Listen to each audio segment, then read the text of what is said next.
Chapter 1. The enraged Celestial Mandate Imperial Clan launches a massive assault on the lower realm. Under the profound Yellow Star domain, myriad races flourished, with various great orthodoxies vying for supremacy. The ancient wilderness realm, Celestial Mandate Imperial Clan, the Chen Clan. It's been 16 years. I wonder how little one has been faring. Yi Chenyan, my wife, wore sorrow across her face as she lamented to herself. I gently patted her shoulder and barely began to say, "My lady," actually, when she abruptly turned her head, both angry and resentful, and snapped, "Actually what? Are you going to give me another one of your excuses?" I wanted to explain further, but she grew even more furious. "Stop with the I nonsense. If it weren't for your uselessness, would our son and I have been separated for 16 years, still unable to meet to this day? A distinguished clan leader like you, yet you couldn't even protect your own son. Tell me, what use are you? What use?" By the end, she had become somewhat hysterical, sobbing and weeping uncontrollably. Silently, I drew her into my embrace, my eyes calm yet brimming with thunderous rage, as though stifling a towering inferno of wrath. This matter dates back 16 years, when my youngest son, Chenwen, was born under a calamitous fate. That tribulation's thunder shook the heavens for countless miles, summoning numerous taboo omens. A calamitous fate is no blessing. Legend has it that children born under such a destined scourge inevitably bring apocalyptic disaster when they come of age. As the Imperial Clan of Destiny, we inherited our mandate from heaven and benefited from the protection of the world. This commotion has drawn the attention of various factions and orthodoxies, who demanded we execute Chenwen. Even a vicious tiger doesn't eat its own cub,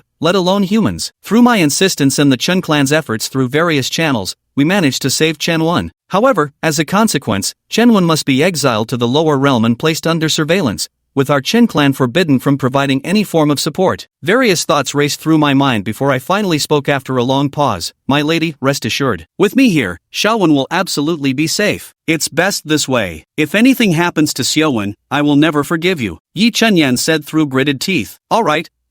I have complete control over Xiaowen's situation. If anything were wrong, someone would have reported it by now. Relax. I chuckled and patted her shoulder. "Chief, bad news, terrible news," a panicked voice interrupted. My smile vanished immediately, and Yi Chenyan jerked her head up, her eyes bloodshot. The person who came rushing in was Chen Nu, specifically assigned to monitor Chen Wen's condition. His frantic appearance forced us to consider the worst. I patted Yi Chenyan's shoulder and reassured him, "Don't worry, everything will be fine." Chen Nu trembled uncontrollably. My expression at this moment was truly terrifying. "Speak, what happened?" I looked up at Chen Nu, my eyes raging with countless thunderstorms. "Clan leader, the young masters, his soul tablet has cracked." Chen Nu lowered his body and spoke with a trembling voice. "What did you say?" In that instant, I completely lost control. An endless tide of killing intent surged forth like a sky-engulfing tsunami, nearly overturning the entire Destiny Emperor clan. The oppressive tyrannical aura surged violently, instantly reducing the entire Grand Hall to a sky filled with dust,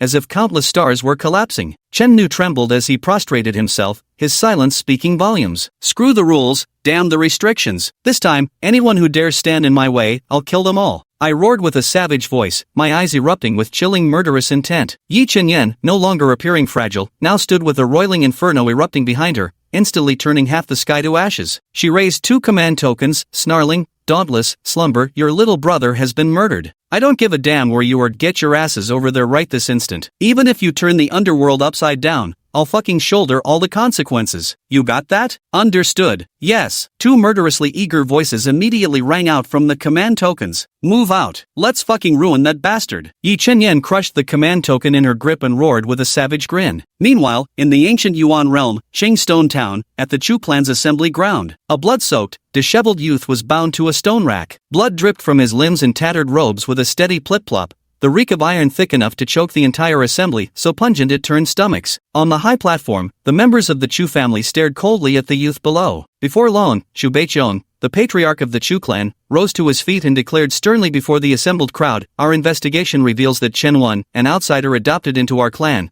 harbored resentment after failing in his pursuit of Cheng Qingxue, a disciple of the Taidao Palace. Seizing the moment while she was cultivating, he first violated her dignity and then brutally ended her life. Such an act is utterly cruel, inhumane, and constitutes an unforgivable crime. After deliberation, our clan has decided to sentence him to beheading, to uphold the ironclad laws of our lineage." As soon as these words were spoken, waves of angry roars erupted on the scene. "It's over. A disciple of the Taidao Palace has died in our Qingstone town. If we're not careful, we might all be implicated. Kill him. We must kill him. Yes.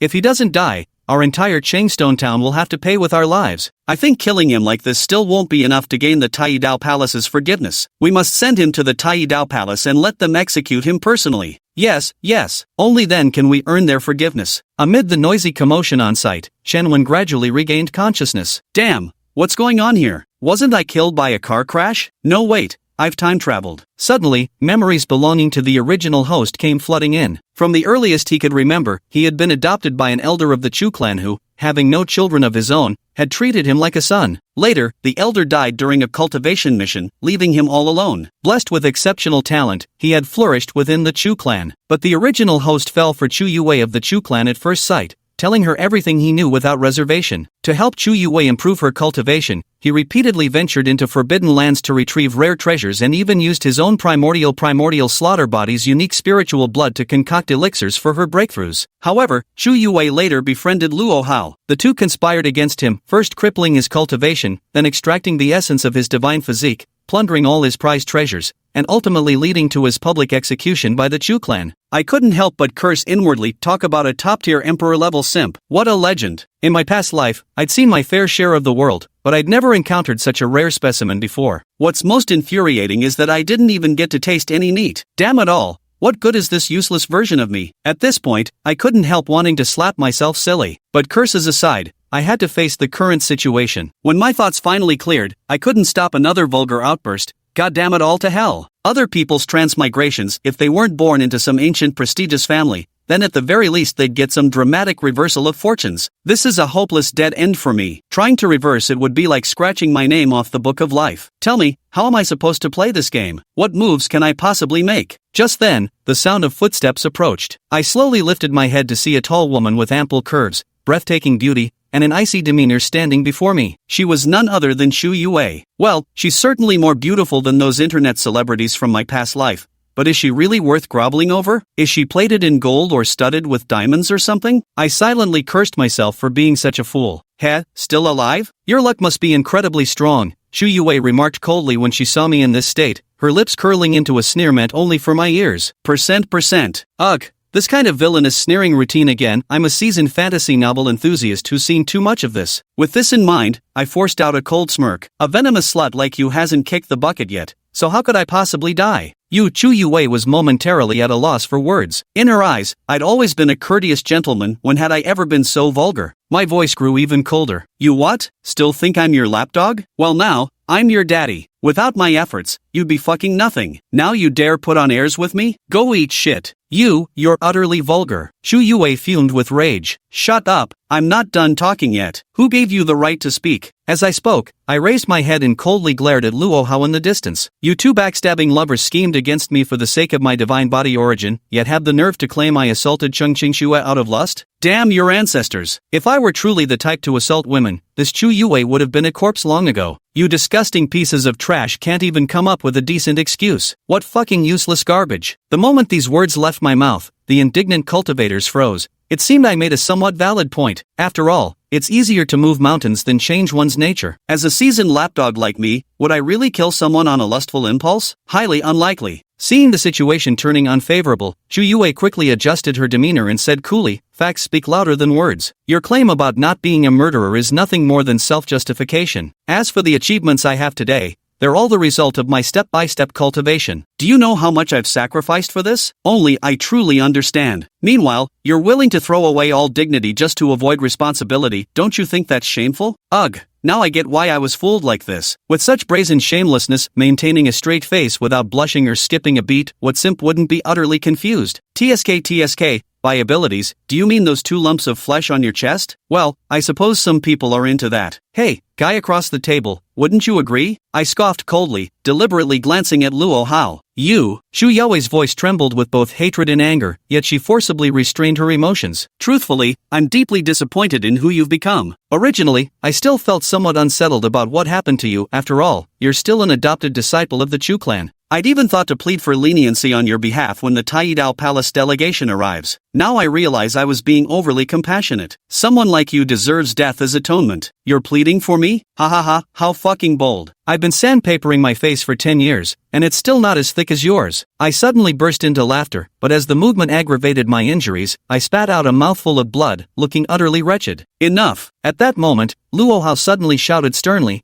plunging the scene into dead silence. He took a step forward and said coldly, "Whether you've killed anyone isn't for you to decide, that's the judgment of our Taidao Palace. As for the divine body essence, what does it matter if we take it? Such treasures naturally belong to the strong. Blame yourself for being powerless and insignificant, just a lone cultivator without any backing. To put it bluntly, not just your divine body essence, but even a single strand of your hair belongs to us now. When our Taidao Palace declares you must die by the third watch, you won't live to see the fifth. Understand this." In the end, he revealed his truly repulsive, arrogant and domineering demeanor in its entirety. With these words, everyone realized that the truth no longer mattered at this point. Plainly speaking, they had taken a fancy to what I owned, and even if the Supreme Unity Palace outright robbed me, what could I possibly do about it? Zhu Beiqiong grew emboldened at this point and shouted coldly, "A cur like you, already at death's door, still dares to shamelessly slander others. You truly deserve 10,000 deaths. Today, no matter what, I won't let you live." As he roared, a surge of energy shot forth and struck my chest. Thud! The excruciating pain engulfed me like a tidal wave. I spat out a mouthful of blood, the agony making it hard to breathe as darkness gradually clouded my vision. That familiar feeling of nearing death surfaced in my heart once again. Everyone present watched with cold smiles, their eyes indifferent. Especially Chu Yue, her gaze flickered with a sinister gleam, heartless and cruel. She truly wished for my immediate demise, so she could wash away the stains of her past. Once she entered the Supreme Unity Dao Palace, she would soar to great heights, and being her stepping stone was the greatest honor I could ever hope for. Holy crap, I just got reborn. Am I about to die again? I have the urge to start swearing my head off. Hey System bro, are you there? Lord System, I'm your humble servant here, please come out quickly, this really isn't the time for jokes. There was no response for a long time. I took a deep breath and whispered in my heart, "Old grandpa? Grandma? Ding Yi? Tower Yi?" I called out every cheats I could think of, yet there was still no answer. Damn it. Playing me like this. Others get to travel through time, so do I, except I get a hellish start and not even a damn cheat. What's the point? Fine, I'm done. Just end it all. The sooner I die, the sooner I reincarnate. At this moment, I'm numb, totally hopeless. Just as my life force was gradually draining away, an unprecedented power suddenly erupted within me. Absolute talent, absolute spark passively activated. Hidden physique, chaotic sequence body passively activated. Bonus feature, Destiny Crucible passively activated. Absolute spark, possesses the strongest attributes absolutely undying. Chaotic sequence body, the supreme physique across all realms, transcending all other constitutions, with 9 sequence shackles awaiting unlocking. 9 heavenly shackles, can be unlocked by absorbing Destiny Nirvana Elixir. Each unlocked shackle grants 1 absolute talent. Destiny Forge attributes, a fusion of system and traditional golden fingers,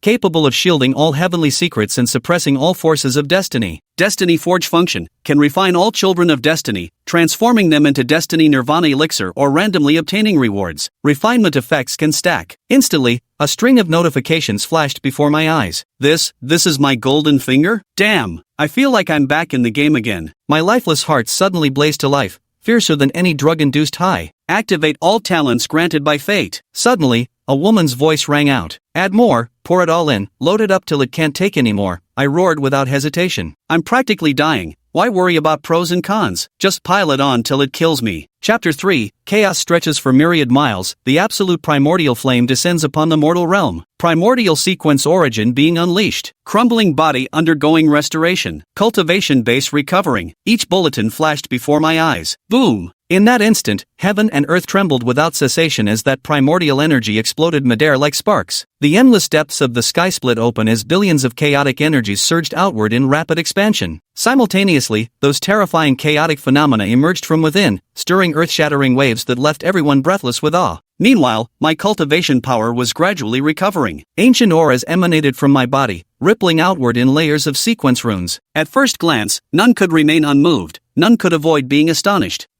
How could this be possible? Chu Yue stared in terror at the astonishing phenomenon before her. Luo Hao's expression also drastically changed, unable to believe what was unfolding before his eyes. They knew my situation all too well. First, my cultivation had been completely crippled. Second, the essence of my divine body had been thoroughly drained. To put it bluntly, I was now just a useless shell of a person. Without immediate treatment, recovery was out of the question, even survival itself was in doubt. But now, not only was I gradually recovering, even my completely depleted essence was being revitalized. Ha! Truly worthy of being the legendary primordial slaughtering body. At that moment, a loud voice suddenly rang out. Everyone turned to look at the source of the sound. What they saw was an elderly man enveloped in the forces of life and death, descending slowly from mid-air. Clearly, this old man before them was a powerhouse at the life and death realm. The cultivation realms of this world were divided into 13 major stages: spiritual aperture realm, body forging realm, dual extremes realm, yin-yang realm, heaven and human realm, life and death realm, nirvana realm, celestial king realm, imperial sovereign realm, saint emperor realm, supreme realm, Tao verification realm, quasi-emperor realm, and great emperor realm. Each major realm is further divided into 10 levels. Luo Hao immediately stepped forward upon seeing the elder,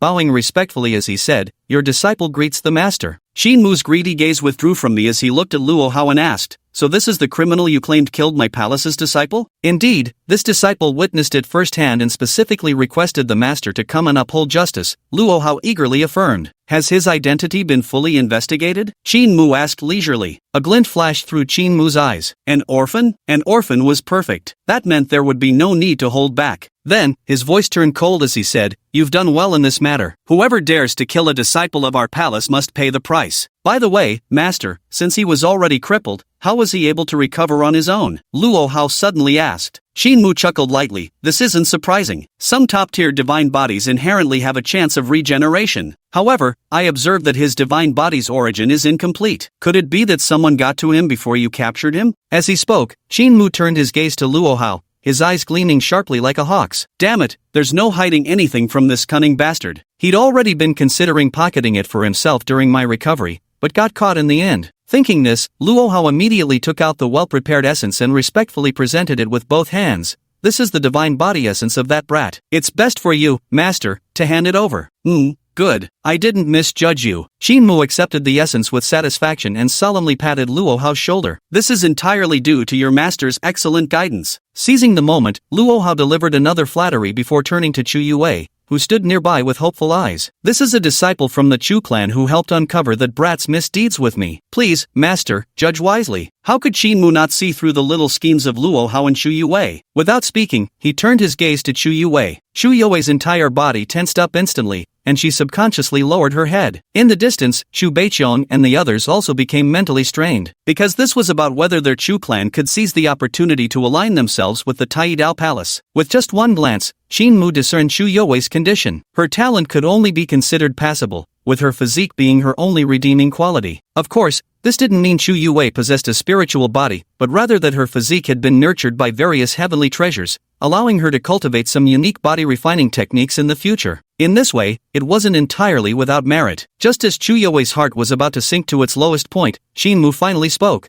Considering she also contributed, this master can accept her as a disciple. Your disciple pays respects to master. Chu Yue, being quick-witted, immediately prostrated herself. At this very moment, she finally let go of all her worries. At the same time, she became even more convinced of her choice. If I had relied on myself, there would have been absolutely no chance to join the Tai Dao Palace. Wonderful, simply wonderful. Chu Beiqiang and the others in the distance were instantly overwhelmed with excitement. The surrounding onlookers also gazed at Chu Yue with great envy. After all, this meant being directly accepted as a disciple by an elder far more esteemed than those who merely passed the assessment to join. In contrast, Xin Mu cast a calm glance at Chu Yue without a word. Luo Hao, however, sent her a voice transmission. "Junior sister, you mustn't go back on your promise to me." Chu Yue blinked in surprise before replying, "Rest assured, senior brother, it would be my honor to unite in matrimony with you." Luo Hao's face lit up with delight as his gaze swept across Chu Yue's chest, a flash of greed flickering in his eyes. At this moment, I had already regained my vitality, though the origin of the chaos sequence body was still being released. Meanwhile, my body continued to assimilate the power brought by this origin. Just then, Xin Mu suddenly turned his gaze toward me, greed shimmering in the depths of his eyes. "Master, what are you?" Luo Hao also noticed Xin Mu's movement and couldn't help but ask. "You're still too young." Apart from its origin, the divine body's essence blood is also a precious treasure. Not to mention, he now has newly grown divine body origin within him. Shinmu turned to Luo Hao beside him and remarked leisurely, "Then, Master." Luo Hao took a deep breath before gathering the courage to continue. "Might this disciple receive a share of that essence blood?" Shinmu smiled faintly. "For your merit in upholding our sex iron laws this time, you may indeed have a sliver." Luo Hao's eyes instantly lit up,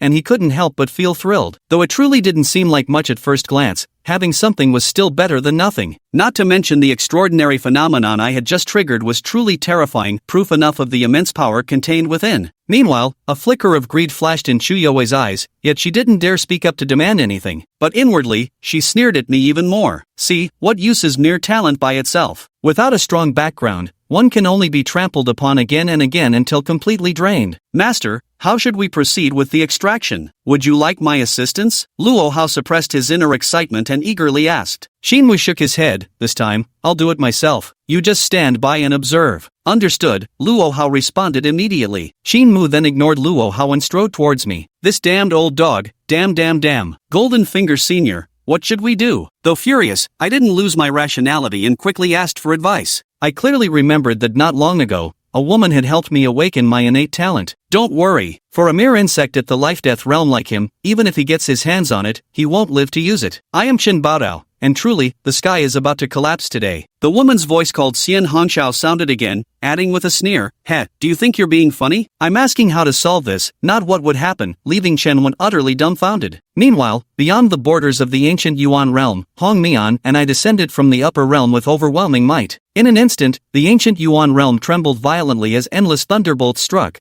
reducing all creation to nothingness. My flawless, handsome features, sword-like brows and starry eyes, held boundless wisdom within. Clad in a flowing black robe, wreathed in an aura of lethal intent, I floated down from the sky like a god descending upon the mortal realm. But at this moment, my brows are knit with fury, thunderous rage churns in the depths of my eyes, an overwhelming aura erupts from my body, sending dust swirling violently through the air. Hong Mian's appearance is also peerless, tall and statuesque with flawless proportions, a crimson lotus mark adorning her forehead. Clad in fiery battle armor and wielding a blazing spear, her scorching aura of annihilation complements the red lotus emblem perfectly. At first glance, she resembles nothing less than a divine war goddess, radiating supreme majesty. Compared to me, she manifests killing intent and frigid detachment with far more chilling perfection. Just then, envoys from the Boundary Guardian Temple arrived, over a dozen middle-aged men and women placing themselves as barriers before us. A middle-aged man named Zhao Long bowed deeply with hands folded and asked why we were so angry, adding that we shouldn't hesitate to ask if we needed any help. The Boundary Protection Hall was an organization that maintained stability between realms. I was known as the once-in-10 millennium peerless genius in the ancient Desolation realm, born with purple radiance stretching thousands of feet. As an adult, I single-handedly broke into the abyss of sunken demons, slaughtered my way through, and emerged at the Imperial Sovereign realm before disappearing into seclusion. Hong Mian was even more legendary. Upon reaching adulthood, she alone held off 1,000,000 extra-dimensional invaders at the realm passage, wielding her Scarlet Lotus prison-suppressing spear, earning her the title of Queen of the Crimson Prison. Get lost. Hong Mian's icy gaze struck the boundary protector like twin crimson spears. Though I remained silent, my aura of killing intent was no less formidable. My mere presence exerted an invisible pressure. Zhao Long and the others felt an icy chill seep into their bones, as if their blood had frozen solid, their hair standing on end. But they couldn't retreat, their duty demanded otherwise. Suppressing his fear, Zhao Long stated that there were rules between realms prohibiting unauthorized crossing. If they insisted on proceeding, he would report their actions. Enough of your nonsense, die. Hong Mian's icy shout pierced the air as her spear trembled violently, unleashing a torrent of fiery waves. With a single thrust, she reduced Zhao Long to a mist of blood, the sheer force of the blow obliterating half of the Boundary Guardian Hall. The remaining realm guard's pupils dilated, breath hitching as if we were demons. I've caught my little brother's energy signature. No, his divine essence is fading away. I murmured softly, then my pupils suddenly contracted while murderous intent erupted, endless thunder transforming into bloody lightning. Little brother's in trouble, let's move. My eyes exploded with crimson lightning as if the world were crumbling. Whoever stands in our way dies. With those words, I surged toward the traced aura at terrifying speed. Hong Mian likewise threw down a threat, demanding that the Boundary Guardians pray for my brother's safety, or the entire sect would pay with their lives, before vanishing after me. The Boundary Guardian on sight turned ice-cold, radiating endless killing intent. After a long silence, Feng Du asked, what if they let us go? In response, Chief Nukin countered with another question. What exactly could we do? Li Zhong remarked that if any of the Chen clan's descendants died in the lower realm, those who had obstructed would be thrown under the bus. His words caused everyone's expressions to twist in horror. What the hell are you still standing around for? Mobilize all our forces immediately and rescue the Chen clan descendant. Nukin roared in urgency. Watching Feng Du and the others fumbling around, his anger flared up uncontrollably. At this moment, everyone was terrified to the point of losing control over their limbs, for if any clansman of the Chen family were to die, none of us could bear the responsibility. Just then, another boundary guardian announced that both I and the matriarch were rushing towards this direction. These words struck like a bolt from the blue, shocking Mu Chen and the others into stunned silence, leaving them slumped on the ground with dazed expressions. They all cursed about which damned fool had provoked the Chen family's descendants, while simultaneously trying to figure out how to inform the temple master to shoulder the blame. At the same moment, in the Chu clan assembly hall, Qin Mu walked up to Chen Wen under the gaze of the crowd, his eyes filled with greed. His hands swiftly formed seals, and his aura erupted violently. Chen Wen instinctively struggled but found himself unable to move. Dude, what the hell is going on? Xian Hongqiao calmly explained, saying her body was assimilating the chaos sequence entity, so being unable to move was perfectly normal. My mind instantly screamed F***CK, as my whole body went numb. At that moment, Qin Mu extended a hand, power swirling around it, intricate runes swirling as he activated the 9 Extremes blood drawing art. Noticing my futile struggle, he mocked that this was my fate, then burst into laughter before violently pressing his palm down toward my chest. But the chaotic origin passively defended, transforming into a 9-colored shield before my chest, temporarily blocking his advance. His brow furrowed as he amplified his strength. Under the impact of life and death energies, I coughed up a mouthful of blood, my entire body flushed crimson. The corner of his lips twitched upward as he exerted even greater force. The life and death energy morphed into a devouring black hole, countless tendrils reaching outward to once again lunge at my chest. He believed the stronger my defensive spiritual shield grew, the more potent this newly born origin would become, and thus, the greater his gains. His face brimmed with greed. I only felt the power within me constantly colliding, the pain as if my body were being torn apart piece by piece. Though the chaos origin is extraordinary, I had only assimilated a small portion, and the fusion with my body was incomplete. The shield gradually dimmed, the origin power slowly being siphoned away. With a twisted face, I roared furiously, "Old dog, as long as I, Chen Wen, live, I swear I'll kill you. I'll kill you." Qin Mu laughed wildly. With what strength? Ha! Not even in your next lifetime will you get the chance. The mocking smiles on everyone's faces were unmistakable. Shu Yue was still spouting nonsense about becoming a stepping stone and climbing to the pinnacle over her corpse, while Luo Hao shouted excitedly for things to hurry up. At that moment, a thunderous roar erupted from beyond the heavens, shaking the entire ancient Yuan realm to its core. Endless bolts of lightning crashed down, accompanied by one world-shaking phenomenon after another. The Chu clan's grand assembly ground became the eye of the storm. Palaces and the earth itself shattered violently, with weaker cultivators instantly reduced to clouds of blood mist. Powerful figures hidden within the ancient Yuan realm surged forth, all bewildered as to who would dare to act with such audacity. All eyes in the Chu clan assembly turned to the sky, and Qin Mu also looked up in terrified awe. Suddenly, a massive hand tore through the heavens, unleashing endless spatial turbulence as the laws of the heavenly Tao shattered like broken chains. Emerging from this chaos were Chen Wudi and Shen Hongnian. Chen Wudi stood barehanded, with thunderous dragons coiling around his fists and celestial suns enveloping his body, radiating the majesty of a celestial deity. Chen Hongnian was clad in flaming armor, wielding her crimson lotus prison-suppressing spear, a fiery lotus blazing between her brows, resembling an unrivaled war goddess. As the heavenly tribulation's power came crashing down, Chen Wudi took a single step forward and effortlessly grasped the tribulation force, shattering all heavenly retribution with his unstoppable momentum that crushed even the celestial might itself. Chen Hongnian also stepped forward, his spear pointing straight at the heavens as he arrogantly declared, "Today, whatever the Chen clan does, whoever dares to stand in our way shall die. If the heavenly Tao refuses to submit, then come and try us. I, Chen Hongnian, wouldn't mind piercing through this very sky." The scene left everyone utterly stunned. The entire Gu Yuan realm fell into dead silence, ancestors and powerhouses alike not daring to even breathe loudly. Shu Yue secretly glanced at Chen Hongnian, her expression brimming with jealousy. Afterward, Chen Wudi and Shen Hongnian withdrew their power, their gazes sweeping across those below. Qin Mu realized his position had been locked and quickly crouched down, pretending to greet others while offering to share their burdens. Xu Beiqiang and others also immediately dropped to the ground. At that moment, Chen Hongnian suddenly pointed toward the execution platform. The furious killing intent once again permeated the entire venue, with every wisp of energy feeling like an icy blade pressed against each person's fatal pressure point. Chapter 6. Think my little brother has no backing? Today, everyone here will die. With those words, Chen Hongnian instantly dashed toward where Chen Wen stood. Little brother? No way! Qin Mu and the others instantly froze in place, turning their heads stiffly like corpses. What met their eyes was precisely the sight of Chen Hongnian shattering the shackles on Chen Wen into dust with one hand, then embracing him tightly. This, How is this possible? It's over, we're truly finished now. At this very moment, whether Qin Mu or Luo Hao, they both felt chilled to the bone, their minds turning into complete mush. Little brother, how are you? Your sister's here now, don't be afraid, don't be afraid. Chen Hongmian trembled with both anger and fear as she shoved a 9 revolutions soul-returning pill into Chen Wen's mouth, channeling spiritual energy to help him refine it.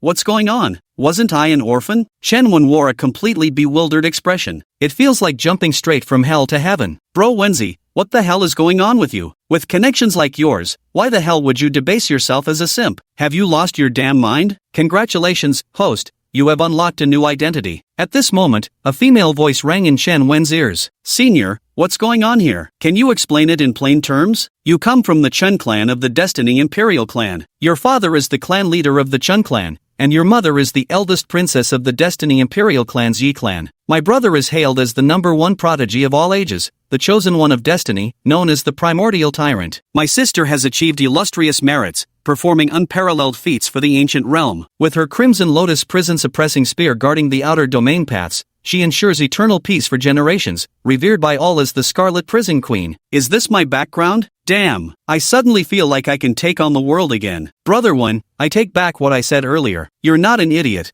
I'm the fucking idiot. Brother One, go in peace. I'll enjoy this family on your behalf. Ha ha ha. In the end, Chen Wen couldn't help but scream wildly in his heart. Compared to Chen Wen's ecstasy, Xu Yue was as if struck by lightning, her entire worldview completely overturned. No, this can't be. But he was clearly an orphan. I had personally uncovered his background long ago. This isn't real. It can't possibly be real. Had I not betrayed him, perhaps I too could have shared in this glory. Could I also ride this wave to soar to great heights? As for the title of a Tai Dao Palace disciple, what kind of worthless nonsense is that? Countless thoughts entangled in Xu Yue's mind as intense regret welled up in her heart, bringing an urge to cough up blood. But soon, Xu Yue's emotions shifted again, with deep hatred surging in the depths of her eyes. No, he must have lied to me, that must be it. Who could possibly have such a background without knowing it? There's only one explanation for this situation. The other party is deliberately hiding something. Thinking of this, Xu Yue felt an urge to rush over and confront Chen Wen, growing increasingly agitated and frenzied. Is this what you call liking me? Is this your so-called love, Chen Wen? What do you take me for, Xu Yue? If you had said so from the beginning, why would I have treated you like this? Do you realize all of this is your fault? You said he was an orphan. What the hell is going on now? Luo Hao's roar snapped Xu Yue out of her self-delusion. Xu Yue shuddered, stammering, that's what he told me. Luo Hao's face twisted with fury. Now you're telling me it's hearsay? You fucking bitch. Do you have any idea how badly you've screwed us all? If anything happens to us, I'll make sure you're the first to die. Xu Yue's face instantly turned as pale as paper, her whole body trembling with the urge to faint. At this moment, Chen Wudi also withdrew his gaze from Chen Wen's body. The emperor's bone had been excavated, cultivation destroyed, root source seized, extracting the root source twice. Excellent, excellent. These lower realm ants dare to treat my brother Chen Wudi this way. Very well then. Everyone here must die today, must die right here. In an instant, towering rage surged through Chen Wudi's skull. An overwhelming force erupted from within him, engulfing the entire assembly hall. The majestic aura crushed every wisp of spiritual energy, as the heavens and earth roared with furious cries,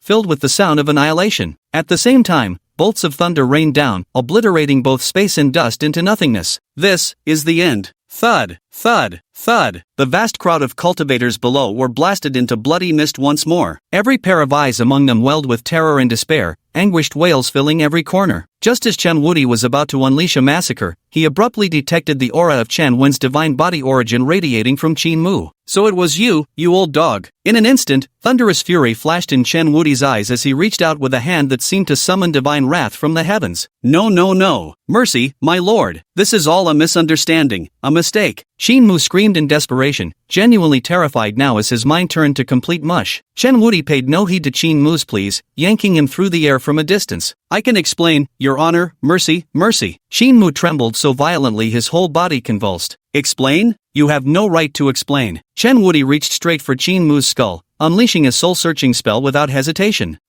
In an instant, Qin Mu's agonized screams filled the venue. The sound was as wretched as could be, sending chills down one's spine till every hair stood on end. As more information kept coming in, Wu Dichen's murderous aura became so thick one could almost taste blood. Every vein in his eyes bulged red. Finally, Wu Dichen yanked Qin Mu, now limp as a rag doll, right before himself. You think my brother has no one to back him up after death? Today, I'll show you what real abandonment looks like." With those words, he hurled Qin Mu heavily to the ground. Simultaneously, Chen Wuti reversed his grip and suctioned the divine essence from Qin Mu's embrace into his palm. Gazing at the luminous essence pulsing before him, Chen Wuti could vividly imagine the tragic state of his slain younger brother. In that instant, the towering inferno of fury burned to its absolute limit. "Tai Dao Palace, you say? Today, I, Chen Wuti, shall erase your name from existence." With this proclamation, Chen Wuti strode forward mid-air, his entire being surging with power. The Thunder Dragons went berserk, their might sweeping across 10,000 miles of territory. The world trembled uncontrollably under the raging assault of the Thunder Dragons,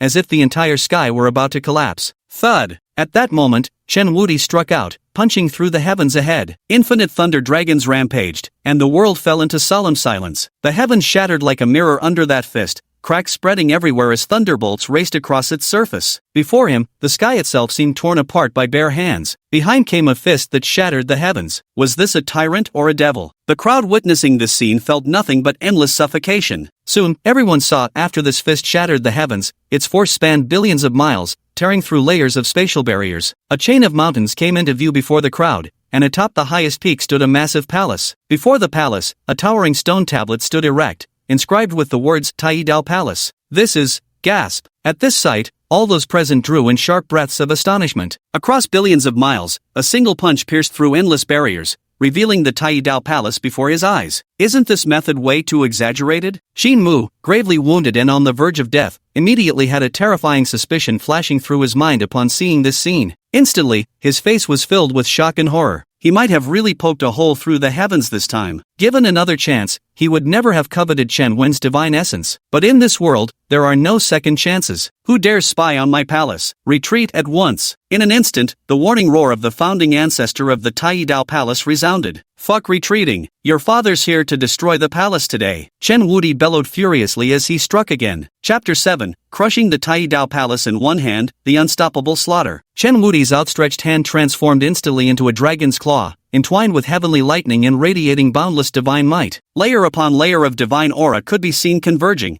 flickering endlessly with astonishing phenomena. At the moment the dragon's claw took form, heaven and earth trembled endlessly as the order of heavenly principles crumbled bit by bit beneath the overwhelming pressure of draconic power. In an instant, the extended dragon's claws enveloped the entire Tai Dao Palace, severing all flows of energy within at that very moment. What does it mean for the sky to fall? This moment is precisely it. At this moment, the ancestral elder of the Tai Dao Palace could no longer restrain himself and rushed out from the ancestral grounds in haste. When he caught sight of the dragon's claw hovering mid-air, his entire body went numb. In an instant, boundless terror surged through him like an electric current, coursing from the crown of his head to the soles of his feet, leaving his entire body suddenly ice-cold. Have we at the Tai Dao Palace committed some celestial offense? Is there anyone who can tell me, what on earth is happening? At this moment, Qin Futian was utterly bewildered, trembling like a lone boat adrift in the vast ocean, lost and horrified. He had just been in seclusion cultivating for a while, and now the entire Tai Dao Palace was practically gone. This feeling of despair and innocence, dear family members, who can understand it? Swish, swish, swish. At this moment, the palace master and elders of the Tai Dao Palace rushed out from below one by one. Compared to Qin Futian's relative composure, Qin Shenlong and the rest were nearly scared out of their wits. Having lived for so long, when had they ever witnessed such a grand spectacle? Which one of you did this? Qin Futian whirled around and roared, his entire demeanor bordering on hysteria. Not me. I know nothing about it, I just came out of seclusion recently. I slept with my own female disciple, does that count? I slept with my own male disciple, that probably shouldn't count either. Although I've also practiced dual cultivation techniques, I usually just play around with spirit beasts, surely that doesn't count as offending anyone, right? Hearing the elder's shocking confession below, Qin Futian immediately felt fury rising uncontrollably. Just listen to this, is this something decent people would do? Our Supreme Unity Divine Palace is supposed to be a respectable Orthodox sect, how could we have nurtured such shameless individuals? I fucking can't stand it. The more he thought about it, the stronger Qin Futian's urge to kill became. But rage aside, certain matters still needed to be resolved. Just as he was about to beg Chen Wuti for mercy, a voice suddenly interrupted. Nephew Chen, this matter was Qin Mu and Luo Hao's personal doing. Just punish the perpetrators severely. As for the Tai Dao Palace, we know nothing about it. Why don't we just let it go? Qin Futian and the others suddenly realized it was Qin Mu who had orchestrated this. Chen Wuti's pupils erupted with blood-red lightning, summoning towering bolts from the heavens.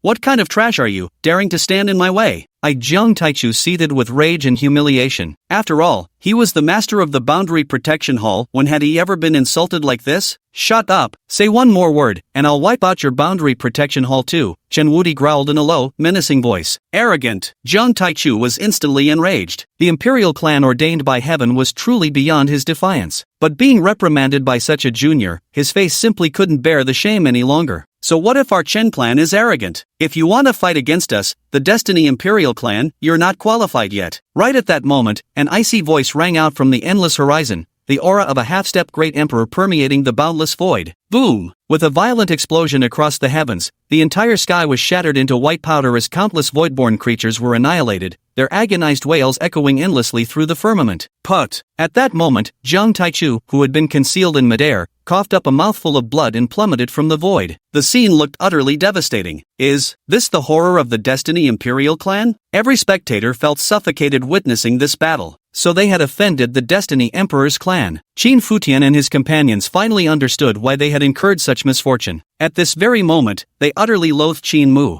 You've been arrogant and domineering all along, but now look at who you've provoked. The Celestial Destiny Imperial clan. That's one of the most supreme factions in existence. How many of those puny Nirvana realm ants like them would it take to even make a difference? But at the moment when death was imminent, Qin Futian still managed to bow down and plead, "May the esteemed one spare the Tai Dao Palace for the sake of the everlasting Dao Palace. Of course, we are willing to pay the greatest price for this. We beg for your forgiveness." As he spoke, Qin Futian lowered his body even further, giving Chen Wuti all due respect. Qin Shenlong and the others dared not slack either, immediately following suit by lowering their bodies in deference. At this moment, a glimmer of hope kindled in their hearts. Their Tai Dao Palace was a subordinate branch of the Eternal Life Dao Palace. Moreover, the Eternal Life Dao Palace itself ranked among the supreme powers. Surely they wouldn't need to fear the Destiny Imperial clan. No matter how arrogant Chen Wuti might be, he would surely have at least some reservations. Yes, they indeed come from the Palace of Eternal Life. If we really compare, their background might not necessarily be inferior to that of the Heavenly Fate Imperial clan. At this moment, Qin Mu too was burning with a strong will to survive. Perhaps there was still a way out for their Tai Dao Palace, and maybe even he, Qin Mu, wouldn't necessarily die. Longevity Dao Palace? That's bullshit. Want revenge? Come and get it. I, your granddaddy, smashed the Longevity Dao Palace for a living. With a furious roar, Chen Wuti grabbed fiercely downwards, his overwhelming power crushing all heavenly forces that stood in his way.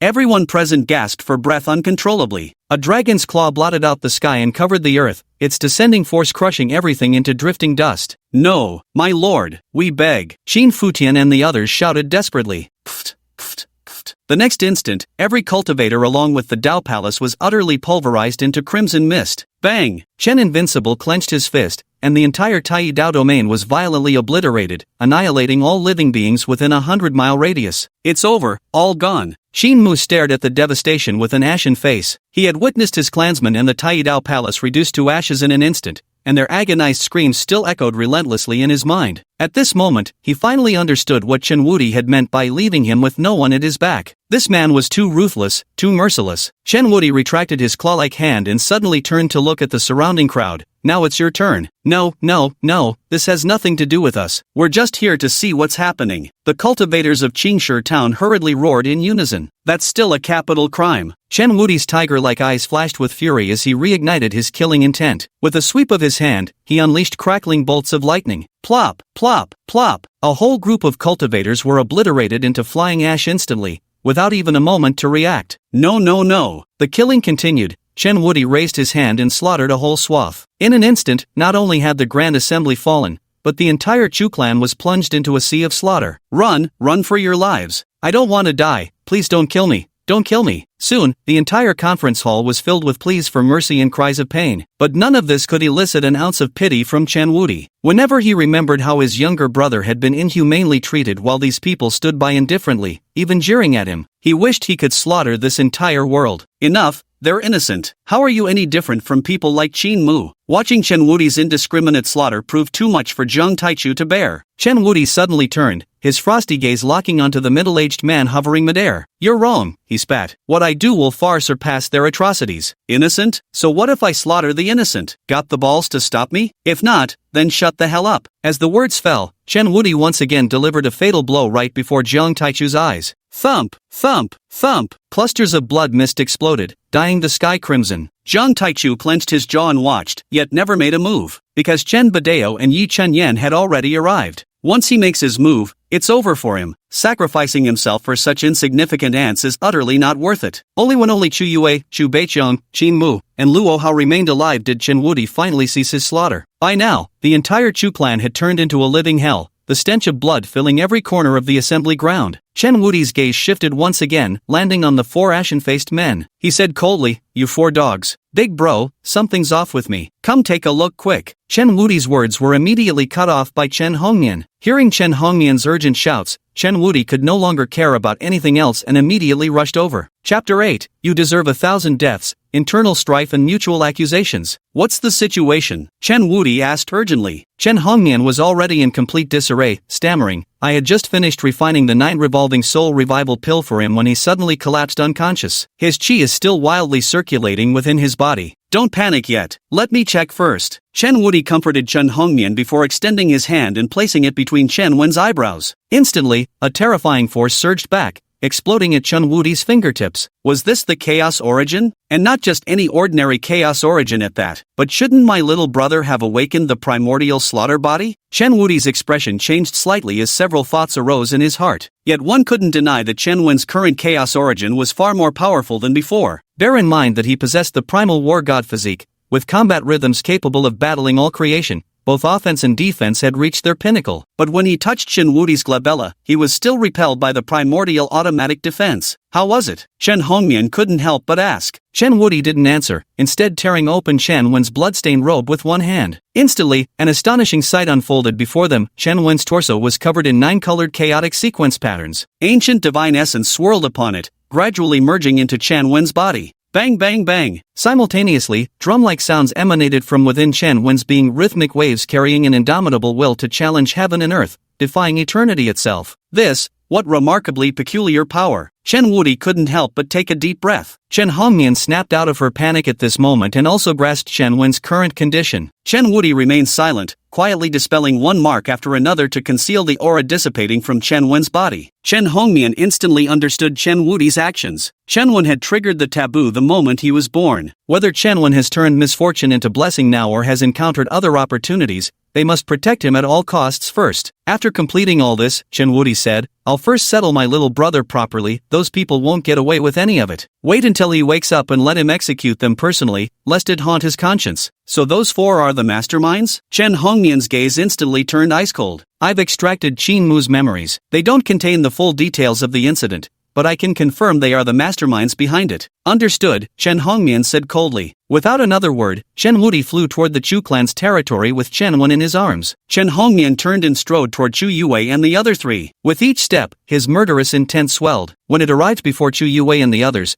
the murderous intent had already stained half the sky, with demonic creatures howling and scenes of mountains of corpses and seas of blood reflected everywhere. Is this a devil? Gazing at the stunning woman before them, Chu Yue and the others were utterly horrified, their breathing stifled by the overwhelming killing aura. I want the truth. Who is the mastermind? Chen Hongnian spat coldly, her killing intent fully revealed. It's her. Regardless of whether it was Qin Mu, Chu Beiqiang, or Luo Hao, they all pointed at Chu Yue. At this moment, they were truly terrified. It's not me. It's not me. Chu Yue shook her head frantically, desperately denying the accusation. Did I let you speak? With a scolding tone, Chen Hongnian raised her hand and slapped Chu Yue to the ground. The next instant, she stretched out her hand from a distance and effortlessly grabbed Chu Yue into her grasp. You don't have the right to explain. Chen Hongnian ignored Chu Yue's struggles and terror, directly employing the soul-searching technique. As fragments of memories continued to flood in, Chen Hongnian's expression grew increasingly dark, until finally, murderous intent surged straight to the crown of his head. For all his younger brother had sacrificed, this was the betrayal he received in return. To cripple cultivation, extract origin essence, hold a public trial, and drain the refined blood twice. Damn it, all of you deserve to die. You wretched slave, have you no heart at all? This is how you repay my little brother after all he's done for you? You deserve 1,000 deaths. In his extreme rage, Chen Hongnian grabbed Chu Yue by the throat and suddenly tightened his grip. MMMPH. Chu Yue struggled wildly, but darkness surged over her like a tide. At this very moment, she felt nothing but boundless terror and regret. If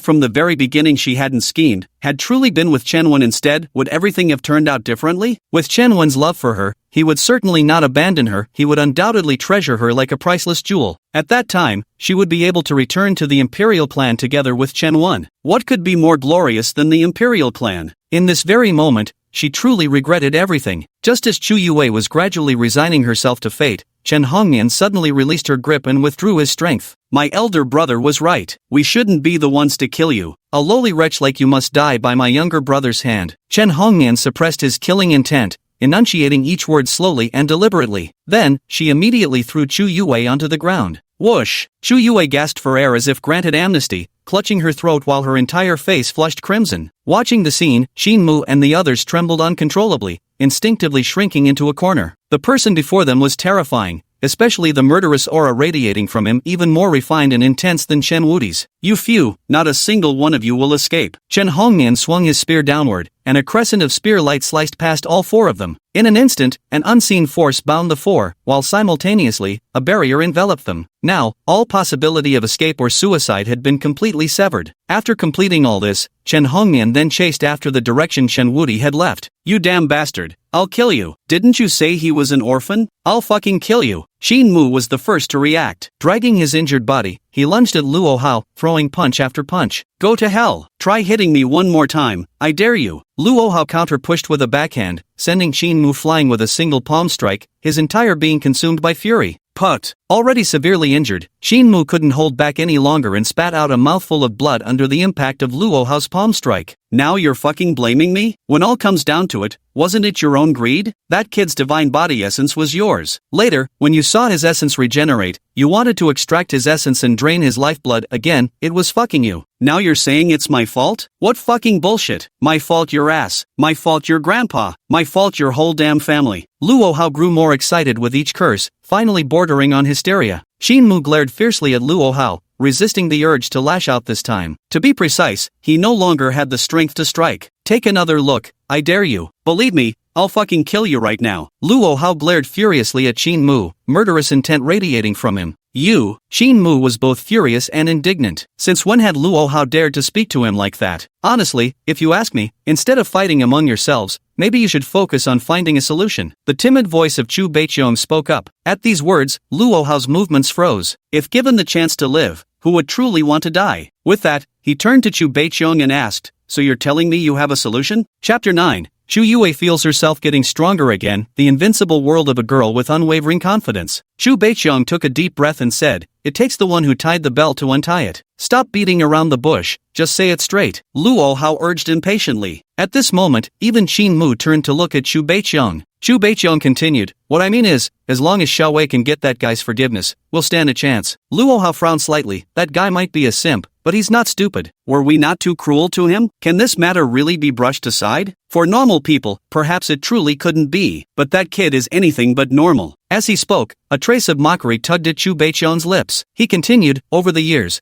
that kid has done far too many things that push the boundaries of human decency to please Xiao Wei. So, as long as Xiao Wei is willing to back down and act coquettishly toward him, this matter might not be impossible to smooth over. Of course, if you think there's a better way, just pretend I never said anything. Luo Hao was immediately left speechless. He didn't have a damn clue what to do. In the distance, Xu Yue, who had already recovered, wore a complex expression, lost in unknown thoughts, because no one understood better than her just how good Shenwen had been to her. After a long silence, Luo Hao also made up his mind. At this point, he could only take one gamble. Even if there was just a shred of hope, he didn't want to die. With this thought, he walked toward Xu Yue and respectfully helped her up. Little sh. No, Miss Chu, are you alright? Xu Yue shook her head, no longer appearing as wretched as before. Miss Chu, I beg you to plead for mercy on my behalf. As long as I live, I'm willing to serve you faithfully like an ox or horse. Luo Hao declared solemnly, his attitude utterly sincere. Miss Chu, and me, I must apologize for my poor attitude earlier. I sincerely apologize to you here. This is a small token of my sincerity. Please do accept it. And, if I survive this ordeal, my life will be yours from now on. Xin Mu struggled to approach, offering up his spatial ring as tribute. At this very moment, he shared the same state of mind as Luo Hao. Shu Yue gave Qin Mu a fleeting glance before taking the spatial ring. Watching these two lofty figures now bowing and scraping before her, Shu Yue suddenly realized this was the reverence she had always dreamed of attaining. And all of this was brought about by Chen Wen. If she truly gained Chen Wen's forgiveness and successfully joined the imperial clan, what kind of scene would that be? At this thought, she couldn't help but ponder whether such a thing was feasible. Just as Chu Baiqiang had said, given Chen Wen's feelings for her, as long as she acted a little coquettish, there was still a possibility of letting the matter slide. Besides, from beginning to end, she hadn't lifted a finger neither during the first excavation of the origin essence nor the second extraction of vital blood. In the future, as long as she devoted herself wholeheartedly to Chen Wen and prioritized him above all else, even if Chen Wen's family didn't approve of her, they wouldn't be able to find fault with her. That leaves everything settled, doesn't it? But once she gains control of the imperial clan, all who oppose her must die. And the first to go should be that Chen Hongmian. She nearly lost her life to that woman just now. Also, Luo Hao and Qin Mu absolutely cannot be allowed to live. She knew someone had to take the blame for this matter, otherwise Chen Wen and his family's anger would never be appeased. With this thought, Shu Yue had already formulated a complete plan in her heart. Chu Baiqiang watched Shu Yue's expression and faintly smirked at the corner of his lips. His goal had finally been achieved. Now, the real show begins. Shu Yue collected her thoughts and declared, "Rest assured, we're all in this together now. As long as I live, none of you will perish." Excellent, excellent. Then I'll place my complete trust in you. I knew all along you were a person of integrity and loyalty. My judgment proved correct. Qin Mu and the others promptly echoed in agreement. A faint smirk tugged imperceptibly at the corner of Chu Yue's lips. You still want to live? Dream on, she thought. Chen Wen only has affection for me, not you lot. Look there, what is that? At that moment, Chu Baiqiang suddenly pointed to the sky. Before their eyes stood two figures towering as high as the heavens, their imposing aura forcing even the surrounding heavenly laws to retreat. An invisible force distorted the entire firmament without cease, like turbulent waves of the sea. Most terrifying of all was the demeanor of these two individuals, utterly unmatched, supremely noble, and incomparably arrogant, as if all things between heaven and earth appeared as insignificant as ants before them. Yet soon, the two vanished into midair as if nothing had ever happened. That was the patriarch and matriarch of the imperial clan. Their power reaches the heavens. With but a thought, they could annihilate the ancient Yuan realm. At some unknown moment, Jiang Taichu had appeared beside Qin Mu's group, his voice whispering like an echo from the void. This, Qin Mu and the others suddenly realized again, with boundless terror involuntarily spreading through their entire bodies. The patriarch and matriarch of the imperial clan? Ancient Yuan realm could be annihilated with a mere wave of the hand? Just thinking about these things was enough to make one's scalp tingle with fear. Only Chu Yue's eyes shone brightly. At this moment, she became even more determined she must earn Chen Wen's forgiveness and join the imperial clan. Meanwhile, Chen Badao and Yi Chenyan had already arrived at Chen Wen's room. Xiaowen, how is he? How is he? Yi Chenyan asked urgently. He's fine, just asleep. He'll recover when he wakes up, Chen Wudi said. Yi Chenyan pushed Chen Wudi aside and hurried to Chen Wen's side. When she saw Chen Wen's grown-up appearance and the remnants of pallor on his face, Yi Chenyan froze momentarily, trembling with fear and dismay. Just like that, Yi Chenyan burst into tears, her tears flowing down like a breached dam. Chen Badao also watched Chen Wen's condition, his tiger-like eyes gradually reddening. Seeing his wife in emotional distress, Chen Badao thought for a moment before saying, actually, the person isn't. Shut your mouth. Yi Chenyan abruptly raised her head, her tear-streaked face tilted upwards. If it weren't for your incompetence, Xiaowen wouldn't have suffered this calamity, and we mother and child wouldn't have had to be separated for 16 years. Not a single day has passed in these 16 years when I haven't thought of him, or blamed myself. We selfishly brought him into this world, yet couldn't protect him. What use are we as parents? By the end, Yi Chenyan outright shouted the words, I'm sorry. Chen Badao tilted his head upwards slightly, refusing to let the tears fall. Though silent, Chen Hongmian and Chen Wudi were already in tears. Leave us. I want to stay with Xiaowen for a while, Yi Chenyan said, fighting to control her surging emotions. Go outside, Chen Badao told his two children, then walked out himself. But barely had they stepped outside when Yi Chenyan's heartbroken sobs could be heard. Mother's useless. It's mother who failed to protect you, my child. It's all my fault, all my fault, all my fault, all my fault. Speaking, he began slapping himself repeatedly across the face. Hearing this, Chen Badao clenched his fists violently, the surging fury in his chest crashing against his ribs. At this very moment, he truly felt the urge to destroy everything. Chapter 10, Get the hell out. Chen Wen finally wakes up. After a long silence, Chen Badao finally gritted his teeth and growled in a low voice, have all those involved been killed? Only a few ringleaders remain, the rest have been uprooted completely, not a single one escaped, Chen Wudi declared. Good, now make it big.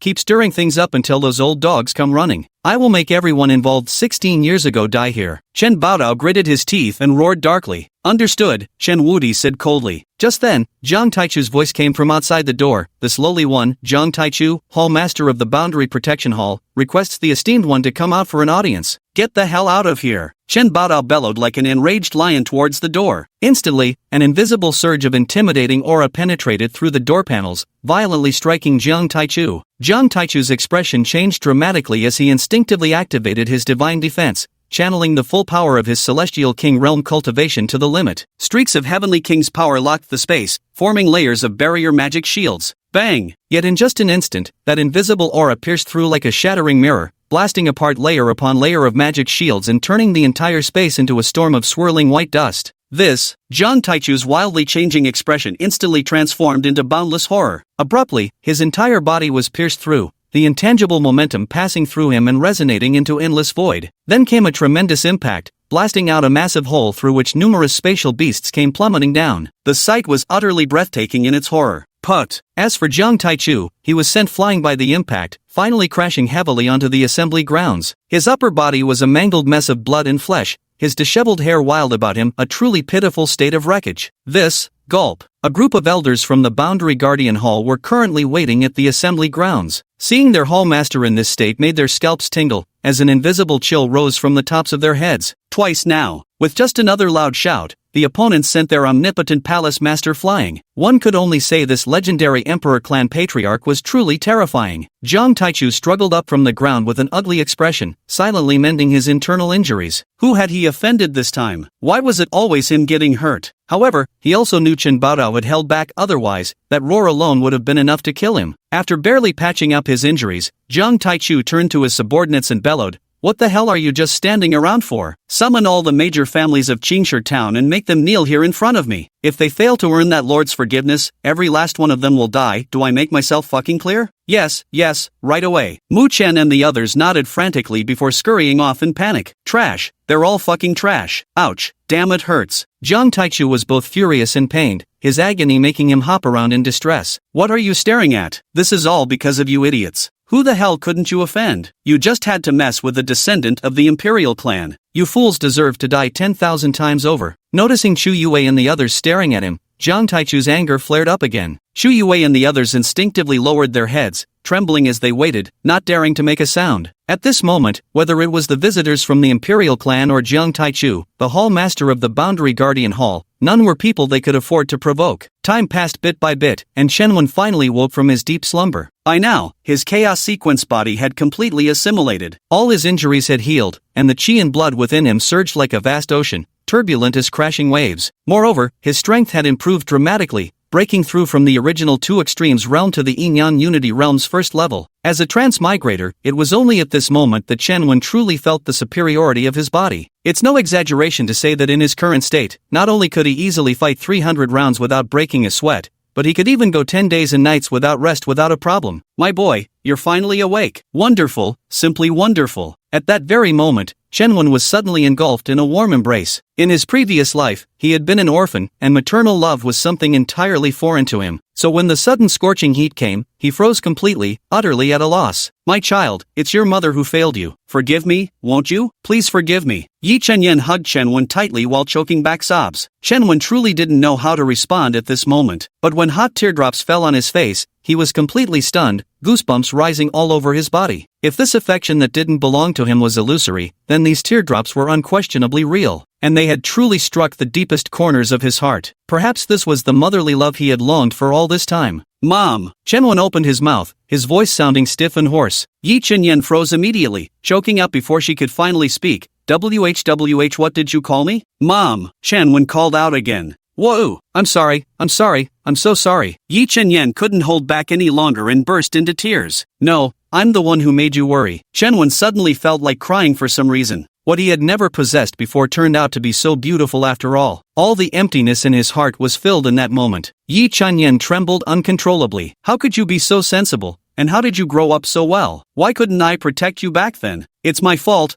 all my fault. Yi Chenyan's cries also caught the attention of Chen Badeo and the others, who immediately broke down the door and rushed in. As they watched the mother and son crying in each other's arms, Chen Domineering froze, and so did Chen Hongmian and Chen Wudi. Back when Chen Wen was born, he was sent away almost immediately. Though Chen Hongmian and Chen Wudi had memories from that time, they truly knew little about Chen Wen. It could be said that this moment was truly their first conscious meeting, with shared memories. After who knows how long, Yi Chenyan's sobs finally subsided. Chen Wen gently patted Yi Chenyan's shoulder. "Mom, I'm fine now. Seeing you cry makes me want to cry too." Alright, Mom won't cry, Yi Chenyan repeated quickly, her smile impossible to hide as she looked at Chen Wen. "He's your worthless father." Yi Chenyan suddenly pointed at Chen Badeo. Chen Badeo was instantly at a loss for words. His mouth opened and closed several times, but not a single word came out in the end. Chen Wen took the initiative to speak, smiling lightly as he said, "Dad." Chen Badeo trembled all over, his voice quivering as he responded, "Yes. Look at your pathetic self. Get out of my sight." Yi Chenyan's resentment toward Chen Badeo hadn't subsided yet. Who was bawling their eyes out all this time anyway? Chen Badeo muttered under his breath. "What did you say?" Yi Chenyan snapped coldly. Chen Badeo quickly backtracked. "I said my lady is absolutely right." Seeing Chen Badao acting so humbly, Chen Wen and the others burst into laughter. The tense atmosphere on the scene dissipated instantly, and the distance between them unconsciously narrowed. "This is your eldest brother, Chen Wudi, who always keeps a stern face, can't squeeze out a word even with 10 questions, just like your useless father." Yi Chenyan pointed toward Chen Wudi. "You're mistaken, mother. My brother here is steady and reliable, someone who can genuinely shoulder responsibilities when it counts," Chen Wen said with a grin. Chen Wudi's lips curled slightly, revealing a faint smile. Yi Chenyan also nodded with a pleased expression. Though she might say such things, deep down she was quite satisfied with Chen Wudi. Then who? Yi Chenyan was just about to introduce Chen Hongmian when she was immediately interrupted. "Mother, I'll do it myself." Chen Hongmian suddenly leaned forward, took one look at Chen Wen's state, and abruptly pulled him into an embrace. Chen Wen's entire face was buried in Chen Hongmian's chest, nearly suffocating him. "How old are you now, still acting so improper? Get lost." Yi Chenyan laughed as she gave Chen Hongmian a slap on the shoulder. Chen Hongmian casually released Chen Wen, saying carelessly, "He's my little brother, not an outsider. What's there to be proper about?" Chen Wen had nothing but black lines running down his face. What just happened seemed alluring enough,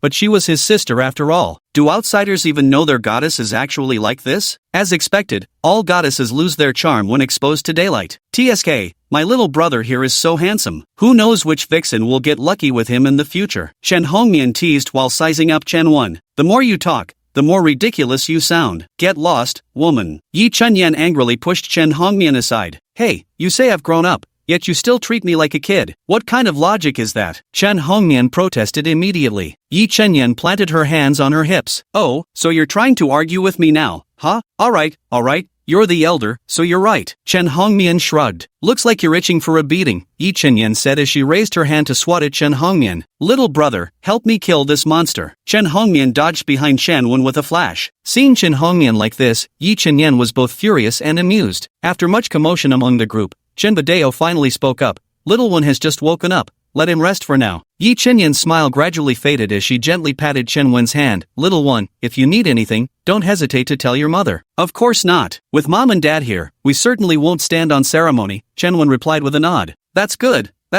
Yi Chenyan nodded repeatedly, her eyes involuntarily welling up with redness again. Chen Baidao didn't say anything as he stepped forward to stand before Yi Chenyan, lightly resting a hand on her shoulder. "By the way, little brother, the 3 men and 1 woman outside are reserved for you. How to deal with them is entirely up to you." Chen Hongmian suddenly spoke up. Chapter 11, The Crucible of Fate, a Novice's Grand Gift Package. As soon as these words were uttered, the atmosphere in the room instantly became heavy. Yi Chenyan's sorrowful mood shifted abruptly, his eyes gleaming with a cold, murderous intent. For a mother, harming her children is tantamount to taking her life. Whoever that person is must pay a heavy price. Chen Wen immediately understood whom Chen Hongmian was referring to. Those 3 men and 1 woman could only be Chu Yue, Luo Hao, and Chu Beiqiang. Just as well, he also wanted to personally finish off those 4 bastards. With this in mind, Chen Wen finally said coldly, "I know what to do now. Remember, our Chen clan may avoid trouble, but no one gets to trample over us. Do whatever you think necessary, we'll have your back no matter what." At this point, Chen Hongmian's voice gradually turned icy. "Even if you end up opposing the entire world, the 4 of us will always be standing behind you." Death shall not part us, nor the battle cease even if it means we perish together beneath this eternal sky. Shen Baodao, Yi Chenyan, and Shen Wudi all wore solemn expressions,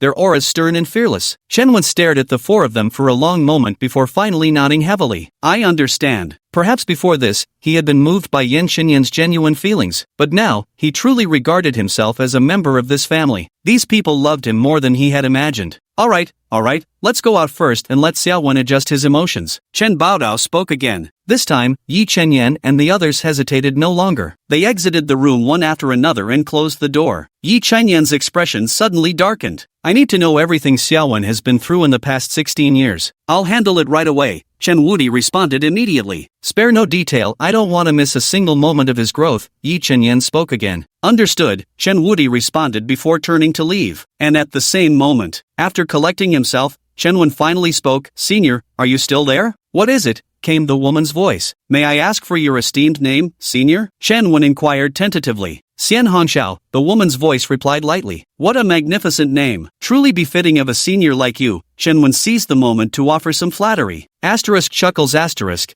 You must want something. Just speak plainly, Xian Hongxiao said with calm indifference. What the hell is this? My flattery skills are obviously impeccable. Why aren't they working here? This person must be emotionally stunted. It's definitely not my fault. Chen Wen gave himself a pep talk before smiling again. So, he said, don't you think it's time to explain the roles of the Destiny Furnace and the Chaos Sequence? By the way, everyone else seems to have a beginner's gift package. Since we're stronger than cheat codes, shouldn't we have one too? Xian Hongxiao said lightly, the Chaos Sequence body is the most ancient physique across all realms, bar none. Besides that, it also has the potential to break through constraints and transform into an entirely new kind of inheritance. Then where does its strength lie? Shen Wen couldn't help but ask. It's formidable because it possesses 9 sequential shackles, with each unlocked granting an absolute talent. Is the absolute spark not powerful? Yet every subsequent absolute talent you unlock is no less formidable than it. Beyond these tangible benefits, the hidden advantages of this constitution are truly its greatest strength. When developed to the same extent, it can suppress all other constitutions. Moreover, every attribute it possesses has the highest possible upper limit, such as attack, defense, strength, and so on. The Heavenly Fate Grand Crucible serves as the supporting golden finger for this constitution. Without it, your constitution simply wouldn't be able to grow. Of course, the Heavenly Fate Grand Crucible is also an independent entity with its own unique functions. Its most fundamental functions are threefold. First, Heavenly Fate Refinement. Second, Heavenly Secrets Concealment.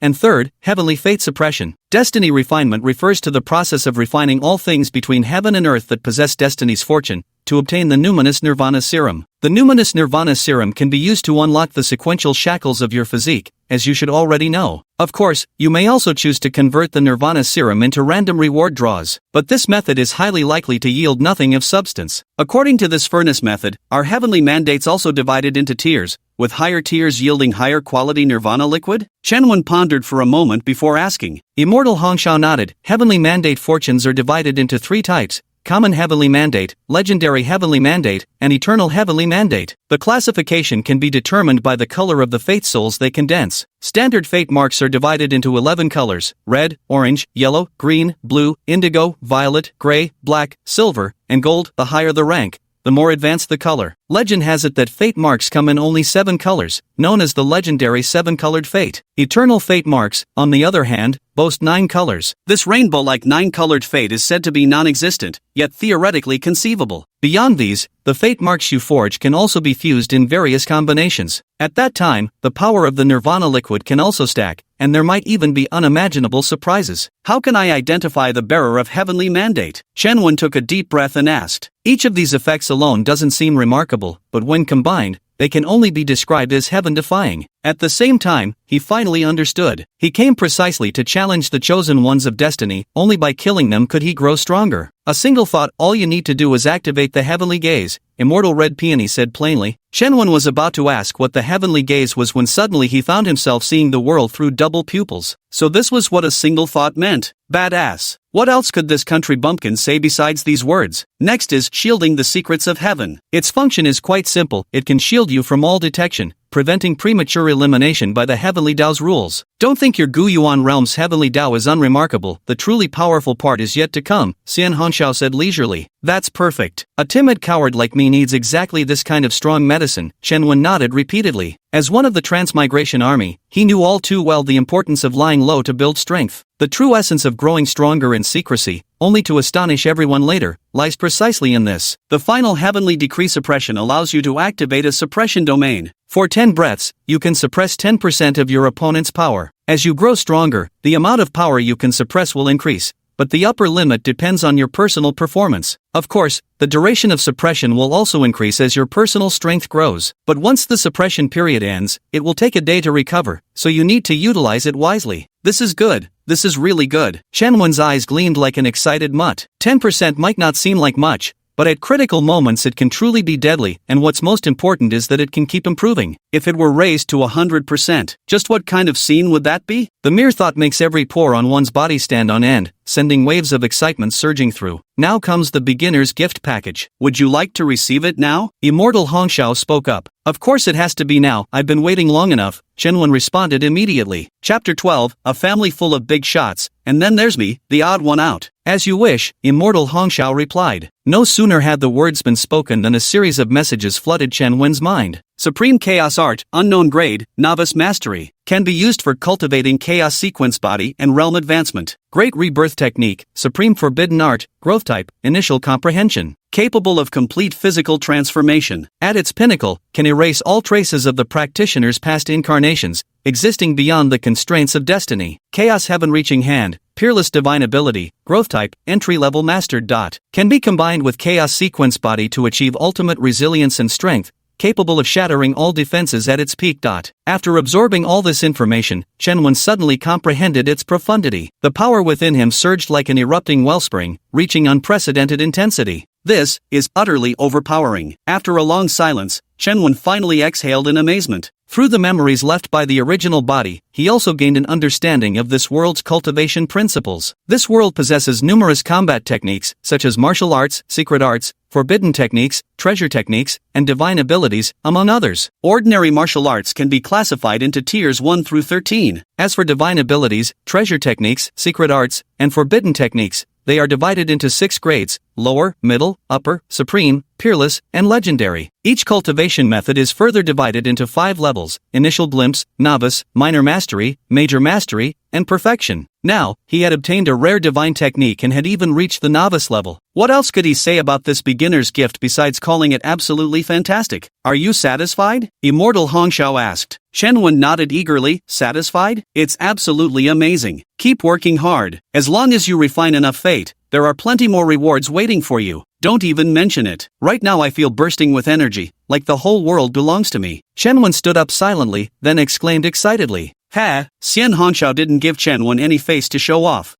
You really understand social etiquette. Chen Wen truly felt like someone had poured a bucket of cold water over his head. By the way, you have a fragment of memory sealed before the age of 10. Do you want to unlock it? Xian Hongxiao's voice suddenly rang out. Memories from before the age of 10? Chen Wen was momentarily stunned before quickly catching on. No wonder, I thought, why does the original body only have memories from after 10? Turns out they were sealed away. I'll be damned if I don't find out what kind of memories could be so important that they'd need sealing. Unseal it, Chen Wen spoke up repeatedly. As you wish. As Xian Hongxiao finished speaking, a torrent of complex memories flooded into Chen Wen's mind. It turned out that before he turned 10, his imperial bone had already been taken by a youth named Chu Tianlong. That imperial bone of his was extraordinary, the unique supreme immortal imperial bone, known as the imperial bone immortal, capable of slaying even the heavens. Those who possess this emperor's bone are destined to achieve the emperor realm, and moreover, become the most supreme among emperors. Yet strangely, the youth's accomplice merely sealed his memories instead of killing him. As for Chu Yue, she was merely a tool arranged to get close to him, and he fell for it as expected. However, even that Chu Tianlong never anticipated that Chu Yue would grow discontent with the original plan, joining forces with Luo Hao to strike at him once more. As a result, things have evolved to this point. After digesting all the memories, Chen Wen's eyes had already turned ice cold. Without even looking, this was undoubtedly the work of an acquaintance who knew that if he died, his imperial clan parents would surely come seeking vengeance. Otherwise, unless they were complete fools, they would have simply killed him outright. Things are getting more and more interesting. Fine, I'll deal with Chu Yue and the others first,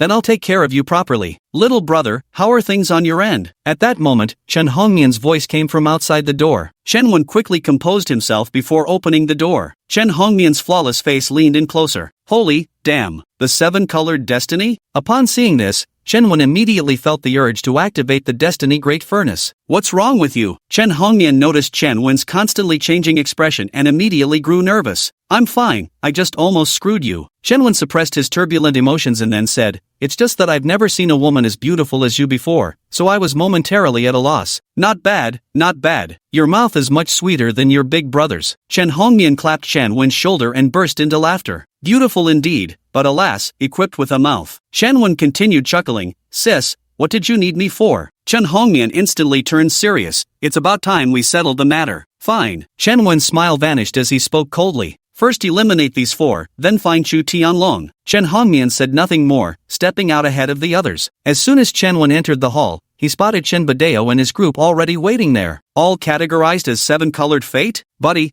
are you all this powerful? Chen Wen also noticed the fate souls hovering above Chen Badeo and the others' heads at this moment. He could only say, this entire family consists of absolute heavyweights. Oddly enough, a traitor had somehow infiltrated the ranks of Tian Ming's family. For some inexplicable reason, he felt a pang of panic. Move, Chen Badeo commanded coldly before striding out first. In no time, the entire family marched out in formidable numbers, their invisible pressure suffocating to behold. Especially Chen Baodao and Yi Chenyan, despite having reigned in their auras and power, still carried an imposing presence that made people hardly dare to lift their heads. There truly are some individuals whom you know at a glance are beyond reach. Merely standing there, they seem to share the heavens in equal measure. Soon, Chen Wen and his family arrived at the assembly hall. Each of the 5 family members had their own imposing demeanor, transforming the solemn atmosphere into an invisible, suffocating tension. Is this the strength of an imperial clan? It was truly terrifying. The crowd at the scene dared only steal furtive glances, afraid to lift their heads and look directly. Chen Badao's gaze swept across the scene. Before him stretched a dark, undulating mass, 10,000 cultivators kneeling on the ground. It can be said that all the prominent families of Qingshi town had gathered here. Standing before them was Jiang Taichu and a group of powerful guardians from the Boundary Temple. Though they hadn't kneeled, none dared make a sound, trembling with bowed heads. These were people of considerable status who had heard of the Destiny Imperial clan more than once before. But when the patriarch of the Heavenly Fate Imperial clan truly stood before them, they could finally sense that invisible oppressive aura. At this moment, Qin Mu and the others also stared in terrified awe at the 5 figures standing above, especially the man and woman at the forefront. They understood, these were the true pinnacle powerhouses. Killing them would likely require nothing more than a glance from these beings. Xu Yue, however, kept her gaze fixed on Chen Wen from beginning to end. At this very moment, it was as if she was seeing that unparalleled genius again, brimming with vitality and extraordinary talent. Yet somehow, she couldn't shake the feeling that Chen Wen had changed. But when pressed to explain exactly how, she found herself at a loss for words. Could it all just be my imagination? No. I must be overthinking it. He must still be the one who loves me to the bone. Xu Yue desperately denied her own unease. Right at that moment, Jiang Taichu cupped his hands again and said, this humble Jiang Tai, did I let you speak? One more word and I'll end you. Before Jiang Taichu could finish speaking, Chen Badong suddenly turned his head and roared in a deep voice. Boom! Instantly, the heavens and earth trembled violently, the vast cloud layers above the grand assembly hall exploded,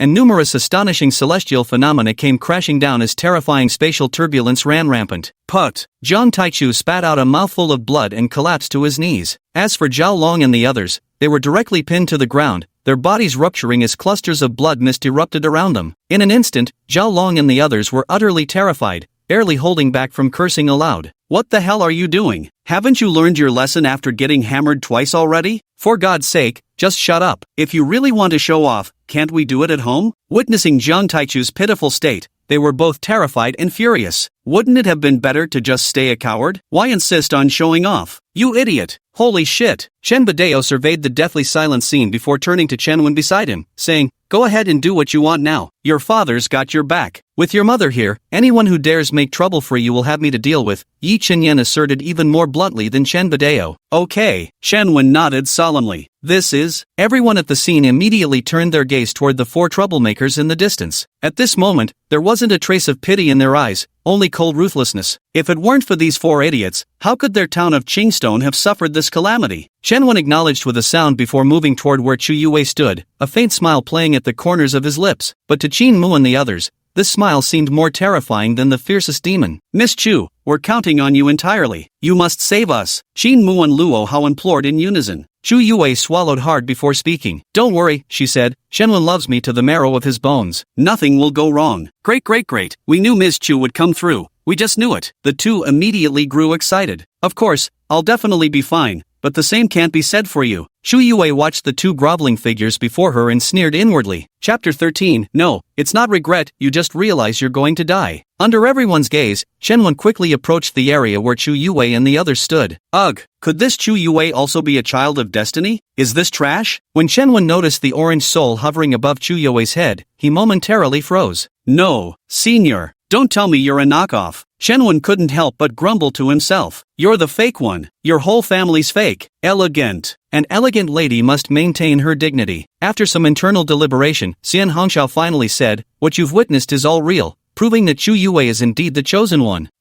All right then. Shenwen let out a helpless sigh. Indeed, goddesses are creatures who have witnessed death. But at this point, he no longer doubted Chu Yue was truly the chosen one of destiny. Chu Yue took a deep breath and gathered her courage to meet Shen Wen's gaze directly, only to find him staring dumbfounded at her. The next moment, she became excited. This pathetic simp must be reminiscing about the past. I knew it, he loves me to the bone. I only betrayed him once. What's there that can't be forgiven? Anyway, I'll devote myself wholeheartedly to him from now on. To be honest, I still gave more in this relationship. At this thought, Chu Yue immediately straightened up, her whole demeanor reverting to its previous haughty arrogance. Now it was Chen Wen's turn to humble himself to earn her forgiveness. Of course, that is if Chen Wen was truly sincere. Then she might as well forgive his previous rashness. Whoosh! At last, the day cleared. I, Chu Yue, am destined to stand above others. Thinking of this, Chu Yue gradually allowed a smile to curl at her lips. Qin Mu and the others also noticed Chen Wen's unusual behavior, exchanging glances with each other, as if to say, "Holy shit, there really is such a talent. Now we might actually be saved." At this thought, they all became excited simultaneously. Chen Wen collected his thoughts at this moment, yet a faint smile still lingered at the corner of his lips. Chu Yue's emotions had long since changed, and an air of arrogance gradually emerged in her expression. Chen Wen took another step forward, closing in on Chu Yue before stopping right in front of her. "Hurry up and apologize. This time, I might consider forgiving you, but you'd better behave yourself." Chu Yue held her composure, pursing her lips slightly, wearing an expression both haughty and self-satisfied. Seeing this situation, Chen Wen's lips curled even more. As a transmigrator, he had seen plenty of creatures like Chu Yue. She's just an entitled woman, downright disgusting. Are you thinking I would apologize to you? Chen Wen spoke leisurely.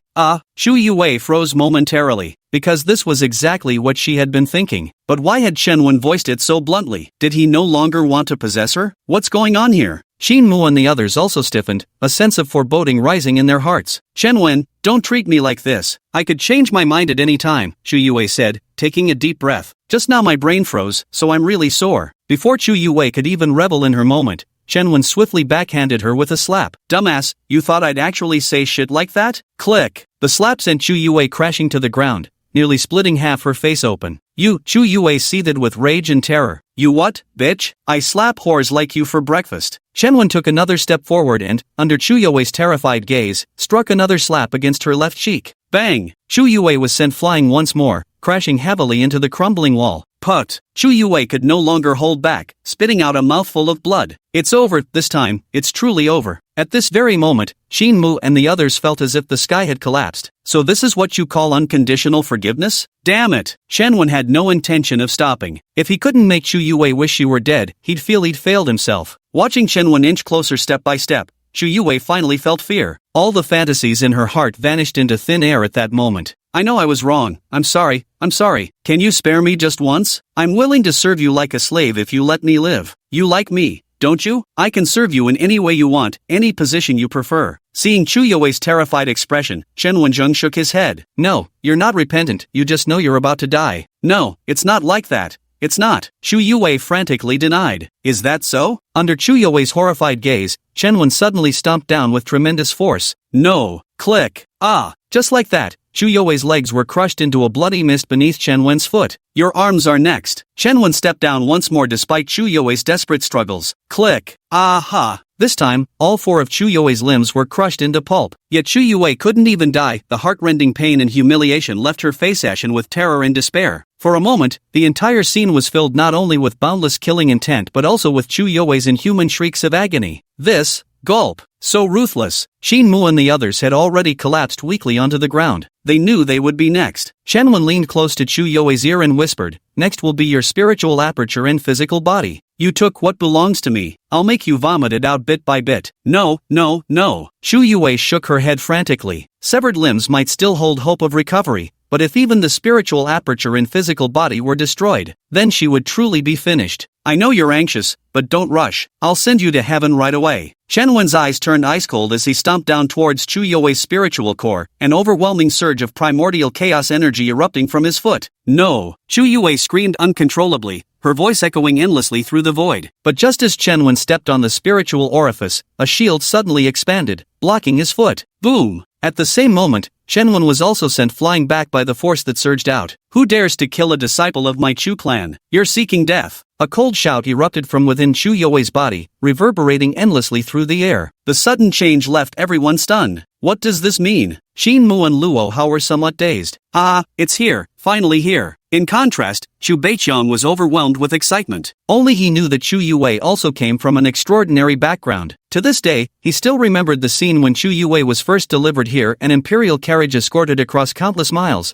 with dozens of top-tier powerhouses clearing the path. The overwhelming majesty of that moment, the astonishing spectacle, remained unforgettable to him even now. As for why they chose the Chu clan, perhaps it was because they shared the same surname. Later, he took it upon himself to adopt Chu Yue, solely for the purpose of forging a connection with them one day. Chen Wudi and Chen Hongmian approached Chen Wen in unison. Observing the runes swirling on the protective shield and the distorted energy surrounding it, he couldn't help but curl his lips into a cold smirk. This is a protective talisman seal, a life-saving means bestowed by great families upon their juniors venturing into the lower realms for tempering. This seal also incorporates a teleportation array, allowing it to arrive the moment descendants summon it. Invincible Chen said leisurely, "Hey man, how come I don't have one then?" What Chen Wen cared about wasn't that Chu Yue had connections, but rather why he didn't receive the same treatment. Perhaps noticing Chen Wen's thoughts, Chen Hongmian sighed and said, "Your situation is somewhat different. We'll explain it to you when we have time later." "Alright," Chen Wen replied with a resigned smile. Meanwhile, Chu Yue had quietly overheard every word of Chen Wudi's remarks. In an instant, a surge of intense hope welled up within her heart. So it turns out I'm someone with connections too. Die, all of you must die. In that fleeting moment, Chu Yue's excitement transformed into boundless indignation. "I don't care what grudges you hold, stop this immediately," the voice came again. "Stop my ass. I'm here to take down all you fucking dogs." Chen Wudi suddenly moved, lightning gathering between his fists as overwhelming power coalesced in an instant. "You dare!" The voice kept roaring incessantly. "No, save me, save me." Chu Yue was instantly terrified. This was the perfect example of falling from heaven straight into hell. Boom!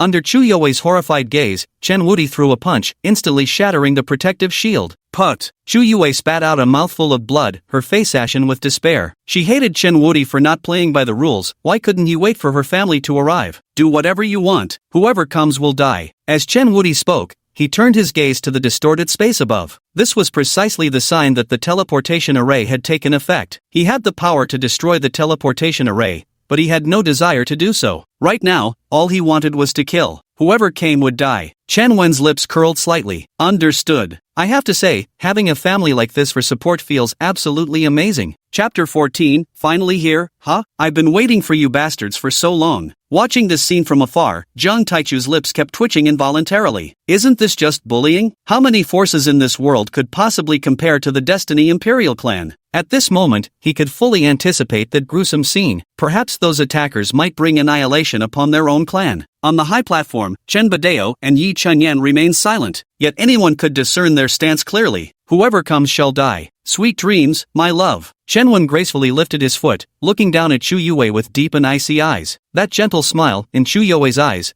was like the fangs of a death-bringing demon. "No, I have backup, they're already on their way. You can't do this, you just can't." Chu Yue screamed in terror, her eyes filled with fear, resentment, and above all, regret. "That's precisely why I must kill you now." Chen Wen's lips curled as he stomped down abruptly. "No!" Chu Yue screamed in despair. Bang! Under that single footfall, an overwhelmingly tyrannical force exploded within Chu Yue's spiritual aperture. Chu Yue was crushed into the ground, the surface splitting instantly as billowing dust filled the air. In an instant, half of Chu Yue's body was crushed beneath a foot, blood splattering in all directions. Seeing this, Shenwen lifted his foot once more and brought it crashing down toward Chu Yue's head. Using the distraction caused by reducing Chu Yue to a bloody mist, he immediately activated the Heavenly Fate Melting Furnace. Refine. At the same moment, Shenwen activated the Heavenly Destiny Grand Furnace, and an invisible force enveloped Chu Yue completely. In an instant, the soul above Chu Yue's head was abruptly dragged into it. Refinement complete. One portion of Orange Destiny Nirvana liquid acquired can be exchanged for one random reward. Host has completed the first refinement, achieving a new milestone, and will receive an additional random reward draw opportunity. Host has completed the refinement of an Orange Destiny, reaching an achievement, and has obtained an Orange Destiny treasure chest. Instantly, a series of notification chimes erupted in Shen Wen's mind. Holy shit, this actually works. And there were even 2 extra rewards. Chen Wen's eyes immediately lit up. As for the others, they were all stunned by Chen Wen's methods. Not only were they clean and efficient,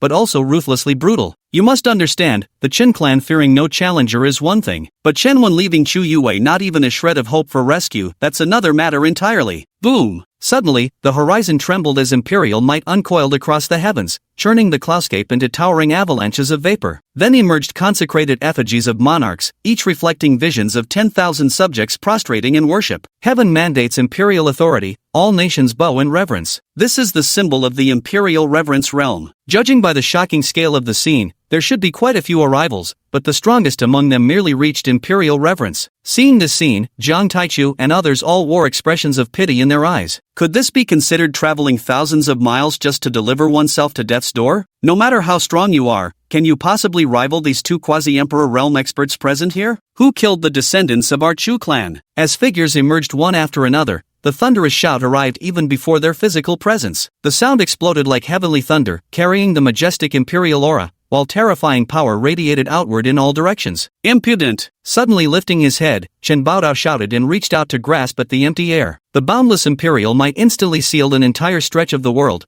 as terrifying and ancient laws surged wildly. At a glance, the shackles of cosmic laws shattered under that grasping hand, while boundless chaotic currents raged unchecked. Plop, plop, plop. The dozen or so people who had just rushed out suddenly felt as if the sky was falling, as a massive golden hand, large enough to blot out the sun, descended upon them to grab them. No way, what's going on here? The leader of the group, witnessing his defenses being obliterated instantly as if they were made of paper, was utterly horrified. This is a misunderstanding, a misunderstanding. We're just passing by, just passing by. The man reacted swiftly and immediately began begging for mercy. The others quickly joined in. Yes, we were just passing through. We'll leave right now, we're leaving right now. At this moment, they finally realized they had messed with the wrong person. At the same time, they utterly despised that young noble who had come for experience. What the hell kind of thing have you provoked? You've doomed us all. Die! Chen Baodao didn't bother reasoning with these people, abruptly clenching his fist. No, we're from the Holy Clan faction of Qingtian realm. You can't possibly. Too much nonsense. With a cold snort, Chen Tyrant crushed him instantly. The intruder exploded into a crimson mist before their eyes. How was this possible? Chu Beichion's face turned ashen as he collapsed weakly to the ground. Having completed all this, Chen Baodao calmly withdrew his palm. At the same time, he now held an additional token in his hand. The token was carved with ancient seal patterns, with a large character Chu at its center. Yi Chenyan glanced at it and asked, the Chu clan, a sacred lineage from the Qingtian realm. Familiar with them? How could I possibly know such a nobody? I'll just have to search thoroughly when the time comes, Chen Badeo said nonchalantly. This family must be uprooted completely, leave not a single one behind, Yi Chenyan declared coldly.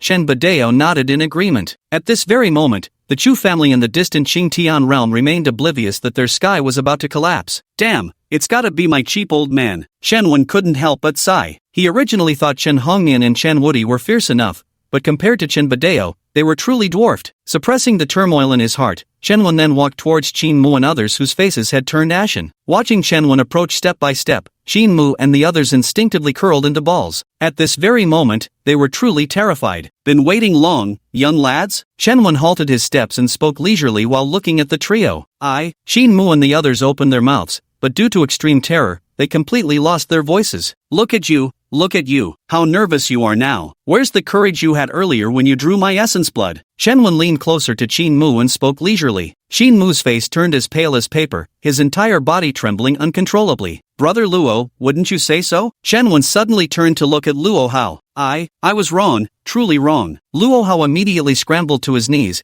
kowtowing heavily to Chen Wen, his face covered in blood though he seemed unaware. Chen Wen shook his head. No, you aren't wrong. The one who's wrong is me, Chen Wen. After all, I'm just an insignificant ant with no power, influence, or backing. How could I possibly compare to you lofty disciples of Supreme Unity Palace? Not to mention my divine body, even a single hair on my head belongs to Supreme Unity Palace. Brother Luo, do you think my arrogance carries even a fraction of your style? Chen Wen leaned closer to the kneeling Luo Hao and drawled lazily. Luo Hao froze instantly. I'm sorry, I was wrong. I was truly wrong. Soon after, Luo Hao began kowtowing frantically once more. You can go explain yourself downstairs. Chen Wen's expression turned icy. The moment Luo Hao bowed his head, he stomped down with his foot. Bang! Luo Hao's head burst open like a watermelon, scattering everywhere. His body remained embedded diagonally in the ground, still looking as if it were pleading for forgiveness. The scene was utterly horrific. Now it's your turn. Without doubt, Chen Wen hated Qin Mu the most, because while conscious, all the torment he endured came from Qin Mu. No, no, no. Witnessing Luo Hao's miserable state, Qin Mu instinctively scrambled backward. Think you can just leave? Chen Wen's eyes brimmed with murderous intent as he grabbed Qin Mu violently. No,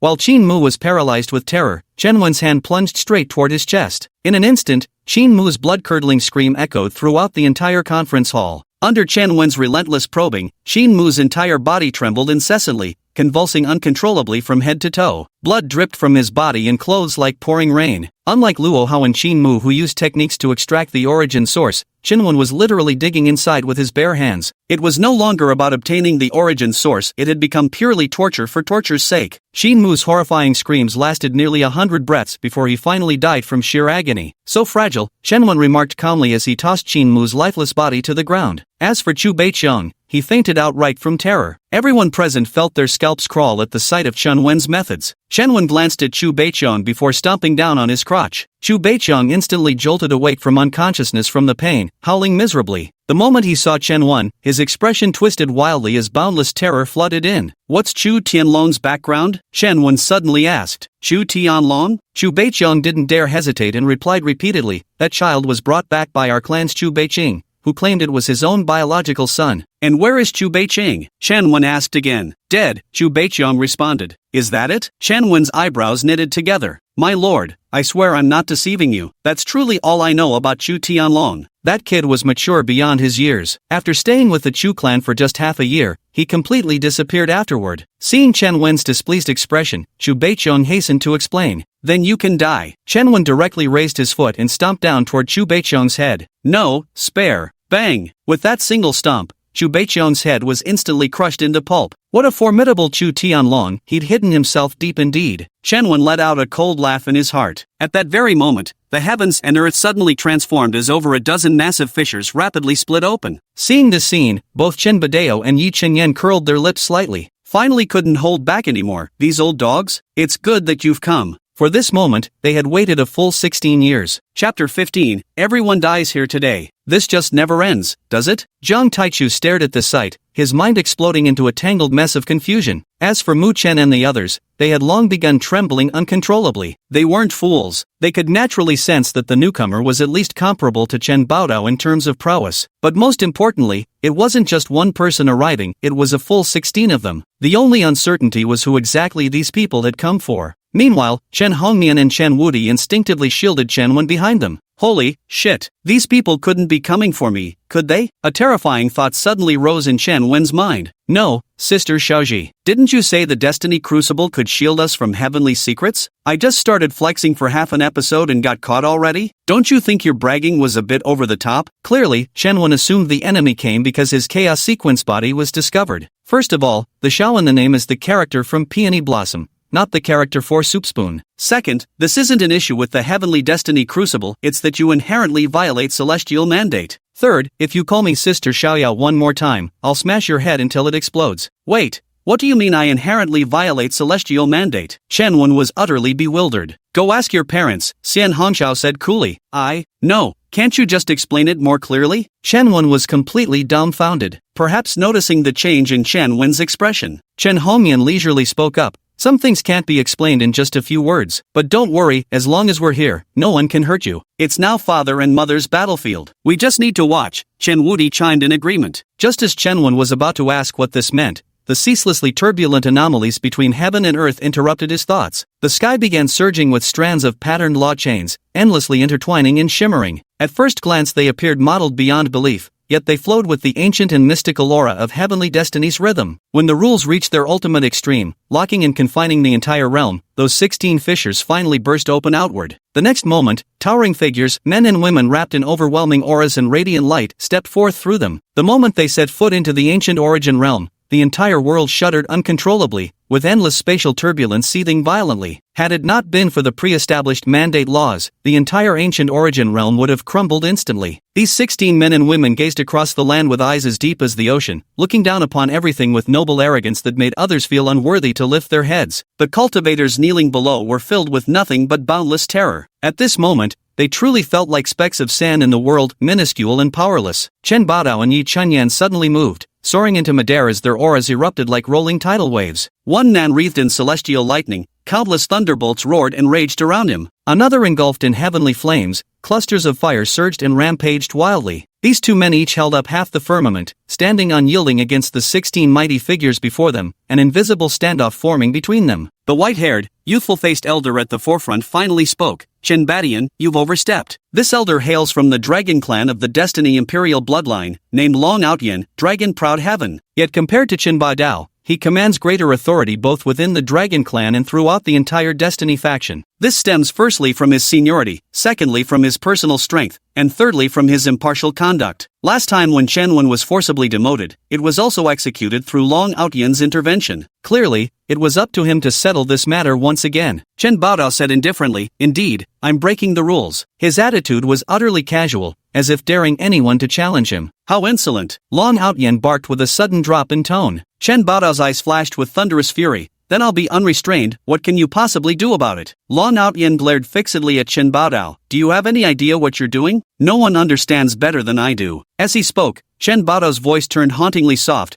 "Do you know what my two greatest regrets are? First, I failed to protect my son, leaving him to grow up without parents for 16 years. Second, I failed to protect my wife, allowing her to slap herself behind my back. As a father, I've fallen short. As a husband, I've fallen short again. To this moment I've waited 16 long years." Chen Badeo suddenly raised his voice to a roar. "Tonight, I'll wipe out every single one of you." Boom! As he spoke, the aura of a half-step great emperor erupted violently, still climbing at a dizzying speed. Yi Chenyan glanced at her husband and unleashed her full power alongside him. Long Outyen's eyelids were twitching incessantly. He could sense Chen Baodao and Yi Chenyan's fearlessness. Moreover, when had these two become so powerful? Soon, Long Outyen's gaze swept past them both and settled on Chen Wen. Chen Wen's eyes were bloodshot, his fists clenched tightly. The blazing love between Chen Badeo and Yi Chenyan moved him deeply, stirring every pore of his being with emotion. To have such family, even if he were to die here today, it wouldn't be in vain for him to have crossed worlds.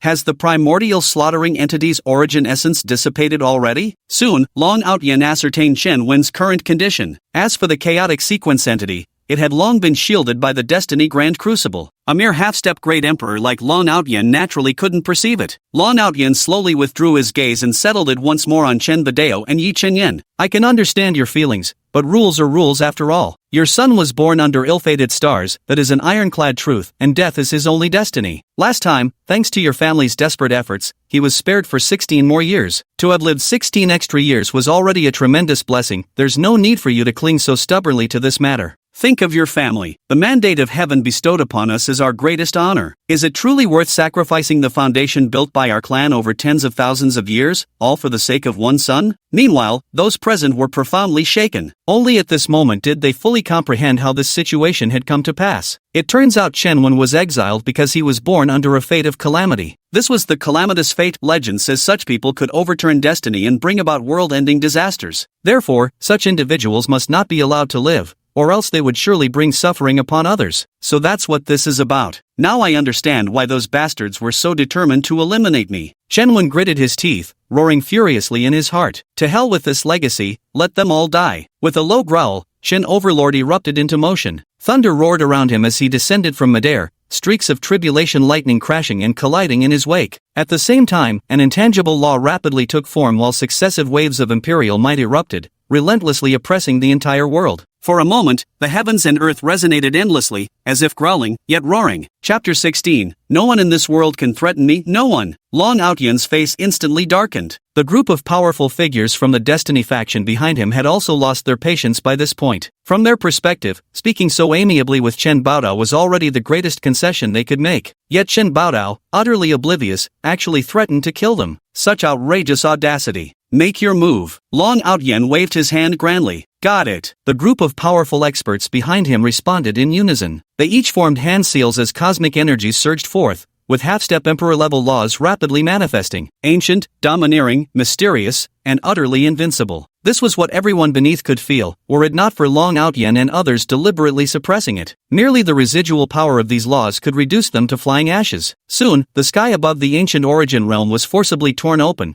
carved out into an extra-dimensional battlefield. For the fundamental rules of the entire ancient origin realm simply couldn't withstand the battle between 18 of such beings. If they so desired, wiping out an entire ancient Yuan realm would be as effortless as raising a hand. Xiaodi, Xiaomian, protect your little brother. We'll all go home together soon. Yi Chenyan whipped his head around, glanced at the trio below, tossed out these words, and then charged forward. No, Shen Wen instantly panicked. 2 against 16, how to fight, how to survive. Even a fool would know this was suicidal. And worst of all, it would be for his sake. Little brother, don't be rash. Mother and father are far stronger than you imagine. Seeing Chen Wen about to charge forward, Chen Hongnian grabbed hold of him firmly to stop his advance. Just a bunch of insignificant riffraff, she said calmly. Mother and father could suppress them with a mere flick of their hands. Indeed, Chen Wudi added nonchalantly from the side. Taking in their utterly composed demeanor, Chen Wen's surging emotions froze mid-motion. He immediately turned his gaze toward the battlefield in mid-air. The sight before him stunned him beyond belief. There, the Emperor of Tyranny Chen's imperial laws erupted violently. One hand wielded sky-piercing thunderbolts, while the other unleashed countless layers of illusionary worlds. With a single strike, he obliterated the imperial domains constructed by Long Outyan and his comrades. Even the chains of rules beside them were shattered into dust one after another. Compared to this, you're far from adequate. With a cold roar, Chen Baodao threw a heavy punch that exploded through space, stirring up chaotic currents that filled the sky. How is this possible? The 8 middle-aged men and women who confronted Chen Baodao turned pale with shock, instinctively unleashing layer after layer of attacks. But their attack was instantly shattered, their entire body sent flying by a single punch. Die! Chen Baodao took a stride forward, his internal energy surging endlessly as celestial thunder crashed down, transforming the entire sky domain into a hellscape. Boom! An unstoppable force swept outward, crushing everything in its path. Bad news, retreat quickly. At this moment, even Long Outyan's expression changed, and he instinctively roared out loud. But it was too late. Under that overwhelming force, the 3 middle-aged men and women were instantly pulverized into bloody mist, their souls crushed to drifting ashes along with their bodies. Yet Yi Chenyan's techniques proved no less ruthless than Chen Baodao's, conjuring an ancient celestial phoenix from the boundless sea of flames. Primeval and mysterious, this oppressive might permeated the entire battlefield, incinerating every last wisp of spiritual energy into nothingness. The 8 men besieging her were all subdued as well, utterly powerless to resist beneath the scorching heavenly flames. Die, you bastards! Yi Chenyan stood like a goddess of war. With a sweeping motion of her spear, the heavens and earth crumbled layer by layer, stars plummeted, and countless lives turned to ashes. Bang! The team of 8 led by Morong Joyo was sent flying by a single strike of the spear, their defenses completely shattered in an instant. PFFTTT. At this moment, they could no longer hold back and spat out a mouthful of blood. Gather together, gather first, and then we'll talk. Seeing this situation, Long Outyan was finally frightened and shouted urgently. At this very moment, he finally understood why Chen Baodao had said he'd been waiting for 16 years. It turns out it was to avenge their joint sanctions against Chen Wen last time. Such terrifying patience, such terrifying talent. In just 16 years, he had already surpassed them and achieved absolute domination at that. At the same time, Jiang Taichu and the others stared numbly at the scene before them. At this moment, they could only feel their scalps tingling, shocked to the point of being unable to breathe. So this couple was actually this ruthless. 1 against 8, a true 1 against 8 battle. Fortunately, I didn't foolishly cling to so-called dignity. What if you all come at me together? Chen Baodao growled coldly, his eyes instantly erupting with boundless killing intent. Die for me, bastards. Chen Tyrant took another step forward, using the momentum to swipe his hand toward Long Outyen and the others. A colossal hand cast its shadow over the sky, entwined with imperial laws, reinforced by divine blood essence as ancient Tao rhythms swirled upon it. One by one, battlefields of the primordial times emerged, along with supreme beings of that era, appearing utterly unrivaled and overbearing. Not good. Strike now. Strike with everything you've got. Long Outyen could sense the terrifying power behind this colossal palm strike and immediately roared in urgent alarm. The others also dared not hesitate, swiftly manifesting imperial Tao principles one after another. Within their bodies, thunderous battle drums seemed to pound as radiant light erupted heavenward. The boundaries of heaven and earth swiftly transformed into layered protective barriers. As the dreadful imperial barrier shook violently, the surrounding space instantly distorted before being obliterated into flying ashes. At first glance, it was shocking to the core, utterly breathtaking. Is that all? Then you may all die. With a thunderous roar, Chen Badao slammed a massive palm directly against multiple imperial principles of law. Bang! The two forces exploded simultaneously, instantly shattering all celestial illusions. Half of the otherworldly battlefield collapsed under the overwhelming force. No! At this moment, Long Outyen and the others' voices rose in urgent shouts. A colossal hand was seen smashing through all resistance, crashing with lightning speed onto the Imperial Tao barrier before them. This Imperial Tao barrier was their final line of defense. Crack, crack, boom. The Imperial barrier only held for a few breaths before being crushed outright, unleashing chaotic torrents of unrestrained power in all directions. Plop, plop, plop. Under the crushing force of that grasp, while Long Outyen barely managed to withstand it, the remaining 4 members of the group exploded into clouds of crimson mist. The lingering might of a single hand slaughtered 4 half-step great emperors. Terrifying beyond measure. Damn it, hold the line for me. Long Outyen suppressed his crumbling body, hastily manifesting multiple emperor forms, his eyes blood-red like crimson. Every half-step emperor would refine their own emperor form. This was equivalent to having an extra life. It was also their last line of defense. Boom, boom, boom, boom. Long Outyen stared in utter shock as his imperial body was crushed one piece after another, exploding into a sky full of swirling dust. How could this be possible? Long Outyen was both numb with disbelief and paralyzed by fear. Humph! Chen Badao let out a cold snort as his hand violently clamped down, forcibly crushing all the power around Long Aotian into nothingness. Long Aotian was gripped by the neck like a dead dog, with blood continuously splattering from his body. But a half-step great emperor was still a half-step great emperor. The drop of imperial blood that splashed onto the battlefield erupted into earth-shattering phenomena, causing everything in its vicinity to crumble layer by layer. At first glance, it remains utterly suffocating. At that moment, a spearlight capable of piercing through eternity shot across from another battlefield. 8 figures exploded into clusters of flame like skewered kebabs. This, gulp. The crowd on the scene dared not even breathe a heavy breath. This was simply too unbelievable. A half-step great emperor was slain just like that, and not just one at that. Most crucially, they witnessed the killings with their own eyes. Such a scene existed only in legends, yet today they actually saw it unfold before them. This couple is absolutely unbeatable. Drop dead, bastard. Chen Baodao gave a vicious yank through the air, dragging Long Outyen right before him. Long Outyen's pupils trembled with sheer terror as he begged repeatedly, "Bro, save me. Save me. You dare." A cold roar echoed from the boundless void. The sound struck like heavenly thunder, shaking the entire ancient Yuan realm to its foundations. Tears in space gaped open, revealing ascending cultivators and spatial beings instantly pulverized into bloody mist. The entire ancient Yuan realm plunged into ominous silence as all celestial cultivators prostrated themselves in terror. No one in this world can threaten me. Chen Baodao's eyes erupted with overwhelming killing intent as he violently clenched his fist through the vast void. Bang! Long Outyen was instantly crushed into a mist of blood. Chapter 17. When I want someone dead, no one can stop me. You're asking for death. Endless wrath-carrying heavenly might exploded from midair, reducing the entire battlefield to swirling dust. The vast pressure transformed into frigid killing intent,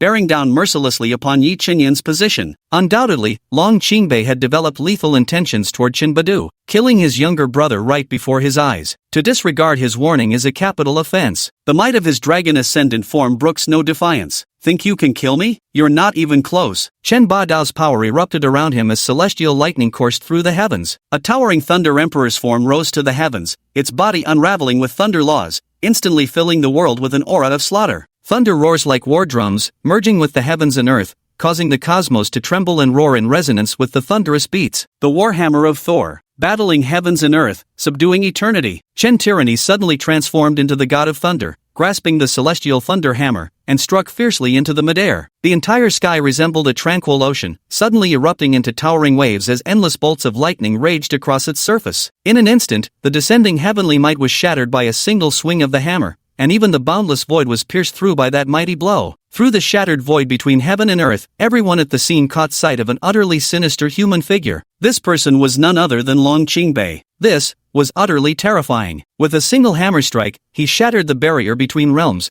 breaking through to the upper realm billions of miles away. Jiang Taichu and the others found their worldview completely rewritten once again. Chen Wudi had once crushed the Taiyidao Palace with a single hand across a million-mile territory. But compared to Qin Badao, it was like a minor player before a master, truly a world of difference. My cheap old man is downright legendary. Chen Wen couldn't find words to describe his feelings, much less find the vocabulary to express his father's overwhelming strength. What is called confidence? This is it. What is called dominance? This is it. What is called invincibility? This is it. Fine one, Chen the tyrant, you're bringing about your own destruction. Long Qingbei's furious voice rang out once more. Skulking clown, get your ass out here. Chen Baodao roared as imperial patterns erupted across his body, unleashing ancient, overwhelming power. His frame suddenly expanded monstrously, gradually transforming into a colossal silhouette that rivaled the heavens themselves, resonating with celestial might. In the next instant, Chen Baodao struck, his movement transcended speed itself. Another massive heavenly thunder hammer struck down through the air. This time, the barrier between realms shattered completely, unable to withstand this overwhelming force. As for Long Qingbei, who stood suspended in the ancient desolation realm, all of this caught him completely unprepared. Chen Baodao had simply struck too fast for anyone to anticipate. By the time Long Qingbei realized what was happening, he had already been struck down from the ancient wasteland realm to the ancient origin realm with a single hammer blow. Between realms, ancient beings emerged one after another, trembling as they witnessed this scene, but none dared to even breathe loudly, fearing they might be caught in the fallout. Jiang Taichu and the others were completely at a loss for words. Their worldview is already shattered anyway. Nothing surprises them anymore, no matter what happens now. Having fallen into the ancient unbounded realm, Long Qingbei's white hair was in wild disarray, his entire aura raging uncontrollably, presenting a rather ragged appearance. I've been waiting for you, you bastard. Chen Baodao instantly appeared beside Long Qingbei, his voice leisurely echoing. Among those who had struck back then was Long Qingbei. Long Qingbei's hair stood on end, the fury in his heart instantly transforming into boundless terror. When had this Chen Baodao arrived by his side? He didn't react at all. Such speed, such power. Truly terrifying. Back then, even the tyrannical Chen Baodao had been completely subdued under his pressure, forced to yield and accept the banishment of his son. But how could they have grown to this level in such a short time? Bang! Chen Baodao suddenly slammed his palm toward Long Qianbei's chest. Long Qianbei's imperial body was shattered by the strike, and all his power dispersed instantly. Put! Long Qianbei spat out a mouthful of blood as he was sent flying by the force of the blow. Chen Baodao took a step forward and appeared before Long Qingbei once again, his hammer suddenly raised. No, I was wrong, so wrong. At this moment, Long Qingbei finally grew terrified, his voice roaring with fear. Only now did he realize that Chen Baodao had never exerted his full strength. He didn't even have the strength to fight back. Wrong? No, you only know that you're going to die. Chen Badao let out a sinister chuckle. Enough! At that moment, the truly formidable figure could no longer stay idle. A cold shout rang out, sealing the entire world in an instant. Chen Overbearing was completely restrained as well. Hearing this, Long Qianbei finally let out a sigh of relief. No matter how strong Chen Overbearing was,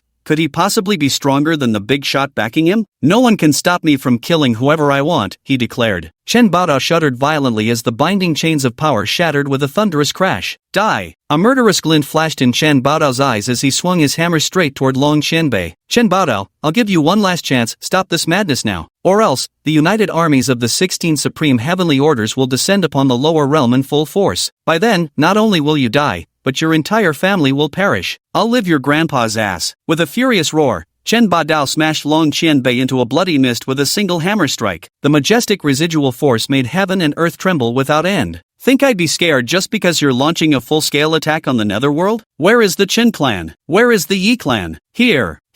One towering figure after another soared into the heavens, their mighty voices echoing across the heavens and earth. In an instant, the entire sky was swarming with dense, shadowy figures. The chains of cosmic order trembled ceaselessly at this moment, giving the impression they might shatter at any second. Someone seeks to kill your clan brothers, what should you do? Roared Chen Baodao. Kill!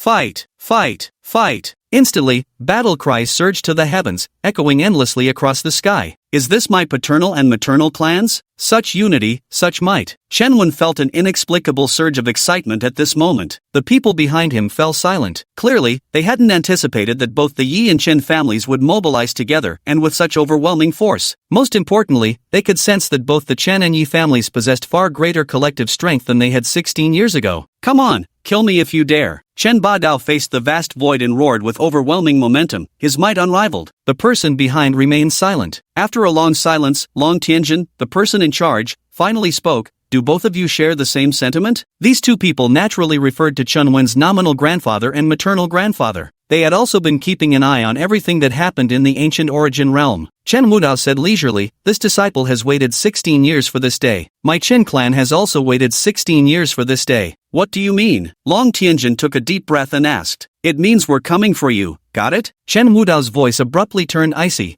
brimming with an overwhelming arrogance. Don't forget, Chen Wudao, Long Tianjin's voice turned icy, the Chen clan is also one of the mandate powers, with the duty to uphold the mandate's righteous path. For the sake of a stolen life, you'd actually wage an endless war with us? You must be out of your mind. Chen Wudao said coldly, whether a member of our Qin clan took a life is for us to decide. Heaven cannot determine it, and you certainly can't. What an impressive Qin clan. It seems you truly wish to overturn the heavens. Long Tianjin was both furious and enraged. Even if I were to tear the heavens apart, what could you possibly do to stop me? Chen Wudao coldly retorted. Damn, is this entire family always so domineering? Jiang Taichu and the others felt their hearts tremble incessantly. Long Tianjin knew Chen Wudao was dead set on opposing them to the end, his expression darkening unpredictably. Although they, the Dragon Clan, currently represent the forces of destiny. But this time, it's mostly their Dragon Clan taking the lead, with other forces merely providing support. If a fight breaks out, they might not truly be a match for the Yi and Chen clans. Most importantly, Chen Wudao's confidence is overwhelming. It seems he's been preparing for this battle for a long time. Just for this reason, they wouldn't dare act recklessly. The wisest choice is to take a step back first, wait until fully prepared before reclaiming what's lost. With this thought, Long Tianjin made his decision. Since your Yi and Chen clans insist on this,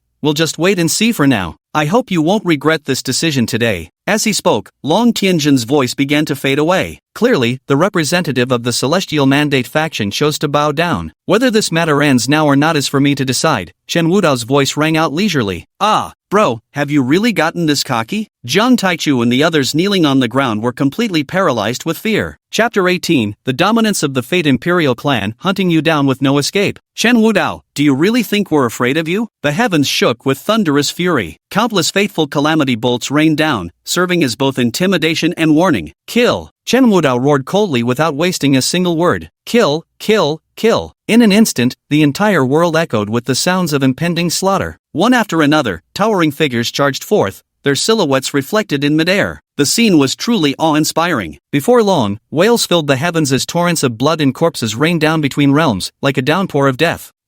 Holy shit, we've struck gold. Chen Wen watched as bodies fell one after another, many of them being chosen ones favored by destiny. Senior, can these bodies be refined? Of course. At this point, Immortal Red Peony changed the subject, but as people die, the luck of destiny gradually fades away. If you want to refine them, you'd better hurry. Through Xian Hongshao's remark, Chen Wen suddenly noticed that the life souls above these people's heads were fading at an incredibly rapid speed, and the rate was even faster than imagined. Seeing this, Chen Wen grew somewhat anxious. This was a veritable gold and silver mountain before them. Yet even in death, the lingering aura of these figures was something he couldn't approach. Besides, if he were to take action personally, the target would be too conspicuous, easily drawing attention from those with ulterior motives. The Destiny Crucible was his ultimate trump card after all. Ah, I've got it. Sis, can you do me a favor? Chen Wen's eyes gleamed as he turned to Chen Hongmian. Chen Hongmian spoke up, go on, help me gather those corpses. I have important use for them. Chen Wen quickly added. All right. Though puzzled, Chen Hongmian agreed anyway. This sister is truly good. When there's trouble, she really steps up. Chen Wen couldn't help but sigh again. Stop. Tell me how you want to negotiate. As soon as the fight began, Long Tianjin realized that the area was already surrounded by elders and disciples from the Yi and Chen families lying in ambush. Chen Wudao and Yi Kuang stood opposite, overseeing the situation. He wanted to intervene,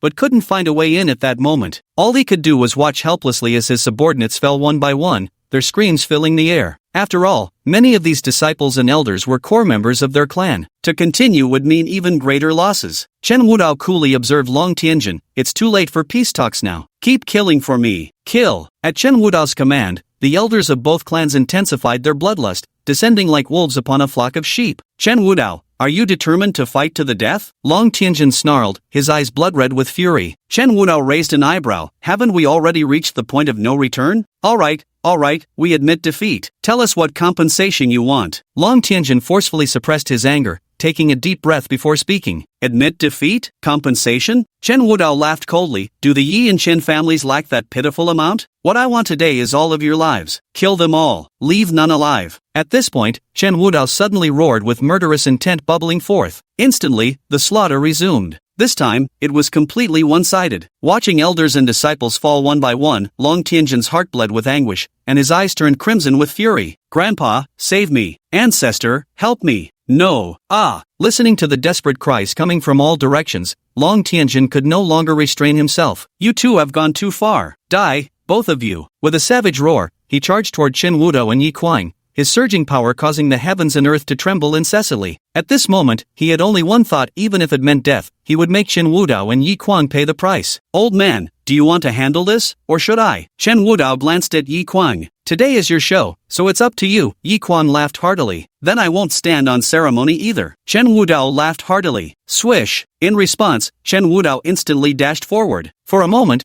both combatants demonstrated their strengths equally, their mighty forces splitting the sky into two halves as the horizon rapidly fractured. With mere gestures, they unleashed streams of imperial Tao principles that severed space itself, sending chaotic currents swirling wildly through the heavens. The two combatants grew increasingly frenzied in battle, their clashes shattering layer after layer of dimensional realms that collapsed from the void, transforming into cascading meteors from the heavens. Countless beings from alternate dimensions perished, their corpses floating across millions of miles of space. The battle raged on for hundreds of breaths before finally subsiding. Under Chen Wudao's full-powered assault, Long Tianjin was ultimately slain amid the currents of the World River. A body at the half-step Great Emperor realm collapsed through 10,000 years of time and space, sinking into the boundless abyss. "I hate this. I hate this." Long Tianjin's dying roar resonated throughout heaven and earth. Instantly, the heavens mourned with sorrowful hymns as roaring thunder shook the nine heavens. Chen Wudao stood alone within the river of time, calmly observing all that unfolded below. From then on, everyone from the Heavenly Mandate faction was completely wiped out. What level of battle is this?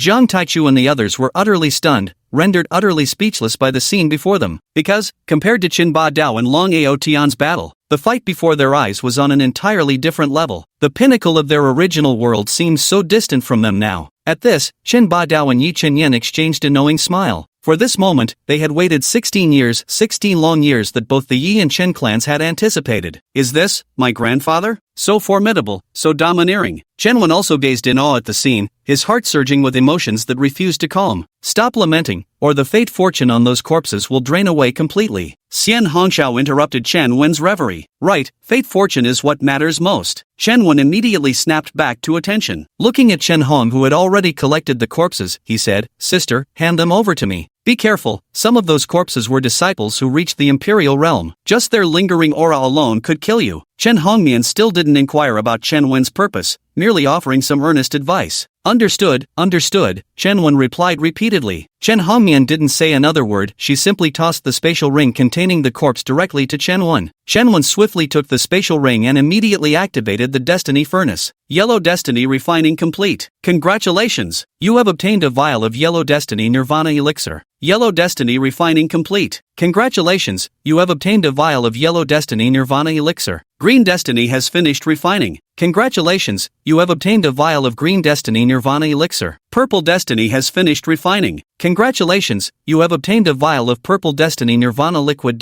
A series of notification chimes rang out. Out of dozens of corpses, only 10 portions of destiny fusion liquid were obtained. What does this mean? Only 10 portions? No. Aren't these people all from the Destiny faction? Are you playing games with me? Chen Wen was momentarily stunned. Heh, do you really think children of Destiny grow on trees? Xian Hongshao rolled her eyes at Chen Wen before continuing. having great strength doesn't necessarily make someone the chosen one. It depends on whether they're destined for it. Take the people on your blue planet for example. There should be plenty of smart individuals, right? But can every single one become wildly rich? In the end, it all comes down to financial fortune. And being the chosen one has nothing to do with strength or the faction one belongs to, it's purely a matter of personal destiny. Then how do you explain the rewards for achieving new accomplishments? Why aren't those present either? Shenwen couldn't help but interject. These people have lost a portion of their destined fortune. Strictly speaking, this only counts as half an achievement, Fairy Hongxiao responded. You're playing word games with me now? Shenwen was speechless. How could they bend the rules like this? The rules are the rules. There's nothing I can do about it. Changing the subject, Fairy Hongxiao added, anyway, don't dwell on it. You'll unlock these achievements eventually, the rewards will come in due time. Alright, Shenwen sighed helplessly. Although he felt regretful about it, when he saw that drop of purple heavenly fate nirvana, he finally let out a long sigh of relief. At least this round wasn't a wasted effort. At this moment, Shen Badeo and Yi Chunyan gradually descended from mid-air. Xiao Wan, were you startled just now? Yi Chunyan quickly moved to Chen Wen's side, speaking softly. By now, Yi Chunyan no longer carried her previous domineering demeanor. Shen Wen shook his head. I just never imagined our paternal and maternal clans would be this powerful. This is just the beginning. If you wish, Xiao Wan, you could walk sideways through this world, Yi Chunyan said with a light laugh. Walking sideways? Then I absolutely love it. Shen Wen's eyes instantly lit up. By the way, mother, I plan to go into seclusion for a few days, Shen Wen suddenly said. Now, he was itching to know what the Fate Nirvana elixir could do. That's wonderful. Our whole family will guard your spiritual journey, Yi Chenyan chimed in repeatedly. A shrimp going into seclusion gets guarded by a family of big shots. Just look at this, will you? This is why being born into the right family matters. Zhang Taichu and the others all looked at Shenwen with envy. Chapter 19. Shenwen's first battle, majestic aura fully revealed. Is this thing the Destiny Nirvana liquid? With a flip of Shenwen's hand, 11 drops of glass-like liquid hovered in his palm. Within these liquids, he perceived intense fluctuations of power, along with profound Tao rhythms swirling through them. Particularly the drop of violet Nirvana liquid, the Tao rhythm it contained was unbelievably ancient and terrifying. In fact, he couldn't help but feel that even if all 6 other drops of Nirvana liquid were combined, their total Tao rhythm wouldn't match the sheer potency of this single violet drop. Sister Xiaoyao, how am I supposed to use this? Shenwen couldn't help but ask. Take it directly, Xian Hongxiao said calmly. That's simple? Shenwen examined it with a mixture of doubt and belief. In the end, he swallowed the drop of heavenly fate. Though immortal red peony was rather unreliable, he still chose to believe just this once. The moment the heavenly fate Nirvana liquid entered his stomach, an intense surge of power immediately erupted. However, the potency of the medicine was gentle and comforting, like heavenly dew descending, cleansing his body inside and out. Simultaneously, his chaos sequence physique erupted with prismatic chaos light, as numerous sequence shackles flew out, interweaving in midair and reflecting various ancient celestial phenomena. Boom! The next moment, Shenwen's entire body trembled violently as surges of vital energy erupted from his flesh, his aura rising steadily with each wave. Though he ultimately failed to complete his breakthrough, his strength had clearly improved by a noticeable margin. This is really good stuff. Only when everything had settled did Shenwen's eyes light up with excitement. Even before using the Nectar of Destiny's rebirth, he knew it could be used to unlock sequence shackles and aid the growth of his chaos sequence body. But what he hadn't anticipated was how tremendously beneficial it would also be for cultivation advancement. This time alone, the gains could easily rival a whole month's cultivation results. If this Destiny Nirvana liquid were inexhaustible, wouldn't his cultivation speed skyrocket? At this thought, Shenwen's eyes immediately lit up with excitement. Immortal Crimson Peony remarked leisurely, not a bad idea, but remember, the stronger you become, the more Destiny Nirvana liquid you'll require later. It's fine, there are plenty of chosen ones under heaven anyway, Shenwen chuckled lightly. Once more. Then, without hesitation, Shenwen swallowed the remaining 10 drops of Nirvana liquid in one go. Instantly, the power of those 10 drops erupted within his body. With the experience from the first drop, Shenwen's absorption of the Nirvana liquid's energy this time was significantly more effortless. Boom! As Shenwen absorbed the final trace of energy, the barrier of his cultivation realm was finally shattered. Above him, spiritual energy rapidly gathered in midair, violently undulating like boiling water. Yet this was not the end. Crack! With a shattering sound, the first sequence shackle within Shenwen's body finally began to loosen. An ancient and mysterious aura of chaos sequences surged out wildly. In an instant, the heavens and earth trembled incessantly, as the primordial energy exploded midair like sparks, rippling outward in concentric circles. It expanded into the endless depths of the firmament, countless chaotic energies diffusing and permeating throughout. One after another ancient phantom was pulled out, as 9 chaotic dragons roared through the boundless void while dragging a battlefield of primordial chaos. What kind of aura is this? At that moment, Shen Baodao and the others were also startled, collectively gazing at this scene in shock. Even with their vast experience, they had never witnessed such a spectacle before. Suddenly, the sky changed. Endless calamity thunder emerged from the depths of the firmament, manifesting in the mortal world as demonic deities wielding black prison lightning. Damn, it's the demonic prison lightning. This kind of calamity thunder only appears when one seeks to slay emperors and attain sainthood. How could such heavenly tribulation lightning appear for a mere yin-yang realm cultivator? Could it be that Xiaowen's constitution is far too powerful? Chen Badao's face drastically changed color. Father, I'll go help Xiaowen. Chen Wudi immediately spoke up. Chen Badao was about to agree when Chen Wen's voice rang out. Such trivial thunder tribulation hardly warrants your intervention, elder brother. With that, a figure wreathed in 9-colored celestial radiance soared toward the gathering storm of heavenly tribulation lightning. Boom! The divine demonic calamity thunder roared as if provoked, crashing down toward Chen Wen with the fury of a hammer strike. The pitch-black prison lightning struck down, carrying the might of heaven. Ha, perfect timing. With wild laughter, Chen Wen charged forward alone. The chaotic sequence body's light barrier shuddered slightly as it effortlessly blocked the descending prison lightning. Chaotic heaven-spanning palm. Chen Wen dashed forward in one swift step, his massive hand descending upon the gods and demons ahead like a sky-covering behemoth,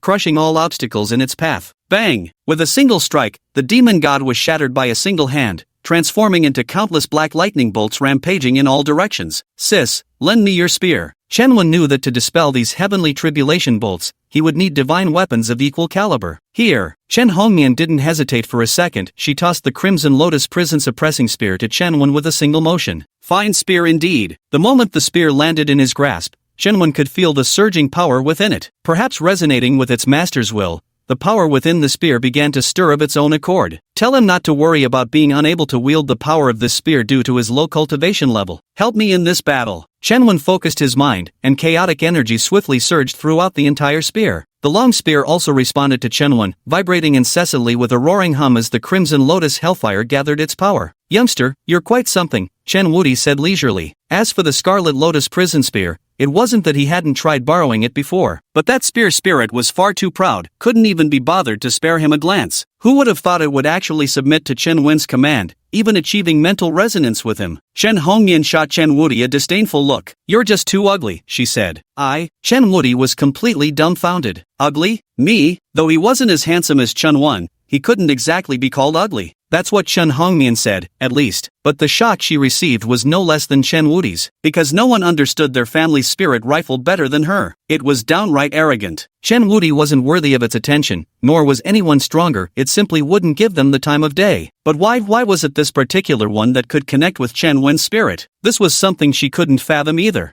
Then let's raise some hell. Feeling the spear's exhilaration coursing through him, Chen Wen felt his battle fervor surge. As the words fell, Chen Wen leapt forward with explosive force, his spear trembling as it unleashed a sea of scarlet lotus flames. A terrifying aura surged violently. The 9 divine demon tribulation lightning found itself challenged once more. In an instant, it unleashed its overwhelming celestial might, filling the entire sky with black infernal thunder. Heaven and earth convulsed endlessly, as if a cataclysm had descended upon the world. You've come at the right moment. Watching the prison-like thunderbolts descend one catastrophe after another, Chen Wen suddenly thrust his spear with overwhelming force, unleashing a terrifying momentum. Chaotic energies entwined with Crimson Lotus hellfire instantly shattered all the falling thunder tribulations, piercing through the entire heavens with a single spear strike. At this moment, Chen Wen's aura surged to its climax, filling the sky with radiant chaotic light. Your turn. Chen Wen instantly dashed before the rows of deities and demons, swinging his spear down with another devastating blow that appeared exceedingly brutal. This strike nearly expended all of Chen Wen's strength,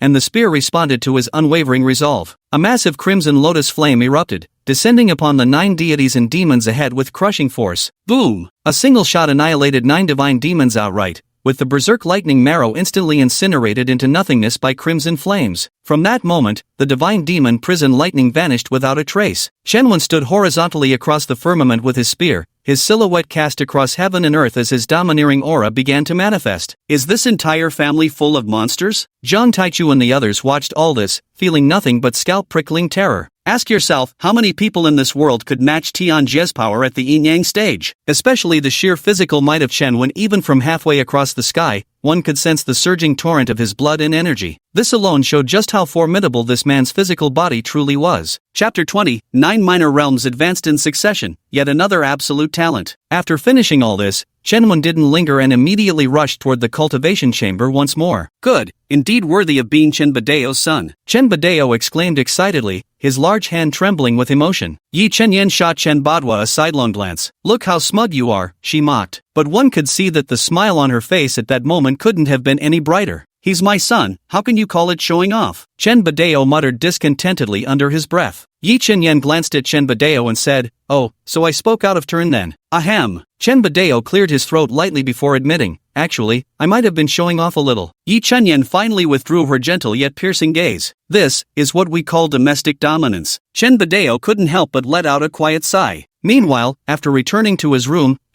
his cultivation level had now stabilized. Moreover, he had broken through from the initial first yin-yang realm to the 10th yin-yang realm. Beyond this, his first sequence shackle had also been unlocked. The absolute talent he obtained this time was called absolute combat power. This aptitude allows one to infinitely elevate their combat power until their physical form collapses. Just moments ago, he withstood the heavenly tribulation with the strength of 10-tiered yin-yang realm, wielding precisely this absolute combat prowess. Yet undoubtedly, his bodily limits could still support him in breaking through further combat barriers. It's simply unnecessary, for going too far is as bad as not going far enough. How about that? This absolute talent is no less impressive than the eternal flame, right? Xian Hongxiao remarked. Each has its own strengths, Chen said repeatedly. From this moment onward, he truly possessed the capability to stand firm in this ruthless fantasy world. As a seasoned fantasy novel enthusiast, he knew this all too well. Having strong connections is important, but the most crucial factor is your own solid capabilities. Only then can you truly hold everything in your grasp. In the future, natural talent will only become more formidable. At this point, Xian Hongxiao's tone shifted as she added, but let me be blunt, don't think you can get carried away just because you got lucky this time. The removal of subsequent shackles will only become increasingly difficult, but correspondingly, the rewards you gain will be greater, especially the hidden benefits inherently carried by the chaos sequence itself,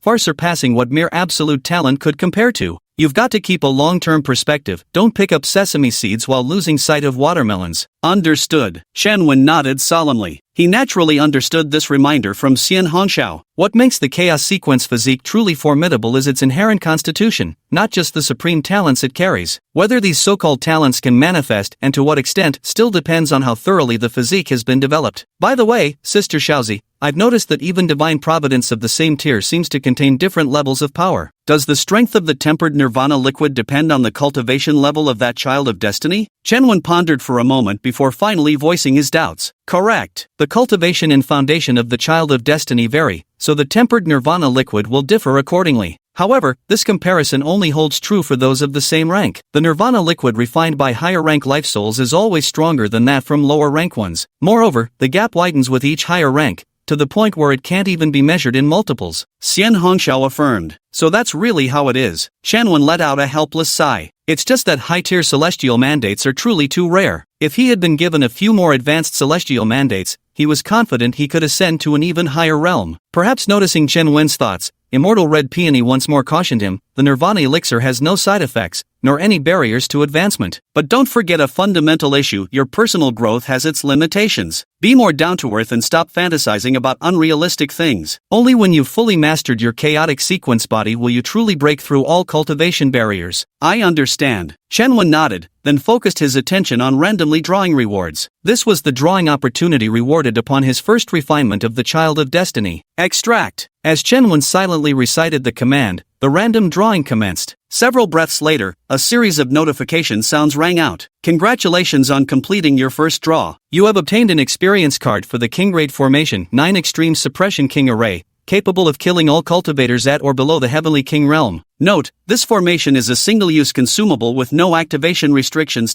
Holy shit, drawing a King Raid formation on the first try? Nice, very nice. What he needed most right now was precisely this kind of peerless killing move. Don't look down on it just because it's a disposable item. The incredible thing is that it has no limitations. It's like having an imperial artifact placed right before him now. completely at his disposal, let alone whether he could put it to good use or not. Even if he could barely manage to wield it, he wouldn't be able to unleash its true power. So when it comes down to it, this formation is truly the most reliable method. As for her sister's Crimson Lotus prison suppressing spear, that's merely an exception. First, he obtained Chen Hongmian's authorization. Second, the spear spirit acknowledged him. Though I don't know the reason, this is simply the fact. Ultimately, his ability to perform at that level was also aided by its autonomous enhancement. Whoosh! Absolutely exhilarating. Just 100 more sheets of this, and it'd be even more thrilling. Shenwen exhaled a turbid breath heavily, his face unable to conceal a smile. Let me see what this orange destiny treasure chest holds. Shenwen eagerly opened it. A stream of information flooded his mind. Heaven-sundering sword art, a sacred-grade sword technique that can be continuously upgraded. This sword technique combines speed and power, and when cultivated to its ultimate realm, it can sever the heavens with a single strike. This sword technique, what a treasure! Shenwen's eyes lit up with excitement once again. While sacred-grade sword techniques don't start at the highest level, their greatest advantage is how perfectly they suit his current stage of cultivation. What's most remarkable is its capacity for continuous upgrades, making it entirely possible to eventually reach imperial grade. This is a huge windfall. Xu Yue, oh Xu Yue, you finally served some purpose. At least my efforts to send you to your grave weren't in vain. But it's about time to head out now. My parents must be growing impatient waiting for me. Thinking of this, Shenwen stood up and opened the door. Before his eyes stood 4 figures guarding outside. At this sight, Shenwen couldn't help but smile. This must be what family means. No matter how long they wait, those people won't go far. At the same moment, Chen Baodao and the others simultaneously turned their gazes toward Shenwen. Breaking through 9 minor realms in one go? And without the slightest hint of unstable footing in their new realm? What kind of monster is this? Shen Wudi gasped in shock. As someone who had walked this path before, he knew exactly how heaven-defying it was to advance through 9 minor realms consecutively. To call it impossible wouldn't be an exaggeration at all. Chen Hongmian was also stunned, to be precise, equally shocked. Truly worthy of being my son, Yi Chenyan. Yi Chenyan immediately chuckled with undisguised pride, gazing at Shenwen with eyes brimming with admiration. Wait, no. Why is it okay when you say it, but showing off when I do? Chen Tyrant was utterly speechless, yet he didn't dare to question it. I'm far behind compared to Big Bro and Sis, Shenwen said with a laugh. Those two? Yi Chenyan shook his head. Best not to mention them. Chen Hongmian and Chen Wudi froze in disbelief. What does best not to mention even mean? Are we really that terrible? Mom, if you're going to say it like that, then I'll have to hash this out with you. Chen Hongmian moved closer, wearing an expression ready to argue his case. Get lost. Just seeing you irritates me. Yi Chenyan shoved Chen Hongmian's face away. Oops, now that's what I call a fiery temper. Chen Hongmian instantly had the urge to roll up his sleeves. Chen Wenli immediately said, Sis, this is your gun. Chen Hongmian instinctively took it. By the way, how did you sync with it mentally? Chen Wudi also looked over. He was still hung up on this. It just clicked when I held it. Chen Wen answered truthfully. That's it? Before Chen Hongmian could speak, Chen Wudi cut in to ask. Yeah, that's it. Is there a problem? Chen Wen couldn't help but counter. No problem. It's good. Perfectly fine. Chen Wudi laughed, though his smile seemed somewhat forced. Whoosh, much better. Chen Hongmian let out a long sigh of relief. Critical hit achieved. Someone was hurt even more than she was. Alright, my father and the others are still waiting for Xiaowen. Seeing that the commotion had played out nearly enough, Jin Badeo finally spoke. Grandfather is waiting for me? Shenwen stiffened all over, his heart involuntarily leaping into his throat. Chapter 21. An opportunity to return to the Imperial clan early and participate in the Holy War. He had an extremely profound impression of this cheap grandfather. Domineering, powerful, and fiercely protective of his own. To single-handedly suppress the 16 major destiny forces and execute them at will, such audacity was truly rare in the world. Yet, now that the man had sought him out deliberately, he couldn't help but think deeper. Enough, stop fussing. Just listen to what this old man has to say. At that moment, Shen Wudao's voice rang out in the grand hall. Shen Badeo immediately bowed toward the empty air. Your son greets father. Chen Hongmian and the others hurriedly followed suit. We greet grandfather. Shen Wudao replied indifferently, his voice devoid of any emotion. So this grandfather was actually this aloof? Still, it does fit the imposing demeanor of a master. Shen Wen's heart stirred slightly. I've gained a new perspective on my grandfather. Xiaowen, you've truly suffered through these 16 years. Shen Wudao then shifted his tone and said, but through adversity comes strength, and only by enduring hardship can one rise above ordinary men. Damn old man. Shen Wen silently rescinded his moment of tenderness. Thank you. Why are you just standing there? Chen Hongmian nudged Shen Wen lightly and whispered. #% Swearing internally, Shen Wen pulled on a polite facade and said, grandfather's teachings are wise. This grandson will remember them well. MN, Good. Chen Wudao nodded before continuing. What I'm about to discuss next concerns our clan's rules. Since ancient times, our Chen clan has had an unalterable tradition. Every younger generation member must be sent away for training before coming of age, and can only return on their 18th birthday. But given Xiao Wen's special circumstances and his 16 years already spent outside, we're making an exception to allow his early return. At that time, you may participate in the clan's coming-of-age ceremony to determine the imperial heir's ranking sequence. Compensation. You didn't think this matter would just end like this, did you? As Chen Wudao's words fell, Yi Chunyan immediately spoke up. With that, her voice suddenly rose sharply. Don't forget, my son endured 16 years of suffering for nothing precisely because of our family's incompetence. Old man, Xiaowen has indeed suffered greatly. Chen Badeo took a deep breath and said. Chen Wudao ignored Chen Badeo's plea and instead turned to Yi Chenyan, saying, well, Xiao Yi, what kind of compensation do you want? Directly assign the imperial heir number, grant me 10 entries into the ancestral land, provide 2 chances to participate in the Holy War,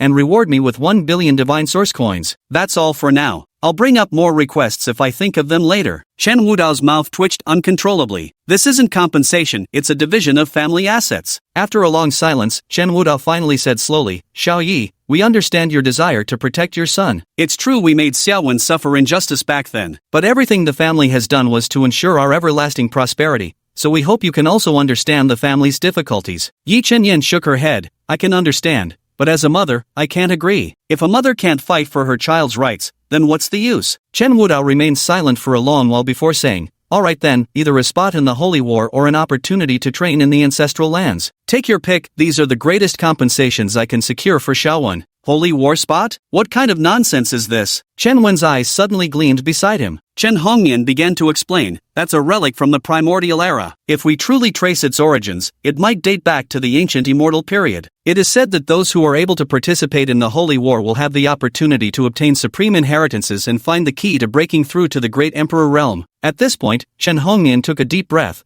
We might even have a chance to challenge the legendary realm. This sacred war only opens once every 10 years, and even our Tianming imperial clan only gets 20 spots. To secure one of these spots, everyone in the clan has been pushing themselves to the limit in training. For grandfather to be willing to spare one spot now is truly incredible. As for entering the ancestral land to cultivate, it's also a great opportunity, but compared to a spot in the Holy War, it's far inferior. So that's what this is about. Then this Holy War, I absolutely have to go. In that moment, Shen Wen had already made his decision. Yi Chenyan fell silent this time. She also knew that one must never go too far in anything. When it's time to stop, one must stop. Entering the ancestral lands to cultivate was an excellent opportunity to grow stronger, with relatively little danger. As for the Holy War quotas, needless to say, they were sacred grounds that every cultivator yearned for. But they were extremely perilous nonetheless. But then again, while a mother's love for her child is not wrong, she must never stifle his future. Given the talent Chen Wen has now displayed, he might well qualify for the Holy War next year. Let our son decide for himself.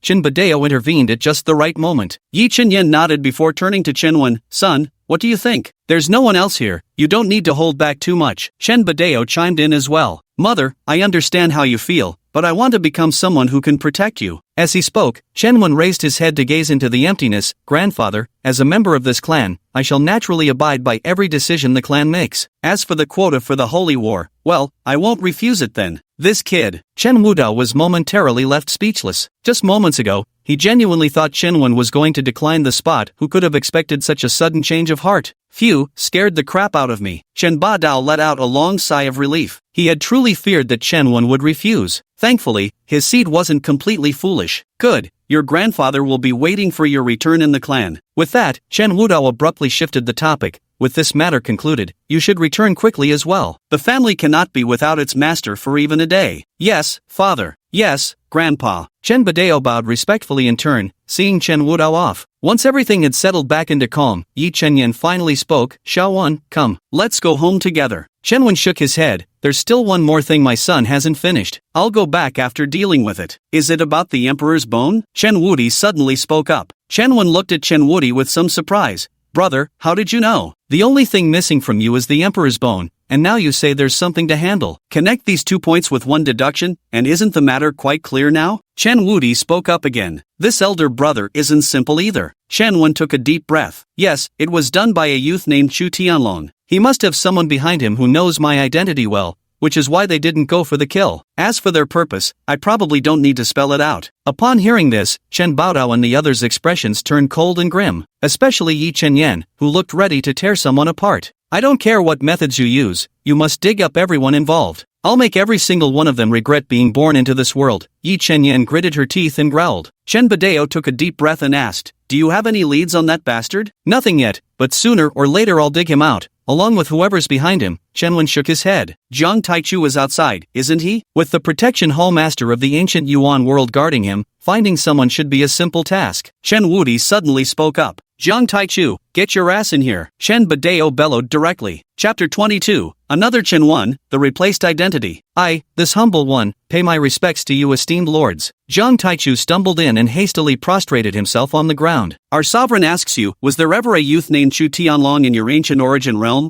about the same age as my son Chen Wen? Chen Baodao stared coldly at Jiang Taichu as he spoke. Jiang Taichu was utterly dumbfounded. Yes, he was the hallmaster of the Boundary Guardian Hall, overseeing the entire ancient Yuan realm. But he wasn't in charge of population control. It's impossible to keep track of every single individual. However, he had to give Chen Badao a satisfactory answer regarding this matter. After carefully considering Chen Badao's intentions, Jiang Taichu finally spoke up. Give me just 1 month, no, make it 10 days, and I'll surely give you a satisfactory answer. 5 days. If you can't find the person by then, you die, Chen Badao said coldly. Jiang Taichu genuinely felt the urge to swear. Is this even doable anymore? With nothing but a name and age, how could I possibly find him in 5 days? Got it. When Chen Wen killed Chu Beiqiang, he had asked about Chu Tianlong's whereabouts. Chu Beiqiang seemed to mention that he was a son brought back by Chu Beiqing, who stayed with the Chu clan for half a year. Could it be that this Chu Tianlong also offended Chen Wen? Yes. Otherwise, why would a big shot like Chen the Tyrant set his sights on a mere lower world youth? And so on. Chen Wen? A descendant of the imperial clan. I think I've heard that name before. Who should we listen to then? My younger sister. Yes, that's right. My sister said it. If this is true, then this matter is truly momentous. At this thought, Jiang Taichu's little heart trembled with fear. Jiang Taichu silently took a deep breath, mustering his courage to say, may this humble one first confirm one thing? It's very important, there might very well be the person you're looking for. Chen Baodao stared at Jiang Taichu for a long moment before finally saying, it had better be that way. Jiang Taichu tremblingly took out a communication talisman and quietly channeled his spiritual energy into it. After a while, a soft, delicate female voice came through. Brother, are you looking for me? Brother has one thing to ask you, and you must answer honestly. Jiang Taichu took a deep breath and said, all right. Jiang Qingren also noticed the solemnity in Jiang Taichu's tone and immediately became serious. You once told me that there was a holy son named Chen Wen in your sacred land, and that he hailed from the imperial clan of the upper realm, correct? Jiang Taichu began. Jiang Qingren fell silent for a long moment before responding. Yes, our holy son is indeed named Chen Wen, and he does come from the imperial clan of the upper realm. But the holy son is a person of discretion who dislikes being disturbed by outsiders unless he extends an invitation himself. Thus, even though many factions are aware of his identity, they refrain from wantonly publicizing the matter. If you wish to request an audience with him, elder brother, now's your chance. I can put in a word for you. As for whether he agrees or not, well, that I cannot say. At this very moment, Jiang Taichu was utterly stunned. His mind was left with nothing but a deafening buzz. Someone actually had the fucking audacity to go this far. Not only did they offend a true imperial descendant, but they also dared to impersonate one. Meanwhile, figures like Chen Baodao stood with faces as cold as iron, their murderous intent running rampant like an invisible storm. They're no fools, they naturally understand what has happened. Not only did Chu Tianlong dig out Chen Wen's emperor bone, but he also usurped his identity. Brother, what's wrong? Say something. Seeing Jiang Taichu remaining silent for so long, Jiang Qingren called out to him several times in succession. Ask if he's currently in the Holy Land. Chen Badao's voice reached Jiang Taichu's ears. By the way, is your holy son present in the Holy Land? I was thinking of finding an opportunity to pay him a visit, Jiang Taichu added. Don't know. His whereabouts have always been known to very few, not even by our holy lord. As she spoke, Jiang Qingren shifted topics. Next time I see him, I'll ask for you. This matter shouldn't be rushed. Alright, just let me know when the time comes. Jiang Qingren's last bit of suspicion vanished. You go ahead with your work, I've got things to attend to too, Jiang Taichu said. Got it. Jiang Qingren immediately cut off the connection. Whoosh! Jiang Taichu let out a long sigh of relief. He had finally managed to bluff his way through. He genuinely feared he might alert the enemy who knew what hidden intricacies lay beneath the surface. At that moment, the scene fell into complete silence. The current situation couldn't be described as good, nor could it be called bad. All they could do was pray that Chu Tianlong hadn't received any messages from the mastermind behind this. Even Chu Tianlong wasn't silenced. "You've done well," Chen Badao spoke up. Jiang Taichu quickly responded, "It's my duty to serve." "Isn't that the Tiannu Holy Land?" Chen Badao suddenly asked again. Though shocked at Chen Badao's knowledge, Jiang Taichu still nodded. "Yes." "Heh, how utterly brazen," Chen Badao spat coldly. Jiang Taichu dared not speak, silently lowering his head to the utmost. "You wait outside first," Chen Badao suddenly waved his hand. "Yes, my lord." Jiang Taichu dared not delay, promptly withdrawing once more. Once everything had returned to calm, Chen Badao leisurely remarked, "Xiaowen, did you know you have a betrothed fiancé?" Chen Wen furrowed his brows. He couldn't understand why this domineering Chen would suddenly bring this up. "Your fiancé comes from the ancient kingdom of Lulan,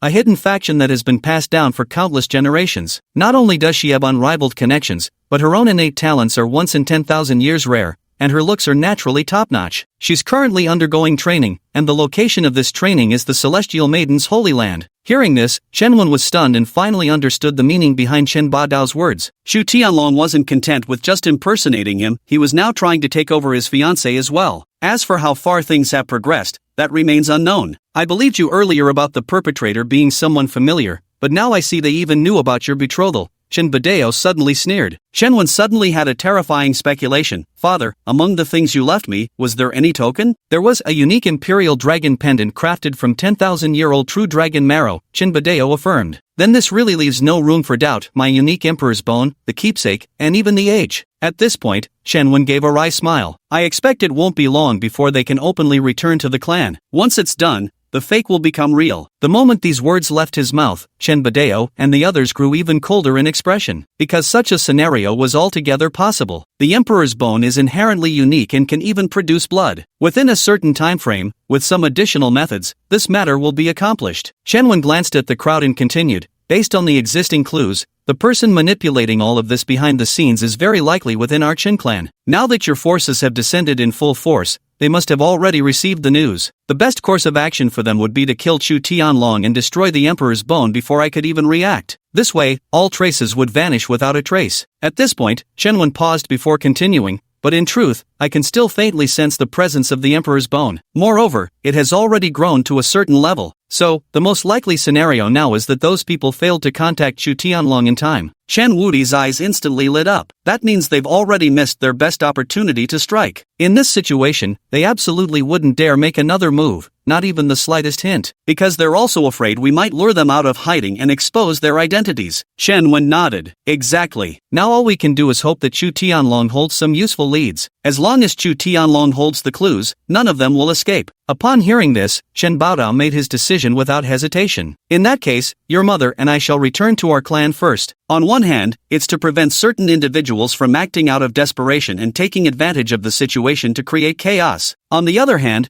we will secretly control everything and blockade the entire ancient Yuan realm. At that time, if they dare to make a move, they will all perish. Xiaodi and Xiaomian, you two investigate the visitors from the upper realm who have entered the ancient Yuan realm these past few days, and keep a close watch on them for me. If they show any suspicious movements, restrain them immediately. I'll take full responsibility." "Understood." Chen Hongmian and Chen Wudi nodded one after another. "As for you, Xiaowen, there are two options. First, you can go to the Celestial Maiden Holy Land and see what the situation is there. If nothing unexpected happens, you'll get a chance to personally settle your score. The second option is to return with us. As for Chu Tianlong, we'll hand him over to you after we capture him so you can take your revenge with your own hands." Chen Wen answered without hesitation, "I'll go to the Celestial Maiden Holy Land. Just happen that I want to meet the Chu Tianlong anyway." He enjoyed the process of driving Chu Tianlong to utter despair more than achieving his goals through proxies. Only this way could he give proper closure to both himself and his original body. Chapter 23, Imperial Companion Artifact, Hundreds of Marriage Proposals. Chen Baodao nodded and said, "Good, I'll assign you an assistant named Chen Nu. His strength is such that even among those from the upper realm, few could match him. As for how to arrange his future, you may decide for yourself." Chen Wen promptly nodded. "That would be perfect." After making all the necessary arrangements, Chen Badao finally said, "You may enter now." Jiang Taichu, who had been waiting outside the door,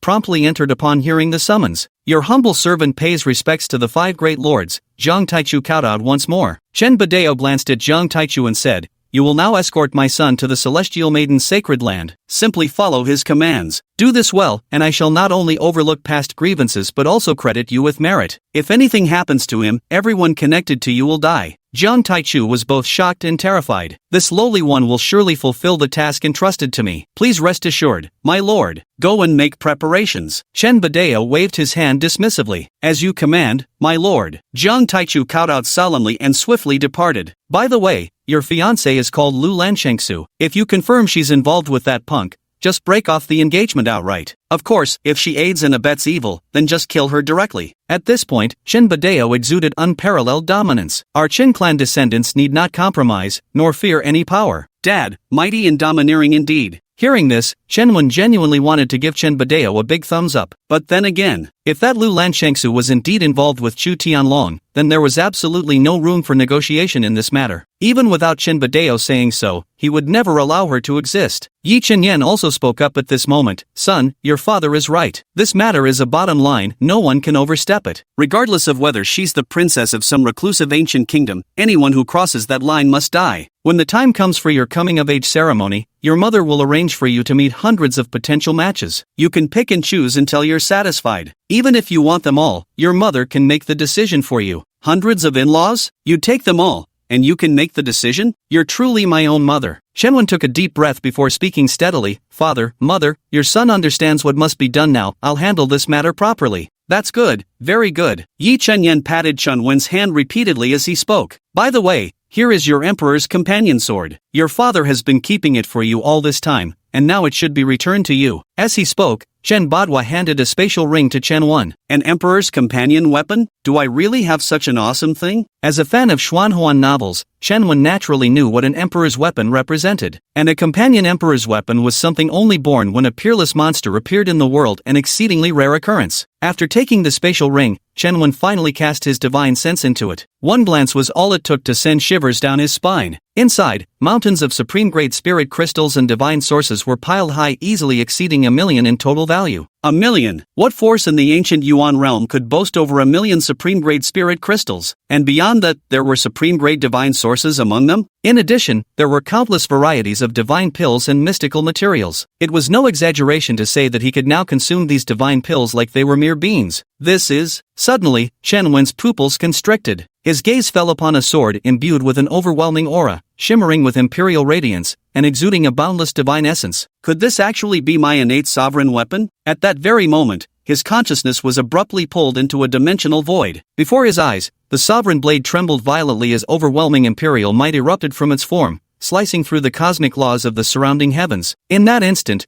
all spiritual artifacts in the vicinity prostrated themselves, trembling uncontrollably with primal fear. Instantly, the sword light gathered upon the blade erupted violently, piercing through the void of eternity in an instant, reaching the boundless beyond. The next moment, a towering shadow wielding an imperial sword could be seen standing between heaven and earth, its overwhelming aura dominating the world, its gaze sweeping disdainfully across all beneath it. The sight was incomparably domineering, so awe-inspiring that none dared lift their eyes to behold it. That imperial sword is terrifying beyond measure. But who on earth is this person? I can't help but feel that even my father is far from being his match. Chen Wen stood dumbfounded by everything before him, taking a long while to come to his senses. In truth, through the original body's memories, he understood quite a bit about the current world, though countless races thrive now, with each great orthodoxy possessing its own ancient heritage. Yet genuinely divine emperor weapons that have survived through the ages are extraordinarily rare. Moreover, today's top-tier powers have long lost the ability to forge supreme emperor weapons. Thus, the incomparable value of such an emperor weapon goes without saying. At this moment, the tremors of the emperor's sword gradually ceased, and all the astounding phenomena slowly withdrew into the blade. Chen Wen's consciousness also began to return to him. Taking a deep breath, Chen Wen asked, "Father, can I wield this emperor sword?" "No problem. Born to accompany you, the imperial might within cannot harm you," Chen Baodao replied nonchalantly. Chen Wen no longer hesitated and immediately reached toward the emperor's sword standing upright in the space. As he drew closer, the emperor's sword showed no reaction whatsoever, completely unresisting to him. This was promising. Chen Wen's eyes suddenly lit up, and his hand instinctively moved faster. The moment he grasped it, a chill pierced through his palm. A biting, razor-sharp aura of slaughter erupted from the blade, sending involuntary shivers down one's spine and prickling the scalp. What a fine sword! Chen Wen couldn't help but sigh in admiration once more. Although Emperor's might had restrained itself, he could still sense the terrifying power within. Especially when held in hand, there was a feeling as if all the strength in his body was boiling intensely. "Father, how much of its power can I unleash?" Shen Wen couldn't help but ask. Chen Baodao responded, "To put it this way, it differs from ordinary Emperor's weapons, being more like a special living entity. For so many years, it hasn't been able to grow because it wasn't by your side. Right now, it's equivalent to a human's infancy, with tremendous room for growth. Its potential probably isn't limited to just being an Emperor's weapon. As for how much power it can unleash, that entirely depends on your strength as its master, and how you nurture it. Don't ask me how to nurture it either. Sentient things connect with their masters spiritually, you'll know when the time comes." That's terrific news. Chen Wen's eyes couldn't help but light up. But don't think about relying too much on it, otherwise it might become a stumbling block on your cultivation journey. Chen Badeo promptly poured cold water on Shen Wen's enthusiasm. It wasn't like he didn't understand this principle. Shen Wen chuckled lightly. With his current resources and background, improving his cultivation wasn't particularly difficult. He wanted the Emperor's sword, but he wasn't about to neglect improving his own strength either.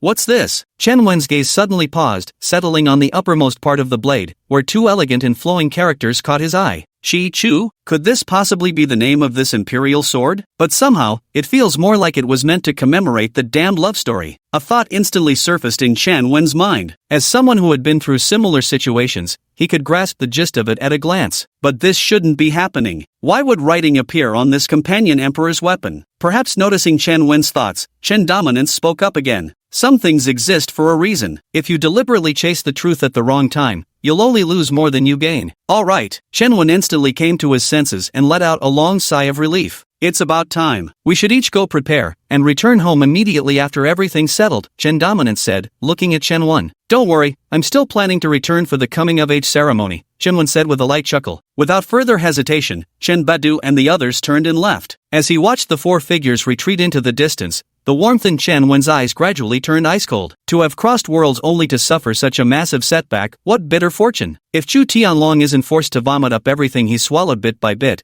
how could he possibly have the face to keep living in this world? As for those behind him, not a single one shall be spared. Chapter 24, Ascending to the Celestial Maiden's Holy Land, Legacy of the First Saint Lord. Half an hour later, Chen Wen arrived outside the Chu clan's territory. At this moment, only Jiang Taichu remained, everyone else had already been dispersed. As soon as Jiang Taichu caught sight of Chen Wen, he immediately stepped forward and greeted, "This humble one pays respects to young Master Chen." Noticing that Chen Badeo was no longer present, he silently let out a sigh of relief. Facing Chen Badeo had truly been an overwhelming pressure, too much to bear.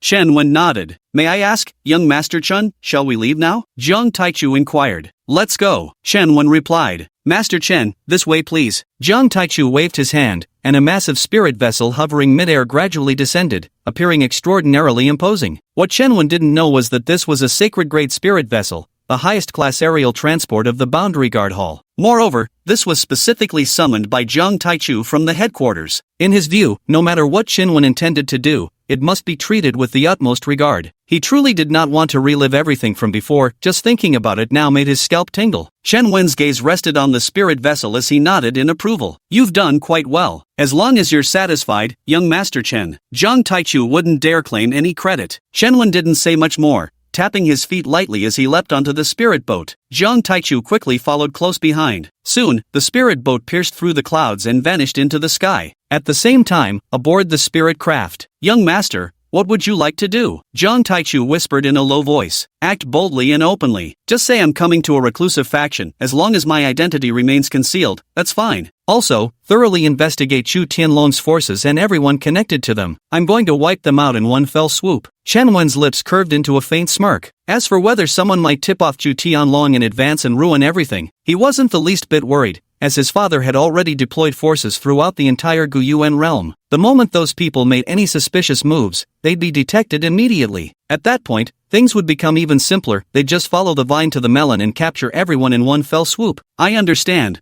I'll arrange everything properly," Jiang Taichu replied repeatedly. "By the way, my surname is Yi, remember that," Shenin suddenly mentioned. There were quite a few reclusive forces in the upper realm, and just so happened there was a marginally ranked Yi clan among them. These reclusive forces were somewhat weaker compared to the Destiny-aligned forces, with the Yi clan being ranked quite low. This identity is just perfect for dealing with Chu Tianlong. "Yes, young Master Yi," Jiang Taichu replied repeatedly. "Alright, you may go," Chen Wen said with a wave of his hand. "Yes," Jiang Taichu nodded before withdrawing from the room. Chen Wen didn't linger either, turning to walk toward his room. The moment he entered the room, Chen Wen immediately entered a cultivation state. Although Chu Tianlong's influence wasn't as strong as his, these past 6 years he had been cultivating using Chen Wen's imperial bone. It went without saying this Chu Tianlong must have undoubtedly reached an extraordinarily powerful realm by now. Therefore, he must make use of every possible moment to cultivate, because when it came to killing Chu Tianlong, he still wished to do it with his own hands. Time flew like a shuttle. 3 days later, Chen Wen finally opened his eyes slowly and exhaled a long, turbid breath. Upon closer inspection, one could see a thick layer of white powder had already piled up around his feet. In just 3 days, he had consumed nearly 100,000 pieces of premium spirit crystals and divine source stones. Yet even so, his cultivation had barely reached the peak of the 10th level of the yin-yang realm. He would still need some time before making the final breakthrough. Nothing beats nirvana liquid when it comes to effectiveness. Chen Wen couldn't help but sigh deeply. Now, he was even more eager to reach the Celestial Maiden's Holy Land. There must be quite a few chosen ones there. Killing Chu Tianlong was one thing, but reaping a harvest of chosen ones would be another matter entirely. At this thought, the corners of his lips couldn't help but curl slightly, and his mood lightened along with it. Knock knock. Right at that moment, knocking sounds came from outside the door. Chen Wen didn't continue any further, stepping out of the cultivation chamber. As soon as the door opened, Jiang Taichu's figure came into view. "Your humble servant greets my lord." Jiang Taichu's gaze fell upon Chen Wen, and his pupils involuntarily contracted. As a Heavenly King realm cultivator, he could perceive Chen Wen's transformation at a single glance. His blood and chi surged like tidal waves, his aura profound as the ocean, far more powerful than it had been just 3 days prior. Especially since Chen Wen hasn't even broken through yet. This demonstrates just how monstrous Chen Wen's physique and foundation are. "What's wrong?" Chen Wen noticed the fluctuation in Jiang Taichu's emotions and couldn't help speaking up. Jiang Taichu hurriedly suppressed his inner turmoil. This unworthy one was distracted. "I beg the young master's forgiveness." He was no greenhorn, and naturally knew better than to speak outright about Chen Wen's changes, even though he had noticed them. As a servant, one must have a servant's awareness. "Something the matter?" Chen Wen didn't expose Jiang Taichu's little scheme. Jiang Taichu immediately adopted a serious expression. "The Heavenly Maiden Sanctuary has arrived. Please accompany this humble one through its gates, young master." "Are you here yet?" "Chu Tianlong, we'll be meeting very soon." A smirk unconsciously tugged at Chen Wen's lips. Jiang Taichu naturally noticed Chen Wen's movement. Yet inexplicably, a chill ran down his spine. "Has everything been arranged?" Chen Wen spoke up. "Your identity has already been notified to the Holy Lord in advance. As for Chu Tianlong's forces and their associates,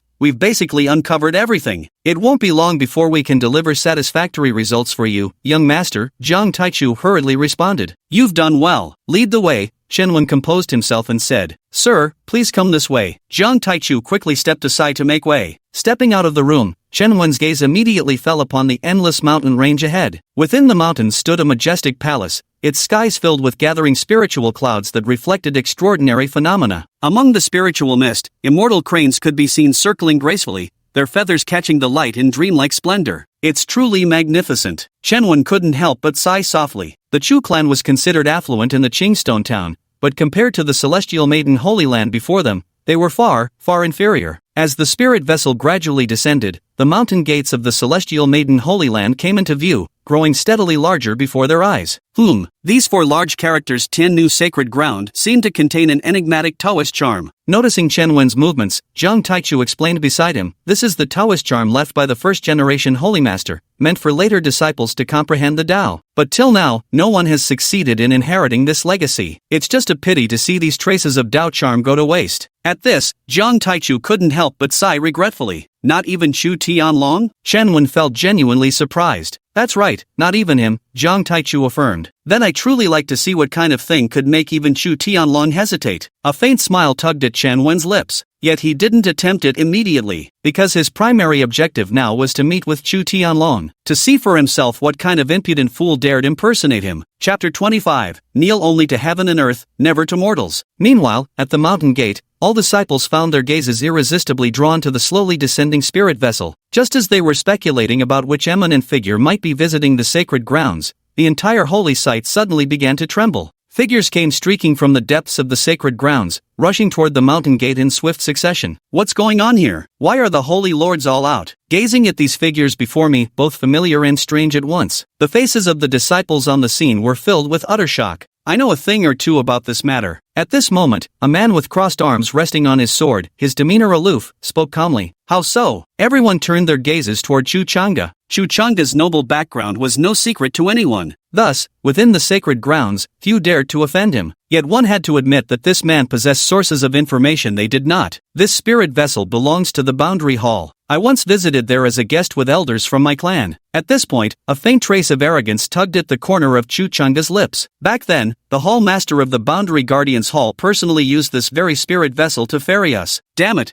this pretentious bastard is at it again. Everyone really couldn't stand Chu Chang'e's smug expression. I heard from our clan elders that our Sacred Lord has invited Hallmaster Jiang to serve as an honorary Sacred Lord more than once. Oh, I almost forgot to tell you all, the Hallmaster of the Boundary Protection Hall is surnamed Jiang. Ha, think you know everything? Huh? The crowd forced stiff smiles to humor Chu Chang'e's ostentatious display. Chu Chang'e was quite pleased with everyone's reaction, so he continued, if I'm not mistaken, sect leader Jian must have agreed to our holy master's request. That's why it's no surprise the entire sect came out to greet us. So that's what this is about. I knew it. Why would the sacred lords all come out together to welcome them? The crowd gradually understood, their expressions turning solemn as well. Barbarians from the lower realms are still just barbarians after all. What is the Boundary Protection Hall? Merely gatekeepers at best. The truly powerful forces remain those primordial clans from the upper realms. Chu Chang'e shook his head, his eyes filled with disdain. As for the thoughts of Chu Chang'e and the others, those holy masters and elders naturally had no idea. At that moment, they stood with solemn expressions, bowing slightly in respectful welcome, especially for the holy mistress Ji Yue, who had received Jiang Taichu's voice transmission. They said a young master from the hidden clan of the upper realm had arrived to undergo training in their humble domain. Upon hearing this news, she was so startled that she immediately leapt out of her coffin, abandoning her secluded cultivation mid-session. A distinguished young master from a hidden powerhouse,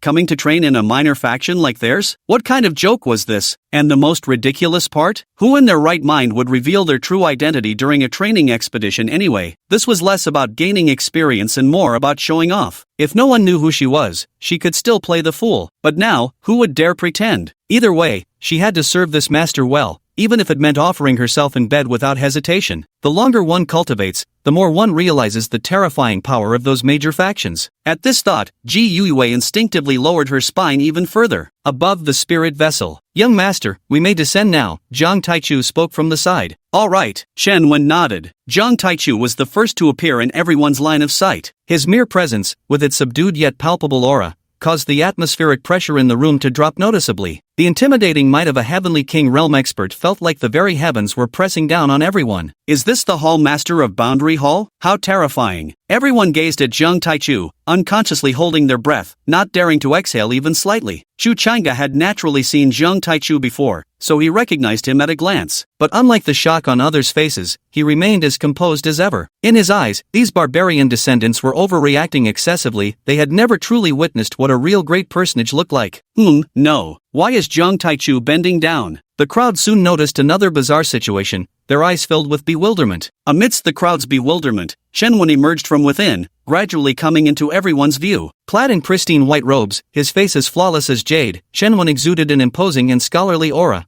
appearing extraordinarily distinguished. With unshaken composure, Shen Wen stepped forward and eventually paused at the edge of the spirit vessel, gazing down at everything below. Meanwhile, Jiang Taichu hurriedly fell back, his body half prostrate with an expression of utmost solemnity. Moreover, he instantly suppressed his aura to the extreme, leaving no trace of the unique presence characteristic of a heavenly king realm powerhouse. At this moment, Jiang Taichu's imposing demeanor was utterly overshadowed, making him appear like nothing more than a lowly servant.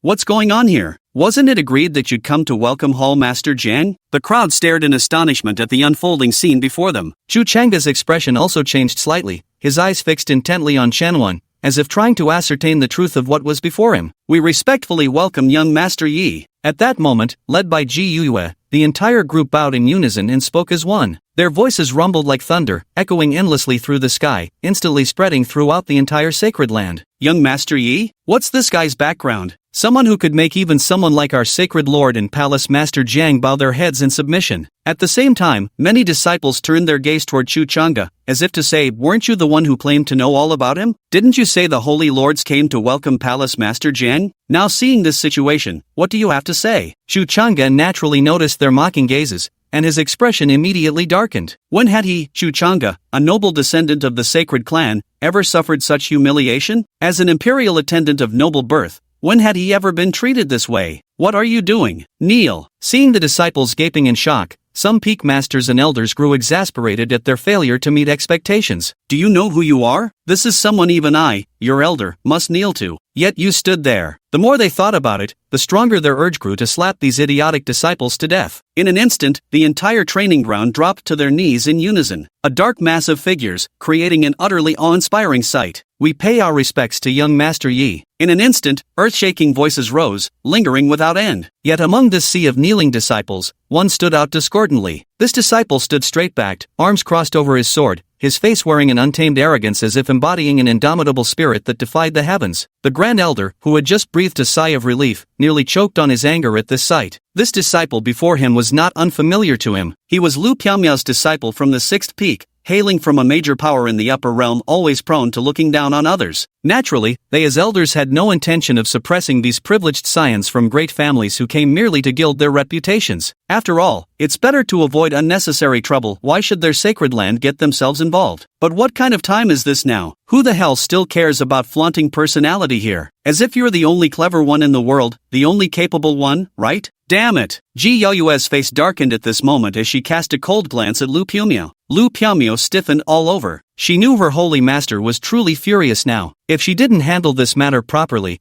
the consequences would be dire indeed. Whoosh! Lu Piaomio took a deep breath, subtly retreating to Chuchanga's side. Suppressing his fury, he growled in a low voice, "I told you to kneel, did you hear me? I must beg forgiveness for disobeying your command." As he spoke, Chuchanga's voice gradually rose in defiance, lifting his proud head to gaze steadily at Chen Wen's position. "Since beginning my cultivation journey," he declared, "I, Chuchanga, have only ever knelt to heaven and earth, never to mortal beings. And he, quite frankly, doesn't deserve it." Chapter 26, Every sect has its idiots, damn it. Chuchanga's voice, though not particularly loud, rang out distinctly in the solemn atmosphere of the scene. Lu Piaomio was utterly dumbfounded. What kind of idiot is this? Couldn't even understand such an obvious hint. What's all this nonsense about only kneeling to heaven and earth, never to mortal men? If you're going to pretend, at least break ties with me first. Damn it, don't fucking drag me down with you. Meanwhile, Ji Yue and the others stood frozen in place, as if plunged into an ice cellar, their entire bodies chilled to the bone. Because at that moment, Chuchanga's voice, though not particularly loud, had already echoed throughout the entire martial arena. They could no longer conceal this act of defiance even if they tried. Chen Wen slowly raised his head, his gaze settling upon Chuchanga. Above his head, an orange fate soul materialized. Simultaneously, basic information appeared before their eyes. Name, Chuchanga. Age, 23. Personality, arrogant, unruly, and exceedingly jealous. Identity, third son of the patriarch of the Chu clan, a holy clan faction from the Qingtian realm. Fate soul, orange. Physique, ancient true dragon body. Realm, third layer heavenly human realm. No wonder the temperament was so indomitable. Turns out it was because of extraordinary origins and possessing the ancient true dragon body. The primordial true dragon physique is a legendary existence that ranks prominently even among divine body rankings. When cultivated to perfection, it can contend with primordial divine beasts, its draconic power capable of shaking the heavens themselves. Such a physique truly possesses the capital to never bow beneath others. Just perfect. I, Chen Wen, do enjoy chewing on particularly tough bones. At this thought, a faint smile unconsciously curled at the corners of Chen Wen's lips. According to my investigation, this Chuchanga has secretly ingratiated himself with Chu Tianlong and is now considered one of his trusted aides. Their relationship has always been quite clandestine. Throughout the entire sacred land, only Chu Tianlong's closest confidants are aware of it. Chu Tianlong primarily leverages Chuchanga's behind-the-scenes influence to manage and expand the forces in the Qingtian realm. By the way, he and Chu Yue are actually siblings. Jiang Taichu quietly recounted everything they had uncovered. Well, doesn't this mean all the buffs are stacked? If you don't die, who will? Chen Wen's lips curled into an even deeper smirk. At this moment, Lu Piaomio realized that if she let Chuchanga continue his mischief, their entire sacred land might be implicated. Suppressing her anger once more, she said sternly, "You insolent disciple, do you even know who young Master Yi is? He comes from..." Chuchanga directly cut her off, a hint of arrogance playing at the corners of his mouth. "Master, you seem unaware, this young master hails from the sage clan of the Azure Heaven realm, and what's more, I am the third son of the clan leader." In the clan, I rank third among the young masters. The only reason I'm at the Celestial Maiden's Holy Land is to undergo training as required by our clan's rules. Comparing status? How could he possibly outmatch this young master? Master, you may stand up as well. This young master will take charge of matters for you today. As he spoke, Chu Changa slightly raised his chin, revealing the full extent of his arrogant expression. The moment these words were spoken, Lu Piumiao felt as if the top of her head had flown off in terror. Shut the hell up, you moron! Lu Piumiao roared instantly, like an enraged lioness. At the same time, the full pressure of her life and death realm cultivation came crashing down, directly aimed at Chu Changa's location. At this very moment, she could truly hate Chu Changa to death. What the hell are the Holy Clan anyway? How fucking dare they put on airs before other reclusive powers? And he even had the nerve to say she should stand up too, claiming he could decide things for her. Is this fucking deciding things for me? Clearly you just want me dead. At the same time, she dismissed the idea of revealing Chen Wen's identity to Chu Changa. Chu Changa had already offended this person beyond reconciliation. If she were perceived as deliberately trying to help Chu Changa, she'd be doomed too. Boom! In an instant, Chu Changa's entire body began trembling uncontrollably. Under the oppressive terror, his body gradually sank lower. Thud! In the end, Chu Changa couldn't help but drop to one knee, shattering the ground beneath him into powder. Yet even so, Chu Changa remained unyielding, forcing himself to stand again. Under the relentless assault of power, one could see azure light surging around him,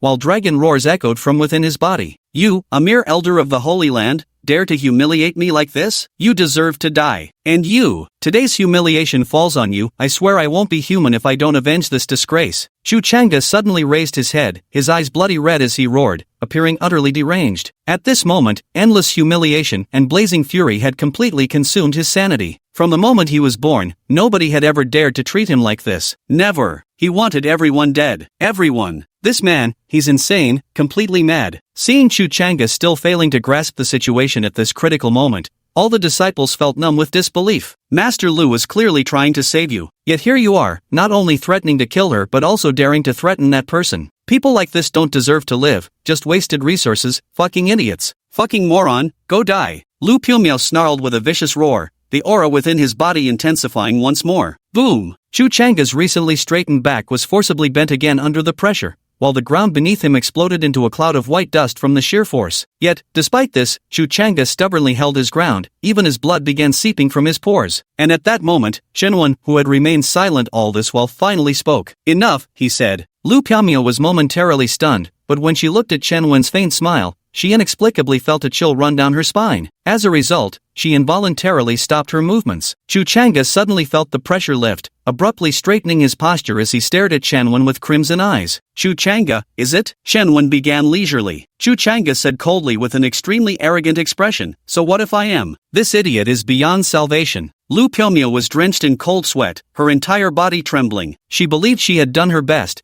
but unfortunately encountered a self-righteous idiot. Chen Wen's expression remained unchanged as he said calmly, young master admires precisely such untamed geniuses like you. But do you know everyone who has ever threatened me ends up dead? At this point, Chen Wen's voice turned icy, all traces of smile vanishing from his face. Kill me? Just you? Ha ha ha. Chu Changa burst into wild laughter, his face full of disdain, as if he seemed to have heard something laughable. Never mind that he had the backing of an imperial clan prince, just the fact that he was supported by a sacred clan faction meant no one could touch him. Who under heaven would dare offend the prince of an imperial clan? Ji Yue was utterly dumbfounded. At such a critical moment, where did this idiot find such confidence? Can't you see their actions? You've already said you're from the sacred clan, yet you still got beaten up like trash. Anyone with half a brain could see they'd chosen between the two of them. Chen Wen remained expressionless throughout, simply watching as Chu Changa erupted into manic laughter. Soon, Chu Changa's laughter faded, his face twisting into a sinister glare. Every single one of you here is finished, he snarled. Especially you, brat. Trying to intimidate me with your connections, huh? Today, I'll show you what true despair feels like. With a low growl, he pulled out a directional teleportation token from his sleeve. This, could we really be doomed? The faces of the spectating disciples instantly changed color. Clearly, Chu Changa is gearing up to call for reinforcements. Chapter 27, If you want to die, die far away, my damn Chu clan is about to be wiped out. Subconsciously, they turned their gaze towards Chen Wen on the spirit vessel. There, Chen Wen stood with his hands behind his back, his expression utterly calm. The white robes fluttering in the breeze only accentuated his effortless grace. So full of confidence, aren't they? The disciples couldn't help but take a deep breath. Then, they turned their gazes to their own saint master and elders. Instantly, they noticed every single one of them wore icy smiles at the corners of their mouths, not showing the slightest trace of fear. Seems like that kid's background carries more weight after all. The disciples' anxious hearts finally settled. Now they were on Chen Wen's side. If someone had to die, it'd be better for that foolish senior brother Chu to be the one. Seeing that none of the group showed the slightest hint of remorse, Chu Changa's rage burned even fiercer. Still pretending, huh? Then all of you motherfuckers can just die. In the next instant, he channeled spiritual energy into the directional teleportation token with one hand. In a flash, radiant light erupted as spiritual energy surged wildly across the token's surface. 1 breath, 2 breaths, 3 breaths. Even after 10 breaths had passed, there was still no movement. Chu Changa's face stiffened, but soon, he took out another directional teleportation token. 1 breath, 2 breaths, 3 breaths. Another 10 breaths passed, and still there was no movement. How could this be possible? Chu Changa's expression finally changed, his gaze fixed intensely on the 2 directional teleportation tokens in his hand. Could it be that the amount of spiritual energy infused was insufficient? With that thought, he began frantically channeling spiritual energy into them once more. As more and more spiritual power was channeled, Chu Changa's face grew increasingly pale, his expression visibly panicked. What a joke. Can't even call for backup properly. Some saintly clan descendant he is. You're the only damn one who knows how to brag. The disciples burst into laughter instantly. But Ji Yue and the others weren't as simple-minded as the ordinary disciples. They knew Chu Changa had some background, so why wasn't he reacting at all? This shouldn't be happening. With this thought, they instinctively turned their gazes toward Chen Wen on the spirit ship, eyes filled with inquiring suspicion. Could it be that he had foreseen everything, hence his composure? By this moment, beads of sweat had already covered Chu Changa's forehead as he frantically pulled out a voice transmission token from his robe. Then he abruptly channeled spiritual energy into it once more. Time passed slowly, until the moment when Chu Changa was on the verge of despair. Then the communication talisman lit up. Chu Changa was immediately overwhelmed with joy. He got through, he had finally made contact. Just as he was about to cry for help, an enraged roar erupted from the communication talisman. Enough already. If you want to die, go fucking die somewhere else.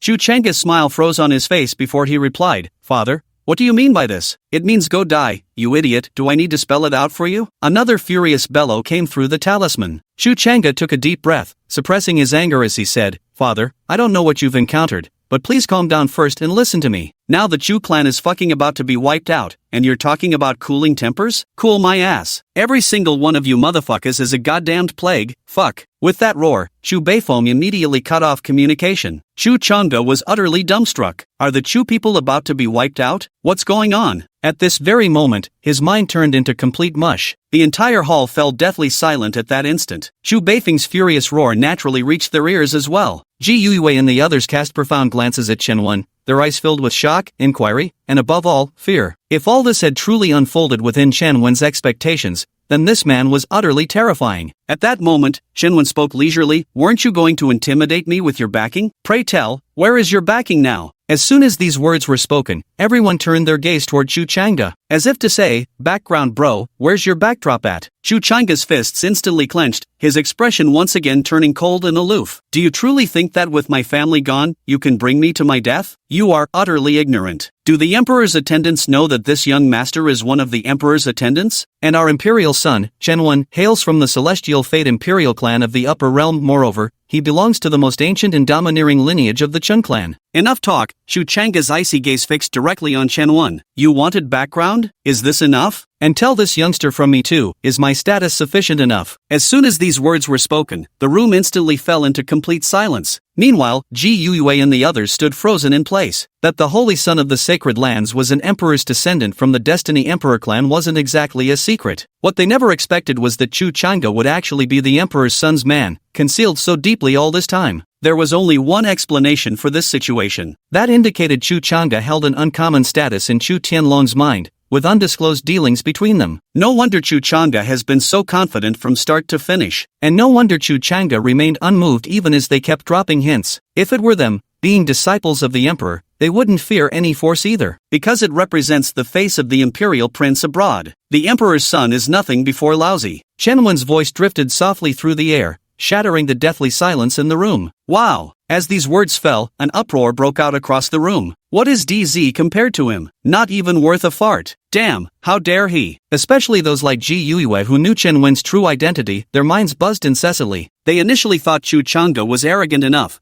but now here comes someone even more arrogant and idiotic. What's the big deal about an emperor anyway? Your hidden faction is nothing but a fart in front of the imperial clan. Do you even know what you're saying? Chu Chang'e's expression instantly turned icy. In his mind, the imperial son must not be insulted. In the hearts of all the disciples in the Holy Land, the imperial son is also not to be insulted. It is no exaggeration to say that even the Holy Lord does not command as much prestige as the imperial son within the Holy Land. I not only know what I'm saying, but also what I'm doing. As he spoke, Chen Wen's smile completely vanished. Elder Jiang, crush every single one of his bones for me. I'd like to see if that damn imperial son can actually protect him. Understood. Jiang Taichu took a single step forwards, and the power of the Heavenly King realm erupted violently, dispersing the towering clouds overhead. In an instant, an overwhelming and terrifying pressure descended upon Chu Chang'e. Surrounding dust exploded in turbulent waves as space itself contorted endlessly. No! Chu Chang'e's face turned deathly pale as an overwhelming sense of suffocation gripped him. He never imagined Chen Wen would dare to strike, truly disregarding the dignity of an imperial scion. In the instant the terrifying kingly force came crashing down, his primordial true dragon physique shattered immediately, his flesh fracturing segment by segment as blood sprayed wildly in all directions. Bang! Suddenly, Chu Chang'e's knees buckled violently, crashing to the ground as the floor beneath him shattered into a cloud of fine powdered dust. Put! At this moment, Chu Chang'e could no longer hold back, spitting out a mouthful of blood, looking utterly wretched. At this moment, Jiang Taichu took another step forward, the power within his body surging once more as heaven and earth trembled without cease. They really have the guts to go through with it. He's gone mad. This guy must be completely insane. The hearts of everyone present trembled uncontrollably, their eyelids twitching incessantly. In their eyes, Chen Wen was courting death. You see, the moment Chu Chang'e's true identity was revealed. To tamper with Chu Chang'e is to tamper with the emperor's son. Snap! The crushing force descended once more, pushing Chu Chang'e beyond his limits. The bones throughout his body emitted sharp, splintering cracks under the pressure. This is the rhythm that's about to break bones. Chu Chang'e was finally afraid. If all his bones were shattered, what use would he be then? I was wrong. I'm willing to kneel. No, I'll grovel, I'll crawl, just spare me. Seems your imperial prince master isn't much use either. Doesn't even dare let out a fart, Chen Wen remarked leisurely. Chu Chang'e froze, because the imperial son was not in the Holy Land. Chen Wen's expression turned icy. Continue. I don't want to see a single intact bone left in his body. Alright, Jiang Taichu responded and immediately increased his strength once more. No, you can't do this. Chu Chang'e's cries of fear were instantly drowned out by those harrowing screams. Chapter 28, Still messing with me? No Chu Yue? I killed her. Crack, crack, crack. Pft, pft, pft. Soon, a series of bone-cracking sounds erupted on the scene, accompanied by clusters of blood blossoms bursting forth. Before long, the ground was soaked with blood, while Chu Chang'e lay limp like a pile of mud, with only the faintest breath remaining in him. The scene looked both bloody and brutal. What ruthless methods. Seeing Chu Chang'e in such a state, everyone couldn't help but glance at Chen Wen. Chen Wen still wore a faint smile on his face, as if everything before him had nothing to do with him. Yet this handsome and gentle smiling face sent chills down their spines, making their hair stand on end. The changes in the crowd's emotions naturally didn't escape Chen Wen's notice, and to this, he simply didn't care at all. What if everyone in the world fears him? Having lived 2 lives now, he neither needed nor had any reason to deliberately please anyone anymore. Seeing the scene remained unchanged before him, Chen Wen slightly furrowed his brow. Either Chu Tianlong isn't at the Holy Land, or Chu Chang'e isn't worth mentioning. This must be one or the other. What a pity, but hey, I've got plenty of time to play with you. At this thought, a cold smirk tugged at the corner of Chen Wen's lips. Young master, Chu Chang'e's bones are completely shattered, not a single piece intact, Jiang Taichu said, bowing slightly as he addressed Chen Wen. You've done well. Chen Wen nodded slightly. It's my humble honor to serve you, young master, Jiang Taichu responded hastily. Chen Wen didn't reply, instead descending slowly toward the mountain gate, his transcendent aura fully displayed. They're coming. The crowd's breathing grew ragged as they instinctively prostrated themselves further, practically pressing their faces into the ground. For some reason, the moment Chen Wen's feet touched the ground, their anxious hearts began racing violently. It was as if an invisible pressure was bearing down upon them. Without pause, Chen Wen strode toward where Chu Chang'e stood. The disciples immediately parted silently to both sides, spontaneously clearing a path through the crowd. Chu Chang'e looked through the horizon and could only see that continuously enlarging figure looming over him. At this moment, there was no trace of defiance left in his eyes, only fear remained. Even if every bone in his body were shattered, he still didn't want to die, because once life is gone, everything ceases to exist. Upon reaching Chu Chang'e, Chen waved his hand, summoning a surge of energy that coiled around Chu Chang'e and lifted him up. "It seems your imperial master has abandoned you," Chen remarked leisurely. Chu Chang'e's eyes pleaded for mercy as he tried to speak, but couldn't. Only blood trickled from his mouth. "You know Chu Yue, don't you? I killed her." Chen Wen's eerie voice suddenly reached Chu Chang'e's ears. "Chu Yue? Isn't that the sister I've never met before?" Chu Chang'e couldn't help but be stunned for a moment. What did he mean by that? Could it be that his family was wiped out because of his sister? At this thought, Chu Chang'e's mind went completely blank, ringing incessantly. It turned out the other party had known everything all along. They'd just been toying with him from the start. Chen Wen's voice reached Chu Chang'e's ears once more. "Just as you guessed, it was my family that led the extermination of the Chu clan." In fact, upon learning Chu Chang'e's basic information, he had already formed a suspicion about the relationship between Chu Chang'e and Chu Yue. Though, amusingly enough, both siblings turned out to be cut from the same cloth, and both ended up in his grasp. Yet one must admit, fate certainly has an interesting way of bringing him together with people from the Chu clan. Having confirmed his suspicions from Chen Wen's words, Chu Chang'e's suspended heart died. "Good night, brother. Choose your master more carefully next time." Chen Wen reached out, his power enveloping Chu Chang'e completely. Chu Chang'e's pupils trembled violently as fear, regret, unwillingness, and countless other emotions surged forth simultaneously. At this moment, he truly felt regret and terror. Chu Chang'e, already tortured to the brink of death with barely a flicker of life remaining, instantly burst apart under the crushing pressure of Chen Wen's power. Blood rained down momentarily, splattering across the ground. Without the slightest change in expression, Chen Wen directly activated the Heavenly Destiny Crucible, refining Chu Chang'e's soul within it. "Melting complete. Congratulations, you have obtained an Orange Fate Nirvana Elixir. Ah, that's better." Chen Wen's lips curled into a smirk. With this Fate Nirvana Elixir, plus the massive amount of spirit crystals and divine sources, he was confident he could make a dash for the heavenly human realm. After placing the celestial nirvana liquid into his storage space, Chen Wen finally turned his gaze towards Ji Yue and the others. By then, Ji Yue and her group had already redirected their formation and moved to Chen Wen's side. "No need to kneel any longer. Rise," Chen Wen said with a light chuckle. Seeing that Chen Wen's expression showed no pretense, Ji Yue gestured for the elders and disciples beneath her to stand up. In their eyes, even if Chen Wen had offended the imperial son, it wasn't someone they could afford to provoke. They only needed to serve both factions well. What happened beyond that was none of their concern. "Young master, whatever you require, you may tell this humble servant. I shall spare no effort to accommodate." Ji Yue took a deep breath before finally speaking. Chen Wen's gaze swept over the crowd before settling on a stunning woman with an enchanting figure and a soft, water-like grace. This woman possessed a voluptuous physique, exuding a perfect blend of allure and gentleness, clearly a rare beauty beyond compare. Naturally, the crowd couldn't help but notice where Chen Wen's attention had landed. Could it be that this young master has a taste for this type? But this isn't impossible. Ji Yue's gaze swept over Jiang Qingrun, and a plan quickly formed in her heart.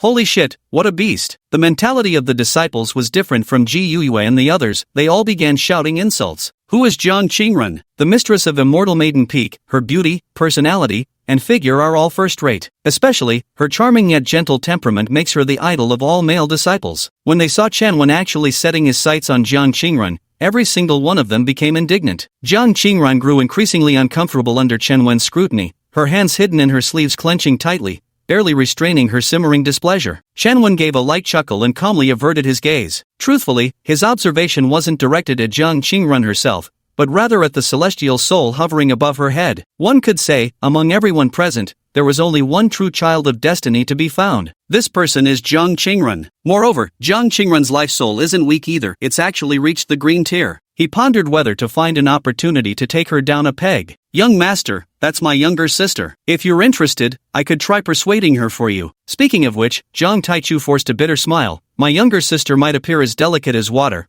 but her temper is actually more stubborn than a mule." "Enough, I understand your subtle implications. I have no interest in your sister." Chen Wen waved his hand dismissively. "This lowly one speaks out of turn." Zhang Taichu promptly shut his mouth. As for Chen Wen's claim of disinterest, he didn't believe a word of it. A woman might be beyond his understanding, but could a man really be? Chen Wen paid no attention to what Zhang Taichu was thinking and instead transmitted his voice. "Speak. Who else present has ties to Chu Tianlong?" Today, he would start by collecting a bit of interest first. Chapter 29, Ruthless and Merciless, Annihilate them all. There are 15 left. 2 of whom are peak masters, Jiang Taichu stated. Kill them all, but leave the bodies intact, Chen Wen calmly remarked. Understood. Without hesitation, Jiang Taichu immediately acted. In an instant, the oppressive aura of the Celestial King realm surged forth once more, its terrifying force enveloping everyone. What's going on? Ji Yue and the others' expressions drastically changed. The sudden turn of events left them at a complete loss. At this moment, Jiang Taichu made his move, reaching out to seize one of the elders with a terrifying force swirling around his hand, tearing through layers of space. No! The elder's face paled in horror, instinctively crying out in terror. Dead! Crack! In an instant, Jiang Taichu's explosive strike sent the elder's head bursting apart with a single grasp, splattering blood across Ji You's face. A deathly silence instantly fell over the entire assembly. Both elders and disciples alike trembled with overwhelming dread. Some even had the glint of battle fury flashing in their eyes. Ji You's pupils trembled violently as she first shouted at the elders and disciples below, "Don't make any rash moves. Let this holy master handle everything." Only after the crowd had barely calmed down did Ji Yue turn to Chen Wen. "Young Master Yi, we haven't offended you, have we?" "You haven't,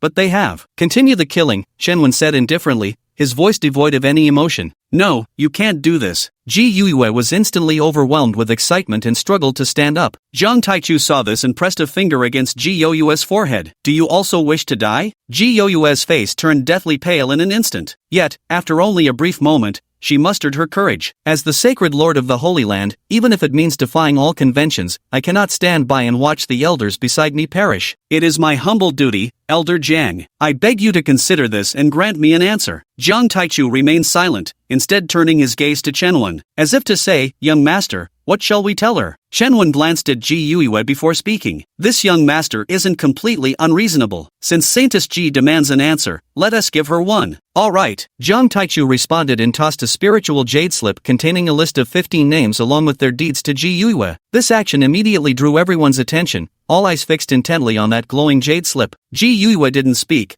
but her trembling hands infused the jade slip with her consciousness. Instantly, 15 names appeared vividly before her eyes. Among them were 2 more peak masters. At this sight, Ji You's pupils constricted sharply. Originally, she had only intended to ask why Jiang Taichu wanted to kill Elder Zhao, but upon seeing this list, she realized Jiang Taichu planned to kill 15 people. This instantly shattered her worldview and pushed the boundaries of what she could tolerate. However, she wasn't exactly a greenhorn after all, so she quickly suppressed her shock and carefully reviewed all the information. By the time she finished reading, she had already become numb to it all. All 15 of these individuals, without exception, were double-dealing, exploiting the sacred land's resources solely for the emperor's son's benefit. Some of them committed heinous crimes, with numerous disciples from the sacred land falling victim to their hands. The incidents inside were so numerous and shocking that the description horrifying would not be an exaggeration. Of course, if these individuals were truly dealt with by their sacred land, it would indeed be difficult to handle. Firstly, they couldn't risk offending the imperial prince just to uphold the sacred land's ironclad rules. It's no exaggeration to say that if this matter were brought before the Elder Council, many of the Grand Elders would likely support this decision, because in their view, this would be another way to curry favor with the imperial son. Secondly, let's be honest, how many cultivators are truly virtuous? Isn't it all about achieving their goals by any means necessary? So, the atrocities committed by these people are really nothing out of the ordinary. But to young Master Ye's eyes, this took on a completely different meaning. Since he'd already offended the imperial son, why not seize the opportunity to eliminate the root of trouble and weaken the opposing force to the greatest extent? These people, she couldn't protect them any longer. At this thought, Ji Yue slumped onto the ground, her eyes filled with both emptiness and powerlessness. Understood? Any objections? Jiang Taichu spat coldly. Ji You's vacant expression showed not a flicker of emotion. "Gone," she said. "What do you mean it's gone? What's inside? Could Elder Zhao have truly offended this young Master Yi?" The crowd stared in shock at the unfolding scene, scarcely able to believe their eyes.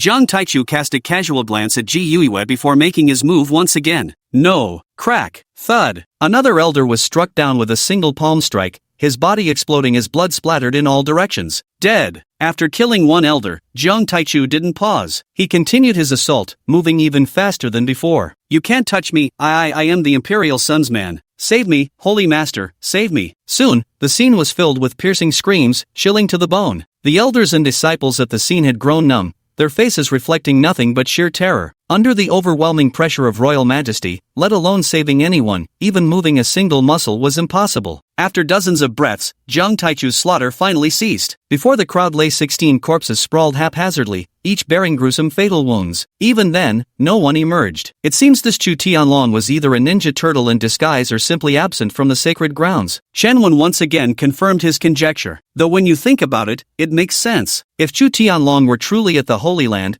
he would likely be silenced before he could even make his way here. Young master, the task is complete, all targets eliminated, and the bodies preserved intact, Jiang Taichu said calmly. As for that holy monument, nail the bodies upon it, so all may bear witness, Chen remarked coolly. Understanding dawned on Jiang Taichu. This was a calculated humiliation meant for Chu Tianlong. What Chu Tianlong cares about most boils down to nothing but saving face and upholding his external image. His subordinates were killed, and he was humiliated in such a manner. Even if it's just to preserve his own dignity, he would never let Chen off the hook. Then isn't this situation exactly what we wanted? Understood, I'll handle it immediately, Jiang Taichu promptly replied. As they watched Jiang Taichu summoning the corpses one by one, the crowd's expressions changed again. What was he planning to do? Could it be that even now, he wasn't willing to let them go? Under the astonished gazes of the onlookers, Jiang Taichu suspended corpse after corpse in midair, nailing them onto the distant sacred monument. Bloody water trickled down the stone monument, a sight that pierced the eyes of everyone present. At the same time, it added an extra layer of eerie coldness and murderous intent to the deathly silent scene. At this moment, Ji Yue finally couldn't hold back any longer. Young Master Yi, isn't this somewhat excessive? Chen Wen's indifferent gaze fell upon Ji Yue.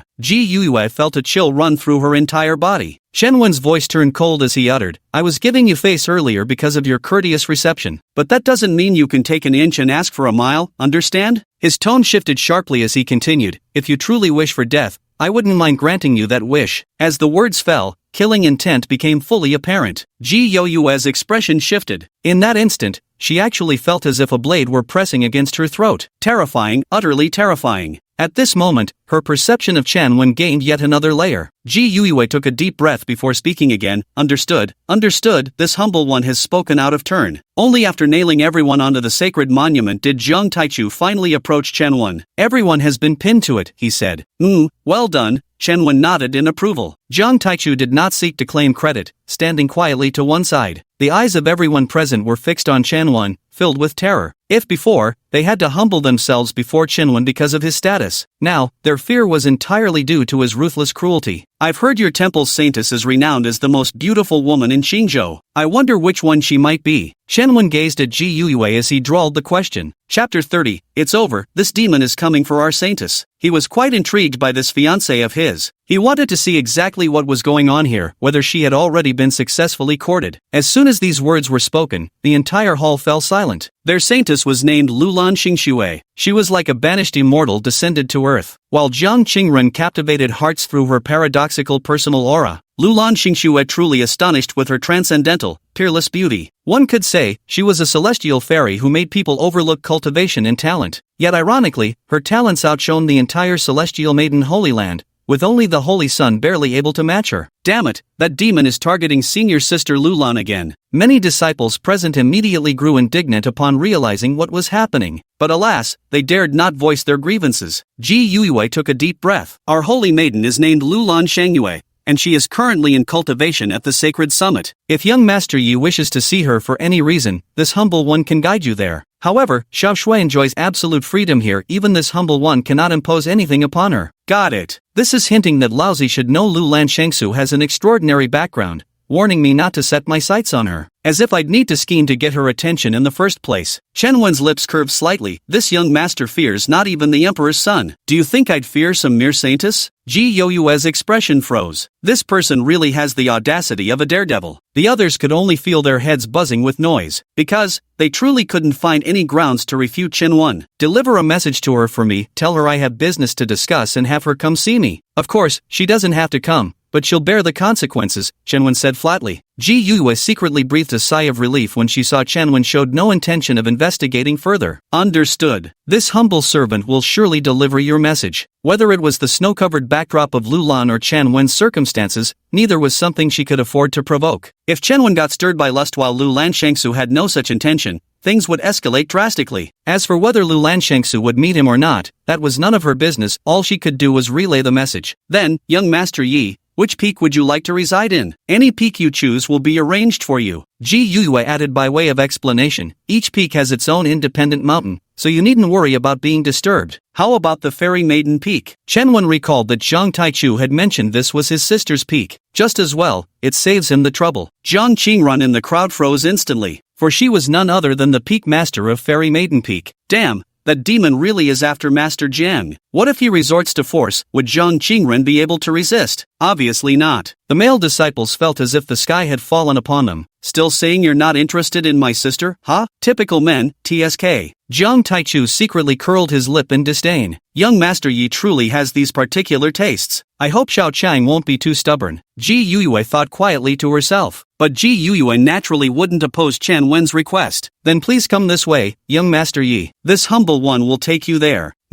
Shan Wen nodded faintly. The Heavenly Maiden Sacred Land was larger than imagined, with each mountain range equivalent to a small sect. The 9 mountain ranges belonged to the Heavenly Maiden Sacred Land yet remained independent from each other. Thus, overt and covert strife over resources was a common occurrence. Soon, under Ji Yoyue's guidance, Shenwen arrived at the location of the Fairy Maiden Peak. The environment of Fairy Peak was better than imagined, with spiritual energy misting like fog, glowing with scattered rays of dawnlight, creating an utterly dreamlike scene. When they saw the Holy Lord personally escorting a male disciple, and doing so with utmost reverence, some of the training disciples involuntarily stopped their movements, momentarily stunned. This is the mountain peak we've prepared for you. The spiritual energy here is the most concentrated in all of Fairy Peak. With that, Ji Yuyue swiftly changed the subject. You may take a look first. If it doesn't meet your satisfaction, this humble one will make another arrangement for you. Shenwen remained silent, instead surveying the surroundings before him. The peak he stood upon was embraced by 9 surrounding mountains, while 9 spiritual veins surged through the midair,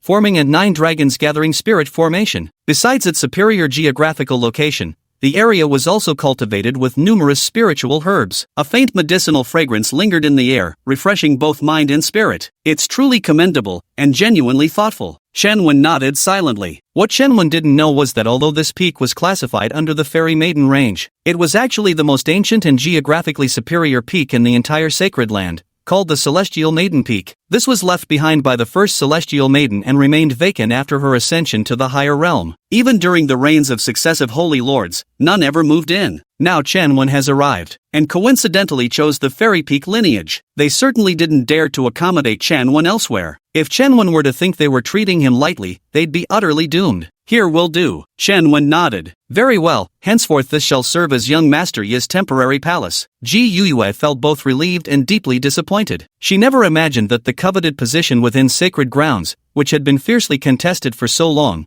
would ultimately be decided in this manner. You may leave now. I prefer solitude, Shenwen declared. Young Master Yi, please rest now. Should you require anything, this humble servant awaits your command. Ji Yuyue spoke as she handed over a token. Shenwen didn't stand on ceremony and took it directly. Seeing that everyone had left, Zhang Taichu finally asked, what should I do next? Of course, we continue until we provoke Chu Tianlong's true inner circle to anger. One of my goals is to force them to gather all their forces to kill me. At that moment, I will let Chu Tianlong watch as everything he has painstakingly built turns to nothing. This humble one understands. If there's nothing else, I shall take my leave now, Zhang Taichu said. Why don't you stay here? Shenwen thought for a moment before speaking. Zhang Taichu quickly shook his head. This humble one resides at the neighboring Abyss Peak. Should you need anything, just call for me. As he spoke, Zhang Taichu also handed over a token. Shenwen didn't refuse either. In that case, I won't insist. Also, you've done an excellent job. Keep up the good work. Zhang Taichu was instantly overwhelmed with emotion and exclaimed fervently, to serve the young master is this humble one's greatest honor. At this very moment, he was genuinely excited. He had worked so hard. Wasn't it all for this very moment? Though it may seem like just a single sentence, the weight carried by a single utterance from a scion of the imperial clan is truly unparalleled. Go ahead. Shanwen waved his hand dismissively. Alright then, I'll leave you be. With that, Zhang Taichu turned and walked away. At that, Shenwen smiled. A little sweetness given at the right moment can truly boost one's motivation. With this thought in mind, he didn't linger further and headed straight for the cultivation chamber inside the palace. He couldn't wait to absorb the nirvana liquid. This was a golden opportunity to enhance his cultivation. Meanwhile, Jiang Taichu had just descended the mountain peak when he suddenly stopped in his tracks, the smile on his face freezing instantly. That's not right. Just now, what did he mean by saying keep up the good work? Could it be that he was hinting at something? Soon, Jiang Taichu's pupils dilated. Yes, it must be about my sister, that's what he was hinting at. The more he thought about it, the more certain Jiang Taichu became. No, I must go and talk some sense into her. To be noticed by young Master Yi is an enormous blessing. What's there to be coy about? At this thought, Jiang Taichu instinctively quickened his pace, appearing visibly anxious. Chapter 31, The Peerless Beauty of the Mortal World. Lulan outshines snow. Simultaneously, the news of Chen Wen's misdeeds spread to every corner of the sacred land. The Sacred Lord's peak range, the Saintess Peak. Miss, it's so lively outside today. That little bastard Chu Changa was trying to show off. But guess what happened? At that moment, a lively young maiden in a green dress spoke to the woman studying the chessboard before her. The woman wore plain black robes, her skin fairer than snow, with just a simple hairpin holding up her hair. Beyond that, she wore no other adornments. Though plainly dressed, the woman could not conceal her breathtaking beauty. Oh, what matter could possibly make our little lure so excited? The woman gently tucked a stray lock behind her ear, revealing half of her stunning countenance. A faint smile sparkled at the corners of her eyes and brows, lending her an indescribable charm all her own. The only slightly displeasing feature was the woman's somewhat narrow and sharp eyes, which carried a hint of severity. From this, it was evident that she was someone with strong convictions and a distinctly purposeful nature. Here's what happened. A young Master Yi just arrived at the sacred grounds, and the holy mistress along with the others all went out to greet him. Seeing that her young mistress was interested, Lulan Elvire quickly recounted everything that had transpired. Lulan Shangsu paused while holding the black piece. That young Master Yi openly challenged the saint's son and even nailed all his victims to the sacred monument? Yes, indeed. What's wrong? Lulan Elvire responded reflexively. Seeing Lulan Shangsu remain silent for a long while. Oh, and that young Master Yi also told the Saint Master to relay a message to you, miss. He said he has business with you and wants you to meet him. Say no more, face the consequences if you don't go. At this, Lulan Lure sneered coldly. What kind of fool does he think he is? It's one thing to provoke the Holy Sun, but to dare offend our young lady, utter insolence. I say let's just have Elder One step in and crush this insignificant ant who doesn't know his place. Ha, how amusing, knowing full well the saint's identity yet daring to act so brazenly. After it's all over, he's set his sights on me again, whatever that young Master Yi's intentions might be. Might as well meet him just for that boldness of his. Lulan Shangsu looked distant as he casually placed the black piece on the board. Who was the Holy Sun? Her future husband. From Lulan Lure's words, it was easy to conclude that this young Master Yi was likely deliberately targeting her future husband. So, for this very reason, she absolutely had to go meet Chen Wen personally. Huh, what do you mean? This time it was Lulan Lure's turn to be bewildered. She hadn't expected her young mistress to actually intend to pay him a visit. It means exactly what it says. Come with me for a trip. Lulan Xingxue stood up,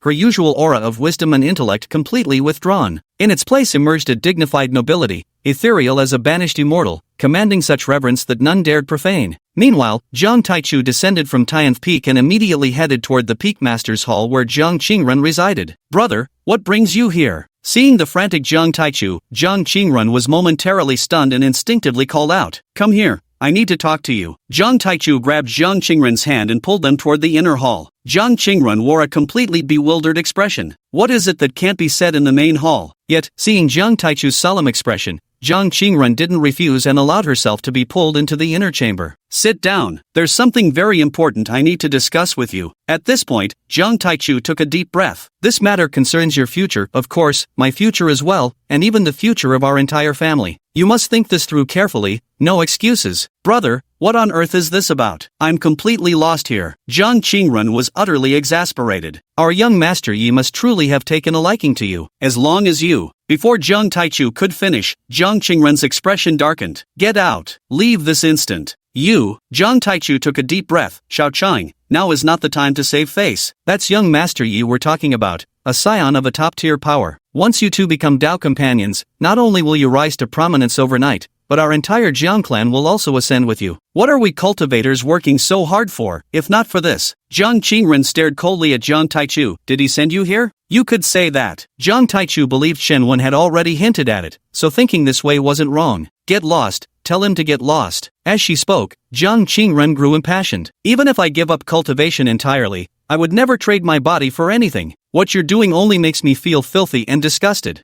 Holy shit, what the hell are you doing? Jiang Taichu was so startled he gave an involuntary shudder. Seeing her brother acting so cowardly, Jiang Qingren's anger surged uncontrollably. Get lost. You too, get out of here. Jiang Taichu noticed Jiang Qingren's intense fury and chose not to press further. Instead, he said, I know this is hard for you to understand or accept right now, but take some time to think it over thoroughly. There's no need to rush into giving me an answer. Get out. Didn't you hear me? Damn, you're actually doing this? Ouch, that hurts like hell. Jiang Qingren watched as Jiang Taichu scurried away like a dog with its tail between its legs, then plopped herself heavily into a chair. How could she not understand what Jiang Taichu meant? The pros and cons of the situation, how could she not be aware of them? But Jiang Qingren was never the kind of woman who would sell her body for glory. So what if that man was young Master Yi? She couldn't care less about him. Besides, any man who can't take his eyes off women at first sight is nothing but scum, no matter how powerful his background. Especially after what Chen Wen had just done, it only reinforced her belief that he was a cruel and heartless demon. At this moment, the Fairy Peak Range suddenly became bustling with activity. Upon hearing of Lulan Xingxue's traces, a multitude of disciples swiftly surged toward the Fairy Peak Range. Peak Sovereign, something terrible has happened. An urgent cry interrupted Jiang Qingren's contemplation. She quickly composed herself and said, Come in. At that moment, a servant walked in. Go ahead. What is it? Jiang Qingren glanced at the visitor and said, Lulan Xingxue has arrived and just entered our peak territory. The servant reported urgently. Jiang Qingren furrowed her brows. What kind of person was Lulan Xingxue? He had never been one to rashly intrude upon other mountain factions. Moreover, given Lulan Xingxue's status, he rarely engaged in external interactions and seldom made enemies with others. Even their peak masters and elders weren't particularly close to Lulan Xingxue. So why would she suddenly come to my celestial maiden peak? Could it really be because of that demon's single remark? The more she thought about it, the more plausible it seemed. After a moment, Jiang Qingren finally suppressed the turmoil in her heart. Alright, I understand. You may leave now. Yes, Peak Master. After the servant departed, Jiang Qingren sighed and reluctantly left the Peak Master's hall. Regardless of whether Lulan Shengsu was targeting this young Master Yi or not,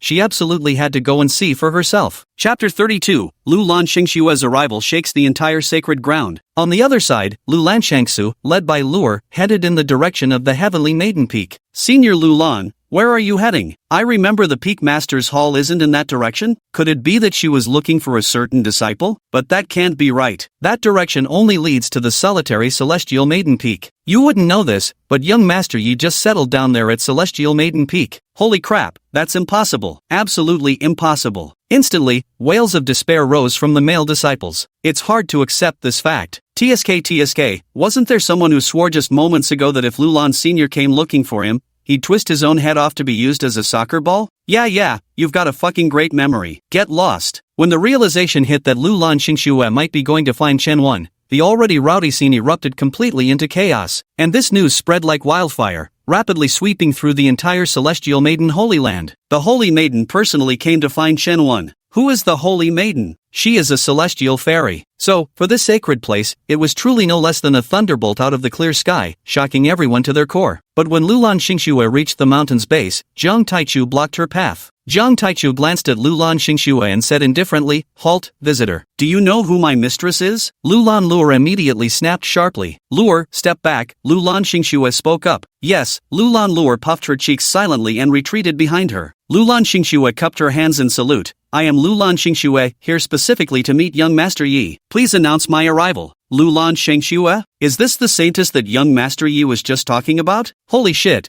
she actually came looking on her own initiative. Damn, young master, you're incredible. At this thought, Jiang Taichu couldn't help feeling exasperated at his own inadequacy. With that stubborn brain of yours, little sister, you can't even get shit while it's still warm. Look at the saintess over there. Beauty, talent, every quality is a tier above yours. Yet she still came looking for news about you. I just don't understand what you're being so fussy about. Was my daughter's explanation unclear? Seeing Jiang Taichu momentarily stunned, Lulan Xingxue showed no irritation and spoke once more. Collecting his thoughts, Jiang Taichu responded with a cupped hand salute. What unfortunate timing, young Master Yi is currently in seclusion. How long will that take, then? Lu Lanshengsu pondered before asking. Jiang Taichu shook his head. This humble one truly does not know about this matter. That's troublesome. Lu Lanshengxue gave a slight bow and prepared to take his leave. Just at that moment, Jiang Qingren arrived. The gathered disciples immediately cleared a path for her. Jiang Qingren approached Lu Lanshengxue and spoke. May I ask what brings the sacred maiden here? Jiang Taichu gave his younger sister a sidelong glance. This was clearly a rhetorical question. Lu Lanxingxue replied, I heard Mr. Yi wished to see me, so Xiaoxue came. If I've caused any inconvenience to sect leader Jiang, Xiaoxue apologizes in advance. TSK.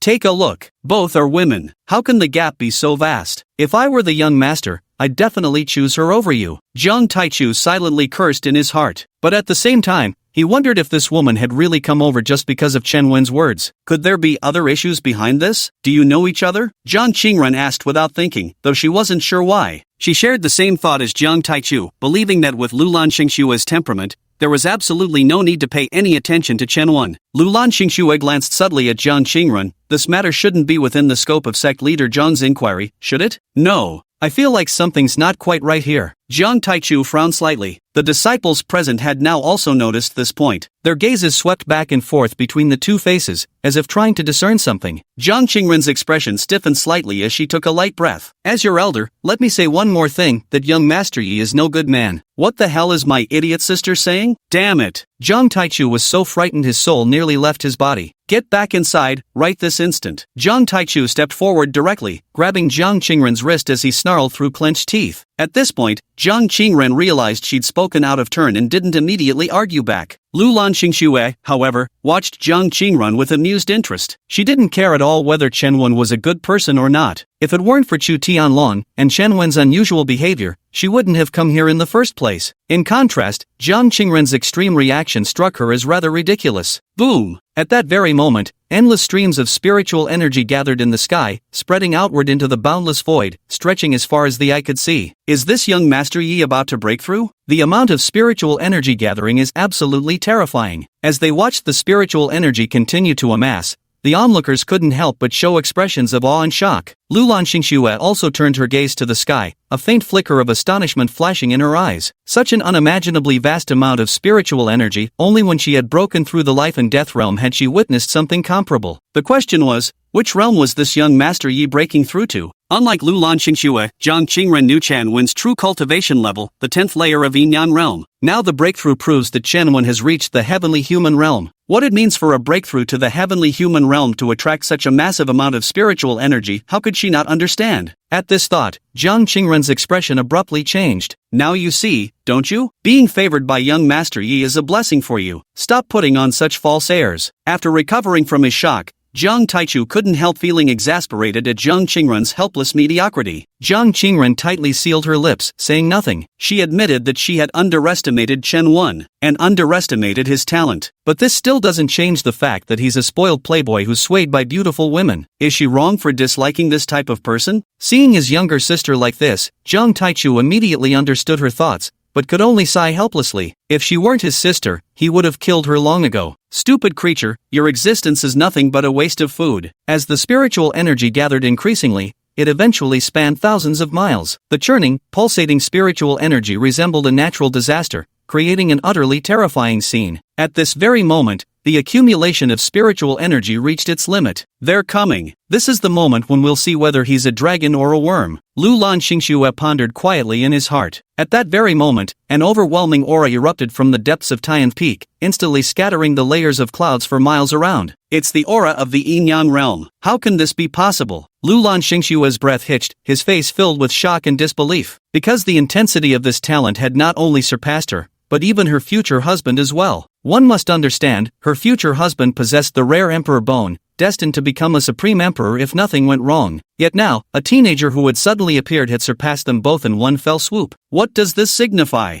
At this thought, the shock in her eyes deepened even further. Chapter 33. Who is it? Who the hell is stealing all the spiritual energy? In the next instant, the surging spiritual energy moved. Instantly, like a reversed ocean current, it frantically poured deep into the celestial maiden peak. Meanwhile, the gathered spiritual energy around them disappeared at a speed visible to the naked eye. Such absorption capacity. Such absorption speed. Is this truly a breakthrough to the heavenly human realm? Everyone present watched this scene, their breathing growing rapid. Due to the anomalous fluctuations in spiritual energy at the Celestial Maiden's Holy Land, Ji Yue and the others were also shaken, rushing out from their respective mountain peaks. As they gazed at the extraordinary phenomenon that appeared in the sky, all wore expressions of astonishment. Is this young Master Yi breaking through? What terrifyingly formidable talent! Ji Yue and the others didn't delay either, swiftly heading towards the direction of the Celestial Maiden Peak. In just a few dozen breaths, the gathered spiritual energy in mid-air was completely absorbed. Even the remaining spiritual energy from the Celestial Maiden Holy Land was forcibly drawn over and thoroughly consumed. Put! With an explosive sound, Shenwen finally achieved his breakthrough. The yin and yang energies within his body successively evolved into the power of celestial beings. One after another, celestial phenomena manifested in layers across the sky. Among these celestial phenomena, there's a peerless warrior who could hold a pass alone against 10,000 men. There's an invincible sword god who could cleave the heavens and justify slaughter. There was an ancient divine sovereign whose single thought could shatter 10,000 techniques,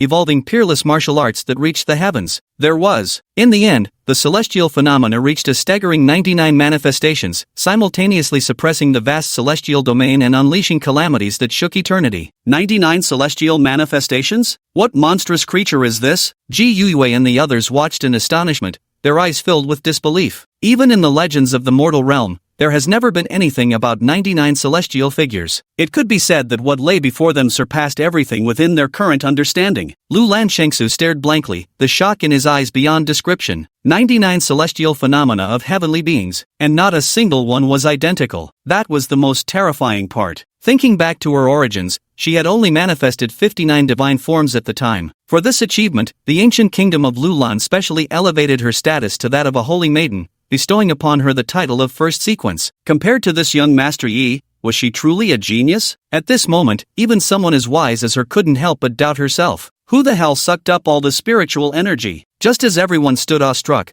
a furious roar resounded across the heavens, exploding in everyone's ears. This is... Every pair of eyes turned simultaneously towards the source. Boom! The sky abruptly split open as a terrifying surge of life and death energy erupted violently. The bloody aura of killing intent soared into the sky, staining half the heavens crimson. Who is this? Such terrifying killing intent. All the disciples' hearts sank as the same thought surfaced in their minds. Thud! In the next instant, a figure wreathed in blood-red killing intent burst forth from the distance, shaking the heavens until they trembled without cease. This person doesn't seem to be a disciple of our sect. When they clearly saw the figure, the disciples' expressions all changed. Ji Yue and the others' faces had already turned deathly pale. Just moments ago, they had genuinely thought another foolish disciple from their sacred land had acted up again. But when they saw the newcomer wasn't a disciple from their own sacred land, they couldn't help but sigh in relief. Who is this person? Do you recognize him? Ji Yue turned to look at Jiang Qingren. After all, the person had emerged from the Fairy Peak Pulse. Jiang Qingren quickly responded, his name is Zhao Tianlong,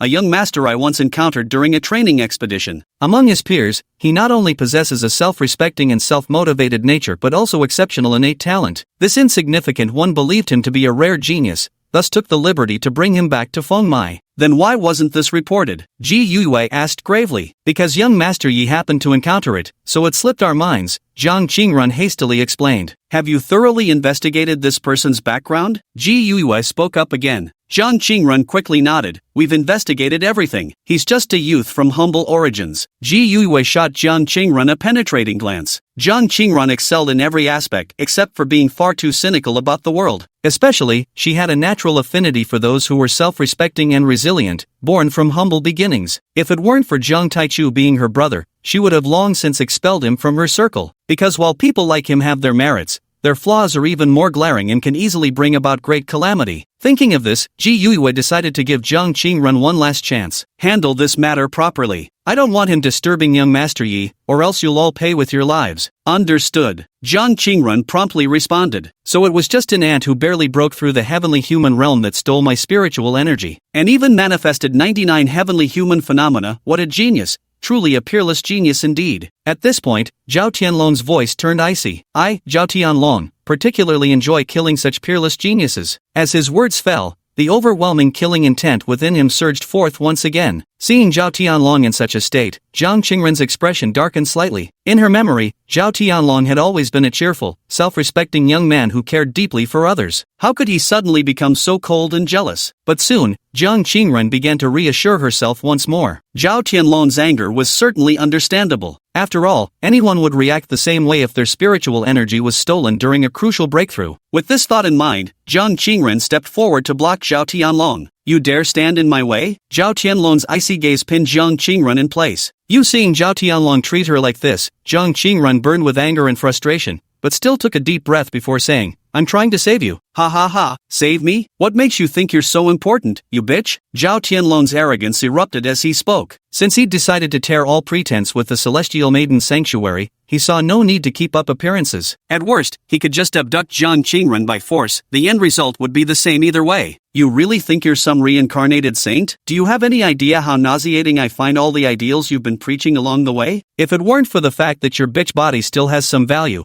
I'd have preferred trying something fresh. Did you really think I'd tolerate you all this way just for this? Get the hell out of my way, or I'll deal with you later." Zhao Tianlong snapped coldly. You shameless bastard." Jiang Qingren pointed at Zhao Tianlong with a trembling finger. Such vulgar words, she had never heard them before, nor had she ever been treated this way. Most importantly, she truly regarded Zhao Tianlong as her younger brother. Who would have thought this person would turn out to be such a character? At this moment, her worldview shattered completely. "Step aside. Leave this to me to handle." Jiang Taichu came to Jiang Qingren's side and patted her shoulder. At this moment, Jiang Taichu's expression turned icy cold. For him, whether it was to avenge his sister or to protect young Master Yi, the best course of action was simply to eliminate Zhao Tianlong on the spot. Otherwise, if young Master Yi were endangered, the consequences would be dire. "Brother, Jiang Qingren looked at Jiang Taichu with tearful eyes. "Be obedient now, let me handle this." Jiang Taichu spoke again. "All right." Jiang Qingren stepped aside. "Celestial King Realm? How interesting." Zhao Tianlong's lips curled slightly before he leisurely said, "Elder Yu, I leave this person to you." "Understood." At this moment, an indifferent voice sounded from the void. Chapter 34, Breaking Through Seclusion, the Primordial Domination Body. As the words fell, a shadowy figure gradually materialized. That terrifying aura instantly enveloped the entire Celestial Maiden Peak,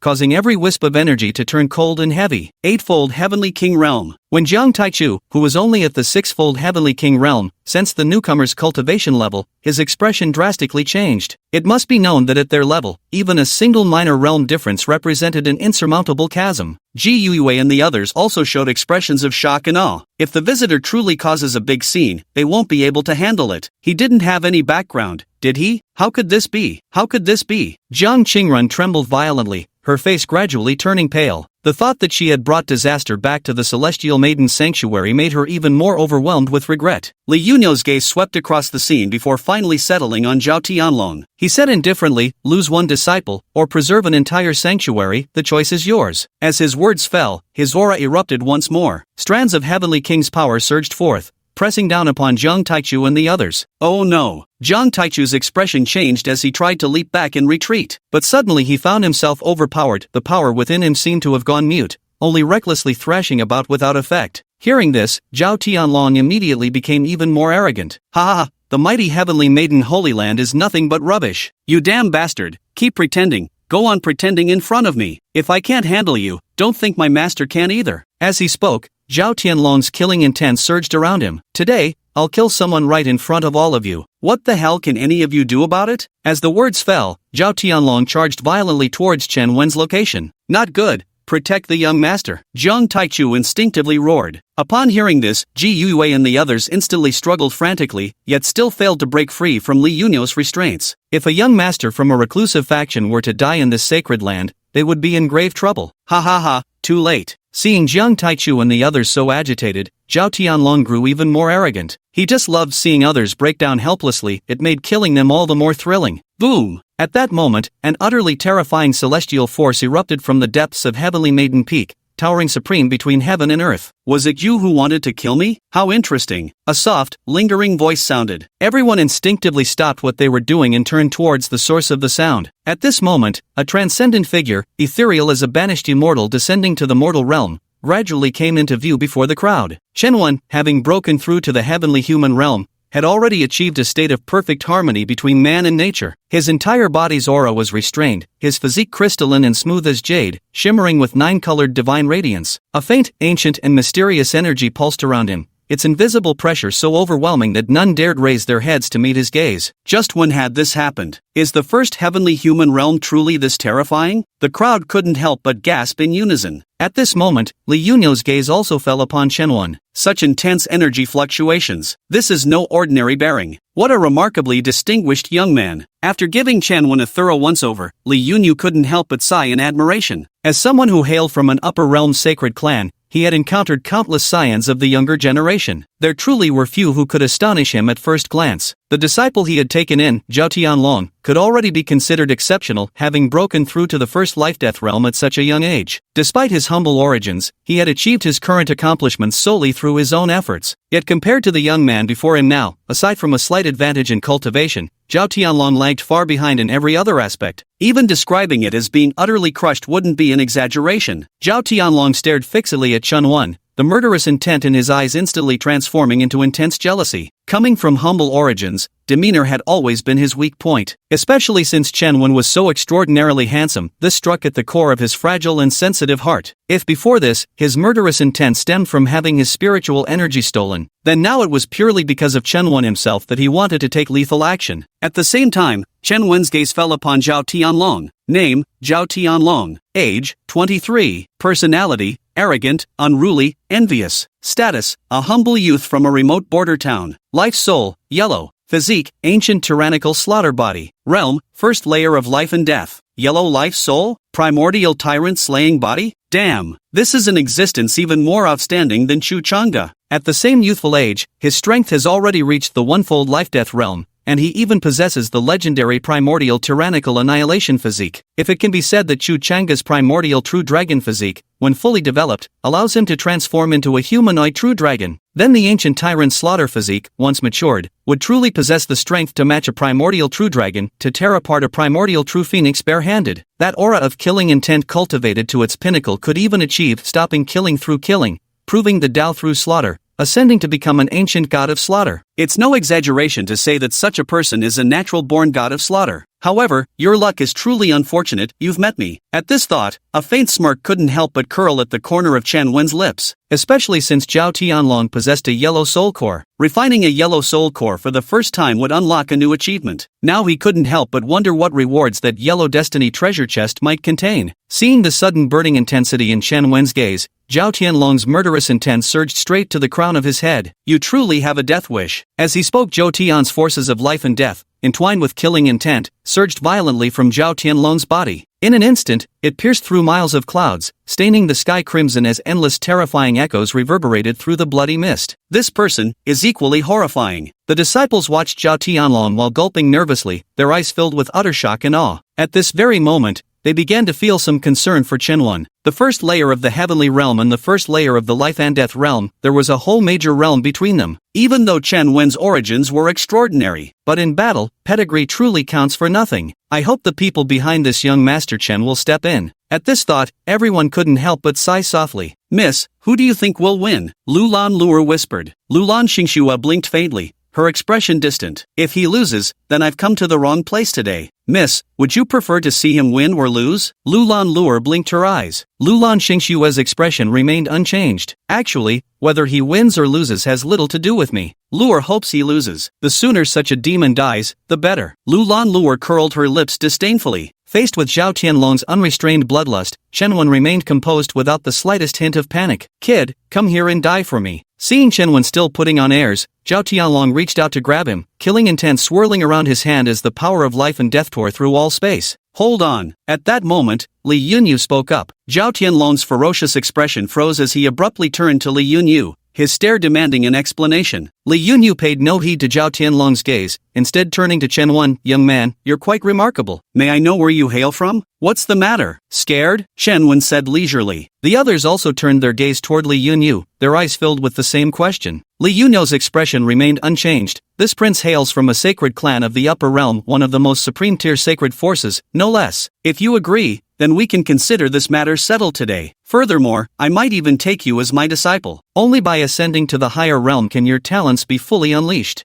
Think carefully, this might be the biggest opportunity of your life. Chapter 35, The Imperial Sword Unsheathed, Identity Speculations. Is this person an idiot? Jiang Taichu was utterly dumbfounded. He thought Li Yunyu was going to say something important, but this is all he got. The crowd from the Heavenly Maiden Holy Land also looked at him as if he were a fool. Dude, you're just a Saint Clan member after all this? The last guy who bragged about being from the Saint Clan has already finished his Mengpa soup, and you dare talk about taking disciples? What a fucking joke. Seeing the reactions of the people present, Li Yunyu slightly furrowed his brows, sensing that something wasn't quite right. At a time like this, shouldn't the normal reaction be utter shock? What kind of place was the Upper Realm? And what kind of power were the Upper Realm's sacred clan? How could a tiny lower realm possibly have the audacity to look down upon the noble clans of the Upper Realm? In contrast, Zhao Tianlong reacted the most intensely. Being taken in as a disciple by Li Yunyu and joining the noble clans of the Upper Realm had always been his greatest achievement. It was also the foundation that allowed him to soar to great heights and possess the capital to scorn all the barbarians of the lower realm. Now he heard something. His own master seemed to think highly of the young man before him and even intended to take him as a disciple. What did that make him, then? What did all his efforts to earn recognition amount to? At this thought, Zhao Tianlong's eyes turned blood red with rage, his jealousy instantly consuming his reason. No, absolutely cannot let this brat become his junior brother. No matter the cost, this kid must die. Perhaps noticing Zhao Tianlong's emotional shift, Chen Wen's lips curled slightly as he casually remarked, "Seems your disciple doesn't quite approve. Look at his face, it's completely distorted. That fucking bastard did this on purpose." Zhao Tianlong ground his teeth so hard they nearly shattered. But in front of Li Yunyu, he still didn't dare act out. Even if he wished he could kill Chen Wen, he had to keep it bottled up. Li Yunyu glanced faintly at Zhao Tianlong. His opinion doesn't matter. Oh, but I'm afraid I might get assassinated before I even join. Chen Wen shook his head. So you're saying you'd become my disciple if he weren't here? Li Yunyu looked at Chen Wen. Chen Wen nodded slowly. You could say that. Li Yunyu almost didn't hesitate. Fine, starting today, he's no longer my disciple. Martial uncle. Zhao Tianlong's face turned pale with shock as he stared at Li Yunyu in disbelief. In consideration of our past teacher-student relationship, get out now. Li Yunyu's voice cut coldly through the air. No, master, you can't do this. You mustn't. Zhao Tianlong's face instantly turned deathly pale. Without Li Yunyu backing him, all his previous wicked deeds would essentially amount to courting death. He didn't believe for a second that a mere practitioner at the life-death realm like himself could withstand the vengeance of these people. At this realization, Zhao Tianlong crumpled to the ground like a puppet with its strings cut, his eyes going dull with despair. Seeing this, Chen Wen's smile widened even more. It's truly amusing to take this master-disciple pair for a spin. As for Zhao Tianlong, he absolutely must die here. Come kneel and kowtow before your king, Li Yunyu commanded with hands clasped behind his back, assuming an authoritative posture. As for Zhao Tianlong, he was indeed somewhat satisfied, but when compared to Chen Wen, he simply wasn't an option at all. Though Chen Wen's cultivation was weaker than Zhao Tianlong's, he was far younger. Their sacred clan lacked not for resources, what they truly needed were geniuses of genuine caliber. Little did he expect that his journey to the mortal realm would yield such rewards, quite fortunate indeed. At this thought, a faint smile gradually curled at the corners of Li Yunyu's lips. Yet even after several moments passed, the scene remained unchanged. Meanwhile, Chen Wen simply gazed at him as if he were a fool, showing not the slightest intention to act. Li Yunyu's expression gradually turned cold. What do you mean? The surrounding crowd also turned their gazes toward Chen Wen. Clearly, they too wanted to know what Chen Wen meant by this. A mocking smile played at the corners of Chen Wen's lips as he leisurely spoke under everyone's scrutiny. Of course I'm messing with you, dumbass. Kill him. Kill him for your king. In an instant, Li Yunyu's rage exploded, murderous intent boiling around him, his face contorted to the extreme. No one had ever dared to mock him like this before. Never. You bastard. Die for me. Zhao Tianlong, who had already lost all hope, suddenly surged forward with overwhelming murderous intent radiating from his entire being. He looked like a god of slaughter charging straight out of hell. At this moment, just like Li Yunyu, his killing intent reached boiling fury. Very well, I'll use you to test my blade then. Chen Wen reached out his hand, and the imperial sword came to his grasp. As the imperial sword was drawn, two beams of sword light shot into the sky,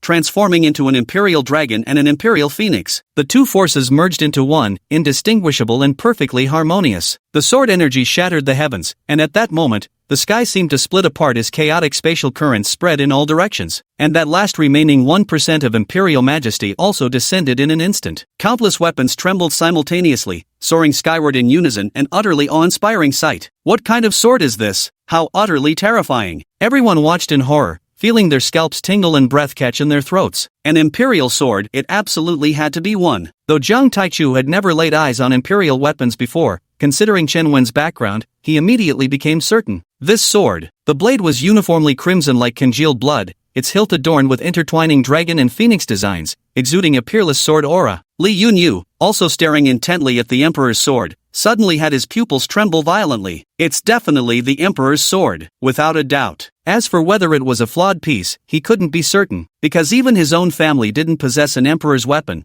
not even a half-step Emperor's weapon. And those who possessed half-step Emperor's weapons or even true Emperor's weapons, weren't people their sacred clan could afford to provoke. Have I gone and poked a hole in the heavens? At this thought, Li Yunyu felt his scalp prickle and his entire body began trembling uncontrollably. At that very moment, Chen Wen moved. As he raised his sword, the power within him surged forth like a raging torrent, vast as the sea, terrifying and unmatched. The dazzling light of the nine-colored chaos sequence erupted, slicing through the sky like a blade, shattering the surrounding space into dust. In an instant, Zhao Tianlong's imposing aura was utterly crushed into nothingness, like the feeble blow of a grain of rice completely eclipsed by the radiance of the full moon. Is this really the power that someone at the celestial human realm could possess? Once again, everyone was shocked by Chen Wen's display. He was this powerful all along? Zhang Qingren suffered the greatest shock of all. She had originally thought Chen Yin was just a spoiled young master who bullied others recklessly, relying solely on his family background. Now she realized she was wrong, and she was terribly mistaken. He was the bright moon itself.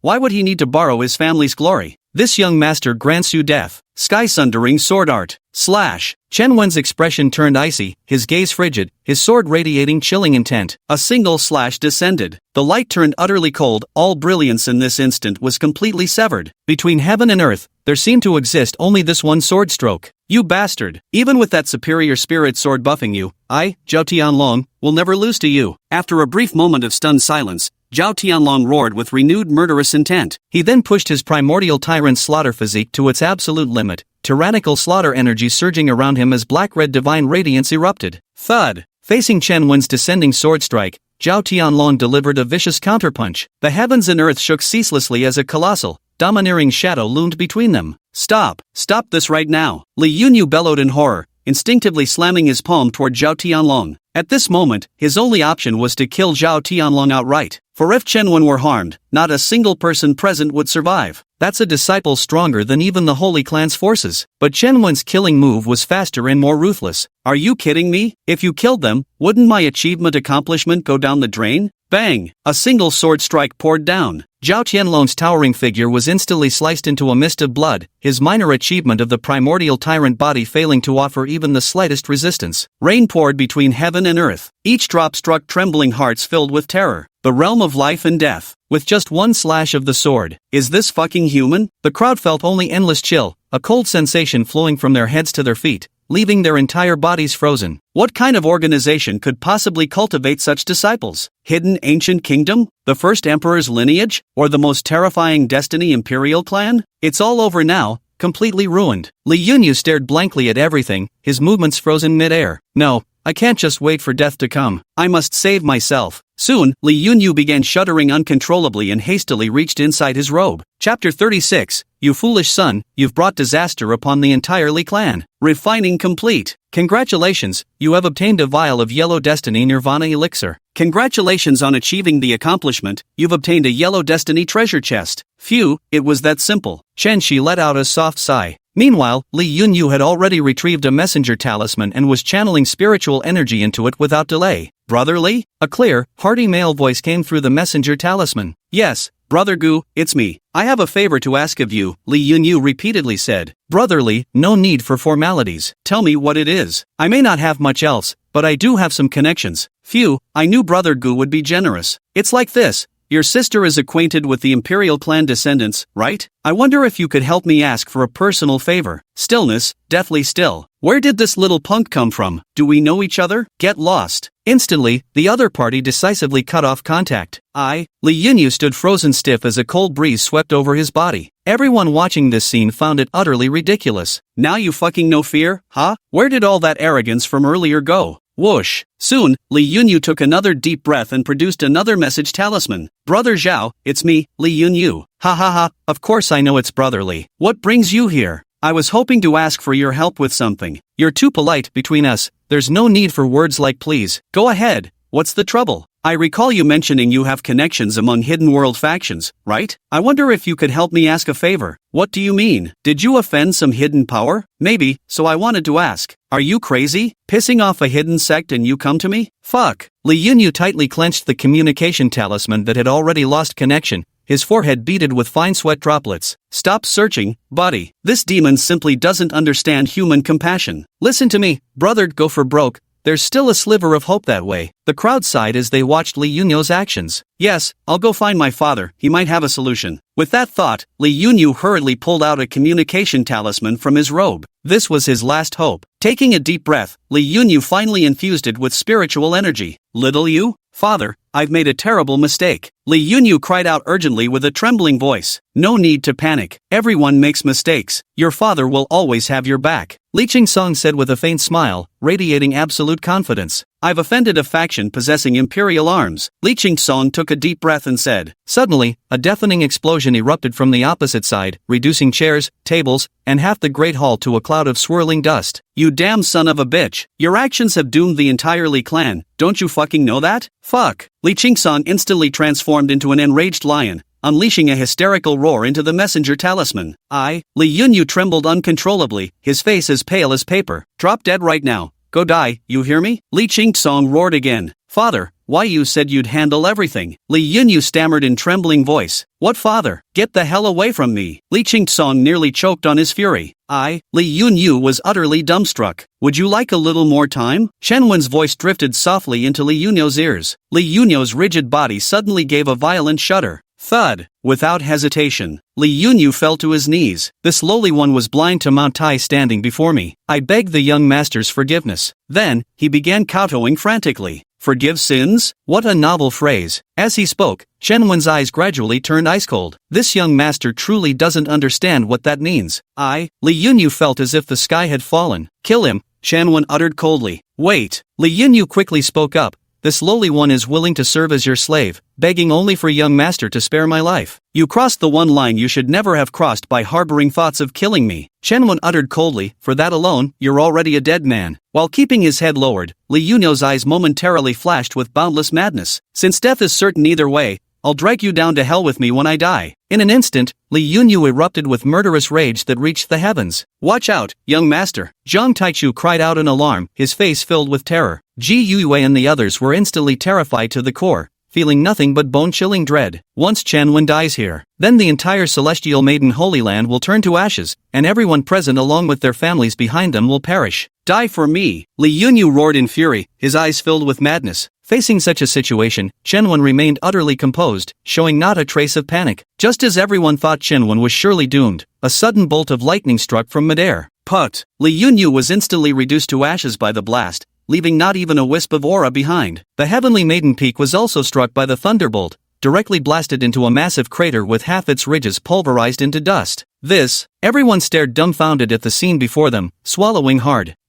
What on earth happened? In an instant, the eightfold Heavenly King Realm expert was slain, while half of Tian's Peak was reduced to dust. This is absolutely insane. If this bolt of thunder had been just a bit larger, perhaps even the entire Celestial Maiden Holy Land would have been reduced to ashes. I knew it. I just knew it. Shen the Tyrant would never place all his bets on him alone, after all. This was his own flesh and blood. Zhang Taichu let out a long sigh of relief, only then realizing his back was drenched in cold sweat. A faint smile tugged at Chen Wen's lips. He wasn't the least bit surprised by this. At crucial moments, someone would undoubtedly step in. His life wasn't something just any stray cat or dog could take. However, today's incident served as a wake-up call for him. While strengthening his own power, he should also cultivate his own faction. Only what one can control is truly formidable. We congratulate the young master on his cultivation achievements and wish him early attainment of the imperial throne. After a brief moment of silence, Ji Yue promptly took the lead and prostrated herself on the ground. This time, without needing any reminder, all the disciples immediately knelt down, moving as fast as humanly possible. Chen Wen's gaze swept across the scene, noticing that only two individuals remained standing, especially that young woman dressed in a black chiffon dress, her face veiled by a white gauze. What wise and bright eyes! What a fairy-like woman! Chen Wen's gaze swept over Lu Lanshengsu, flashing with waves of amazement. The woman before him was perfect in every aspect, her figure, her demeanor, and even that barely concealed beauty. Standing there, she was the natural-born protagonist, the brightest pearl among all. Of all the women he had seen, only his sister could surpass the beauty of the one before him. Perhaps noticing Chen Wen's gaze, Lu Lanshengsu remained gracefully composed. With a slight turn of her eyes, she met Chen Wen's gaze calmly and serenely. Chapter 37, Lu Lanshinshua's Invitation. The First Conversation. At the same time, Lu Lanshinshua's basic information fell into Chen Wen's eyes. Name, Lu Lanshinshue, age, 18 years old. Personality, wise, calm, lofty ambitions, warm on the surface but cold within. Identity, reclusive ancient kingdom from the primordial world, eldest princess of Lulan ancient kingdom, contemporary saintess. Life soul, 7 colors, constitution, destiny empress physique. Realm, 9th level of life-death realm. Lulan, surpassing snow? Isn't that my fiancé's name? Rainbow life soul, empress of destiny physique. 18 years old at the peak of life and death. This is simply invincible. Soon, Chen was drawn to Lu Lanshinshua's fate soul and physique. A legendary great fate soul speaks for itself, its strength beyond question. But what truly astonished him was the celestial empress physique. This can be considered one of the most supreme constitutions, and what's more, it's the kind that gathers the greatest fortune into itself. When the imperial empress attains the great perfection, she can merge the mandate of heaven into her very being, channel the fortunes of heaven and earth, to become the mother of all, standing supreme for all eternity. What is meant by a true child of destiny? Exactly. Chen Wen suppressed the turbulence in his heart, sighing inwardly. At that moment, Lu Lanshinshue took the initiative to speak. Lu Lanshinshue, Yi Wuqing. Chen Wen collected his thoughts and replied, "Aren't you going to invite me in for a seat?" Lu Lanshinshue said. "Please," Chen Wen said calmly. Lu Lanshengsu's reaction was quite unexpected to him. He was also very curious to know exactly what attitude Lu Lanshengsu held. "Lure, wait here." Lu Lanshengsu dropped those words and strode toward the palace. Interesting. Chen Wen gave a light chuckle and followed suit. "Wait, we're still kneeling here." The crowd exchanged bewildered glances. What is their relationship? Ji Yue glanced at Jiang Taichu, as if asking. As for Lu Lanshengsu, she had some understanding of him. The two could be said to share a bond between mentor and friend. But she had never seen Lu Lanshinshue being so proactive. Whether it was disciples from the sacred ground showing goodwill or deliberate approaches from talented disciples of other sects, she never showed them any favor. Apart from cultivation, her greatest interests were playing chess and the zither. One could say, even as a woman herself, she considered Lu Lanshinshue to be a person without flaws. Now, what she couldn't fathom was why Lu Lanshinshue would extend an invitation to Chen Wen, and worse, take the initiative to do so. Could it be that even she was drawn to Chen Wen's status? Jiang Taichu shrugged. He didn't know either. Jiang Qingren's expression flickered uncertainly, lost in thought. Meanwhile, Chen Wen led Lu Lanshinshue into the inner hall. Lu Lanshinshue took a seat, first pouring a cup of tea for Chen Wen before serving himself. Chen Wen glanced at Lu Lanshinshue and, without ceremony, took a sip from his cup. "I heard, young master, you wished to see my daughter. May I inquire as to the nature of your visit?" Lu Lanshinshue sipped her tea lightly before speaking. Chen Wen replied with a teasing tone, "This young master is in need of a bedwarmer. Given your status as the holy maiden, you might just barely qualify for such a position. So, I wanted to ask if you'd be interested." "Young Master Yi, you must be joking." Lu Lanshengsu wasn't angry either and spoke leisurely. "Of course, if you truly have such needs, this little lady might also help you find a suitable one." This woman is starting to get interesting. As the princess of a major power, she remained unfazed even when teased so outrageously. It's truly not easy. A faint smile tugged at Chen Wen's lips. He had been carefully observing Lu Lanshinshue's changing expressions, yet he found every word she spoke was utterly sincere, without the slightest hint of perfunctoriness. In other words, she genuinely wanted to help him find a bedwarmer. This kind of fiancé was either incredibly foolish or supremely intelligent. But what's the purpose? There is no kindness without reason in this world, and even less hatred without cause. What if I've taken a fancy only to you? Chen Wen's tone turned leisurely, his gaze carrying a hint of aggression. Lu Lanshengsu paused her movements. "This young lady is already betrothed. I hope young Master Yi can understand. What's a marriage contract worth? It can be torn to shreds for all I care. This young master can shoulder the consequences." With that, Chen Wen suddenly leaned in close to Lu Lanshinshue, his demeanor carrying a hint of ambiguity. Instantly, a unique personal fragrance wafted into his nostrils, fresh, soothing, and utterly irresistible, making him involuntarily draw in a deep breath. Due to Chen Wen's transgression, Lu Lanshinshue's expression finally darkened. "Young Master Yi, please restrain yourself. I do not wish to repeat myself." Chen Wen took a deep look at Lu Lanshinshue before sitting back down. "You didn't come to me just to hear what I have to say, did you?" Lu Lanshinshue picked up another cup of spirit tea, taking a small sip before replying, since we've come this far in our conversation, I might as well stop beating around the bush. With that, her sharp eyes fixed on Chen-Wen as she said, "You're specifically targeting Chen-Wen, aren't you?" Of course, the Chen-Wen Lu Lan Xingxue referred to here was actually Chu Tianlong, who had been impersonating the identity. Chen-Wen's expression remained unchanged, and if it is, what then? And if it isn't, what difference does it make? I don't care about your reasons, nor do I wish to know what transpired. This matter ends here. With that, Lu Lan Xingxue abruptly changed the subject. I have the authority to decide, no one will hold you accountable. I hope you'll think carefully and not waste that talent of yours. As for which faction Chen-Wen might belong to, Lu Lan Shengsu had some speculations. Others might be intimidated by that emperor's sword, but having come from a secluded ancient kingdom herself, she had indeed witnessed genuine emperor's swords before. As for Chen-Wen's emperor's sword, she could sense the presence of imperial majesty, though it was still quite immature. If one were to compare an emperor's weapon to a person, it would be akin to an infant at most. This situation could only occur naturally, with no other possibilities. Therefore, she could be certain this was absolutely not an ancestral emperor's weapon passed down through families. Moreover, even if Chen-Wen's weapon truly were an ancestral emperor's weapon, it would still be nothing for them to fear. Not only did she descend from a reclusive ancient kingdom, but her future husband's paternal lineage was from a Destiny Imperial clan, while his maternal lineage also belonged to a Destiny Imperial clan. The combined strength of these three factions leaves them fearing no power under heaven. Chen-Wen gave a cold laugh. What gives you the right to decide for him, unless your fiancé is actually him? Lu Lan Xingxue neither confirmed nor denied this. Whether it is or isn't has no importance to you whatsoever. Seems even if these two aren't actually colluding, they're definitely not without some connection between them. It depends on how far the two have progressed already. A glimmer of understanding flashed through Chen-Wen's mind before he spoke. What if I refuse? Lu Lan Shengsu glanced at Chen-Wen, his gaze utterly unreadable. I told you, the choice is entirely yours. Only, I hope you can bear the consequences.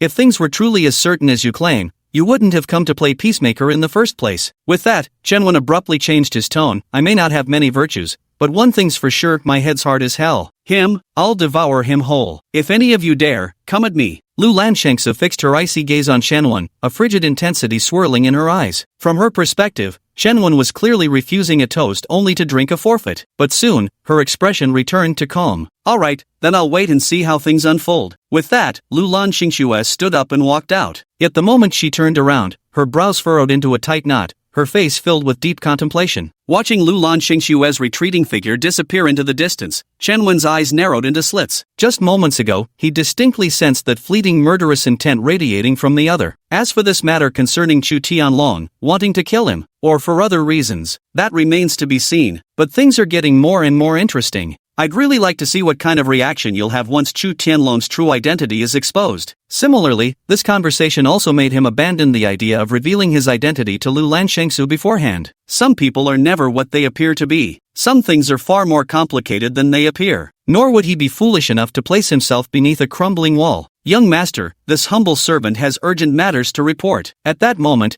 Jiang Taichu's voice came from outside. Chen-Wen finally reined in his cold demeanor and said, "Come in." Chapter 38, Going to Kill, Fearing No Force. Jiang Taichu soon entered. What is it? Chen-Wen glanced at Jiang Taichu and said. Jiang Taichu immediately replied, "The matter you instructed me to investigate has borne results." Oh, do tell. Chen-Wen's interest was immediately piqued. Over these years, Chu Tianlong has covertly and overtly developed over 100 factions of varying sizes using his status as the young master. Among them, 30 belong to royal families, 15 to imperial clans, 5 to sacred clans, and 2 are reclusive forces. One could say that currently, Chu Tianlong has no equal left in the entire ancient Yuan realm. Chen-Wen raised an eyebrow. Oh, you've got some skills, I see. Moreover, Chu Tianlong is an extremely clever man. Even if his methods behind the scenes aren't exactly upright, he maintains an impeccable public image. Take this sacred land for example, nearly all the disciples support him, some even willing to die for him. The peak masters and elders of the sacred land also hold him in high regard. Any request he makes is fulfilled with just a word from him. At this point,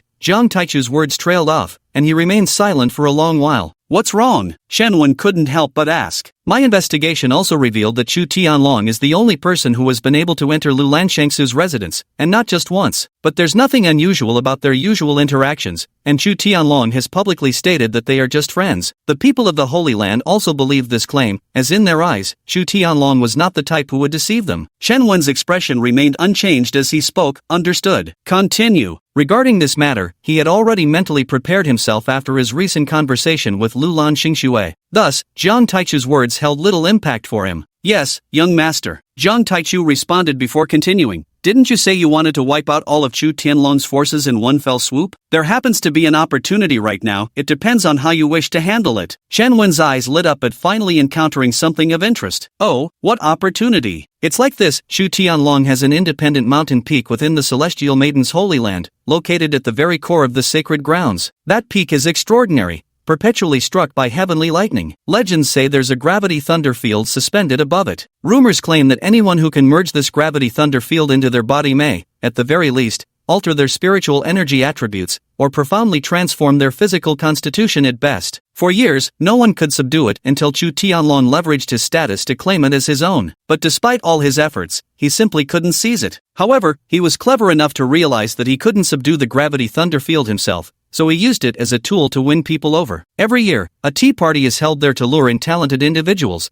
under the pretense that whoever can subdue them gets to keep them. Because of this, he gradually befriended many geniuses and, through them, gained connections to the powerful forces behind them. Because Chu Tianlong bore the title of Imperial Son, those factions naturally sought to ally themselves with Imperial family. Through repeated interactions, Chu Tianlong's personal influence continued to grow. Are you suggesting that I should make my move at this tea gathering? Chen Wen finally understood. Jiang Taichu nodded solemnly. Exactly. The gathering is currently underway these 2 days, and the scions of those factions have already arrived. But this year Chu Tianlong isn't here. His trusted aides are the ones receiving those young scions of powerful families. So this is absolutely an excellent opportunity. But how to handle it? We'll leave that to your decision, young master. Chen Wen completely understood Jiang Taichu's implication, saying, lead the way then. Since Chu Tianlong is absent, I'll preside over this tea gathering in his stead. This true Chen Wen. Young master, please follow me. Jiang Taichu said nothing more, immediately leading Chen Wen toward Heavenly Thunder Peak where Chu Tianlong resided. Soon, the sight of Chen Wen descending the mountain was noticed by disciples coming and going in all directions. Why has that demon come down the mountain again? Could it be that someone has offended him once more? Look over there. What direction is that? How can this be? Let's go. We'll follow first and see. Many disciples followed quietly, their hearts filled with unease. When it was confirmed that Chen Wen had gone to the Tianlai Peak vein, the scene instantly erupted into chaos. Recalling the enmity between Chen Wen and their holy son, they felt their scalps tingle with dread. At this moment, even the dimmest among them realized that Chen Wen was targeting their holy son. No, they couldn't let that brat destroy Tianlai Peak. We must inform senior sister Lulan and the Holy Lord immediately. At this thought, many disciples quickly took out their communication talismans to send notices. Lulan Xingxue, who had just returned to the Celestial Maiden Peak, immediately received a report from Lulan Luer. Bad news, miss. That boy is heading straight for the Thunderbolt Peak. Lulan Luer hurriedly approached Lulan Xingxue and reported. As Lulan Shengxu's personal maidservant, she was naturally aware of the delicate relationship between Lulan Shengxu and Chu Tianlong. Thus, upon hearing this news, she rushed over immediately. Lulan Shengxu's brows furrowed,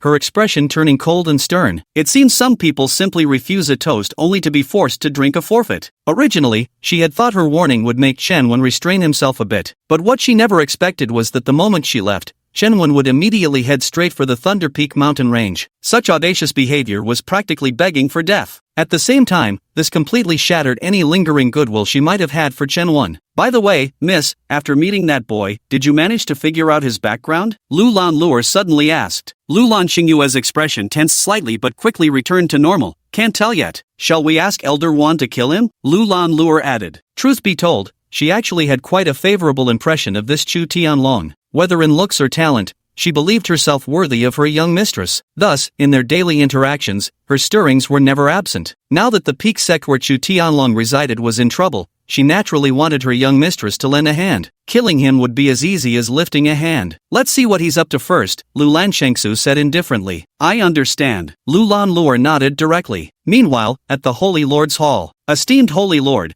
this servant has matters to report. Soon after Ji Yuyue took her seat, she noticed an attendant had come again seeking an audience. At this, Ji Yuyue couldn't help but sigh. So much had happened in these past 2 days that she hadn't even had a chance to catch her breath. If things continued like this, she was bound to collapse. Yet here she was, stuck with someone like Chen Wen, unable to speak her anger aloud despite seething inside. Come in, Ji Yuyue steadied herself before speaking. Soon, a servant entered, kneeling halfway to the ground as he said, "This humble one greets the Holy Sovereign." Enough. Speak directly if you have something to report. Ji Yuyue waved her hand dismissively. Reporting to the Holy Sovereign, young Master Yi has headed towards Heavenly Thunder Peak. The servant dared not delay and spoke hurriedly. What did you say? In an instant, Ji Yue stood up abruptly, her face revealing unconcealed shock. The servant swallowed hard before continuing. This humble one said, young Master Yi has gone towards Heavenly Thunder Peak. Damn it, is this never going to end? Without another word, Ji Yue hurriedly swept towards the direction of Heavenly Thunder Peak. Chapter 39, Storming the Gates, the World-Shaking Thunder Orb. Under Jiang Taichu's guidance, Shen Wen quickly arrived outside the Thunderbolt Peak. Behind them, numerous disciples followed closely. Most of them simply wanted to see what Shen Wen intended to do at Thunderbolt Mountain. Halt! Unauthorized entry is forbidden here. At the mountain pass entrance,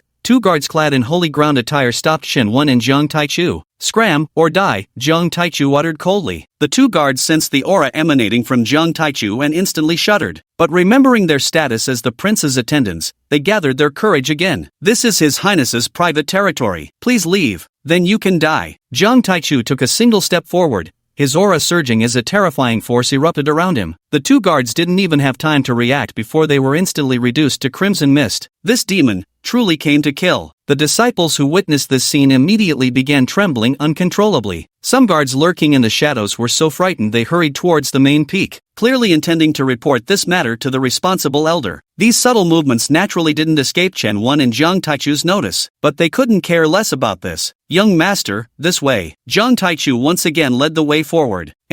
Shen Wen gave a nod and followed. Come, let's follow them too. Without hesitation, the disciples hurried after them. Soon, an unbroken mountain range came into Chen Wen's view. This mountain range appeared extraordinarily eerie, with countless lightning bolts raging across the sky. Continuous arcs of lightning kept falling downward, as if a thunderstorm had erupted. The spectacle looked utterly breathtaking, yet simultaneously evoked an unsettling chill that ran down one's spine. Beyond that, there was also a unique gravitational force pressing down from the front. This mountain range was getting rather interesting. No wonder Chu Tianlong claimed it for himself. Chen Wen raised an eyebrow. This is Tianlai Mountain. The legendary gravity thunder formation is said to be at its peak. However, this is merely legend. Whether it's true or not, this humble one dare not confirm. Jiang Taichu pondered for a moment before explaining again to Chen Wen. What's up, there isn't any gravity thunder formation. At this moment, Immortal Crimson Peony spoke. Chen Wen's expression stiffened, and he couldn't help but ask, what is that? If I'm not mistaken, this should be the heaven-falling thunder pearl that shattered during the primordial era. Immortal Crimson Peony said leisurely. The heaven-falling thunder pearl? Shen Wen instinctively repeated. Correct, it is one of the 10 great divine artifacts of the primordial era, containing the terrifyingly destructive Heavenly Descent Thunder. Back then, the renowned Thunder Monarch of Heavenly Descent used it to annihilate countless demons and gods. At that time, the Heavenly Descent Thunder swept across millions of miles, vaporizing even the primordial spacetime itself. However, after that great battle, the Heavenly Descent Thunder Pearl shattered and vanished between heaven and earth alongside the Thunder Monarch. The current falling World Heavy Thunder Pearl has likely only regained a portion of its power. Chen Wen's eyes instantly lit up. Then is there a way to get our hands on it? Perhaps he couldn't handle the fallen World Thunder Pearl at its full power, but if it had only regained partial strength, that would be an entirely different story. Have you seen those gathering thunderclouds? Xian Hongxiao spoke up. Shen Wen nodded. That's the phenomenon caused by the heavy thunder bead continuously absorbing heavenly thunder from the ninth heaven. There's only one way to subdue it, by absorbing all these heavenly thunders yourself,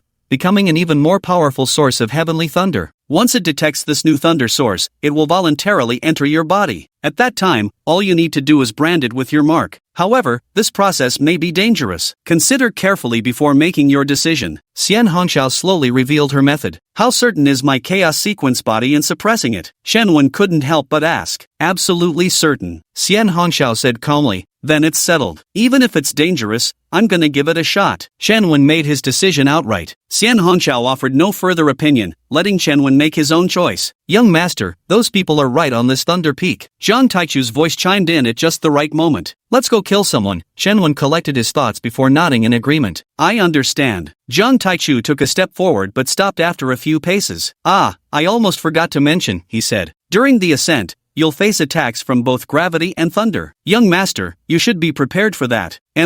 Shen Wen nodded. Without further ado, Jiang Taichu continued leading Chen Wen forward. Soon, they arrived before the foot of the mountain. Only when approaching the mountain's base could they sense how terrifying the contained thunder force and gravitational force truly were, especially since some of the thunder force had already merged with the gravitational force, transforming into an even more dreadful form, heavy thunder. This was far more formidable than either thunder force or gravitational force alone. At this moment, many disciples were cultivating using the heavy thunder at the foot of the mountain. All these disciples had submitted to Chu Tianlong. Only because of this were they allowed to enter and cultivate here. When they saw Chen Wen, they simultaneously stopped what they were doing. For these talented cultivators arriving one after another these past 2 days, they felt both awestruck and envious. These were the idealized versions of themselves they had always aspired to be. Clearly, they initially mistook Chen Wen for one of those talented young masters attending the tea gathering. No, look, what is that? Just then, a disciple exclaimed in astonishment. Everyone turned toward the source of the voice. Their eyes were met with a large group of sacred land disciples closely following behind. That's one of our sacred disciples. How did they get in here? Another person exclaimed in shock. Damn it!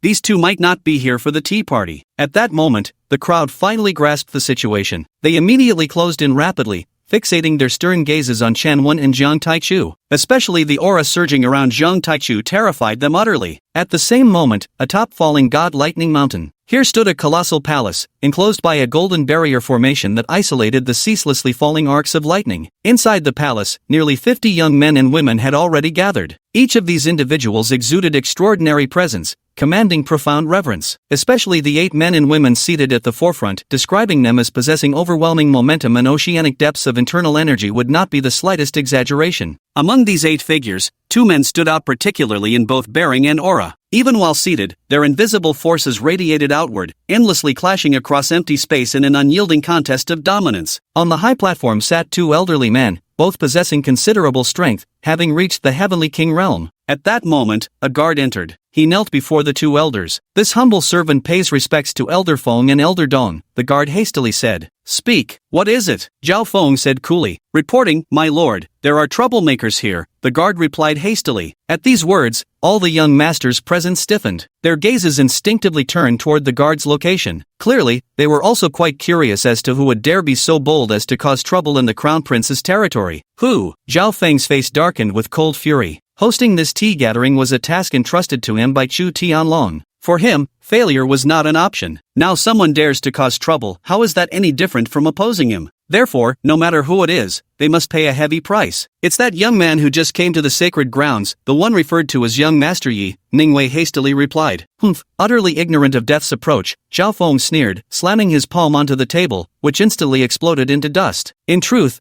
they had long received reports of Chen Wen's brutal murder of Chu Changda, and how he had nailed the slain elder to the sacred monument. It was merely that he had been occupied with preparations for the tea gathering and hadn't been able to spare the resources to deal with it. Yet what he never expected was that before he could take action against Chen Wen, the audacious fiend would actually dare come attacking himself. And who is this so-called young Master Yi? At this moment, Mu Jojo, clad in black robes and shrouded in swirling dark mist, spoke up. Seated nearby, Shiman Jiantian slowly raised his eyelids, golden currents flashing within them. "A young man claiming to come from a reclusive sect," Zhao Feng said coldly. "A reclusive sect?" At these words, the pupils of over 60% of the disciples present visibly trembled with shock. Only Mu Jiuzhou and Shiman Jiantian remained as composed as ever. They had no fear of any disciple from hidden sects. At this moment, Zhao Feng slowly rose to his feet and said, "Gentlemen, would you care to join this old man in watching a good show of murder?" That's exactly what I had in mind. The first to respond was Mu Jiuzhou, his deep voice sending involuntary shivers down one's spine. "Your humble servant would also like to join the fun." Shiman Jiantian stood up as well. Soon, all the others rose to their feet one after another. Chapter 40,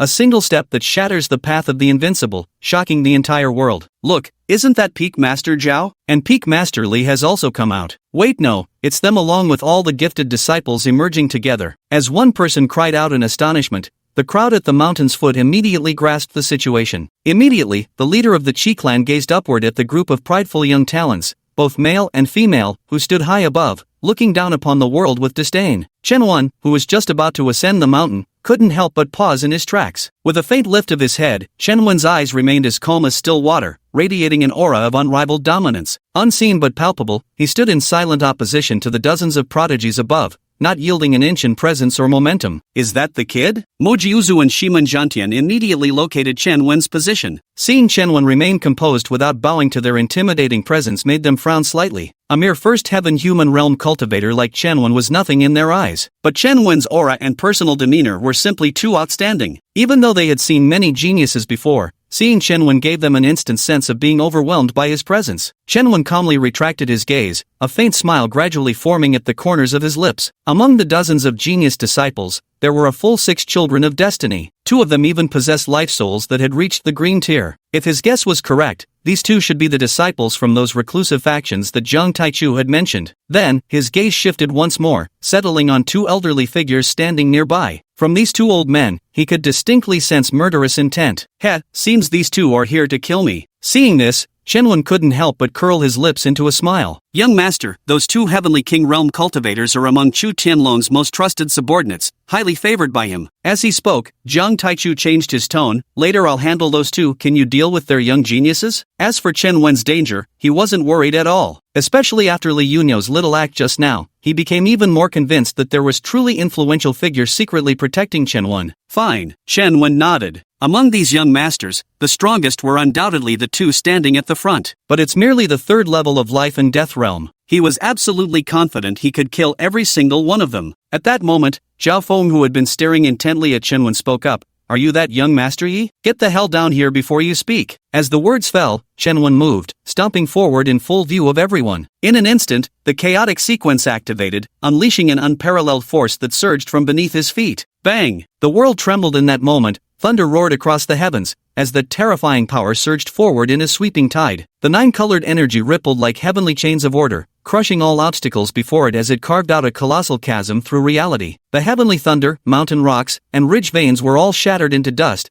The entire mountain range blasted into ruins. How was this possible? Zhao Feng and his companions, positioned at the highest altitude, had their cold, smug smiles wiped away, replaced by sheer astonishment. In an instant, an invisible force swept over them, violently pushing them all back. Bang! They were seen crashing heavily into the protective barrier behind them. The power sweeping through them shattered the protective shield along with the palace, sending clouds of dust billowing into the sky. Zhao Feng and Li Yundong were instantly crushed downward from midair, engulfed by a massive wave of surging dust. In contrast, genius disciples like Mu Jojo were swiftly swallowed whole by the expanding dust clouds. This very scene unfolded before the eyes of Lulan Xingxue, Ji Yue, Zhang Qingren, and others who had just arrived. They all showed expressions of shock. One kick flattened the mountain range into level ground. For them, this was utterly unbelievable. This was far too savage. You should know, Chen Wen had only reached the 1st heavenly realm. No one gets to speak to me while looking down. Chen Wen's calm voice resonated at that moment. Hearing this, the crowd's expressions grew even more horrified. A simple sentence, no one gets to speak to me while looking down. What arrogance, what dominance!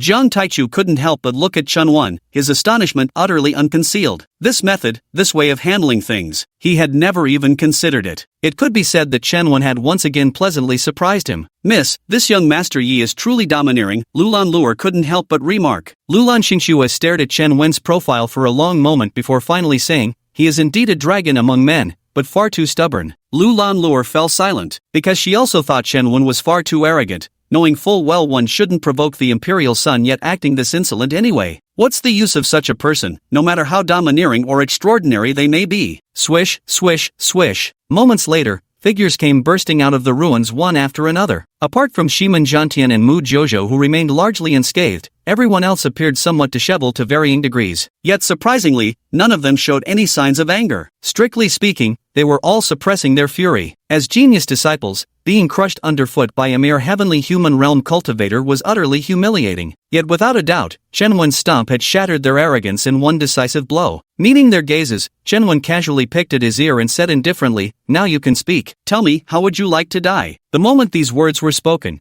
the entire venue fell into dead silence. That damned bastard is too arrogant. Zhao Feng and Li Yundong were instantly filled with rage, their terrifying Heavenly King realm power surging forth and unfurling a massive Heavenly King domain in midair. In an instant, the air was thick with overwhelming killing intent, suffocating to the extreme. They're coming. The 2 peak masters are finally about to make their move. Witnessing this scene, all the disciples couldn't help but gulp nervously. The peak master of Heavenly Thunder Peak is not comparable to ordinary Holy Land peak masters. This disparity manifests not only in strength but also in the legacy of their cultivation. It's no exaggeration to say even the sacred Lord of Divine Land might not necessarily be a match for these 2 peak masters. You damned mongrel, you deserve to die. Zhao Feng suddenly snarled viciously, raising a hand to seize Chen Wen. Elder Zhao, could you lend this sacred lord your ear for a moment? Ji Yue surveyed the scene and decided it was best to step in and mediate. After all, if these two sides came to blows, it would be their celestial maiden Holy Land that suffered the most. Get lost, or you die. Zhao Feng suddenly turned his head, his icy gaze locking onto Ji Yue.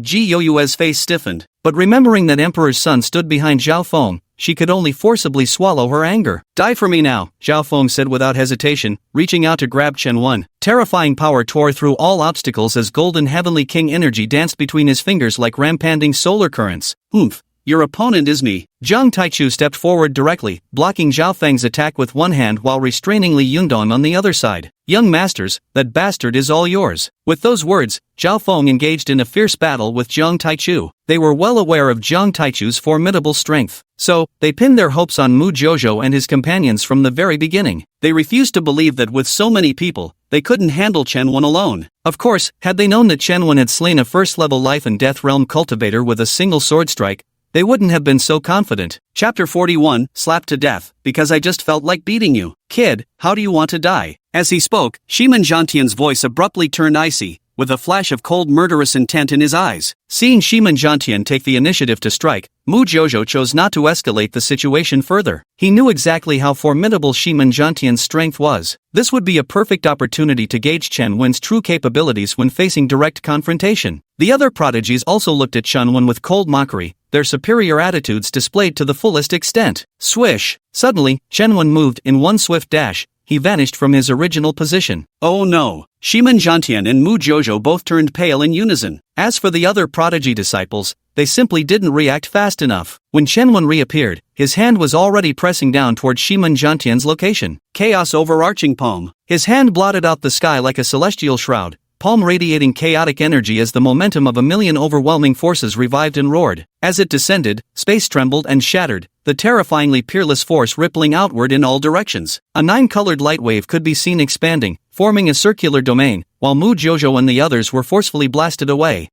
How is this possible? Shiman Zhantian was instantly struck with terror. Because the overwhelming force that pressed down in an instant completely crushed all of his protective chi defenses. Even the surging power within him was abruptly suppressed in that instant, wildly thrashing about inside his body. The next moment, the palm strike descended, crashing straight toward Shiman Zhantian's crown. No! In panic, Shiman Zhantian immediately activated his 9 solar bodies technique. The solar energies around him erupted like blazing suns, exploding with a brilliance that spanned 10,000 zhang. Wave after wave of divine radiance from his celestial body continuously surged against the descending sky-crossing hand, striving to block this formidable attack. Put! The vast beams of light shattered into luminous explosions upon impact, their overwhelming force cascading down and pulverizing through Shiman Zhantian's body. How could he possibly be this strong? Shiman Zhantian immediately sensed death approaching and roared repeatedly, I'm a descendant of an ancient hidden clan, how dare you kill me? Chen Wen remained utterly unmoved, his hand descending directly upon Shiman Zhantian's head. Boom! Shiman Zhantian exploded into a mist of blood, while the ground beneath him caved in from a single palm strike, leaving behind a crater shaped like a giant handprint. Silence, absolute, deathly stillness descended upon the surroundings once more. Every cultivator present was left staring in sheer horror. A single palm strike. A first-level heaven-human realm cultivator had just killed a triple-level life-death realm genius with a single palm strike. What's more, the victim didn't even have the strength to resist. This was absolutely unbelievable. Even the Emperor's son wouldn't be spared. Who do you think you are? Chen Wen calmly withdrew his hand, his indifferent voice breaking the deathly silence around him. Yet even so, no one dared to voice any opposition. Chen Wen, who had struck down Shiman Zhantian with a single palm, possessed such confidence. So powerful. Lulan Luer couldn't help but exclaim in astonishment. It's truly impressive. Lulan Shangyue took a deep breath, and his gaze toward Chen Wen shifted once more. How was this possible? Zhao Feng also noticed this scene and involuntarily paused what he was doing. Slapping Shiman Zhantian to death with a single palm, this was something he simply couldn't accept. They originally thought that just the likes of Shiman Zhantian would be enough to kill Chen Wen. Meanwhile, they only needed to keep Zhang Taichu occupied. But now it was clear they had sorely underestimated Chen Wen. Watch and see, this is just the beginning. Mark my words, every last one of them shall die. Jiang Taichu burst into laughter upon seeing the drastic change in Zhao Feng and Li Yundong's expressions. The faces of Zhao Feng and Li Yundong instantly darkened even further. Refinement complete. Congratulations. You have obtained 1 vial of Green Destiny Revival Elixir. Congratulations on achieving a new milestone. You have received 1 Green Destiny treasure chest. He's quite useless, but hopefully the opening reward will be decent. A faint smile tugged at Chen Wen's lips. How about you guys? Want to ask how I'd like to die? Chen Wen collected his thoughts and looked up at Mu Jojo and the others, whose faces still held traces of shock. The expressions of Mu Jojo and the others instantly turned extremely unpleasant, yet they dared not show their anger despite wanting to. To kill Shiman Jiantian with a single palm strike, unless he used his most powerful techniques, would have been absolutely impossible. But with Chen Wen, judging by how effortlessly he struck, it was clearly done with ease. Thus, no matter how resentful and aggrieved he felt, he had no choice but to accept this undeniable truth. That is to say, in terms of pure individual strength, none among them would surely be Chen Wen's match. The onlooking cultivators were once again utterly astonished by this scene. With just that single simple statement, he had intimidated hundreds of distinguished geniuses standing atop the pyramid in Qingzhou, to the point where none dared let out even a peep. What is called dominance? This is it. What is called invincibility? This is it. I thought you so-called elite geniuses would have more backbone than this. With that, Chen Wen shook his head. So they're all just bullies who prey on the weak, spineless cowards. Mu Jojo clenched his jaw so tightly it ached, his fists repeatedly tightening and relaxing. Since the day he was born, when had Mu Jojo ever suffered such humiliation? The most hateful part was that he didn't dare act recklessly despite it all. Chen Wen's gaze shifted again and settled on Mu Jojo. Why don't you come out and take a strike from me too? To be honest, I wasn't really satisfied just now. Swish, swish, swish. Instantly, all eyes turned to Mu Jojo, as if urging him to give it a try. The corners of Mu Jojo's lips twitched repeatedly. He was utterly speechless. What the hell are you all staring at? Isn't my life worth anything? If you want to try it, go ahead and try it yourselves, damn it. Suppressing his inner rage, Mu Jojo forced a smile and said, Brother, you're really putting me in a tough spot here. As he spoke, an idea suddenly popped into Mu Jojo's mind. If you're really not satisfied, brother, I do have a suggestion. Did you see that thunder domain above? Legends say it's a gravity lightning array formed by the essence of heaven and earth. By integrating its origin essence into your soul sea, you'll gain unimaginable power. Brother, with Brother Ye's capabilities, I'm certain you can make it yours. Oh, that might indeed be worth attempting. Chen Wen nodded leisurely. Whoosh! Mu Jojo silently let out a sigh of relief. At the same moment, he sneered coldly in his heart. If this gravity thunder formation could be easily subdued, would it still be your turn? Go on, go on. After you've both weakened each other, I'll play the mantis stalking the cicada, unaware of the oriole behind. When that time comes, won't I be the ultimate winner? At this thought, Mu Jojo suddenly didn't hate Chen Wen that much anymore. But right now, I just want to fuck you up. Just then, Chen Wen abruptly shifted his tone and suddenly swung a hand toward Mu Jojo's face. Mu Jojo's expression drastically changed. Chen Wen's sudden strike caught him completely off guard. When he tried to resist, Chen Wen shattered his divine body defenses with a single palm strike, landing a heavy blow across his face. Bang! Mu Jojo was sent tumbling by the slap, half his face instantly mangled by the impact. You damned mongrel, you're begging for death. In the blink of an eye, Mu Jojo violently surged up from the ground. Dark mist erupted wildly around him as the colossal phantom of gods and demons roared and howled. Instantly, the world was drenched in a bloody black hue. Slaughter, brutality, darkness, and countless other malevolent forces raged violently across the land. Everyone witnessing this scene was profoundly shocked. This was their first time seeing Mu Jojo make a move. His strength far surpassed Zhao Tianlong's. How would you deal with the current Mu Jojo? Lu Lanshengsu glanced at Mu Jojo before turning his gaze toward Chen Wen's location. Chapter 42, Burying the Divine Thunder Alone, Breath of Heaven and Earth Technique. Overestimating your capabilities. With a solemn shout, Chen Wen reached out to grasp where Mu Jojo stood. Entwined with the power of chaotic sequences, his hand pierced through all of Mu Jojo's attacks at breathtaking speed. Even the towering divine and demonic specters were torn apart with a single strike. I refuse to believe this. Mu Jojo roared viciously, his power exploding once again as he relentlessly drained the essence of his divine body. You're too far beneath me. With a cold tone, Chen Wen maintained his momentum, effortlessly crushing Mu Jojo's counterattack with unstoppable force. Then, a hand gripped Mu Jojo's head heavily, with unparalleled force surging wildly, quickly sweeping through his entire body. Bang! Mu Jojo's knees suddenly slammed onto the ground, causing the floor to sink instantly and sending a skyward explosion of pulverized dust. Put! Mu Jojo finally couldn't hold on any longer, spitting out a mouthful of blood. Then, his divine body shattered with a resounding crash, splattering clusters of blood in all directions. Everyone involuntarily swallowed hard, feeling nothing but an endless chill coursing through their bodies. Such a Mu Jojo didn't even have the strength to resist. What the hell kind of monster is this? They'd seen many geniuses in Xingzhou, but never such a terrifying monster like this. Lu Lanshanx's fist subtly tightened, his gaze toward Chen Wen now completely transformed. Chen Wen had once again shattered their preconceptions. Chen Wen looked down at Mu Jojo with a cold laugh. You just want to lure me into subduing the Thunder Array so you can profit from it, don't you? Quite the clever scheme. But do you really think this is enough to kill me? Alright then, today I'll make you kneel and watch exactly how I subdue that thing. With that, Chen Wen shifted his tone. Every single one of you here, don't say I didn't give you a chance. Call all your men right now, right this instant, I'll take on every single one of you myself. As soon as these words were spoken, the entire room was stunned. One against all. And making these talented youngsters call for backup. I can only say it's just too damn arrogant. On his knees, his face lifeless as ash, Mu Jojo looked up in utter shock. But all he could see was Chen Wen's back,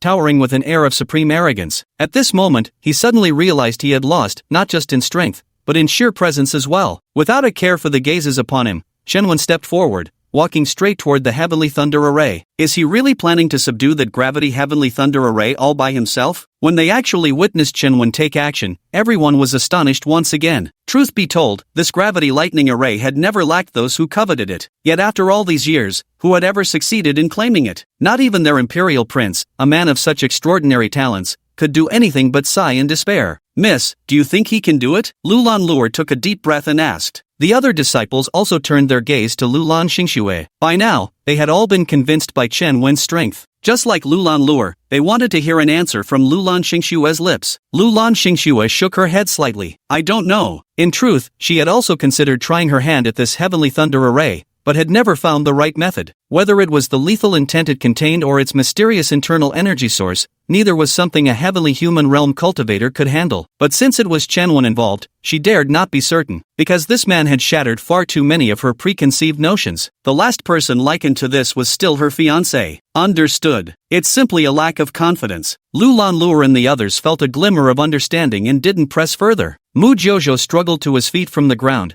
violently wiping the blood from the corner of his mouth, his eyes crimson with rage. On the other side, Chen Wen had already ascended to directly beneath the gravity sky thunder array, where raising his head revealed the surging, ocean-like expanse of lightning. Only by drawing near could one truly comprehend the terrifying magnitude of the thunder's power. Each lightning arc, thick as pillars, appeared like thunder dragons swimming through this sea of electricity. The violent, scorching energy seemed poised on the verge of explosive release. It's no exaggeration to say that without his chaos sequence body, he wouldn't even have the qualification to get close. Sister Shaozi, what should I do? Chen Wen took a deep breath and asked. It's simple to charge into this vast sea of lightning, release your chaos sequence body, and absorb all these thunderbolts into your body. All you need to do is withstand the waves of impacts one after another. Leave the rest to your chaos sequence body. Xian Honshao's voice drifted leisurely. I understand. Chen Wen nodded in agreement. In that instant, he immediately activated the Supreme Chaos Mantra. Suddenly, the chaotic sequence power within his body surged violently, like an erupting volcano. At the same time, his physical form pulsated rhythmically with the cultivation technique,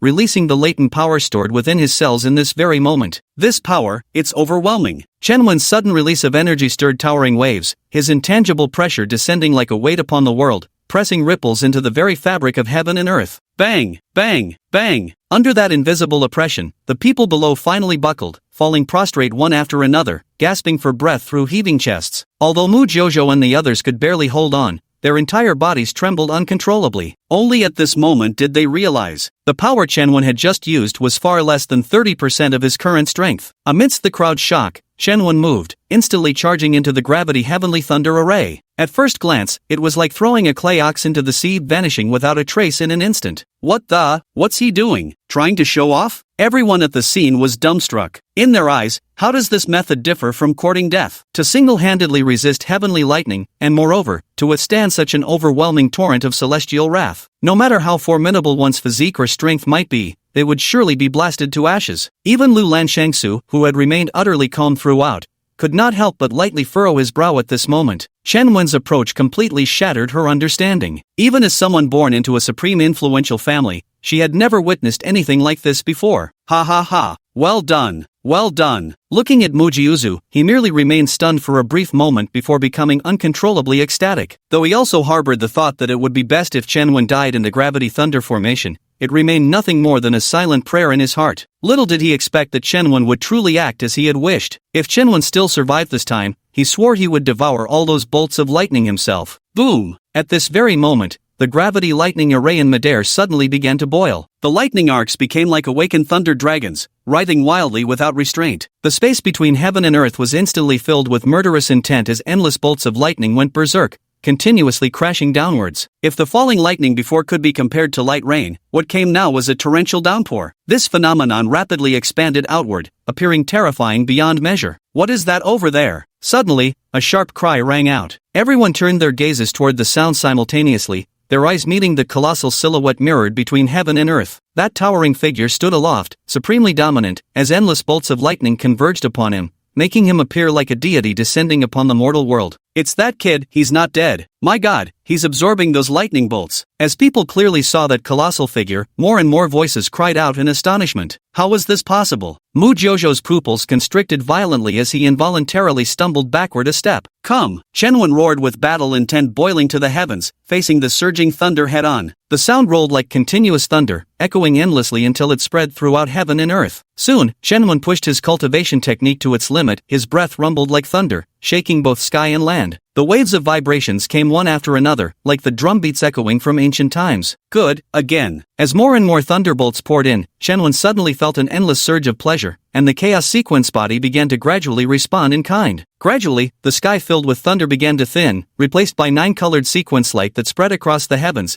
as celestial phenomena overlapped and manifested. Watching the ever-changing sky and sensing Shenwen's increasingly formidable aura, the crowd had grown numb. Not only did he bury himself alone in the heavenly thunder domain, he even absorbed all that lightning. None of this was something an ordinary person could have accomplished. So this is where you've been. A sudden gleam of twin rays burst from Shenwen's eyes. Chapter 43, Utter Dominance, Instant Annihilation. There, within the spatial rift, appeared a pearl no larger than an infant's fist. Had Shenwen not consciously searched for it with his awareness, its presence would have remained utterly undetectable. One can only say, this was hidden deep enough. The orb was pitch black throughout, with only a few strands of black lightning flickering across its surface. With every tremor and pulse of the orb, it was as if one were looking at a beating heart. Yet from within it, Shenwen could sense a power even more formidable than the thunder of the highest heavens. Whoosh! At that very moment, the pearl moved, transforming into a bolt of lightning that swiftly vanished into his body. From the moment the lightning pearl appeared to its disappearance, it all happened in the blink of an eye.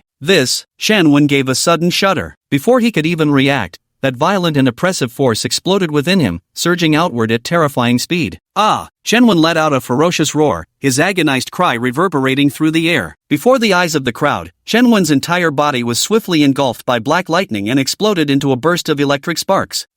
What's going on here? Once again, everyone was dumbfounded. Just moments ago, they had still been reeling from the shock Shenwen had delivered, but now, everything has changed. In midair, only the suddenly erupting black lightning remained. Shenwen's figure had completely vanished without a trace. Witnessing this scene, Mu Jojo was overcome with uncontrollable excitement. Though he didn't know what had transpired, Shenwen's presence had now completely disappeared. In this state, he simply couldn't believe Shenwen would still survive. What does it mean when they say heaven never seals off all exits? This is it. Now he only needed to wait for the people from Divine Demon Hall to arrive. The ultimate victor would still be him. At this thought, Mu Jojo's previous despair vanished completely as his entire being surged with exhilaration. Miss, that boy's presence has completely vanished. Lulan Luer took a deep breath and said. Lulan Xingshua's expression also lost its previous calm. After a moment of silence, she finally spoke. Let's wait and see for now. Lulan Luer understood even Lulan Xingshua couldn't accurately assess this situation anymore, hence such vague words. Soon, everyone's attention was once again drawn to the black thunderbolts. The instant the black thunderbolt appeared, the entire spatial momentum transformed completely. Originally, that gravity-based heavenly lightning array had merely felt violent and overwhelmingly oppressive to them. But now, simply calling it violent and oppressive utterly fails to capture this phenomenon. The only way to describe it is that infinite destruction saturated the surroundings, as if the entire world had been submerged in the abyssal hellscape of the 9 netherworlds. They felt as if they were on the battlefield, with the constant threat of being blasted into dust. Meanwhile, Shenwen had already endured the bombardment of heavy thunder and regained perception and control of his body. Upon closer inspection, one would notice that Shenwen's chaos sequence was frantically absorbing the power of the heavy thunder beads. In contrast, the heavy thunder pearl no longer displayed its previous arrogance, constantly attempting to retract these forces. But against the bandit-like plundering of the chaotic sequence entity, it had no strength left to resist. and could only huddle in a corner of its physical form like a resentful young bride. The chaotic sequence entity truly is formidable. Shenwen had the impulse to laugh himself silly at the sight. Originally, the heavy thunder pearl had targeted the heavenly thunder origin within his body. Now it was like a lamb walking into a tiger's den. Even the strength he'd painstakingly recovered was partially plundered by the sequence entity. Laugh your ass off. If you don't get your divine body under control soon, this old lady's last reserves are gonna be emptied too. Just as Chunwen was watching all this with great interest, a woman's voice swearing loudly rang out. So this is the spiritual intelligence that Sister Shaozi mentioned. No wonder, I thought, why it autonomously hid within the dimensional rift to prevent being discovered by those with ill intentions. What are you spacing out for? I'm almost rotting to death here. The female voice came again. Shenwen collected his thoughts. Mind your attitude. Your life and death are now in my hands. You, the woman's voice was filled with anger and indignation. You brat, you win this round. Speak. What do you want? Submit to me, Shenwen declared. After finally getting a second chance at life, I'll be damned if I become anyone's tool again, the female voice retorted sharply. Very well, then you may vanish. Shenwen immediately pushed his physical abilities to their absolute limit. Stop. Everything can be discussed, the woman's voice urgently shouted. Shenwen didn't respond to it further, instead saying, Shaozi Jie, do you have a way to erase its consciousness? That ruthless? Xian Hongshao hesitated before replying. Shenwen said calmly, ruthless? I don't think so. Though it was indeed one of the top 10 sacred artifacts in its past, now it's merely a spiritual object with potential. Besides, it rushed into my body. Didn't it just want to drain me dry? If I didn't possess the chaos sequence physique, I wouldn't even have the right to stand here bargaining with it. Since it refuses to see reason, I'll just have to send it on its way. Yes, but it might cause some damage to the future enhancement of the heavy thunder pearl. You might want to think this through. Xian Hongshao hesitated for a moment before answering truthfully. What kind of damage? Shenwen frowned slightly. That is, the spiritual intelligence will recognize reinforcement thunder pearl's enhancement path and consciously help it regain its former powers. Without its presence, any improvement would rely entirely on the reinforcement thunder pearl's own consciousness. In this situation, whether the heavy thunder pearl can fully recover, or return to its former state, is another matter altogether. Immortal Hongshao spoke leisurely. Isn't that just another form of amusement? Shenwen's lips curled slightly. Alright, you use the sequence body to suppress it, and leave the rest to me. Seeing Shenwen had already made his decision, Xian Hongshao said nothing more. What are you doing? No, you can't do this. I'm willing to submit. This humble one is willing to submit. The moment Xian Hongshao began channeling streams of power toward the heavy thunder pearl, the sentient spirit finally showed fear. It never imagined Shenwen could be this ruthless, this utterly decisive, leaving no room for negotiation whatsoever. Now it felt regret and fear. You only get one chance with me. Since you want freedom, I'll send you straight to heaven. All the vast heavens and earth will be yours to roam. Shenwen said calmly. No. I regret it now. I shouldn't have haggled. If you just give me this one chance, I'll devote myself entirely to assisting you without the slightest disloyalty. The female voice pleaded frantically, but the response it received was Shenwen's silence and determination. No, its spiritual consciousness frantically struggled. Yet no matter how it struggled, it couldn't change this one undeniable fact. As for everything happening within the Black Thunder, those outside remained completely unaware. Seeing Shenwen remain motionless for so long, the faint glimmer of hope they still held gradually vanished. After all, there had been no movement from Shenwen for such a long time, and his aura had completely disappeared. There was only one remaining possibility: Shenwen had perished within that mass of black lightning. Just then, an overwhelming surge of magical power suddenly erupted in midair, sweeping across the entire scene at incredible speed. He's here, my master has arrived. Mu Jojo's eyes instantly lit up, his entire body trembling with involuntary excitement. Chapter 44, Major Forces Arrive. Shenwen faces merciless siege. This is the aura of a celestial king realm cultivator. The faces of everyone present changed instantly. As for experts at the heavenly king realm, they were already at the very pinnacle of the pyramid in the ancient Yuan realm. Haha, Jiang Taichu, can you still laugh now? Zhao Feng immediately burst into loud laughter. Jiang Taichu's expression remained unchanged, a mocking sneer hanging at the corner of his lips. Because this was the moment they had been waiting for. The more people came, the more would die. Only then could they eradicate these people root and branch, letting Chu Tianlong witness despair firsthand. Soon, an elder with the youthful face of a crane yet shrouded in dark mist appeared before the crowd. The old man was none other than Mu Jojo's master. He was also an elder of the reclusive ancient Mu clan, Mu Zhongyun. Mu Zhongyun's gaze swept lightly before finally settling on Mu Jojo. Seeing Mu Jojo in tattered clothes with a damaged divine body, his brows furrowed tightly, and killing intent raged wildly in his eyes. Mu Jojo possesses the 9-layered heavenly demon body, which grants 9 awakening opportunities. Each awakening triples his power. The only drawback is its exceedingly stringent demands on resources and cultivation. Even the slightest misstep could lead to complete failure. Thus, even he, as an elder of the Mu clan, for Mu Jojo's safety, they willingly took on the protective duty with no hesitation. Yet what he never expected was that merely attending a tea gathering would bring such misfortune upon Mu Jojo. Worse still, their Mu clan's long-term cultivation of Mu Chongyun might come to nothing because of this. At this thought, the murderous intent in Mu Chongyun's eyes grew even sharper. Who did this? As soon as these words were spoken,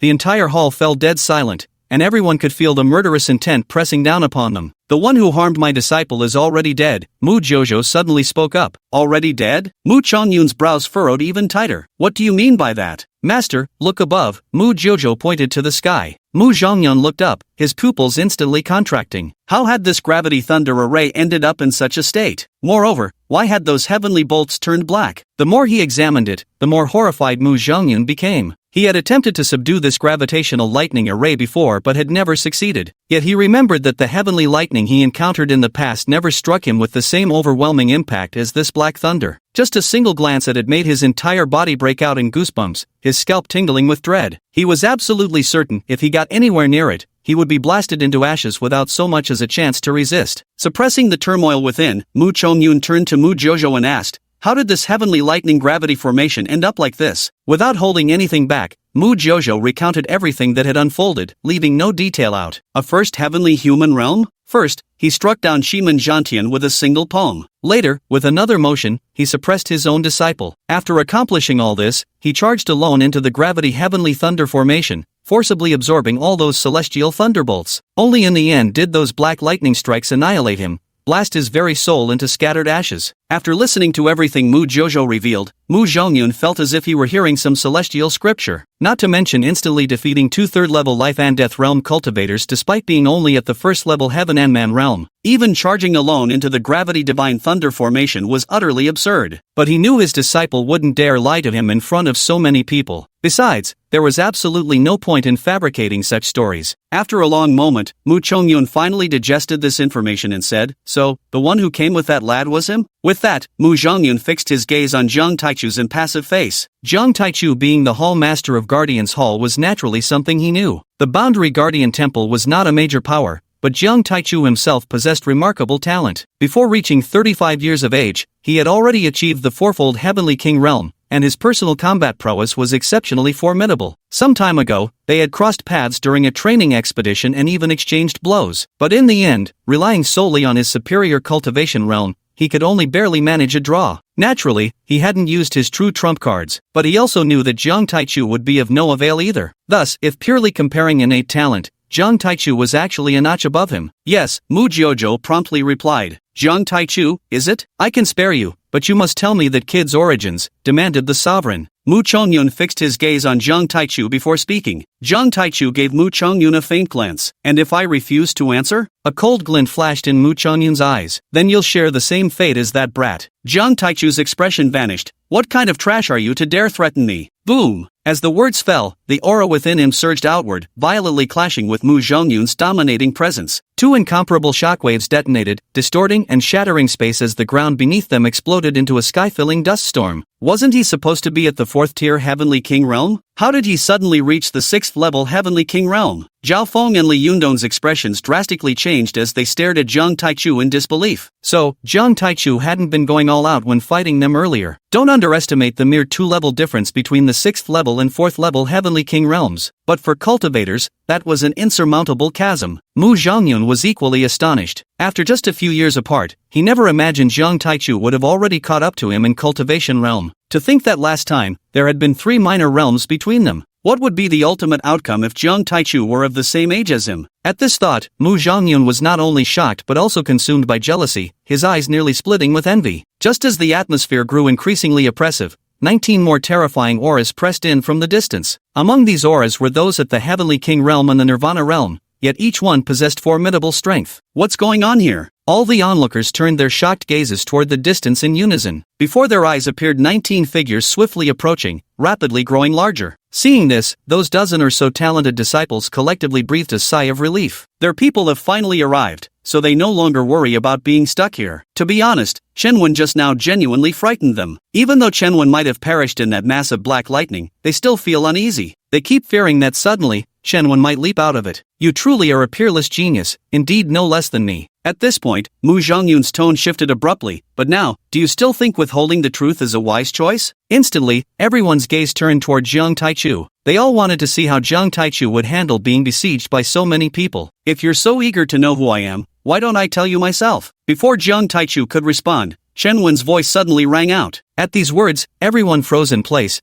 their pupils trembling uncontrollably. The voice was all too familiar to them. Instantly, they all turned their gaze toward the source of the sound. Chapter 45, Waited long enough? Let me send you on your way. In their sight was Chen Wen, hovering mid-air. At this moment, Chen Wen was enveloped in endless black lightning, his aura overwhelming, the very space around him warping endlessly. Gazing upon him was like beholding a god of slaughter returned from hell. He truly hadn't died after all. How is this possible? When the crowd clearly saw Chen Wen's condition, the shock on their faces grew even more intense. Lulan Xingxue's expression froze abruptly, her face filled with disbelief. One must know that even she had thought Chen Wen was surely dead just moments ago. Master, it's him. He's the one who tried to kill your disciple. Mu Jojo pointed at Chen Wen and snarled coldly. Mu Chongyun ignored Mu Jojo, instead fixing his gaze directly on Chen Wen. Dual celestial realm. The breath is profound and boundless. The individual appeared extraordinary in bearing, possessing a unique aura of distinction. Apart from some discrepancies regarding the realm compared to what Mu Jojo had described, the rest wasn't too far off. No wonder he could defeat Xiaozhou, certainly has the capability for it. In just a few breaths' time, Mu Chongyun had already formed a preliminary judgment of Chen Wen. Clearly, by now Chen Wen had already completed his breakthrough by drawing upon the feedback power of the heavy thunder pearl. Swish, swish, swish. At this moment, the 19 powerful figures had already arrived at the scene. Immediately, they located their respective disciples. Upon learning the truth of what had transpired, they were just as shocked and incredulous as Mu Chongyun. Their disciples were considered top-tier geniuses not only within their own factions but throughout the entire ancient Yuan realm. But against all odds, they were trampled underfoot by some kid at the celestial realm, ultimately forcing them to beg for help. The whole thing sounded utterly absurd, yet it had genuinely happened. Now, two stark realities stood before them. First is Chen Wen's origin. They couldn't believe someone without any background could possess such formidable capabilities. Second, where did that gravity thunder formation in midair disappear to? Was it taken by him? If it truly was taken by him, then they wouldn't mind keeping Chen Wen here permanently, even if Chen Wen has considerable background. They simply refused to believe that whoever stood behind Chen Wen could afford to offend all 20 of their factions at once. For a moment, countless thoughts flashed through their minds, leading them to a preliminary decision. Observing the strange atmosphere in the hall, a senior elder from the Beast God sect spoke up. I am Zhao Hong, Grand Elder of the Beast God sect. Greetings, Elder Mu. To these people, Mu Zhongyun's status and abilities undoubtedly ranked supreme among them. Thus, it was only natural for Mu Zhongyun to handle all these matters. So it's Brother Zhao, my respects. Mu Zhongyun promptly bowed in courtesy. How to handle this matter will defer to your judgment, Zhao Hong stated. The others remained silent, tacitly acknowledging the decision. A glint flashed in Mu Chongyun's eyes before he spoke. Since everyone places such trust in this old Mu, I'll presume to take charge this once. With that, he raised his head to look at Chen Wen. This venerable one is Elder Mu Chongyun of the reclusive ancient clan. Might I ask which faction the young friend hails from? Chen Wen's lips curled slightly. Mu Chongyun was actually able to suppress his anger so quickly, which he hadn't anticipated at all. But he had no intention of indulging them. What kind of worthless thing are you, to even dare ask about my identity? Chen Wen said leisurely. The expression on Mu Chongyun's face darkened. Kid, don't refuse a toast only to drink a forfeit. What's with all the nonsense from a dead man like you? Chen Wen slightly raised his eyelids, then spat out coldly. And here I thought you were some elder from a reclusive ancient clan. What a disgrace. You bastard, you're asking for death. Mu Zhongyun's fury erupted instantly as he thrust a hand toward Chen Wen's location, his nirvana power running rampant and tearing through layers of space. Good. Kill him for me. Seeing his master make a move, Mu Jojo immediately became agitated, appearing somewhat frenzied. He simply refused to believe that no matter how strong Chen Wen was, he could possibly be stronger than his master. As long as Chen Wen died, he would remain the unrivaled number one in the Qingzhou region. No one would dare to speak about the humiliation he suffered from Chen Wen. Heavy thunder slash. Chen Wen lifted his eyelids slightly and made a grasping motion with his hand. Countless bolts of black heavy thunder converged, transforming into an enormous heavy thundersword. An endless aura of savagery and destruction radiated wildly. Behold, terror beyond measure. Slash! With a cold utterance, Shen Wen slashed down with his sword. The sword energy stretched 10,000 zhang, weighty as thunder yet without edge. Bang! Beneath that single stroke, the power in Mu Zhongyun's grip was thus halted. At the same time, Mu Chongyun was violently forced backward, his feet leaving massive craters with each step. How could this be possible? Mu Chongyun's pupils trembled uncontrollably, especially as the stinging pain in his hand reminded him that he had just been forced back from that single strike. A 6th-level Heavenly King realm expert like him had actually been forced into retreat. Not long ago, Jiang Taichu blocking his aura attack was already something he couldn't accept. But now, not only was his attack blocked, it was outright repelled. And what repelled it was just a small fry at the second heavenly human realm. It made him feel as though his entire worldview had collapsed. How is this possible? Equally shocked were the people from forces like Zhao Hong's. It was their first time seeing Chen Wen take action, but they never imagined Chen Wen could be this formidable. Had they not witnessed it with their own eyes, they would never have believed that the heavenly human realm could repel a heavenly king realm head-on. Between these two realms lay an entire 3 major cultivation stages. As for Chen Wen, he was sent flying backward with each retreating step shattering the ground beneath his feet. In the end, Chen Wen could no longer restrain himself, his entire body erupting with 9-colored luminous waves as his black hair whipped wildly about. Indeed, confronting a heavenly king realm opponent was still beyond him. Chen Wen forcefully suppressed the churning of his blood energy, his gaze turning ice-cold. In an instant, Chen Wen moved again, like a bolt of lightning, he vanished from mid-air. By the time he reappeared, he was already standing right before Mu Jiuzhou. Mu Jiuzhou was no longer his former frenzied self, staring blankly at everything before him. Have you been waiting long? Let me send you on your way. Chen Wen's voice drifted leisurely into the scene. Mu Jiuzhou's entire body stiffened, his pupils involuntarily dilating. Upon seeing Chen Wen, he immediately screamed in desperation, "Master, save me! Save me! You dare?" Mu Chongyun roared as he took a step forward, the power within his body surging out like a colossal wave. In an instant, towering waves of energy erupted around him, and the ground exploded in sections, reducing to a sky full of white dust. Chen Wen reached out and seized Mu Jiuzhou, who was already trembling in terror. Facing the overwhelming force pressing down on him, he did not retreat an inch. With Mu Jiuzhou in his grasp, he countered with a crushing strike of his own. An unrivaled force took form as the energy of the 9-colored sequence transformed into shackles severing heaven and earth, blasting forth. Boom! In the clash of a single strike, Mu Jiuzhou's entire body was blasted into a crimson mist that filled the sky, while Chen Wen was sent flying backward, utterly overwhelmed. Meanwhile, Mu Chongyun stood there in a daze, staring blankly at the scene, because his disciple had died right before his eyes and had died by his own hand. Quiet. An instant later, the scene was plunged into a sepulchral silence. Their shock stemmed partly from Mu Jiuzhou's death,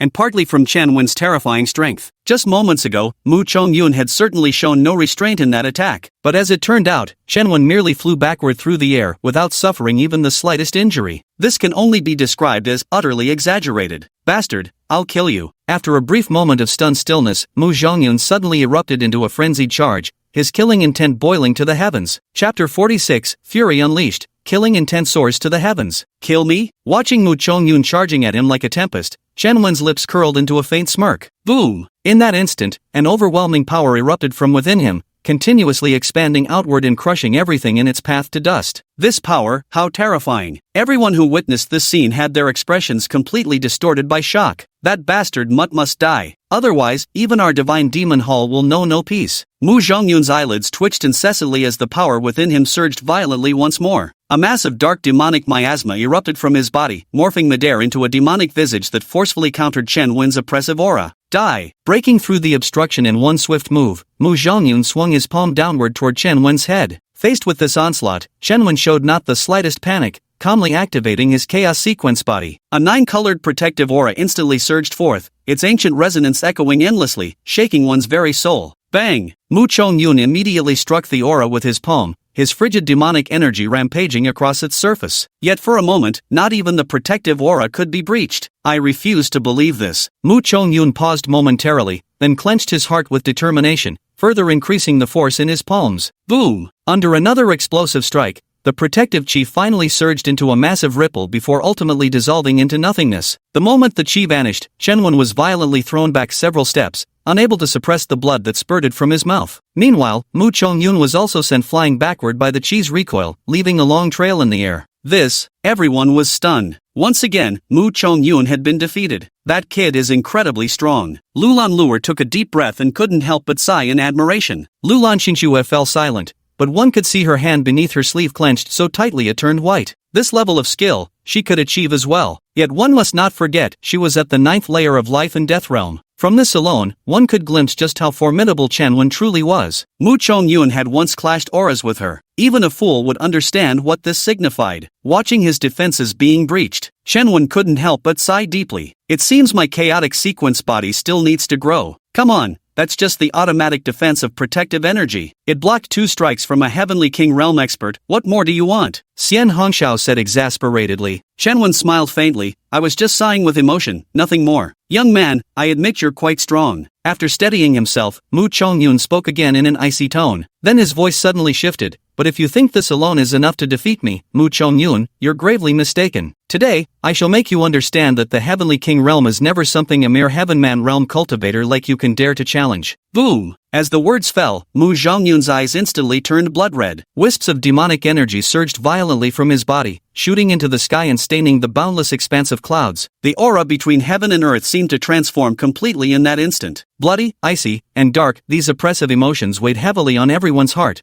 suffocating them relentlessly. Mu Chongyun was getting serious now. Would that kid be able to handle it? The bystanders instinctively turned their gaze towards Chen Wen's position. Yet to their astonishment, even under such circumstances, not a trace of panic could be seen on Chen Wen's face. On the contrary, they detected a flicker of excitement in Chen Wen's expression. Yes, excitement indeed. It was as if Chen Wen was eagerly anticipating this battle. Divine Demon Dragon Subduing Seal. Mu Chongyun took a step forward, and the surrounding energy boiled once more, writhing like a frenzied dance of demons. As he continued weaving hand seals, endless magical power rapidly gathered and continuously coalesced, transforming into an enormous sigil. Ancient yet intricate runes could be seen swirling across the surface of the sigil, from which emanated a frigid and malevolent aura. This is getting interesting. Chen Wen moved at this moment. Chaotic heaven-spanning palm. Chen Wen took a step forward, the strength between his palms gathering rapidly. You bastard! Seeing Chen Wen winding up for a strike, Mu Chongyun instantly burned with hatred. For within this palm strike, he sensed an overwhelmingly tyrannical force brewing. Dead!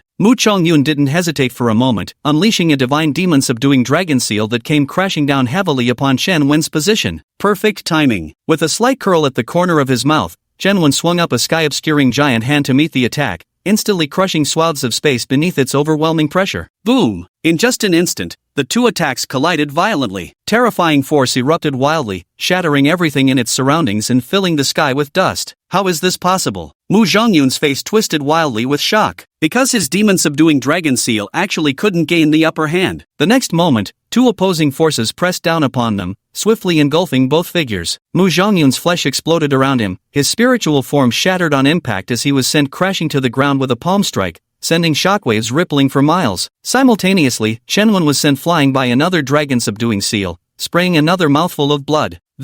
Everyone stared blankly at the scene, unable to recover from their shock for a long while. Clearly, they hadn't expected that even Mu Zhongyun going all out still couldn't gain any significant advantage. Zhao Hong and the others had now completely changed expressions. If even Mu Zhongyun wasn't Chen Wen's match, then what about them? The answer was obvious at a glance. They had initially coveted the gravity thunder array that Chen Wen had subdued, but now the mere thought of it sent shivers down their spines. Watching as his body showed faint signs of crumbling apart, Chen Wen suddenly furrowed his brows. It seems that even with exceptional physical constitution, one can't continuously withstand the gap in cultivation levels. Boom! The next instant, Mu Chongyun, who had been struck into the ground, suddenly burst forth. His clothes were in tatters, blood streaming down his entire body, while surging divine demonic energy coiled around his form, accompanied by waves of terrifying sounds. It appears Mu Chongyun is about to get serious. The crowd's hearts stirred as they watched Mu Chongyun's demeanor. Young master, perhaps I should take over? Zhang Taichu turned his gaze to Chen Wen. Chen Wen assessed his own condition before replying, very well. With those words, he took a step back. In his view, he still had alternatives. There was no need to be stubborn here, much less to fight desperately. Watching Jiang Taichu replace Chen Wen, Mu Zhongyun could no longer maintain his previous calm. What are you looking at? Come help me now. If I die here today, none of you will escape either. The ferocious roar of anger lingered endlessly in everyone's ears. Zhao Hong and the others exchanged glances and quickly made their decision. Just as Mu Chongyun had said, if they didn't unite together now,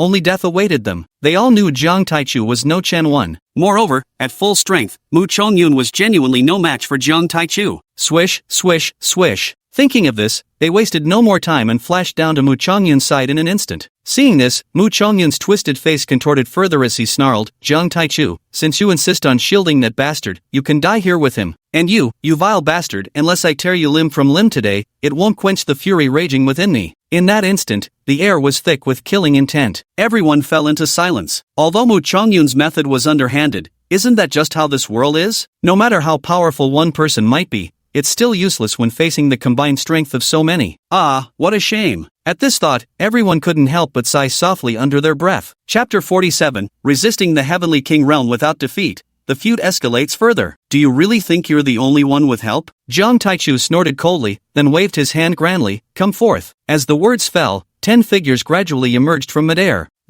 Everyone was shaken, staring frozen at the newcomers. All 10 had reached the Heavenly King Realm, and none were far weaker than Jiang Taichu. The arrogance on Mu Zhongyun's face solidified instantly, replaced by bone-chilling coldness. All these arrivals were at the Heavenly King Realm, and they had been hiding around all along, undetected by them. What did this signify? It could only mean that from the very beginning, Jiang Taichu had foreseen all of this. He was simply waiting for them to jump in, then closing the trap to catch them all. At this thought, his expression gradually darkened. Though reluctant to admit it, this time they were likely doomed. Then Zhao Hong, who had remained silent until now, spoke up. Jiang Taichu, is it? Are you really willing to stake the entire Realm Guardian Hall for this deranged kid? Do you have any idea each faction here possesses power sufficient to erase the Realm Guardian Hall from this world? It's him who has offended us, not you. If you leave with these people now, we can let bygones be bygones. Think it over carefully, or you might end up losing the rice while trying to steal a chicken. As these words were spoken, everyone couldn't help but look toward Jiang Taichu's direction. Just as Zhao Hong had said, the forces behind them were no weaker than the Boundary Guardian Temple. At this moment, the reason Jiang Taichu holds the initiative is merely due to having caught them off guard through an information gap. Even if they truly fall here, what awaits in the end will be the frenzied retaliation of dozens of major powers. By then, not only would the Boundary Protection Hall be unable to shield him,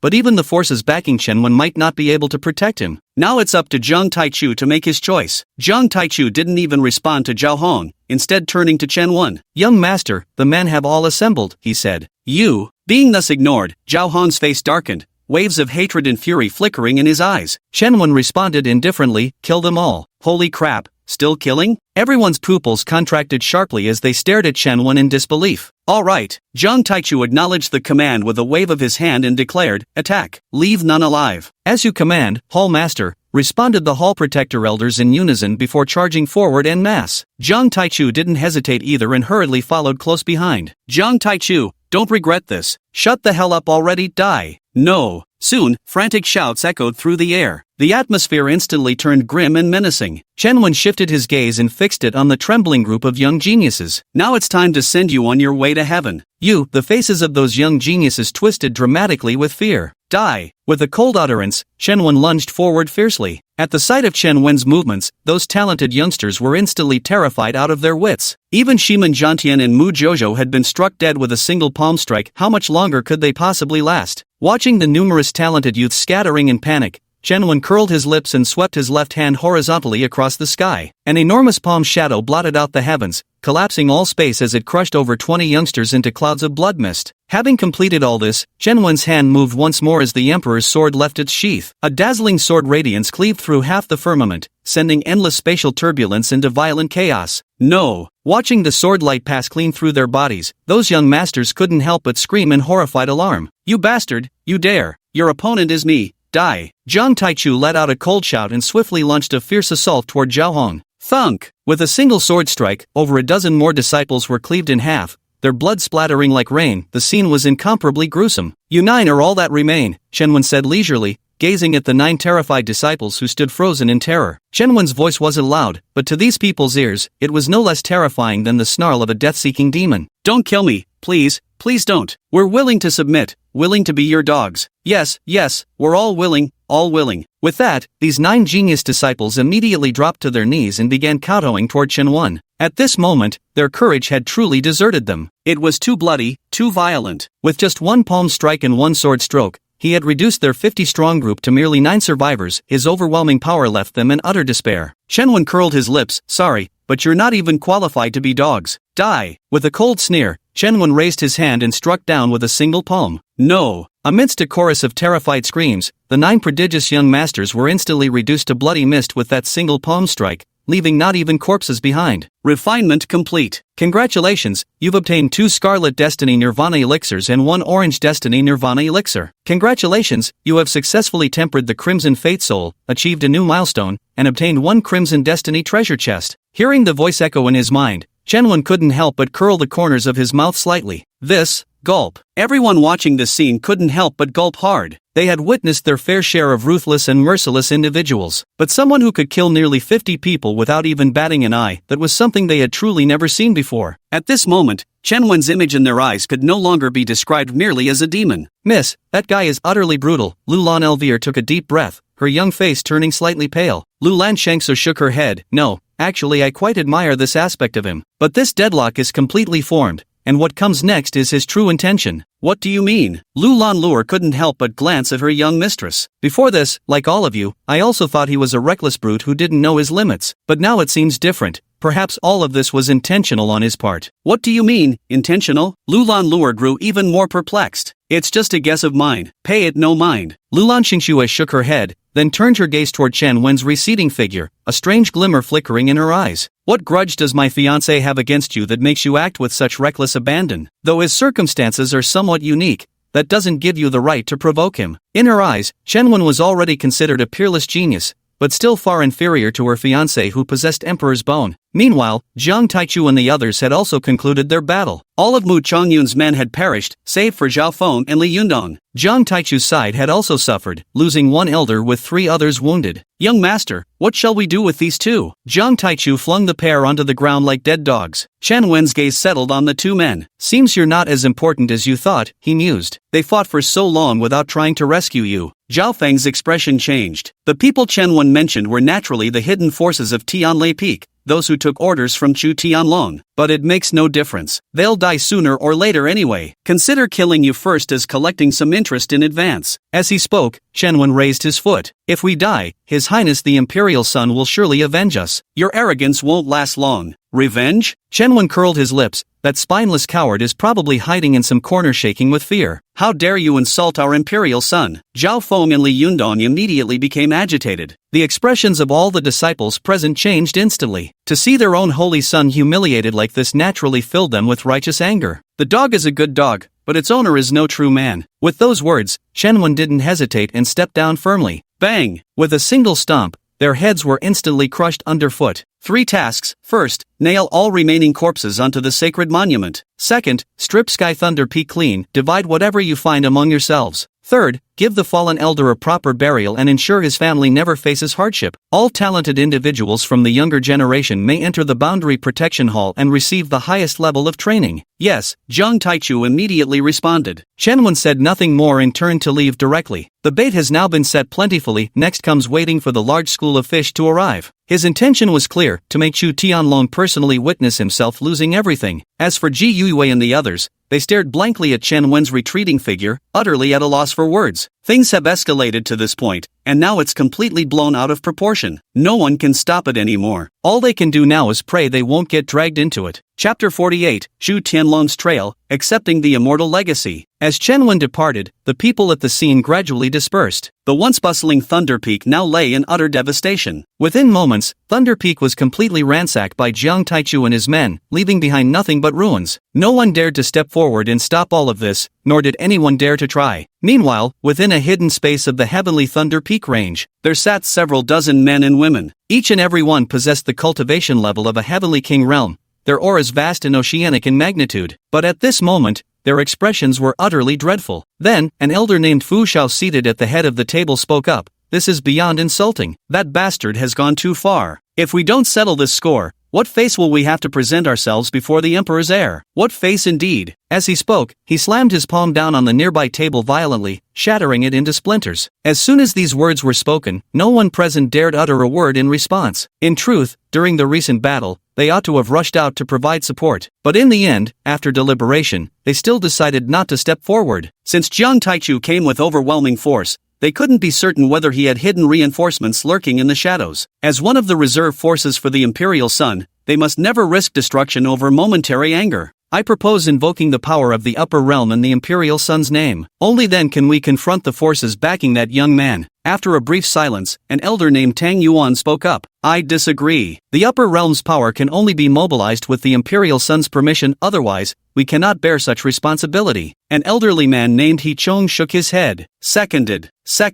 In the end, the majority still accepted He Chang's argument. I've connected with him, I've reached the heavenly sovereign sun. Just as the atmosphere was sinking into another oppressive silence, an utterly exhilarated voice rang out. At this sound, everyone's eyes blazed with intense light. Truth be told, even before Chen Wen had arrived, they'd already contacted Chu Tianlong using their exclusive communication talisman. But they couldn't get through to him no matter what, especially since Chu Tianlong had originally promised to return and host the tea gathering, yet there was still no sign of him. This intensified the ominous feeling growing in their hearts. Now that they've finally made contact with Chu Tianlong, their constantly suspended worries could finally be put to rest at least halfway. Bring it here, quick!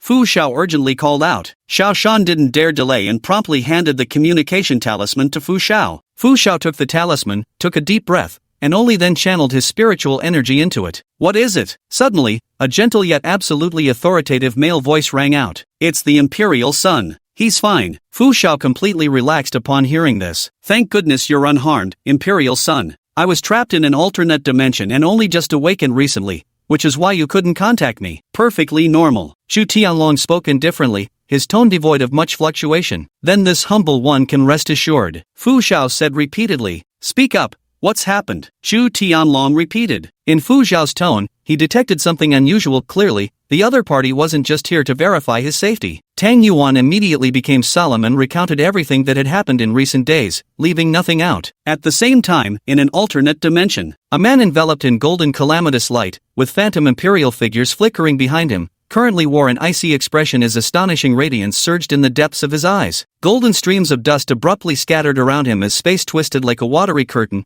seeming on the verge of collapsing at any moment. The man had long golden hair, an extraordinarily handsome appearance, and a demeanor both tranquil and imposing, instinctively inspiring a sense of submission. This man was none other than Chu Tianlong. After a long while, Chu Tianlong finally suppressed the unrestrained energy within and around him, calmly asking, You say this man is called Yi Wuqing, from a hidden world faction? Yes, this information was obtained from Ji Yue, Fu Xiao hastily replied. I still need half a month to inherit the legacy, so I can't return yet. In that case, unite the forces of Mu Jojo and others under my name as the Imperial Scion. Also, notify the forces I command in the upper realm, they must assemble within half a month. Half a month later, this Imperial Scion will personally meet that young man. Understood, I shall fulfill the task without fail. Fu Xiao responded immediately, unable to conceal his excitement. He had been waiting for this moment for far too long. Yeah, that's it. With that, Chu Tianlong directly severed the connection. As Chu Tianlong tightened his grip on the messaging talisman, his eyes grew cold with an eerie intensity. Whoever you are, he murmured, whether you're targeting me deliberately or not, I no longer need to heed anyone's expressions, nor rely on anyone's strength. Perfect timing. This time, this young Imperial Lord will use you, a disciple of hidden forces, as a stepping stone to build momentum for my return to the Imperial clan. With this thought, Chu Tianlong's cold and indifferent expression gradually faded, returning to silence once more. This immortal legacy inheritance was of utmost importance to him. Therefore, there must be no mistakes during this half-month. With this inheritance, combined with his own constitution and Emperor's bone, he would have the capability to contend with even the top prodigies upon returning to the upper realm. Meanwhile, within the Tianming Imperial clan of the upper realm, Chen Badeo likewise received a voice transmission from Chen Wudi. You're saying Chu Tianlong has made contact with his subordinates? Chen Wudi nodded. Yes, Chu Tianlong is currently in an alternate dimension. We tried to pinpoint the exact location,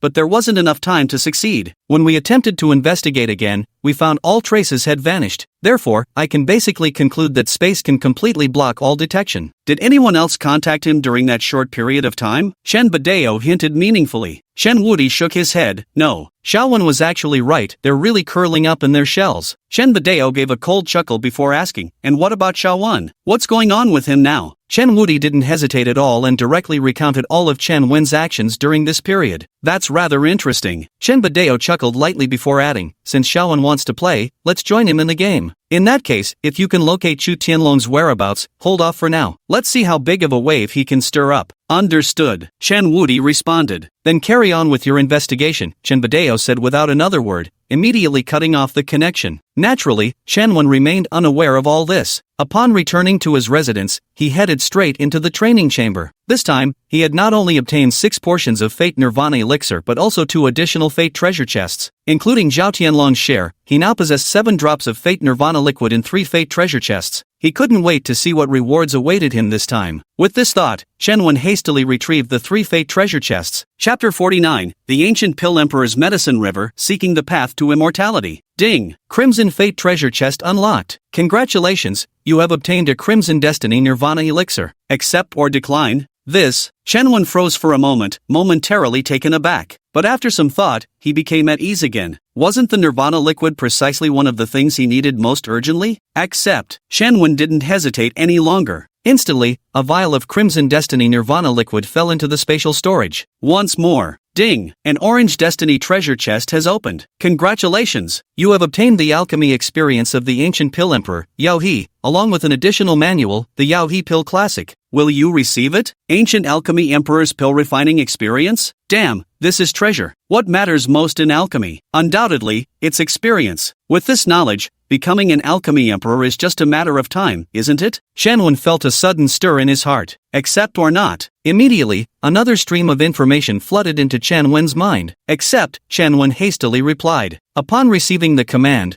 a stream of information instantly flooded into Chen Wen's mind. At the same time, a unique force spread within Chen Wen's body, rapidly coursing through his entirety. Visible to the eye, a faint crimson glow shimmered around Chen Wen, mysterious and ancient. This phenomenon lasted for a full 3 hours before the fluctuating energy gradually settled within him. As Chen Wen slowly opened his eyes, a faint red glow flickered and vanished. Damn! Chen Wen let out a quiet exclamation, unable to conceal the excitement in his heart. Only after truly absorbing all the information did he realize what a transcendent genius this alchemy emperor Yao He truly was. Crowned alchemy sovereign at 25, achieved alchemy sagehood at 30, began worldly cultivation at 50, and attained quasi-emperor status in the alchemy Dao by 70. At the age of 90, he became the legendary Dan Emperor, leaving behind a legendary life before vanishing into the Xianhuang star domain. As for the Medicine River alchemy canon, aside from the cultivation technique Great Alchemy Art, it contained all the alchemical formulas collected by Medicine River throughout his lifetime. Of these formulas, only a small portion were his own creations, the rest were gathered from the vast currents of history. It could be said that almost every formula was present here, whether still existing in the world or long lost to time.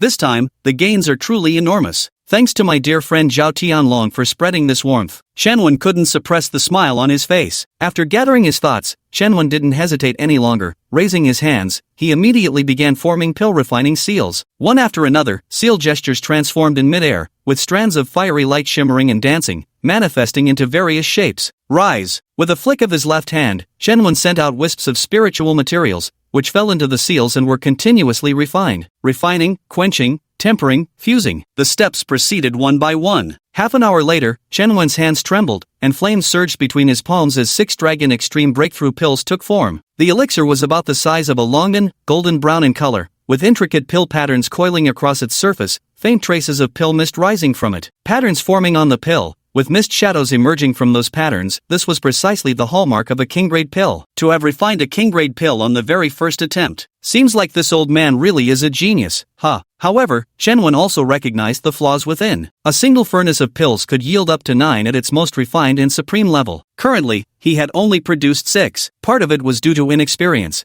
but the greater issue lay in the lack of a high-quality pill furnace and spiritual fire. Such auxiliary tools could significantly enhance both the success rate and quality of the final product. It seems I'll need to find time to search for these 2 items. With this thought, Shenwen turned his attention back to the Dragon Pole Breaking Realm Pill. This was a lost ancient spiritual pill from antiquity. Any cultivator below the Heavenly King realm could break through their bottlenecks by taking it, without suffering any side effects. The only downside is that it can only be taken once. Additional doses would have no effect. Let's try the effect first. With this thought, Shenwen swallowed the Dragon Extreme Breakthrough pill. The spiritual pill dissolved instantly upon entering his stomach, unleashing an intense surge of power that erupted within his body, wave after wave crashing against his being. Damn, this medicine packs quite a punch. Let's see how much profit you can bring me. Without any hesitation, Shenwen immediately activated his cultivation technique and pushed the chaos sequence body to its limit. In an instant, the medicinal energy was drained rapidly, like a lake being violently sucked dry. Boom! The surging individual power violently surged upward, shattering the bottleneck of the realm in an instant. The suppressed force instantly dissipated like a 1,000-mile torrent, with 9-colored sequence light filling the entire sky. The triple heavenly human realm was finally achieved. From then on, the aura gradually subsided. Is that all? Are you kidding me? Shenwen was completely dumbfounded, his state of mind like a roller coaster ride. The legendary dragon pole breaking boundary pill only allowed him to advance by a single minor realm,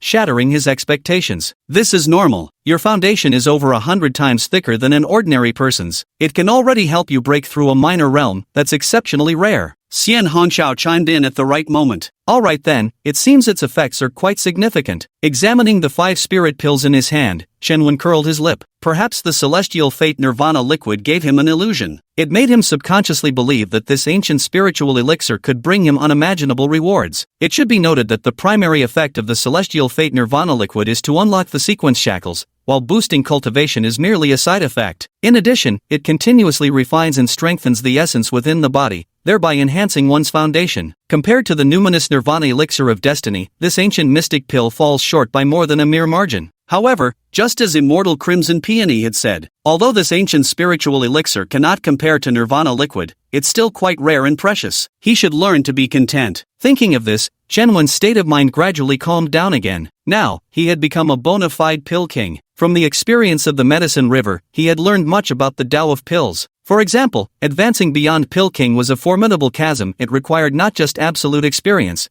but also a certain level of cultivation and soul power. Otherwise, it would be like a child holding a weapon but unable to use it at all. Once more, the last remaining Green Destiny treasure chest was also the one he had been looking forward to the most. Ding! The Green Destiny treasure chest has opened. Congratulations, you have obtained the sacred secret technique, the Eternal Freedom Art, which can be upgraded to Emperor grade, or even higher levels. This method is the initial secret technique that blends breath control with mental state, combining combat and cultivation into one. Shiji mastered the art of weaving breath techniques into the very fabric of heaven and earth, attaining the realm of celestial unity. With each rise and fall, majestic heavenly might surged, and tribulation thunder shook the skies as one. When cultivation reaches its peak, one's soul can roam beyond the heavens, free and unfettered, seeking the path to immortality. Damn, this secret technique is badass. When Shenwen learned of this mystical technique, he instantly became exhilarated, all his tension vanishing completely. What is eternal life? It's not merely living forever, but a state transcending the mundane world. Powerful as emperor-level experts may be, they still cannot achieve immortality. From this, one can imagine how truly terrifying this secret art would be when cultivated to its pinnacle. No matter, I'll start cultivating it first and think about the rest later. Shenwen suppressed his inner excitement and immediately began to cultivate. Chapter 50, Joining forces to hunt Shenwen, Zhu Tianlong finally returns. In the blink of an eye, 3 days had passed. Shenwen's aura had undergone another transformation, restrained, potent yet unexpressed, like surging waves being held back. With every breath, he panted like a battle-ready bull, thunderous drumbeats rolling as the surrounding space trembled in rhythm with his rising and falling energy. Space and body merge as one, heaven and man unite. All is mysterious, yet perfectly natural. After a long while, Shenwen slowly opened his eyes, exhaling a long stream of white mist. This technique is powerful indeed, but far too obscure and difficult to comprehend. 3 days' time, and he had barely scratched the surface of mastery. Yet even that was enough to make him feel it was profoundly, immeasurably worthwhile. For this secret technique not only transformed his breathing method at a fundamental level, but also seemed to recast his very soul. It was no exaggeration to say that with persistent cultivation, he might quietly forge an entirely new path of spiritual practice. Beyond this, the breathing technique could also be employed in combat, thereby enhancing one's combat prowess. Now, he had even begun to anticipate just what kind of dazzling display it would achieve once the technique was mastered to its utmost limits. Only after fully calming his mind did Shenwen finally withdraw from that mystical state. For him, what came next would be the most crucial moment. Now he possessed 8 drops of heavenly fate nirvana liquid. Ultimately, which level he could break through to depended entirely on the feedback from these powers. With this in mind, Shenwen hesitated no longer. With a flick of his hand, 8 drops of heavenly fate nirvana liquid floated up and swiftly merged into his body. The terrifying power of the 8 trigrams exploded instantly upon entering the body, like a massive vortex of spiritual energy. In that instant, the chaos sequence erupted with 9-colored chaotic light. Countless sequence shackles flew out, intertwining in midair as they reflected various ancient celestial phenomena. Simultaneously, boundless spiritual energy gathered and frantically poured into Shenwen's body. Boom! Shenwen's entire body trembled violently as surges of vital energy erupted from his flesh, his aura climbing steadily higher with each wave. Just as Chen Wen was breaking through, the outside world had already erupted into chaos. One faction after another descended upon the Celestial Maiden Holy Land, surrounding the area until not even a drop of water could leak through. These factions came from various realms, their vast formations creating an awe-inspiring sight that was utterly staggering to behold. As the convener of this gathering, Fu Xiao had also emerged from the inner space of the Thunderbolt Peak. At this moment, he appeared to be in high spirits, with no trace of the furious demeanor from earlier visible anymore. This is bad. Could our Celestial Maiden Holy Land have offended someone yet again? Don't you see? Even Elder Fu has come down from seclusion. Surely the Imperial Prince summoned everyone to deal with that brat.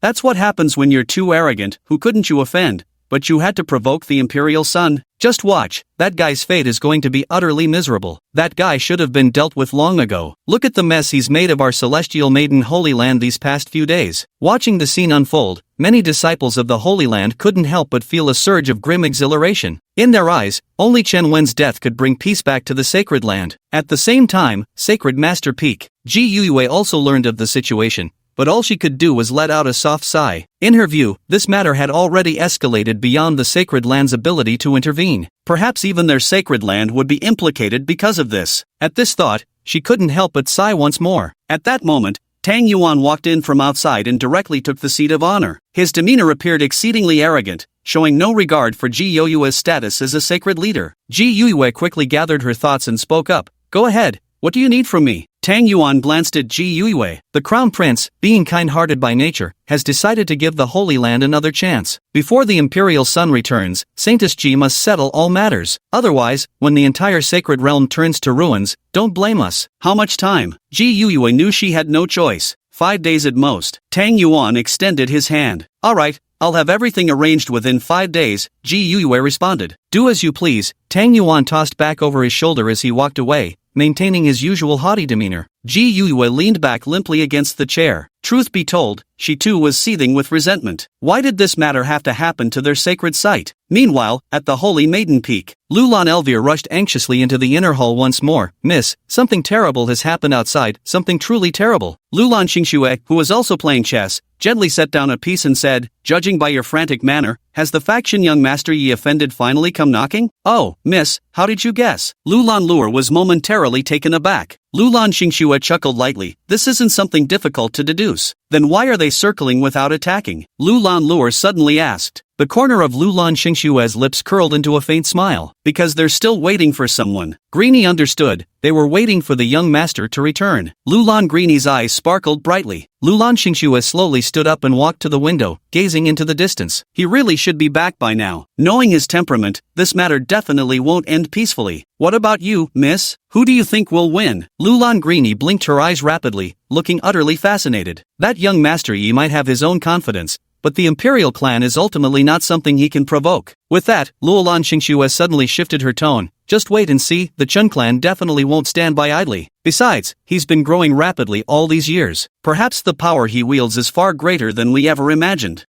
Greenie always knew the young lord wouldn't lose. Upon hearing that Lulan Xingxue also stood on Chu Tianlong's side, Lulan Luer immediately became somewhat agitated. There was no doubt that compared to Chen Wen, she held much greater favor toward Chu Tianlong. Very well, I now understand the situation. You may withdraw for now, Lulan Xingxue suddenly spoke. Understood, Luer shall take her leave now, Lulan Luer responded before exiting the room. Miss, shall we take action? After Lulan Luer left, an elderly woman's voice spoke up. Lulan Xingxue said coolly, what do you think? Understood. This old servant will make preparations immediately. The aged female voice responded before vanishing on the spot. Lulan Xingxue's eyes flickered faintly as her brows furrowed tightly once more. This sight lacked the previous confidence and the composed air of having everything under control. Meanwhile, Jiang Taichu also learned about those forces besieging the sacred land. Yet he showed not a trace of panic, because everything was proceeding exactly as Chen Wen had planned. To put it bluntly, everything they'd done these past few days had been leading precisely to this moment. 3 days passed in the blink of an eye, and now the forces surrounding the Celestial Maiden's Holy Land had grown to 50 in number. All the factions that Chen Wen had offended had already taken their positions. Yet, through Fu Zhao's mediation, they still hadn't made their move, because they were all waiting for Chu Tianlong's return. In the blink of an eye, 2 more days passed, and then a figure slowly descended upon the celestial maiden Holy Land. At that very moment, Chen Wen also completed his breakthrough. Chapter 51. We humbly welcome the Emperor's son's return as the army marches upon Celestial Maiden Peak. As Chen Wen slowly opened his eyes,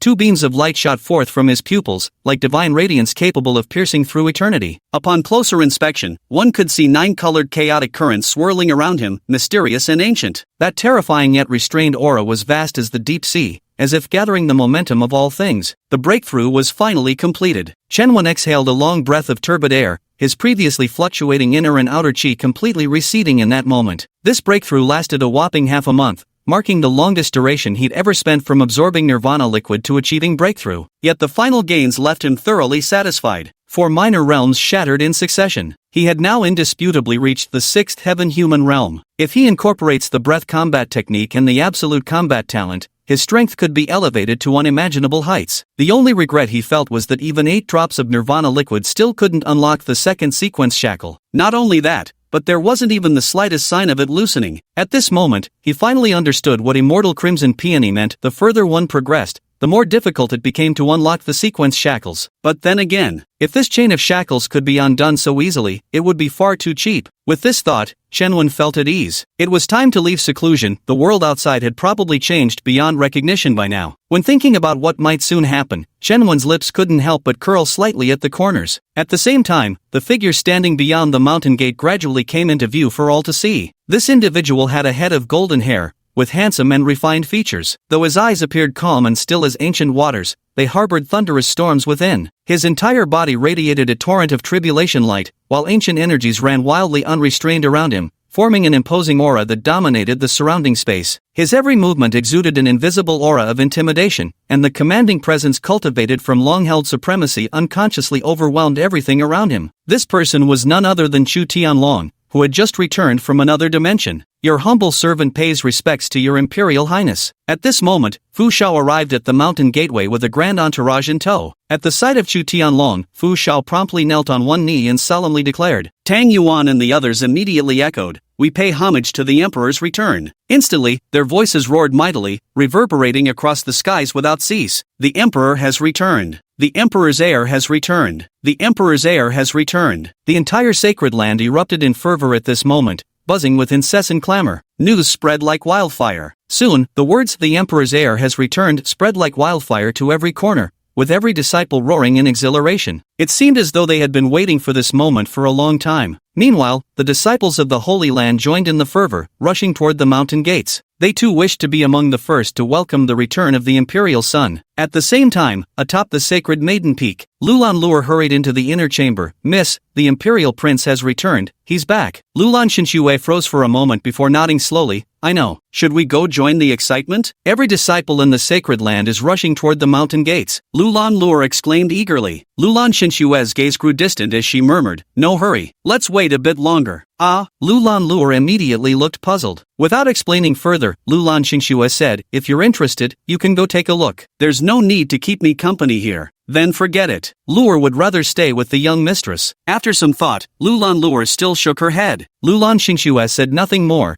turning her attention back to the chessboard. At this moment, outside the mountain gate, Chu Tianlong looked at Fu Shao and the others before him, nodding slightly. "All of you, rise." "Yes, Imperial son." Fu Shao and the others did not hesitate, promptly standing up. Chu Tianlong's gaze swept past Fu Shao and the others, landing on the many figures not far away. Their expressions were icy, their aura intimidating, with cultivation levels at least at the Heavenly King realm. The leaders among them had even reached the Sage Emperor realm. Needless to say, these were exactly the forces from various circles who had come to surround and kill Chen Wen. Chu Tianlong raised his fist in greeting toward the men standing at the forefront and said, "This junior, Chen Wen, pays his respects to the esteemed predecessors." For Chu Tianlong, they still had to show sufficient deference. After all, he was a scion of the Destiny Imperial clan. An elderly man named Mu Zhongtian clasped his hands in salute. "Young master, you needn't be so formal. We came here for 2 reasons, first to settle a score, and second at your invitation. Our clan leader has made it clear that we'll follow your every command in this siege operation, young master." Chu Tianlong nodded. "Rest assured, Chen Wen gives you his word, justice will be served for Brother Mu and his people. I won't betray the trust you've placed in this humble young master." Good. Mu Zhongtian and the others nodded, the severity in their expressions softening slightly. This time, they claimed to be here for revenge. But as people from major factions well knew, besieging a descendant from a hidden clan didn't require so many at all. Their ceaseless eagerness to participate stemmed more from wanting to use this siege to establish connections with the imperial clan. Meanwhile, a dense crowd of disciples had surged outside the mountain gates,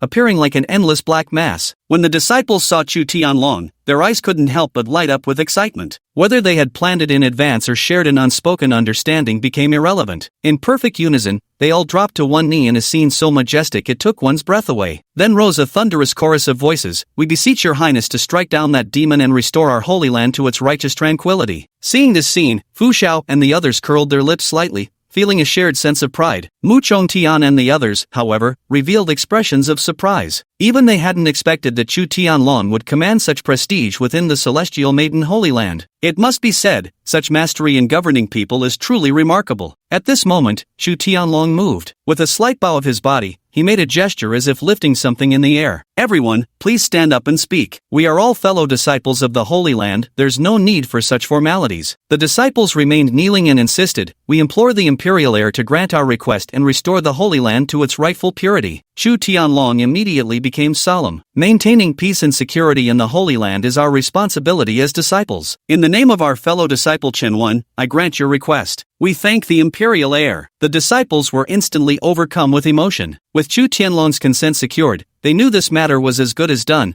Only death awaited Chen. "Rise now. Such formalities need not exist between you and me." Chu Tianlong lifted his hands in a fluid motion, his face breaking into an amiable smile. This time, the disciples obliged without refusal. To their eyes, regardless of how lofty Chu Tianlong's status might be, he remained their holy son, not some so-called imperial son. "Your Highness, should we return first or head straight to the Celestial Maiden Peak?" Fu Xiao transmitted in a hushed voice. Chu Tianlong was slightly taken aback. "That kid hasn't left Tianf Peak all this time?" "Yes, I've been practicing all along." Fu Xiao nodded in agreement. "Not even the slightest movement?" Chu Tianlong slightly furrowed his brow. Fu Xiao understood that Chu Tianlong was inquiring about the actions of the forces behind Qinwen, so he nodded and said, "Yes, it's always been Zhang Taichu handling the operations." Only then did Chu Tianlong nod. "Are our people already in position?" "They're all hidden in the shadows, waiting solely for your Imperial Highness's command," Fu Xiao quickly responded. "Very well. Come with me, your Imperial Highness, to meet that young fellow," Chu Tianlong stated decisively. "Got it." Fu Xiao was instantly exhilarated. Truth be told, he had been waiting for this moment for a long time. Had it not been for waiting for Chu Tianlong's return, he would have long led his gathered forces to strike. Chapter 52, Carrying the Coffin to Kill, Chu Tianlong challenges Chen. At the same time, inside the Tianf Peak, Chen had just emerged from his secluded cultivation when he noticed Zhang Taichu knocking at his door. "Come in," Chen spoke directly.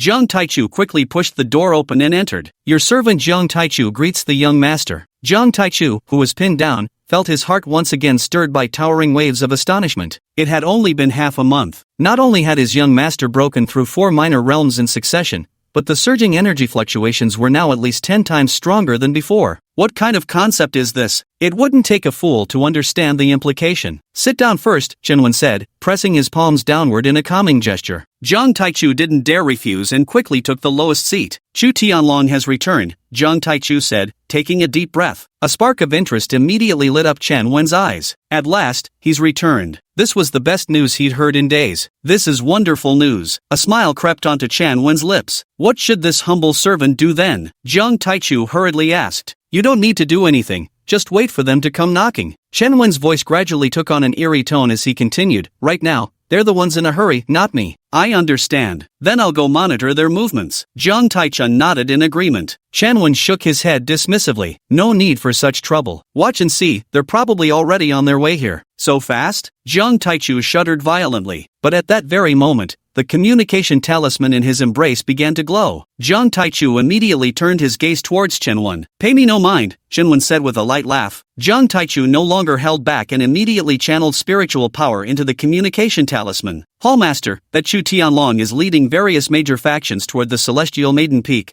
a hurried male voice instantly transmitted through the talisman. Zhang Taichu couldn't help but look at Chen in shock. The matter had indeed unfolded exactly as he'd predicted. "Don't stop them. Let them go up the mountain," Chen suddenly spoke up. Zhang Taichu immediately took over. "Did you hear that? The young master says you don't need to interfere." Understood. The person on the other end of the communication talisman couldn't help but sigh in relief. That's all, Jiang Taichu tossed out before cutting off the connection. You should go back too, Shenwen waved his hand dismissively. But, Jiang Taichu's expression changed abruptly. Shenwen smiled reassuringly. Don't worry, these people aren't capable of killing me. Alright then. Knowing Shenwen's mind was made up, Jiang Taichu didn't press the matter further. After Jiang Taichu had left, Shenwen finally spoke. Uncle Nu, I'm afraid I'll have to trouble you with what comes next. Rest assured, young master, replied Chen Nu with this old servant here, not a single hair on your head shall be harmed. With a shift in tone, Chen Nu continued, moreover, the clan leader and the others are already prepared. Every single person here, none shall leave this place alive. Chen Wen's lips curled into an even deeper smirk. Everything is now in place, waiting only for our guests to enter the trap. At the same time, within Tian Nu Peak. Let's go. Lulan Xinxue suddenly stood up.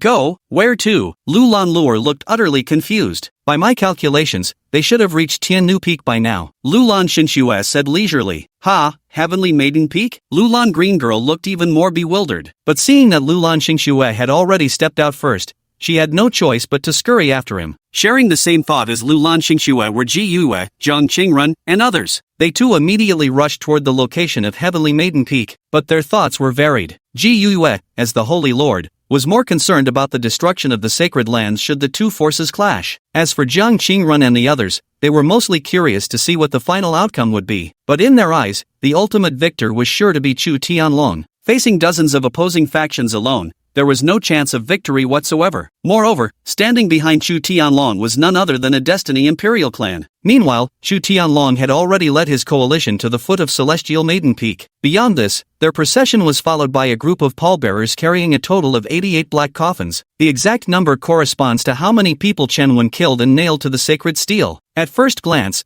the sight was utterly shocking, quite bold indeed. Gazing at Tian Nu Peak, which appeared completely undefended like an open invitation, Chu Tianlong couldn't help but smirk coldly. Originally, he thought that Chen Wen had already stationed a group of men there waiting. I just didn't expect it to be quite this scene. Your Highness, shall this humble servant scout ahead first? Fu Xiao, being a perceptive man, was quick to make the suggestion. This situation makes it hard not to suspect an ambush might be waiting inside. Take some men and surround this Tian Nu Peak. As for scouting ahead, Chen Wen said with steady confidence, I'm not so cowardly as to fear such a trivial thing. Chu Tianlong waved his hand, exuding immense confidence. Alright, this humble servant will get it done immediately, Fu Xiao responded before turning to leave. Let's go. With a grand sweep of his hand, Chu Tianlong took the lead in ascending the Tian Nu Peak. Seeing this, Mu Chongtian and the others followed without hesitation, stepping forward to join him. Let's go, we should follow and see too. A mighty procession of disciples quickly trailed behind. In moments, the entire Celestial Maiden Peak was blanketed in a dark mass. Before their arrival, the terrifying aura had already crept up to the mountain's summit. The oppressive aura condensed and descended,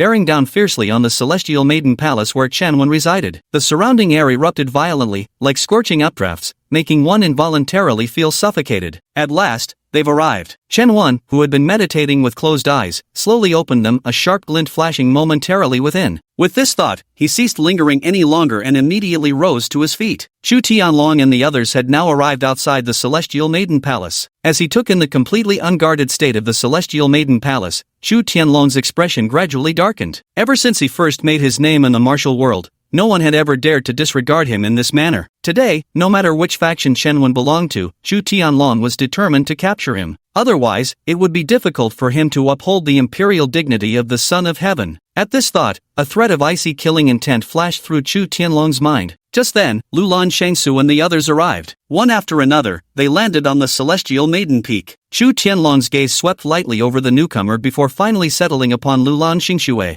Lulan Xingxue blinked lightly, faint traces of laughter swirling at the corners of his eyes. A smile reappeared on Chu Tianlong's face as he nodded appreciatively toward Lulan Xingxue. He was profoundly satisfied with Lulan Xingxue, and his fondness for him came sincerely from the heart. Lulan Shangsu also nodded, giving Shushanlong the same response. I've seen the son of emperors before. Ji Yue hesitated for a moment before approaching Shushanlong, performing a solemn bow with hands folded in front. Shushanlong withdrew his gaze and turned it onto Ji Yue. I've already said, Holy Master, there's no need for such courtesy. Ji Yue sighed. I won't say anything else, only hope the son of emperors can spare our sacred land its integrity. Chu Tianlong smiled and said, Don't worry, the sacred land is also my home. I wouldn't destroy my own home. Very well. Then this humble one shall first express his gratitude to the imperial son here. Ji Yue solemnly bowed with cupped hands before tactfully stepping aside. Put down the black coffin. Shu Tianlong suddenly waved his hand commandingly, his voice rapidly turning icy. Yes, Your Highness. The bearers behind him immediately set down the coffin. Nearly 70 black coffins were placed on the ground simultaneously, the impact shaking the earth and casting an even more chilling pall over the already somber scene. Shu Tianlong slowly raised his head, his icy gaze fixed on the entrance. Weren't you going to kill me? Why don't you come out now? As these words were spoken, the already tense atmosphere grew even more oppressive. It seemed a great battle was about to begin. At this thought, everyone involuntarily gulped. Clang! Just then, the tightly shut door swung open. A figure stepped forward. Chapter 53, Tyrannical Celestial Body, the Reborn of 10,000 Eras. He has emerged. The crowd trembled violently in shock. Shu Tianlong was the first to lock onto the figure emerging from the gate. Before his eyes stood Chen Wen, tall and upright, clad in white robes, with a face as fair as polished jade. At this moment, Chen Wen carried an aura entirely his own. Upon appearing, he eclipsed all radiance around him, like an immortal descending to the mortal realm. With each step Chen Wen took forward, that effortless aura expanded steadily, and in the briefest moment, it overshadowed everything present at the scene. At this sight, two sharp beams of light erupted from Chu Tianlong's icy pupils as his aura automatically surged around him. Boom! In an instant, two invisible auras collided fiercely. With a resounding explosion, space shattered into clouds of dust as endless turbulent waves wildly surged and billowed outward. Hiss! Truly terrifying. Everyone recoiled in terror, hastily retreating backward for fear of being caught in the clash of auras. Chen Wen slowly came to a stop, his gaze also settling on Chu Tianlong. He was extremely curious about Chu Tianlong. After all, this was a precocious youth who had been chosen as the vessel for his emperor bone at merely 10 years old. If you say there's absolutely nothing, he wouldn't believe it. Within view stood Chu Tianlong, boasting golden hair that cascaded down his back, his stature erect and his features extraordinarily handsome. At that moment, Chu Tianlong's gaze was icily cold, surrounded by roaring calamitous lights that twisted and distorted the surrounding space relentlessly. Moreover, above Chu Tianlong's head hovered a golden life soul. This life soul is unprecedentedly dense, ancient and mysterious, with astonishing life patterns swirling within it. Faintly, one could see this life soul showing a tendency to differentiate into 7 colors. Ah, no wonder it could bear the karmic burden of my emperor's bone, truly extraordinary. Seeing this, Chen Wen grew increasingly intrigued by Chu Tianlong. Immediately, Chu Tianlong's basic information came into his view. Name, Chu Tianlong. Age, 16. Personality, cold, hypocritical, cruel, stops at nothing to achieve goals. Identity, holy son of the celestial maiden's sacred ground, false imperial son. Life soul, golden. Constitution, heaven-devouring tyrant body, supreme emperor immortal bone. Realm, 9th level of life-death realm. Note, hidden fate reincarnator of 10,000 eras. Upon awakening memories, can break through to golden fate soul, achieving legendary destiny. This, good heavens, good gracious. After finishing reading Chu Tianlong's basic information, even Chen Wen couldn't help feeling utterly shocked. Not just a golden destiny, but also a hidden legendary destiny. The Tsangtian tyrant body is the pinnacle physique. Once perfected, it can withstand a strike from an emperor, making it the absolute sovereign of close combat. Beyond that, it transcends all worldly constraints, continuously breaking its limits, rising to heaven-shaking levels of combat prowess. As for the supreme immortal sovereign bone, needless to say, it ensures its bearer's ascension as an emperor. At the peak of his growth, he could even raise his hand to slay immortals. With all these factors combined, Chu Tianlong was undoubtedly a bug-like existence. Soon, Chen Wen shifted his focus back to Chu Tianlong's cultivation realm. He was currently at the 6th heaven human realm, while Chu Tianlong had reached the 9th life and death realm, a full 13 minor realms apart. At first glance, the gap seems quite significant, especially since Tianlong Chu stands as a pinnacle among heavenly talents. Yet he doesn't believe himself incapable of putting up a fight. Not to mention his Destiny Grand Forge, which can suppress a child of Destiny's power by 10% for a short duration. Even his absolute combat talent and supreme tier breath combat technique alone could render him invincible. You should know that with his chaotic sequence body, he can endlessly enhance his combat power within the limits of his physical endurance. At this thought, Chen Wen had a clear idea of the stakes in his mind. Chu Tianlong didn't realize his every move had been seen through, but he truly felt pressure emanating from Chen Wen. The last person who had given him this kind of pressure was Lu Lan Shangsu, but Lu Lan Shangshu's realm was no weaker than his, while Chen was merely a trivial 6th-level heavenly human realm. With such cultivation, it made him feel pressure. Even a fool would understand what this signified. Beyond that, he also sensed a peculiar disturbance. The moment Chen appeared, the imperial bone within his body trembled violently, faintly yearning to break free from his flesh. This was a sensation he had never experienced before. Suppressing the unusual movement of the divine bone within him, Chu Tianlong glared at Chen and asked coldly, "Who are you?" Clearly, after 10 years had passed, he didn't recognize Chen at first glance. "Who am I?" A cold smirk tugged at Chen lips. He hadn't expected that Chu Tianlong's first words would be to ask who he was. It seemed his identity had still aroused the other's suspicion. However, he wasn't planning to reveal himself so quickly. He wanted to dismantle Chu Tianlong piece by piece, ensuring that his identity became the final straw that broke him. Let him know that even if he takes the Emperor's bones, so what? In the end, it was all just an empty dream, leaving only the bleakest way to die. "I'm the one who's going to kill you," Chen said coldly.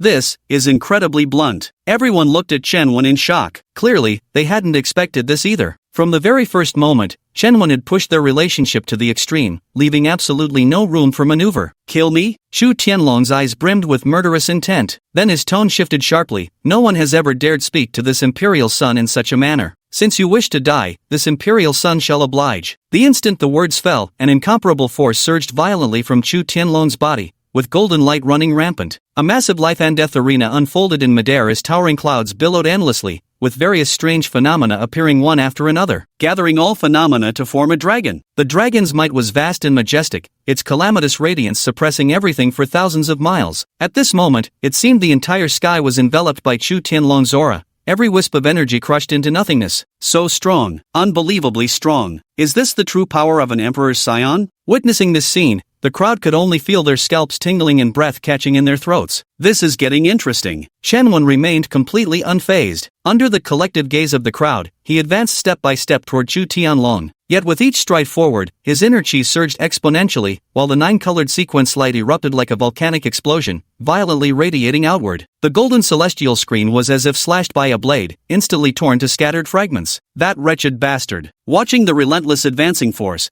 Chu Tianlong's eyelids twitched uncontrollably. Such momentum had already surpassed the limits of the life and death realm, let alone the heavenly human realm. When Chen stepped within 10 feet of Chu Tianlong, the surging aura reached its peak intensity. "Who the hell do you think you're pretending to be?" With Chen footfall, the rampaging force instantly surged forward like a bursting dam. In that instant, the 9-colored sequence lights roared endlessly like 9 mighty dragons, charging ahead without hesitation. With a powerful horizontal thrust, Chu Tianlong's painstakingly constructed field of life and death was instantly shattered into nothingness. Boom! Simultaneously, the entire Tian Peak was blown to ashes in an instant, with endless shockwaves rolling out in all directions. "Fall back, now, now, now!" The ruthless battlefield was abruptly filled with the urgent shouts of Ji Yue and the others. Such a powerful collision, unless one retreated promptly, no one below the life-death realm could possibly survive. In just a brief moment, the once crowded scene was left with only Chen and Chu Tianlong. The sole difference was that Chen remained perfectly at ease. Yet, the aura around Chu Tianlong grew increasingly sinister. Chen strength once again exceeded his expectations.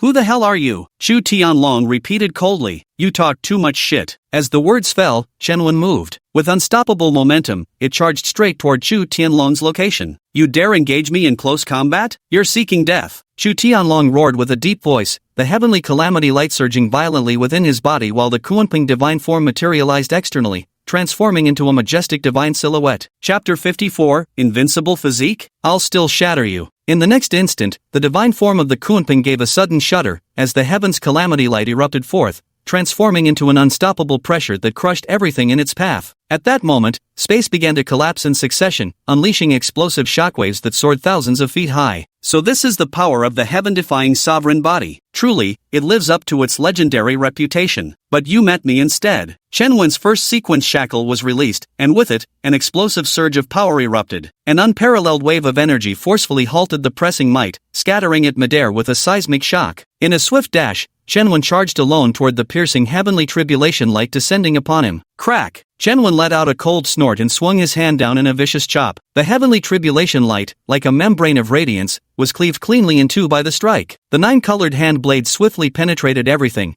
then descended heavily once more towards where Chu Tianlong stood. Pathetic tricks. Chu Tianlong gave a cold snort, his heaven-defying physique trembling violently, as if the heavens and earth were shaking along with it. Bang! Under the terrifying force of the shockwave, the descending blade light was instantly shattered into nothingness mid-air. At this moment, Chen had already closed the distance, gathering his momentum mid-flight before delivering a heavy punch. Heaven-defying annihilating palm. Chu Tianlong didn't show the slightest panic, raising his hand to deliver a palm strike. The sky-obscuring giant palm radiated golden domineering light, intertwined with ancient flowing patterns, exuding terrifying power. Bang! Instantly, the two attacks collided heavily with each other. A horrific explosion of force shattered everything in all directions into a sky full of bursting fragments. At the same moment, two opposing forces of recoil slammed mercilessly into both men's bodies. Chen shuddered violently as the 9-colored sequence lights within him erupted wildly, yet he refused to retreat even a single step. In contrast, Chu Tianlong's body sprayed golden light streams like exploding fireworks,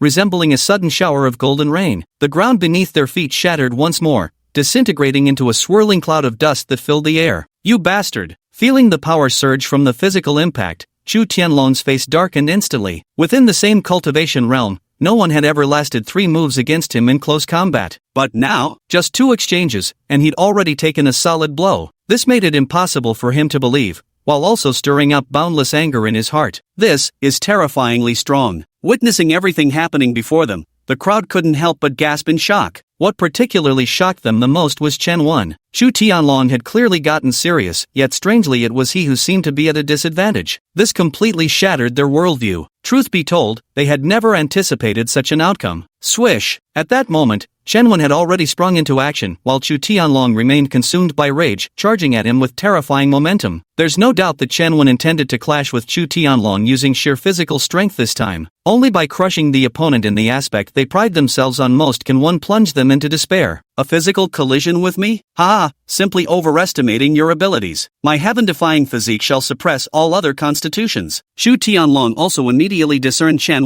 thoughts, but on this point alone, he feared no one. Swish! Without hesitation, he charged forward, colliding fiercely with Chen using sheer physical power. At the moment when two bodies collided, the earth shook and the heavens quivered. World-startling phenomena tumbled down in their demise. The 9-colored sequence light also clashed against the golden heavenly calamity light. Strike after strike, ancient markings flashed, and mysterious engraved echoes reverberated endlessly. Thud! A single strike. Boom! 2 blows. Bong bong bong. Triple strike. The two seemed to forget themselves as they clashed again and again. Clearly, both sought to suppress the other with absolute force. This is utterly staggering. Witnessing the unfolding scene, everyone felt their scalps tingle with terror, not daring to even breathe heavily. How can that brat be so strong? The Imperial Prince actually hasn't subdued him after all this time. Lulan Luer murmured softly a few words before suddenly raising her head to look at her mistress. "Miss, surely the Imperial Prince will win?" "He's about to lose." Lulan Xingshui took a deep breath and spoke slowly with a sigh. "Is he about to lose?" Lulan Luer's mind instantly buzzed, and she instinctively looked up. Bong bong bong. Amidst the echoes of their clashes, Chu Tianlong was actually sent flying by the final devastating collision. How? How could I possibly lose? How could my heaven-defying tyrant body possibly lose? Chu Tianlong's pupils constricted violently, boiling with rage and terror. Invincible physique? I'll shatter you nonetheless. With a thunderous roar, Chen transformed into what resembled a meteorite, brutally colliding into Chu Tianlong's body. Boom! With a single impact, the 9-colored sequence light exploded, instantly penetrating Chu Tianlong's domineering defense. Put! In that moment, Chu Tianlong's body shattered, blood splattering in all directions. The next instant, Chu Tianlong was sent flying like a bullet, crushing the mountain range behind him into dust. This, hiss! Everyone stared at Chen in shock, their pupils trembling with disbelief at what they were witnessing. What is the heavenly tyrant body? It's renowned as invincible in close combat, with unparalleled physical defense. Yet this supposedly invincible physique wasn't just shattered in its area of greatest strength, but also against an opponent 13 minor realms lower in cultivation. What kind of monster is this kid? For a moment, the crowd looked at Chen with even greater terror in their eyes. He really lost. How is this even possible? Lulan Elvier whispered in disbelief, her eyes filled with utter incredulity. Lulan Xingxue stared fixedly at Chen, particularly at the entwined 9-colored sequence of light. She was witnessing such astonishing spiritual light currents for the first time in her life, and the power radiating from them sent shivers down her spine. One must know that she possessed the heavenly mandate Empress physique, a divine blessing that even the heaven-defying tyrant body couldn't rival. Yet even so, she fatally sensed that her divine physique might not necessarily hold any advantage against Chen constitution. As for Mu Zhongtian and the others at this moment, their brows were tightly furrowed. Clearly, they too hadn't anticipated that a dignified imperial scion would be suppressed by someone utterly unknown, to the point where they even began doubting whether this person truly was the imperial scion. Miss, surely the young emperor won't truly lose like this. Lulan Luer took a deep breath and said. Lulan Xingxue shook her head. His true strength was never the heavenly tyrant constitution to begin with, it's that emperor's bone. Just watch, the one who emerges victorious in the end will undoubtedly be him. As for that young Master Yi. At this point, Lulan Xingxue's tone shifted. If those are truly the limits of his capabilities, then he's undoubtedly destined to lose. See, I told you the imperial prince wouldn't lose so easily, Lulan Luer said, patting her chest in relief. At that very moment, an earth-shattering explosion erupted, reducing all the remaining ruins to complete nothingness. A golden haloed figure slowly emerged from within. It was the imperial son. He was unharmed. As they gazed at Chu Tianlong, his injuries fully healed though his garments remained slightly disheveled, the observer's pupils involuntarily contracted. Chu Tianlong slowly raised his head, looking at Chen Wen with a cold gaze, and said, as the imperial son, I admit I underestimated you. But next, this imperial son will let you understand that your petty strength means nothing before me. Stop acting tough in front of your father. Chen Wen took a powerful step forward, harnessing the momentum to unleash the devastating heaven palm. Chapter 55. Flesh against the Dao weapon, the emperor's bone emerges at last. In an instant, a colossal hand blotted out the sky as it materialized, sending immense shockwaves rolling outward in all directions. Dead! Chen Wen spat out coldly, raising his hand and slamming it down with force. In an instant, an endless oppressive force crushed everything, as if it could shatter the entire realm in a single breath. This secret technique is truly terrifying. Everyone stared blankly at this scene. Especially the overwhelming pressure made them feel as if their bodies might burst at any moment. Come out! Chu Tianlong, at the center of the power vortex, showed no signs of panic. With a deep shout, a stream of light surged from his body,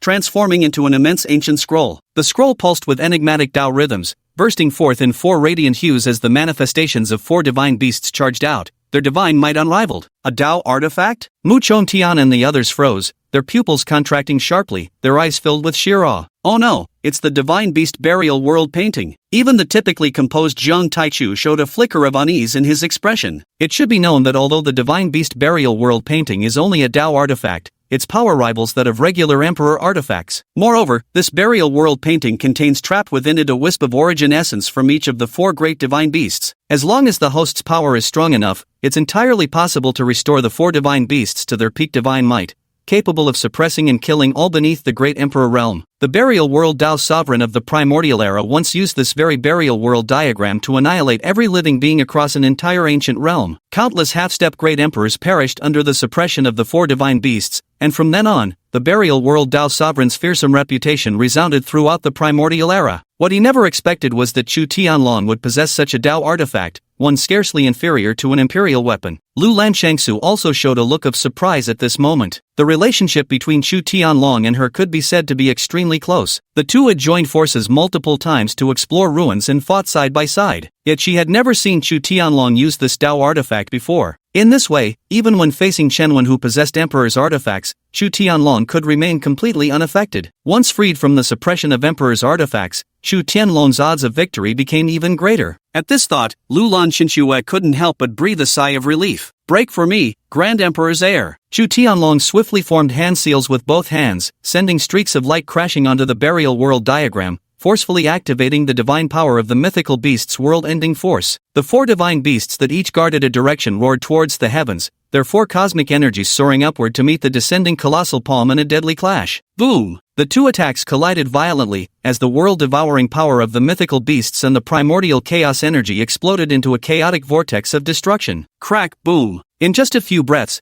the chaotic heaven-reaching hand still failed to block this attack and exploded with a resounding boom. Chen Wen was also sent flying backward by the shockwave, his entire body erupting with surges of bloody energy. Damned bastard, die for this imperial son! Witnessing this scene, a bone-chilling killing intent erupted from Chu Tianlong's eyes. With swift hand seals, he once again manipulated the burial world diagram to descend upon Chen Wen with deadly intent. His objective was simple: having gained the upper hand at last, he naturally sought to seize this opportunity to completely eliminate Chen Wen. By the time Chen Wen regained his senses, the burial world diagram had already descended upon his head, while the 4 divine beasts charged toward his vital points. This was finally the end. Everyone watching this couldn't help but sigh quietly. With such power, at such distance, and at such speed, there was only dead end left for Chen Wen. Yet even this was already enough. To have forced Chu Tianlong to this extent, Chen Wen had truly achieved something remarkable. Oh no. Seeing this scene, even Jiang Taichu, who knew Chen Wen had protection, couldn't help but panic. After all, if Chen Wen were to die here, the blame would fall squarely on him. In the flicker of a thought, he charged toward Chen Wen without hesitation. Such a puny divine beast dares to kill me? How outrageous! Chen Wen's cold shout suddenly rang out. Simultaneously, radiant 9-colored divine light erupted from Chen Wen's entire body, his blood energy erupting like dragon's breath. Knock, knock, knock. His breathing roared like battle drums, his flesh thundered continuously. It seemed as if the entire world trembled in resonance. At this moment, Chen Wen resembled a divine warrior of flesh and blood, his aura overwhelming the world, his body wreathed in endless streams of light, piercing through the 9 heavens. The descending world-burying diagram was forcibly slowed by this terrifying pressure. How was this possible? Chu Tianlong immediately sensed the backlash from the world-burying diagram, a pressure so immense it nearly shattered the seal in his hand. Get lost! With a fierce shout, Chen Wen delivered a devastating punch, his terrifying power crashing against the world-burying diagram. Bang! With a single strike, the illusions of the 4 divine beasts were shattered into nothingness, and the burial world painting was forcefully sent flying back. Chu Tianlong's pupils dilated violently as his entire body was sent flying backward. The ground beneath him collapsed section by section, exploding into dust wherever he passed. This, gulp! The crowd watched in horror, fear spreading through their bodies like an electric current. To withstand a Tao artifact with pure physical strength and even repel it with a single strike. What the hell kind of monster is this? The most terrifying part was that this person was only at the 6th heavenly human realm. Jiang Taichu mechanically stopped his movements, taking a long moment to process what had happened. He knew his young master was strong,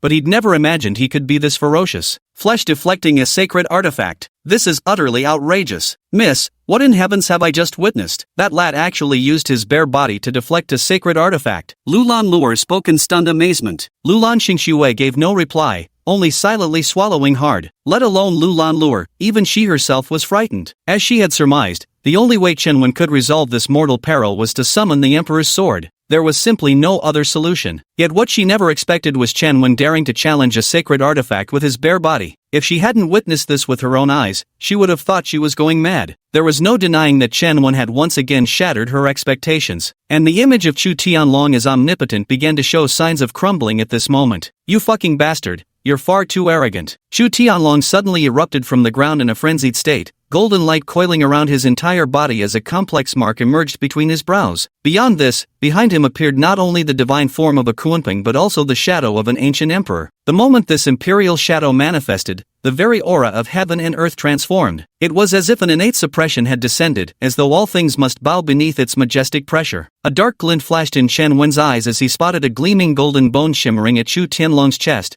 with Immortal Emperor's Tao pattern swirling across its surface, mysterious and ancient. So this is my Emperor's bone. Truly extraordinary, no wonder those people would risk so much to seize it. A faint smile tugged at Chen Wen's lips. Finally, the time has come to use it? Lulan Shangyue murmured thoughtfully in her heart. In her eyes, the greatest advantage Chu Tianlong held over most other prodigies was precisely this Emperor's bone in his possession. Now with the Emperor's bone's enhancement, that divine artifact would only grow more powerful. Thus, Chen Wen stood no chance of victory whatsoever. At this thought, Lulan Xingxue couldn't help but sigh in relief again. You bastard, how do you want to die? Chu Tianlong took a single step forward, shaking heaven and earth as imperial tribulation light pierced through billions of miles, reaching straight into the 9th heaven. Simultaneously, terrifying power suppressed everything in all directions, completely annihilating the aura Chen Wen had built up around himself. Chen Wen remained silent, silently drawing forth the Emperor's sword instead. In an instant, imperial majesty surged mightily, and killing intent boiled to the heavens. Chapter 56, a single sword strike shatters a Tao artifact, revealing an invincible bearing. The Emperor's sword? The rampant killing intent on Chu Tianlong's face froze rigidly. No wonder he dared to be so audacious. But what does it matter even with an imperial sword? I possess both Tao artifacts and imperial bones, enough to suppress any imperial weapon. In an instant, Chu Tianlong's face was once again filled with murderous intent. Bastard, even with an emperor's artifact, you won't be saved. Chu Tianlong let out a ferocious roar as his hands rapidly formed seals. Behold, the imperial shadow behind him followed suit and began forming hand seals as well. Under the dual enhancement of these joined seals, the burial world diagram erupted with radiance once more,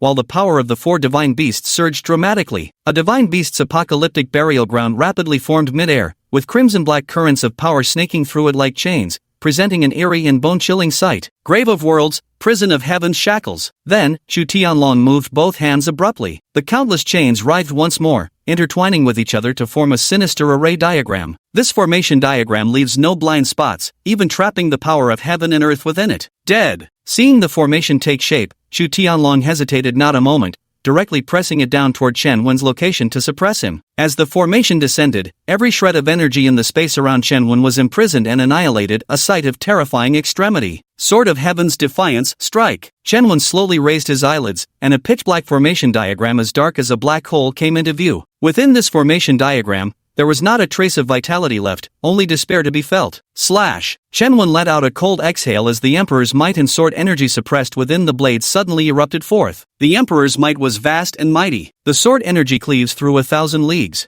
Under that single sword stroke, the formation diagram splits like parted heavens, revealing a sliver of sky. The unstoppable sword chi slices through all obstacles, landing a devastating blow upon the burial world scroll. Unbelievably fast. Chu Tianlong's pupils dilate as he swiftly forms hand seals, channeling the power of imperial bones into the burial world scroll to magnify its might. The tomb world diagram only managed to resist for a few breaths before being cleaved in half by a single powerful sword strike. How was this possible? Witnessing the Tao artifact he had personally consecrated being split apart by that sword strike, Chu Tianlong's expression twisted wildly, his eyes filled with utter horror. Thud! Simultaneously, Chu Tianlong himself was sent flying back by the same sword slash, his body crashing through and shattering a series of spatial barriers behind him. Put! The moment he came to a stop, Chu Tianlong could no longer hold back, a mouthful of blood sprayed violently from his lips. At this very moment, his face remained filled with shock. That sword strike just now not only severed his Tao artifact, but nearly destroyed the protection of his Emperor's bone. Without exaggeration, had he not possessed the Emperor's bone, that single sword strike would have already killed him. A single sword strike destroyed a Tao artifact? What kind of monster is this? The crowd stood numb,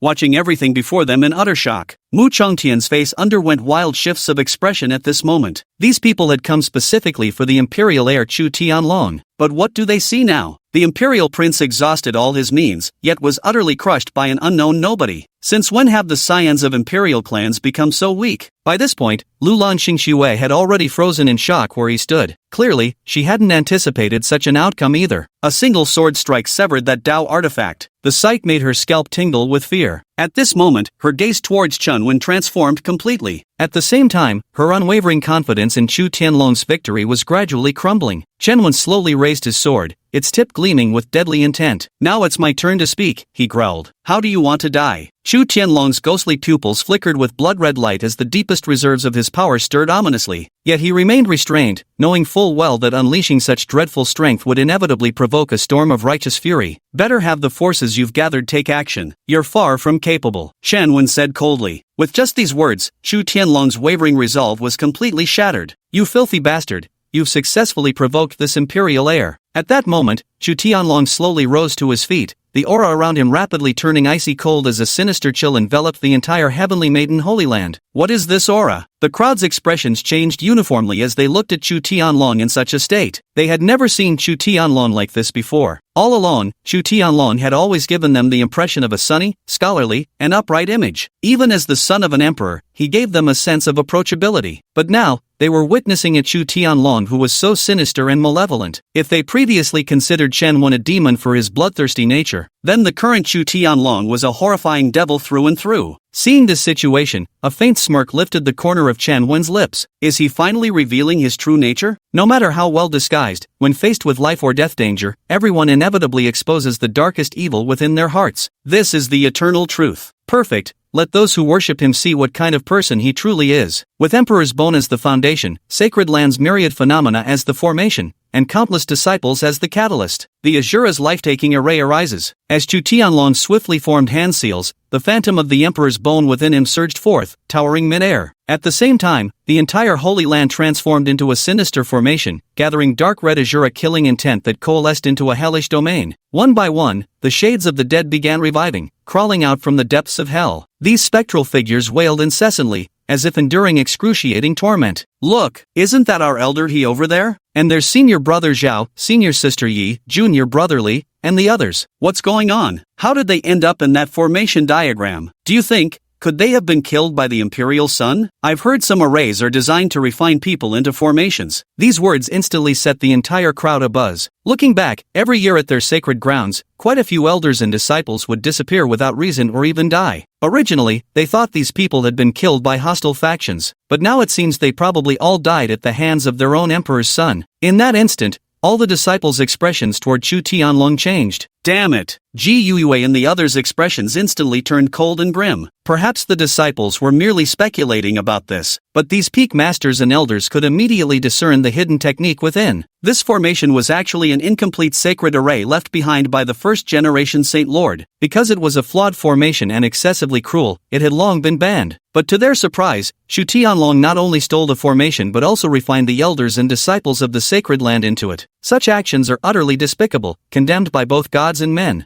At this moment, the image of Chu Tianlong collapsed completely in their hearts. Miss, what kind of formation is this? I can sense a loathsome aura. Lulan Luer couldn't help but ask. Lulan Xingxue stared intently at Chu Tianlong for a long moment before finally saying, "I never thought the day would come when my judgment would fail me." What? Lulan Luer didn't immediately understand. Nothing. Lulan Xingxue offered no further explanation. However, the look she cast upon Chu Tianlong carried a faint trace of disappointment. And at this very moment, heaven and earth transformed. Boundless spiritual energy rushed forth urgently, continuously pouring into Chu Tianlong's body. Chu Tianlong's aura also soared abruptly, soon breaking through the bottleneck of the 9th level of the life-death realm. Yet Chu Tianlong remained unsatisfied, swiftly forming another hand seal. Chapter 57, Just Who Are You? The terrified Chu Tianlong. Get the hell out here. With a single clawing motion from Chu Tianlong, the entire celestial maiden Holy Land began to violently tremble. Roar! A dragon's roar resounded through the heavens, echoing ceaselessly through the skies. Oh no! Ji You's expression changed dramatically. This commotion was undoubtedly the reaction of their sacred land's dragon vein being forcibly extracted. If Chu Tianlong was using the people of the sacred land to nurture his formation, then he was massacring the sacred land's finest. Forcibly extracting the power from the sacred land's dragon veins would undoubtedly uproot the entire holy sanctuary itself. At this moment, Ji Yue could no longer remain indifferent. Imperial Scion, this is going too far, she finally spoke up. Chu Tianlong abruptly raised his head, his entire demeanor radiating arrogance. Too far? This Imperial Scion is merely annihilating a minor sacred land. Who dares to say otherwise? Get the hell out of my way. If you dare jabber another word, after I slaughter this bastard mongrel, you're next. You, Ji You's face immediately turned extremely unpleasant. But considering the situation at hand, she could only forcibly swallow back her anger and humiliation. Though Chu Tianlong's words were too harsh, they were nonetheless true. Not just her, even the entire sacred land was nothing but a fart in the Emperor clan's presence. The peak masters and disciples present could only swallow their anger in silence. They finally realized that the true devil was Chu Tianlong, not Chen Wen. Thinking back to how they had begged Chu Tianlong on their knees to kill Chen Wen and restore purity to this sacred land, what a joke it all seemed now. The one who truly sought to destroy the sacred land was always Chu Tianlong, not Chen Wen. Lu Lan Shangsu watched all of this without speaking, but the disappointment in her eyes deepened. In contrast, Mu Chongtian and the others gave slight nods. They were exceedingly pleased with Chu Tianlong's current demeanor. In their eyes, this was the imposing majesty befitting an imperial prince. A mere holy land meant nothing, destroying it would be but a trifle. Chu Tianlong coldly withdrew his gaze while intensifying the motion of his hands. Roar! Another heaven-shaking dragon's roar erupted as overwhelming pressure surged upward from below. The ground shattered completely as invisible shockwaves rolled outward, stirring up a towering dust storm. At the pinnacle of this overwhelming pressure, a golden dragon-shaped phantom burst forth from the earth. With the dragon's manifestation, it felt as though Mount Tai itself had descended upon the heavens and earth. Ominous, profound, and suffocatingly heavy. It leaves one breathless, even forcing them to kneel on the ground. Is this the dragon vein power of the sacred land? Truly terrifying. The crowd stared in shock at this sight, unable to regain their composure for a long time. You've come at the perfect time. Chu Tianlong's eyes lit up brightly as he formed hand seals once more, remotely controlling the dragon's shadow to rush toward his body. The moment the dragon's shadow entered his body, Chu Tianlong's blood energy surged violently around him, his golden hair flying wildly without cease. His personal realm shattered through the life and death realm in an instant, directly ascending to the 3rd level of Nirvana realm. However, it was evident that Chu Tianlong's eyes had turned blood red, his skin flushed in intense crimson. This was clearly the aftermath of forcibly elevating one's spiritual state. But for him, such considerations no longer mattered. Now armed with imperial bones, the slaughter formation, and partial power from the dragon vein, he no longer needed to fear Chen. Killing Chen would make everything worthwhile. Thud! Chu Tianlong took a single step forward, and an unstoppable force erupted from beneath his feet, obliterating everything in front of him, reducing it all to countless fine particles of dust. You damned bastard, pay with your life. With a savage roar, Chu Tianlong surged forward like a raging tempest, his murderous aura howling through the air as he unleashed it mercilessly ahead. In an instant, the entire sky transformed into a hellscape of carnage. Miss, is this coming to an end? Lulan Luer took a deep breath and said. Lulan Xingxue nodded slightly. If nothing unexpected happens. The crowd watched this scene and let out a soft sigh. At this very moment, they were actually hoping Chen would win, but they also knew it was impossible now. With the slaughter formation and dragon vein empowerment, Chu Tianlong had transcended human limitations. Facing the oncoming slaughter formation, Chen uttered coldly, "Come forth." Boom! Instantly, endless falling world-heavy thunder erupted from Chen body, dark lightning rapidly swallowing heaven and earth. In just a few breaths, the heavens and earth transformed into a domain of crushing thunder, with serpentine lightning bolts roaring as space itself crumbled layer by layer. The Azura slaughter array that had enveloped the world was instantly reduced to ashes upon encountering such supremely young thunderbolts. The ceaselessly howling figures were also annihilated in an instant. For a fleeting moment, one could see them bowing towards Chen before vanishing. For them, this was the ultimate liberation. Is this the legendary gravity thunder array? Chu Tianlong, who had charged halfway, was forcibly stopped. His face was now twisted in an extremely ugly and ferocious expression. Because that gravity thunder formation was originally his possession, yet now it was being used against him. This was more unbearable than killing him outright. How is this possible? The crowd was stunned speechless. Clearly, no one had expected Chen to not only survive, but to dismantle the Azura killing formation's lethal intent in such a manner. For a moment, their gazes involuntarily turned to Chen at the very heart of the lightning domain. At this moment, Chen stood wreathed in layers of heavenly thunder like a lightning god descended to earth, his aura towering as high as the heavens themselves. Under the collective scrutiny of the crowd, Chen moved, dragging his left hand across the Emperor's blade in one smooth motion. In an instant, 10,000 zhang of accumulated lightning ignited the 3-foot imperial blade, its power shooting straight up to the 9th heaven. Endless thunder roared upon the Emperor's sword, transforming like swirling black lightning dragons. Heaven-severing slash. In the flicker of Chen eyelids, his blade descended toward Chu Tianlong's position. The Emperor's sword empowered by the Emperor's pearl. The supreme imperial power was concentrated entirely into a single sword. The sword radiance shone brilliantly across the 19 continents, cutting through all illusions beneath the heavens. Not good. Chu Tianlong immediately sensed its terrifying force and swiftly formed hand seals, unleashing one divine technique after another. Yet he realized none could withstand this sword strike. How is this possible? Every single move of his was empowered by dragon vein energy and imperial bone strength. Chu Tianlong's pupils dilated violently, his eyes filled with both terror and unwillingness. Come the hell out. At the last moment, Chu Tianlong finally panicked and hastily sacrificed the Emperor Bone from within his body. The golden Emperor Bone emanated a profound aura the moment it appeared. As this aura blossomed forth, a ripple of golden light took form, adorned with ancient imperial inscriptions. Boom! In that instant, the sword stroke arrived, descending heavily upon this luminous barrier. Only then did the blade barely manage to pierce through this radiant shield. The light wave shattered, sending violent tremors through Emperor Bone's frame. In that instant, radiant brilliance erupted as terrifying power ran berserk. Swish! Chen moved, appearing before Emperor Bone in a flash, killing intent raging in his eyes. Aiding a tyrant? Then I'll cripple you. With one swift palm strike, 9 colored sequence lights surged wildly between his fingers. The berserk power of the Emperor's Bone was instantly reduced to nothingness by that single palm. The Emperor's Bone immediately dimmed, instantly transforming into a streak of light that vanished into Chu Tianlong's body. Put! Chu Tianlong spat out a mouthful of blood, his entire being in a wretched state. What did he see? Barehanded shattering of imperial bones. Those were imperial bones. This single act completely shattered his spirit. Chu Tianlong looked up in shock. Just who are you? Chen said leisurely, does the Emperor's Bone serve you well? Does the Emperor's Bone serve you well? For a moment, Chu Tianlong failed to grasp the meaning. As for the others, they were completely dumbfounded. At that moment, they were mostly shocked by Chen formidable skills. Especially Lulan Xingxue, who was utterly stunned. It could be said that when Chen sent the Emperor's Bone flying with a single palm strike, her entire worldview was shattered. Because this is simply too unbelievable. Soon, a terrifying thought surged through Chu Tianlong's mind, causing his pupils to dilate in shock. No way. Absolutely not. How could this kid possibly be him? Yet the more he denied it, the more this Chen Wen before him overlapped with the Chun Wen from his memories. Instantly, he was scared out of his wits. This was the biggest secret buried deep in his heart. Remember now? Chen Wen's chilling voice shattered Chu Tianlong's reverie. Chu Tianlong stumbled backward in terror, then roared hysterically, "What are you all standing around for? Kill them all for me, now." In the end, Chu Tianlong roared with utter desperation. Chapter 58, Full-Scale Advance, begging the Imperial Prince to step in. After a brief silence, Fu Xiao and others quickly advanced with their forces. In an instant, the scene was flooded with new arrivals, an overwhelming aura of killing intent filling the surroundings, making it difficult to breathe.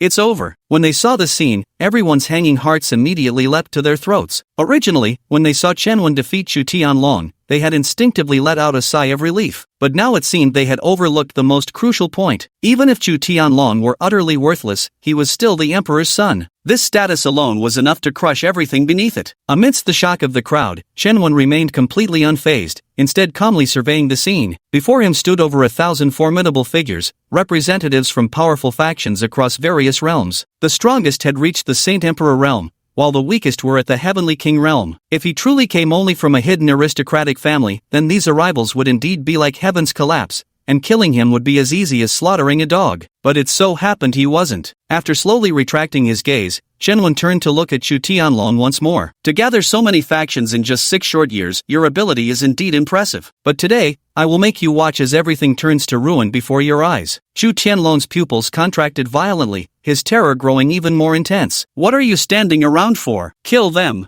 all for me, the young emperor. Chu Tianlong was utterly terrified at this moment, with only one thought consuming his mind: to kill Chen Wen at all costs. Only in this way would his secret remain hidden, and only then could he continue to be the imperial prince. Kill! Fu Xiao waved his hand with a commanding gesture. In an instant, over 100 experts charged toward Chen Wen with boiling murderous intent. Among them were numerous top-tier heavenly kings, and even a few imperial sovereigns. The remaining forces maintained their positions, biding their time for Chen Wen's reinforcements to reveal themselves. The crowd instinctively held their breath at the sight, not even daring to exhale. In contrast, Chen Wen slowly lifted his eyelids and calmly uttered toward the approaching assailants, "Kill them all." As the words fell, bolts of lightning struck from mid-air, instantly reducing the charging enemies to ashes. The spectators were stunned beyond words. In an instant, hundreds of powerful experts were reduced to ashes. What kind of technique was this? Mu Zhongtian and the others' pupils contracted as they stared at the scene in shock and horror. With just those few bolts of lightning that had struck moments ago,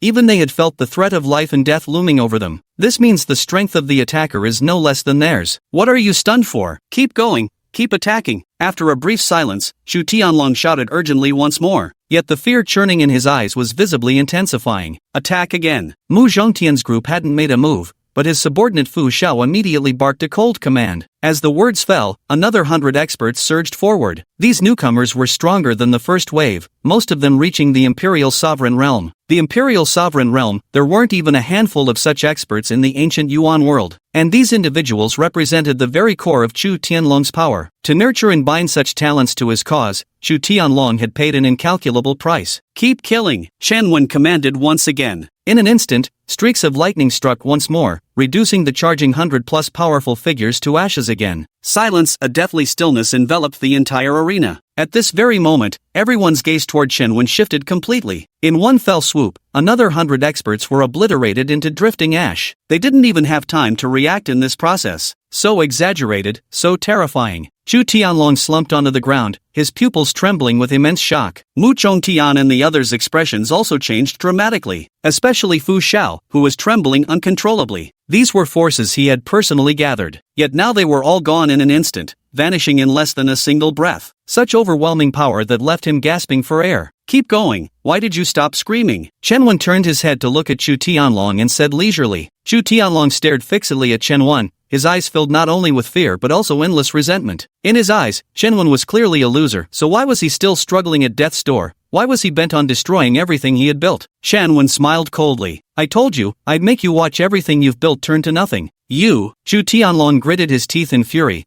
glaring fiercely at Chen Wen. Kid, watch your words, don't go too far. At that moment, Mu Chongtian, who had remained silent until now, suddenly spoke. He hailed from an ancient reclusive clan and was one of the strongest cultivators present. Chen Wen slowly raised his head, fixing his gaze on Mu Chongtian. Someone from the reclusive Mu clan? Mu Chongtian's expression turned solemn. This saint is Mu Chongtian, Grand Elder of the Mu clan. What about you? Care to introduce yourselves too? Chen Wen's gaze drifted lightly, settling on Shimen Yu and the others. How dare you? Shimen Yu and his group immediately roared with icy fury. Chen Wen's leisurely demeanor infuriated them to no end. Since entering the martial world, no one had ever dared to provoke them like this, especially since this person was merely a tiny sixth heavenly human realm cultivator. Audacious? Chen Wen's tone shifted abruptly, his expression turning completely icy. What exactly do you think you are? Fine. Mu Chongtian laughed bitterly in his fury, repeating the word 6 times. With that, he waved his hand grandly. Everyone listen up. Today, let this youngster see just what kind of people we are. Boom! In an instant, dozens of forces stepped forward,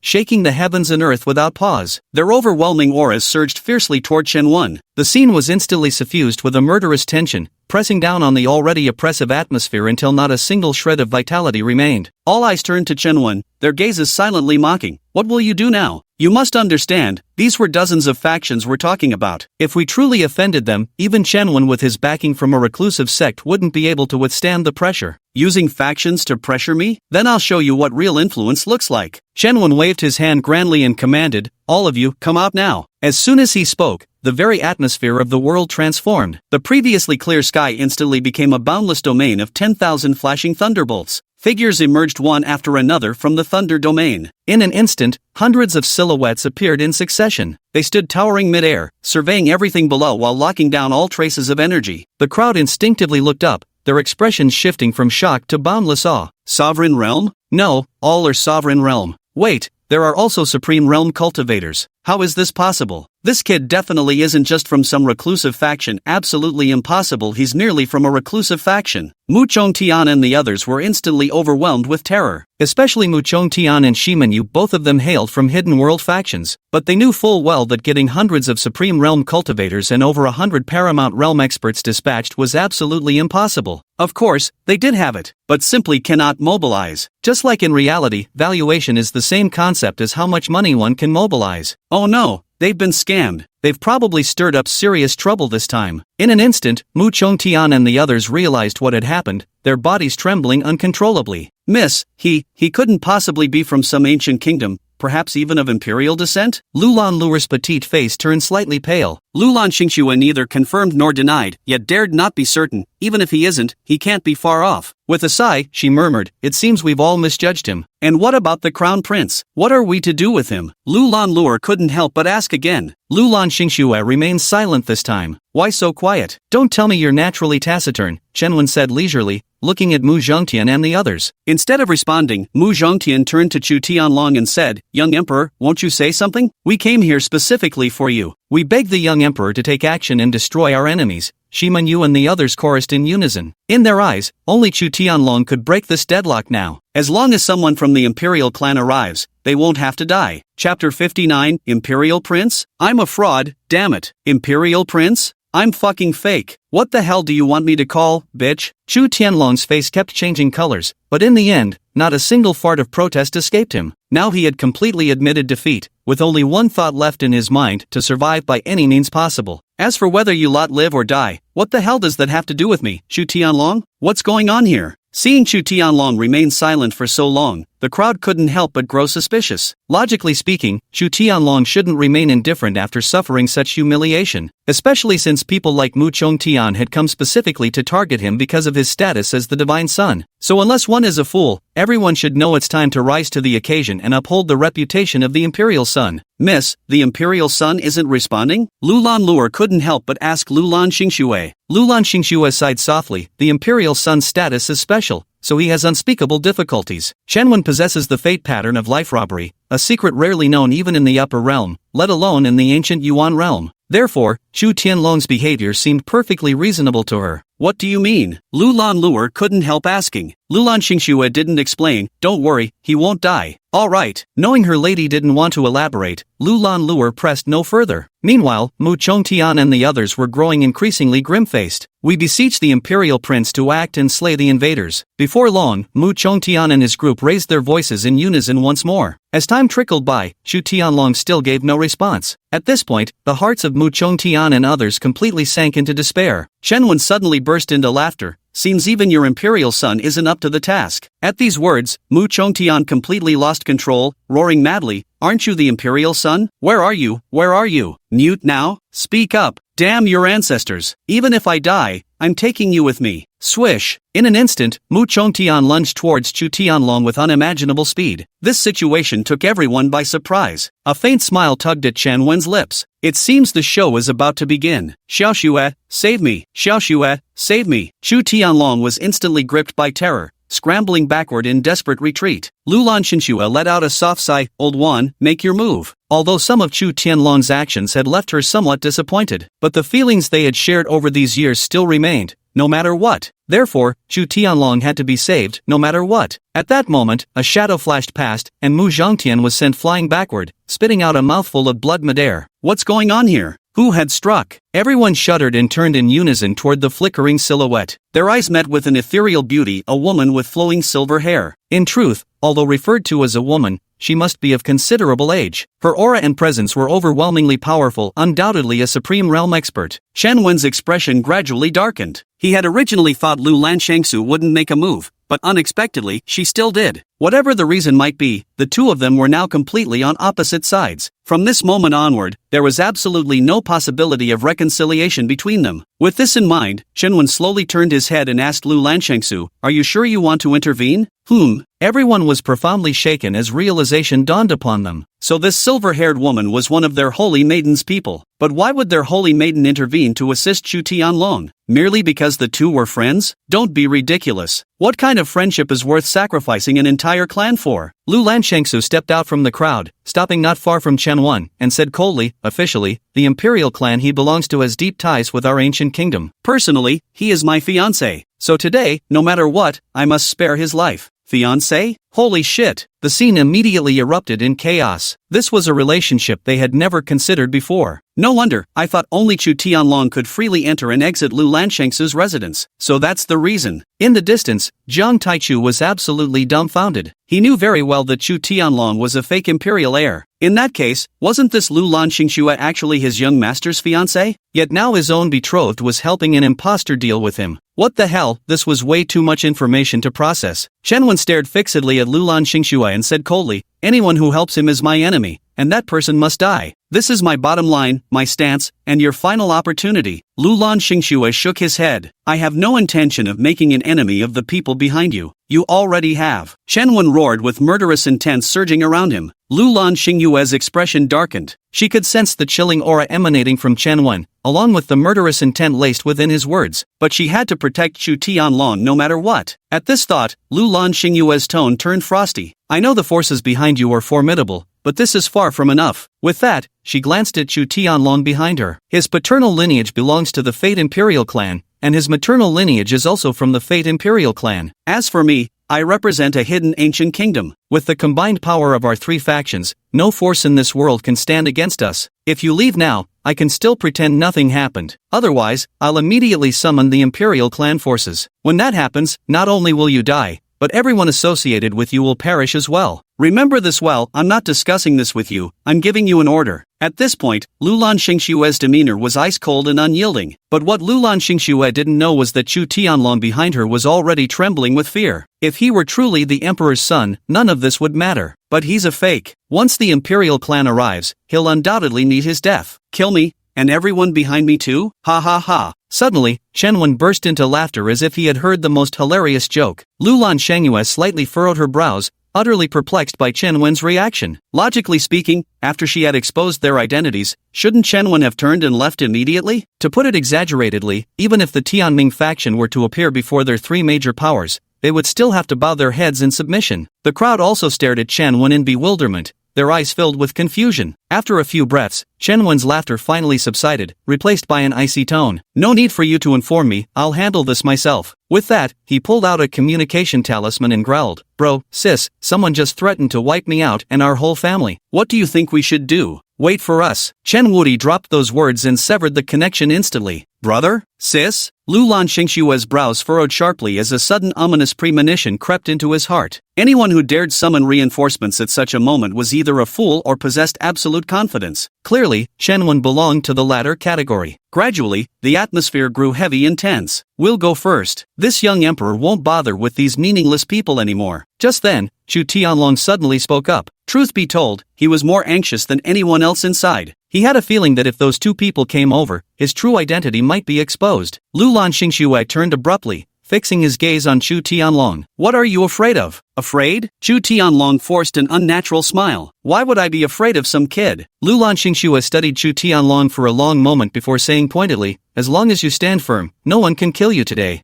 Chu Tianlong's expression suddenly froze. "You'd probably be the first one to kill me after learning the truth." Chen Wen observed everything with cold eyes, especially staring at Lulan Xingxue with an increasingly frosty gaze. At that very moment, the sky suddenly trembled violently as endless thunderbolts raged above. Abruptly, a massive hand reached out, forcibly tearing apart the heavens and even shattering the heavenly Tao's suppression completely. Chapter 60, Chu Tianlong's identity exposed, Lulan Xingxue overwhelmed with shame and fury. What's going on here? In an instant, everyone looked up. Before their eyes unfolded the violent, awe-inspiring spectacle of the sky being torn apart. Never had they witnessed such a sight before. Under the astonished gazes of the crowd, two figures stepped forth from the depths of the shattered heavens. A man and a woman. The man was wreathed in endless heavenly lightning, with an enormous celestial sun at his back, like a god descending radiant to the extreme. The woman wore armor of fire, wielding a blazing spear. Endless waves of flame roared around her, her figure and appearance utterly flawless, resembling a peerless goddess of war. The instant the two figures appeared, the laws of heavenly suppression began crumbling before them, provoking low growls from all manner of living creatures. The entire world then plunged into boundless oppression, with only the sounds of collapsing space echoing endlessly. Could these two possibly be young Master Ye's elder brother and sister?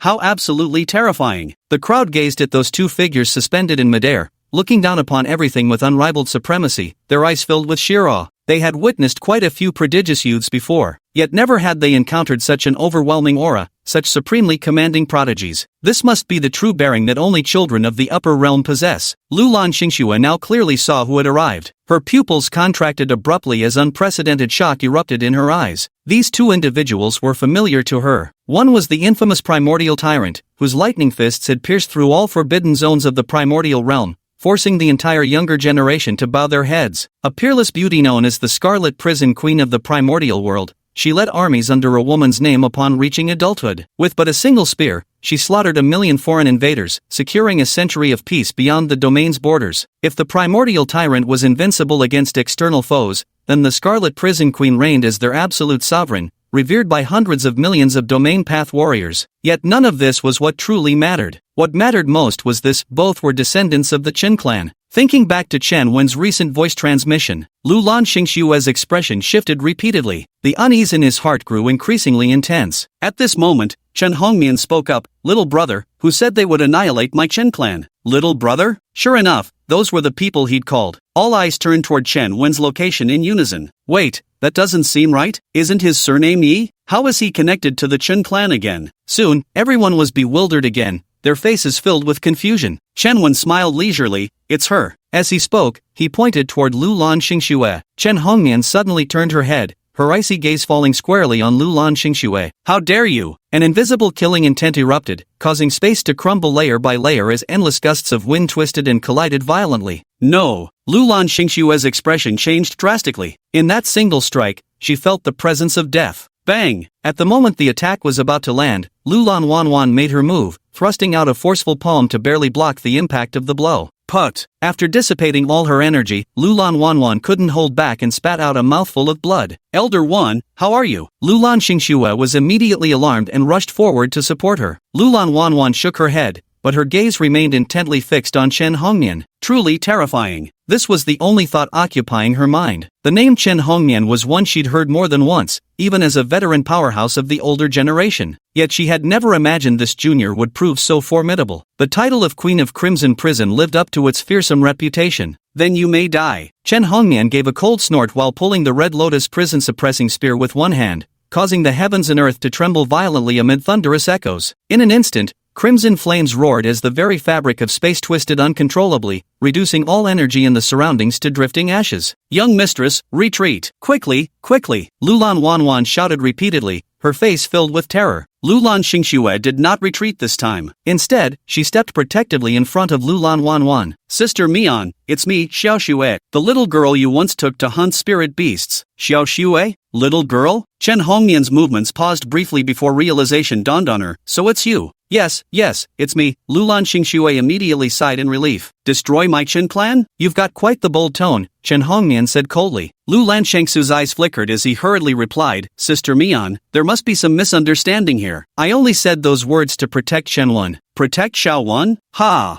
Chen Hongmian immediately let out a mocking laugh. Xiaowen, tell me how exactly he protected you. Chenwen said leisurely, that kind of protection that means to kill me. Do you have anything else to say now? Chen Hongmian suddenly turned to look at Lulan Xingxue. Sure enough, it was true. Lulan Xingxue was greatly shocked. Although she had some guesses earlier, when she confirmed them from their interaction, her mind instantly exploded. But she quickly snapped out of it, sleepy sis, are you mistaken? His surname is Yi, he's the real Chenwen. With that, she pointed at Chu Tianlong, who looked like a dead dog. This accusation instantly drew everyone's attention, because this was also what puzzled them. Things had reached such a point that they were utterly bewildered. Got it wrong? Ha ha ha. Chen Hongmian burst into laughter at once, as if she had heard something utterly ridiculous. Soon, Chen Hongmian's laughter faded. Don't compare me to the likes of you. You might mistake your fiancé, but I could never mistake my own brother. Boom! Mistake her fiancé? Lulan Xingxue suffered another blow, her face gradually turning pale. Who the hell are you? Lulan Xingxue suddenly turned and roared at Chu Tianlong, her first loss of composure.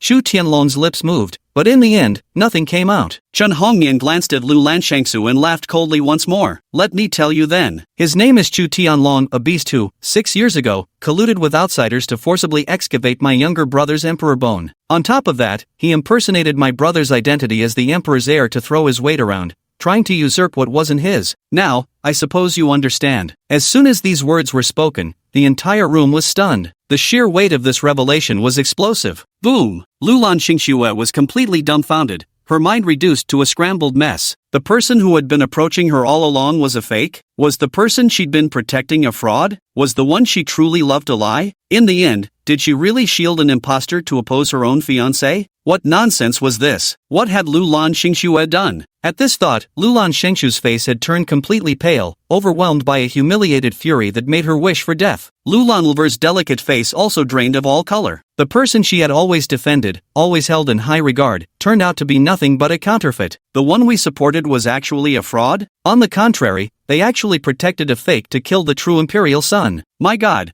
what are they doing? Mu Chongtian, Fu Xiao, and the others stared blankly at the scene before them, their eyes filled not only with shock but also endless fury. In their respective domains, they were considered influential figures, yet none of them expected to be fooled so thoroughly by this counterfeit. At this very moment, they truly wished they could tear Chu Tianlong to pieces. Nothing less would satisfy their burning rage. Beyond these individuals, the entire sacred sect stood dumbfounded, their minds buzzing with shock. Firstly, they'd never imagined that Chu Tianlong could be an impostor who'd committed such atrocities. Not content with stealing others' imperial bones, the audacious fraudster had even dared to impersonate someone else while swaggering about. If it wasn't the real master who came, wouldn't the fake become real? This kind of disgusting thing isn't enough even if repeated 10,000 deaths. Another thing is, they never expected this young Master Yi to actually be the real Chenwen, the true imperial son. Now they finally understood why Chenwen had been so confident, why he dared to provoke Chu Tianlong. With this status, who the hell would be afraid? As for why Chenwen was targeting Chu Tianlong so fiercely, they finally understood. If it were them, they would have done the same or even worse. You're courting death. Lulan Xingxue suddenly looked up and struck Chu Tianlong with a palm strike. At this moment,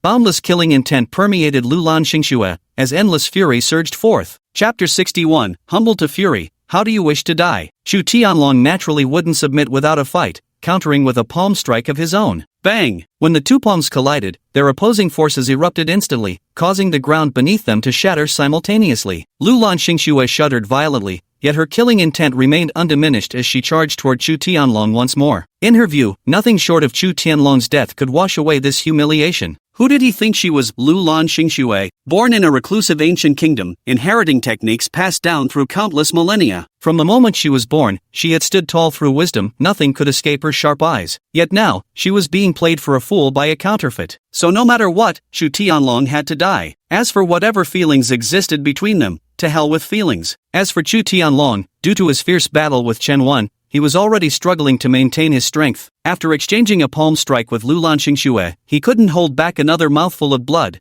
appearing utterly miserable. Facing Lu Lan Xingxue's renewed assault, Chu Tianlong instantly revealed an expression of shock and terror. For in this strike, he smelled the piercing chill of deadly intent. He no longer had the strength to fully block this strike. No. As the killing move drew closer, Chu Tianlong finally felt fear, his pupils trembling incessantly. Bang! Just when Chu Tianlong thought he was doomed, Chen Hongmian made his move. A streak of flame lance slashed down from midair, cleaving half the sky and earth with a single strike. An enormous fire dragon plunged into the ground, forcibly carving out a colossal fissure that completely blocked Lu Lan Xingxue on the opposite side. Why? Lu Lan Xingxue stared at Chen Hongmian in disbelief. Clearly, she didn't understand why Chen Hongmian would save Chu Tianlong. He's not yours to kill, Chen Hongmian said coldly. Get lost. Lu Lan Xingxue's expression changed, overwhelmed by boundless shame and fury. Get lost. Chen Hongmian barked icily, his killing intent erupting in all directions. Miss, perhaps we should retreat for now and wait for our reinforcements, Lu Lan Wanwan hastily advised. Lu Lan Xingxue's expression flickered unpredictably before she finally halted her movements. She wasn't foolish, she knew full well that continuing this confrontation would surely lead to her death at Chen Hongmian's hands. After staring daggers at Chu Tianlong one last time, Lu Lan Xingxue reluctantly stepped aside. Ridiculous, fucking ridiculous. At that moment, Chu Tianlong suddenly burst into maniacal laughter. Instantly, everyone's gaze turned in that direction. Chu Tianlong struggled to his feet, roaring wildly, "You bitch, you played this act so damn well. But you may fool the world, yet you can't fool me. Tell me, did I not say what you would do if I weren't Chen Wen? Didn't you say that no matter who I am, you like me as a person, not for my identity? Now that you know I'm fake, you turn around to kill me, trying to wash your hands of all responsibility. I must say, you play the victim card quite well, but it's useless, ha ha ha. You know what kind of person I am, just as I know exactly what trash you are." Amid his maniacal laughter, Chu Tianlong spat out a mouthful of blood, making the scene appear even more gruesome. "You're talking nonsense." Lu Lanshanks's face flushed crimson as he trembled with rage from head to toe. "Ha, you think I'm talking nonsense? Then I'll just beat you to death. Truth is, you've had suspicions about whether my identity's real for a long time now. You really thought I didn't notice during our usual interactions? The reason you never dug deeper is simply because you figured since things had already gone wrong, you might as well let the mistake ride. This way, your interests will be maximized. Even if I'm discovered in the future, you'll have room to maneuver, able to attack or retreat, presenting yourself as a victim. Tell me, have I said anything wrong? Have I slandered you? Have I?" By the end, Chu Tianlong was practically roaring, his expression both frenzied and rapturous. You. Lu Lan Xingxue trembled with rage once more, her face flushed crimson. Yet in the end, she found no words to refute him. Oh dear. The crowd was at a loss, no one had expected things to take this turn. Now the question remained, were Lu Lan Xingxue's actions genuine emotional outbursts or merely skillful acting to evade responsibility? It's really hard to say then. But be that as it may, this kind of wanting yet not wanting behavior is equally revolting to the extreme. Bitch. Now what will you use to pretend innocence? What will you use to put on an act? Seeing everyone's reactions, Chu Tianlong's madness grew even more intense, as if he had finally vindicated himself. "Xiaowen, you decide how to handle this," Chen Hongmian said, casting a cold glance at Lu Lan Xingxue before speaking. Chen Wen nodded and stepped forward. As he passed by Lu Lan Xingxue, he didn't even glance at him, treating him like thin air. Lu Lan Xingxue's expression shifted again, lost in unknowable thoughts. Watching Chen Wen's steady approach, Chu Tianlong lost his earlier madness and hastily scooted backward. The crowd couldn't help but turn their attention to the scene. They too wondered how Chen Wen would deal with Chu Tianlong. Under the oppressive weight of Chen Wen's aura, Chu Tianlong finally broke, dropping to his knees on the spot. At this moment, he no longer had the strength to resist. "Forgive me, I was wrong. Please spare my life. Your Highness, please spare my life." As he spoke, Chu Tianlong repeatedly kowtowed, his former arrogance completely gone. Faced with death, Chu Tianlong cast aside all dignity. Everyone witnessing this scene felt more disgusted than if they'd eaten shit. The person they worshipped and revered turned out to be such garbage. Mu Zhongtian and the others in particular felt nothing but profound disgust. They wished they could tear Chu Tianlong apart right then, hating both him and their own stupidity for being fooled by such trash. Wrong? Spare my life? Chen Wen sneered coldly, where the hell did you get the nerve? As he spoke, he stomped down on Chu Tianlong's head, directly driving him into the ground. But he controlled his strength, not stomping Chu Tianlong to death with that kick. After moving his foot away, Chen Wen reached out and effortlessly lifted Chu Tianlong into the air. Instantly, Chu Tianlong's bloodied, barely breathing form was exposed to everyone's gaze. At that moment, Chen Wen moved again, thrusting his hand directly into Chu Tianlong's chest. Then with brutal force, he yanked. Blood instantly splattered everywhere as Chu Tianlong's piercing scream echoed through the air. Chen Wen pulled out a palm-sized, gleaming golden bone that pulsed with imperial aura. Reflected in these imperial hues, countless silhouettes of celestial emperors materialized, their ancient laws pulsating an utterly mystical sight. So this is what an emperor's bone looks like. It was truly terrifying. No wonder Chu Tianlong harbored such evil intentions. No wonder Chu Tianlong could reach such heights in such a short time. Everyone stared at the emperor's bone in Chen Wen's hand, their breathing becoming increasingly rapid. I've returned the emperor's bone to you. Can you let me go? Chu Tianlong pleaded, mustering his last ounce of courage. The emperor's bone is back with me? Chen Wen sneered coldly, you seem to have misunderstood something. I took it back myself. There's no returning about it. Yes, you're right. You took it back. You took it back. Chu Tianlong hurriedly agreed, nodding repeatedly. With that, he flattered further, with it, you'll surely soar to great heights, surpass the younger generation, and achieve unrivaled supremacy. Chen Wen's smirk grew even colder. I, Chen Wen, have a bad habit, things that belong to me are never shared with others. Once it aids the tyrant, no matter how extraordinary it is, to me it's not worth a damn. As soon as these words were spoken, Lu Lanxingyue's face turned slightly pale. Everyone couldn't help but turn their gaze toward Lu Lanshengsu. This double-edged remark would be clear to anyone who wasn't a complete fool. Just like this. As he spoke, Chen Wen unleashed the power in his hand. With one sudden squeeze, the emperor's bones gradually began to crack and shatter. The endless power of laws raged wildly, yet still failed to shake the chaotic sequence, only managing to shatter bit by bit. Until finally, bang, the emperor's bones were crushed outright, golden light splattering everywhere as imperial aura howled endlessly. Holy shit! If you don't want it, give it to me. Everyone was stunned. They never expected Chen Wen to be so ruthless, showing not a hint of hesitation. That was an emperor's bone after all. Possessing it guaranteed one's ascension to great emperor status. Such confidence, such daring, utterly invincible. In an instant, Chen Wen once again shattered their worldview. Lu Lanshengsu stared at Chen Wen, her eyes fixed solely on that upright figure whose spine seemed straight enough to shake heaven and earth. Without a doubt, Chen Wen had once again defied her expectations. If it were her, she could never do it. As everyone thought, that was the emperor's bone, something destined to cultivate into an empress. Chu Tianlong was dumbstruck too. He treated the emperor's bone as the greatest treasure, but Chen Wen regarded it as worthless, and crushed it casually with his hand. So what did all his efforts amount to? Answer me one question, and I'll make your death quick. Chen Wen spoke leisurely. To die or not? He couldn't accept this outcome. Chu Tianlong shook his head. Unless you promise to spare my life, I won't say a single word.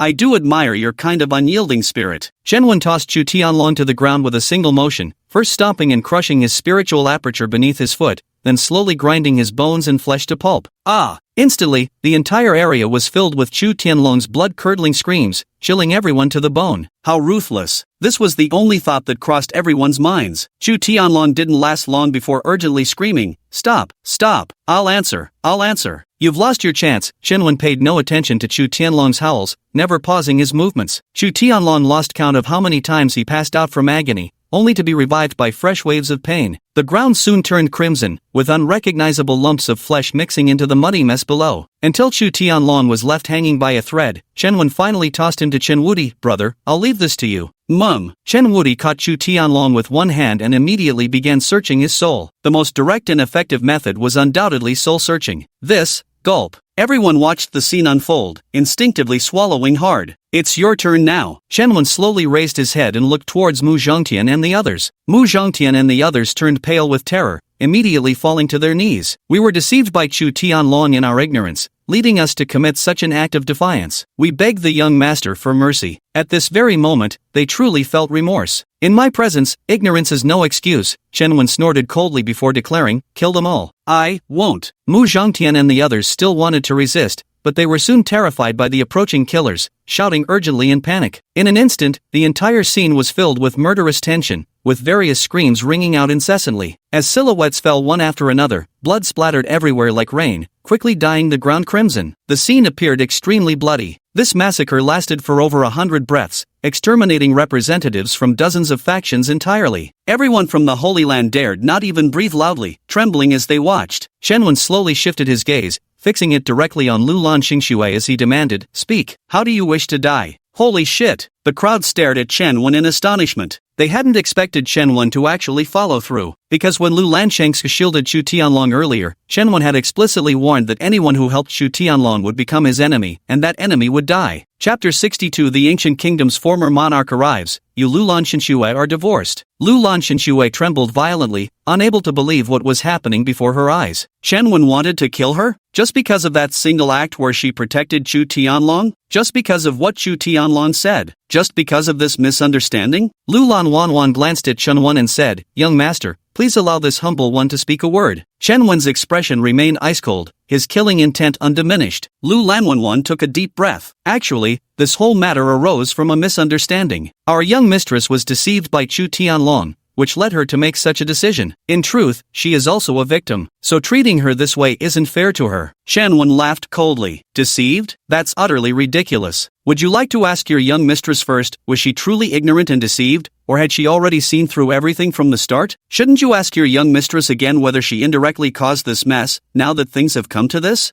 Lu Lan Wanwan's lips trembled slightly, momentarily at a loss for words to refute. Let's not even talk about all this for now. Who she likes or what she does, it has absolutely nothing to do with me. I killed her for a simple reason. When someone repeatedly intends to kill me, I have no choice but to strike first. And don't you dare argue that she only wanted me dead because of Chu Tianlong. Tell me, if I hadn't reconnected with my family and was killed by her just for offending Chu Tianlong, wouldn't that make me an innocent victim? Wouldn't my death have been in vain? So from my perspective, was it wrong to kill her? By the end, Shen Wen's voice had turned as cold as iron. Lu Lan Wanwan's face froze completely, rendered utterly speechless. The incident had indeed started with Chu Tianlong's identity fraud from the very beginning, but if it hadn't been for the young lady's voluntary surrender, Chu Tianlong would never have found such an opening. This was something even she, as a guardian, could clearly see. Though the extent to which her young lady went for Chu Tianlong certainly involved the relationship between their two major factions, the fundamental reason lay in that delicate connection between the two of them. Otherwise, given her young lady's temperament, she could effortlessly go with the flow and use Chen Wen's hand to eliminate Chu Tianlong. If they truly succeeded, the engagement would exist in name only. As for whether Chu Tianlong's claims were true or false, she didn't dare to assert. As for whether her young lady had already guessed this possibility, she couldn't be sure. Still choosing to turn a blind eye and let Chu Tianlong keep up his disguise? She still didn't dare make a definitive judgment, because there were many things her young mistress wanted to accomplish that remained beyond her comprehension. So, it's truly unfair to blame everything on misunderstandings. As for Lu Lanshengxue, her face had turned completely pale. Chen Wen's words had struck right at the core of her heart. Although there was no inappropriate behavior between him and Chu Tianlong, in her heart, she indeed leaned towards Chu Tianlong and even harbored the thought of letting the mistake stand. Everything she did today was actually part of her long-planned remedial measure. As for her intention to kill Chen Wen, that, too, was unquestionably true. At first, she didn't take Chen Wen seriously, which was why she didn't intervene. Additionally, she wanted to uncover Chen Wen's intentions and identify the forces backing him. After confirming Chen Wen's identity later,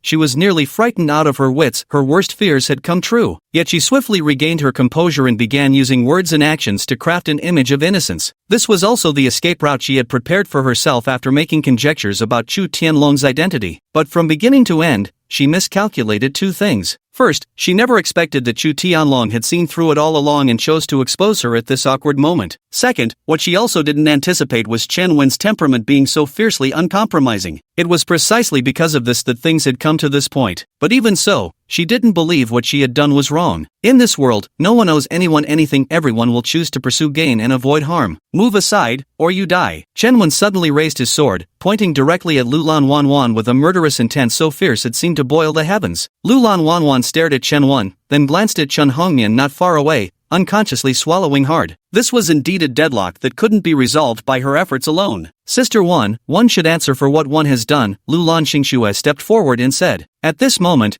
she had completely composed herself, regaining her usual wisdom and serenity. Young lady, you. Lu Lan Wanwan was just about to speak when Lu Lan Xinxue stopped her. Step back. Lu Lan Wanwan hesitated for a moment but still retreated to the side. Lu Lan Xinxue looked at Chen Wen, took a deep breath, and said, "It's true that I was drawn to Chu Tianlong, and it's also true that I developed a murderous intent towards you because of him. But from beginning to end, I've always followed my heart's choices, and I have no regrets about whatever I've done. If you think this has hurt you, then I'm sorry. But all I can say is you're too late. Today you wish to kill me, but I won't just sit back and wait for death. Come on then, let me see just how much strength you truly have." At this point, Lu Lan Xinxue also struck a pose. "Then I'll show you what I've got." Chen Wen's imperial sword trembled in his hand as terrifying sword energy erupted, filling the air with a palpable killing intent. At this critical moment, Lu Lan Xinxue was still evading the main issue, trying to shift the blame onto him. What's the point of keeping such a person alive if we don't kill them? Lu Lan Shengsu's aura gradually sharpened as well, with silvery white energy violently surging forth, materializing into a colossal imperial phoenix outside his body. Who would win? Witnessing this scene, the crowd instinctively held their breath. Just as the two were about to strike, an invisible force pierced through the layers of void, landing between them and blocking their unleashed attacks. Simultaneously, this power imprisoned the entire realm, sealing the space so tightly that it nearly suffocated anyone present,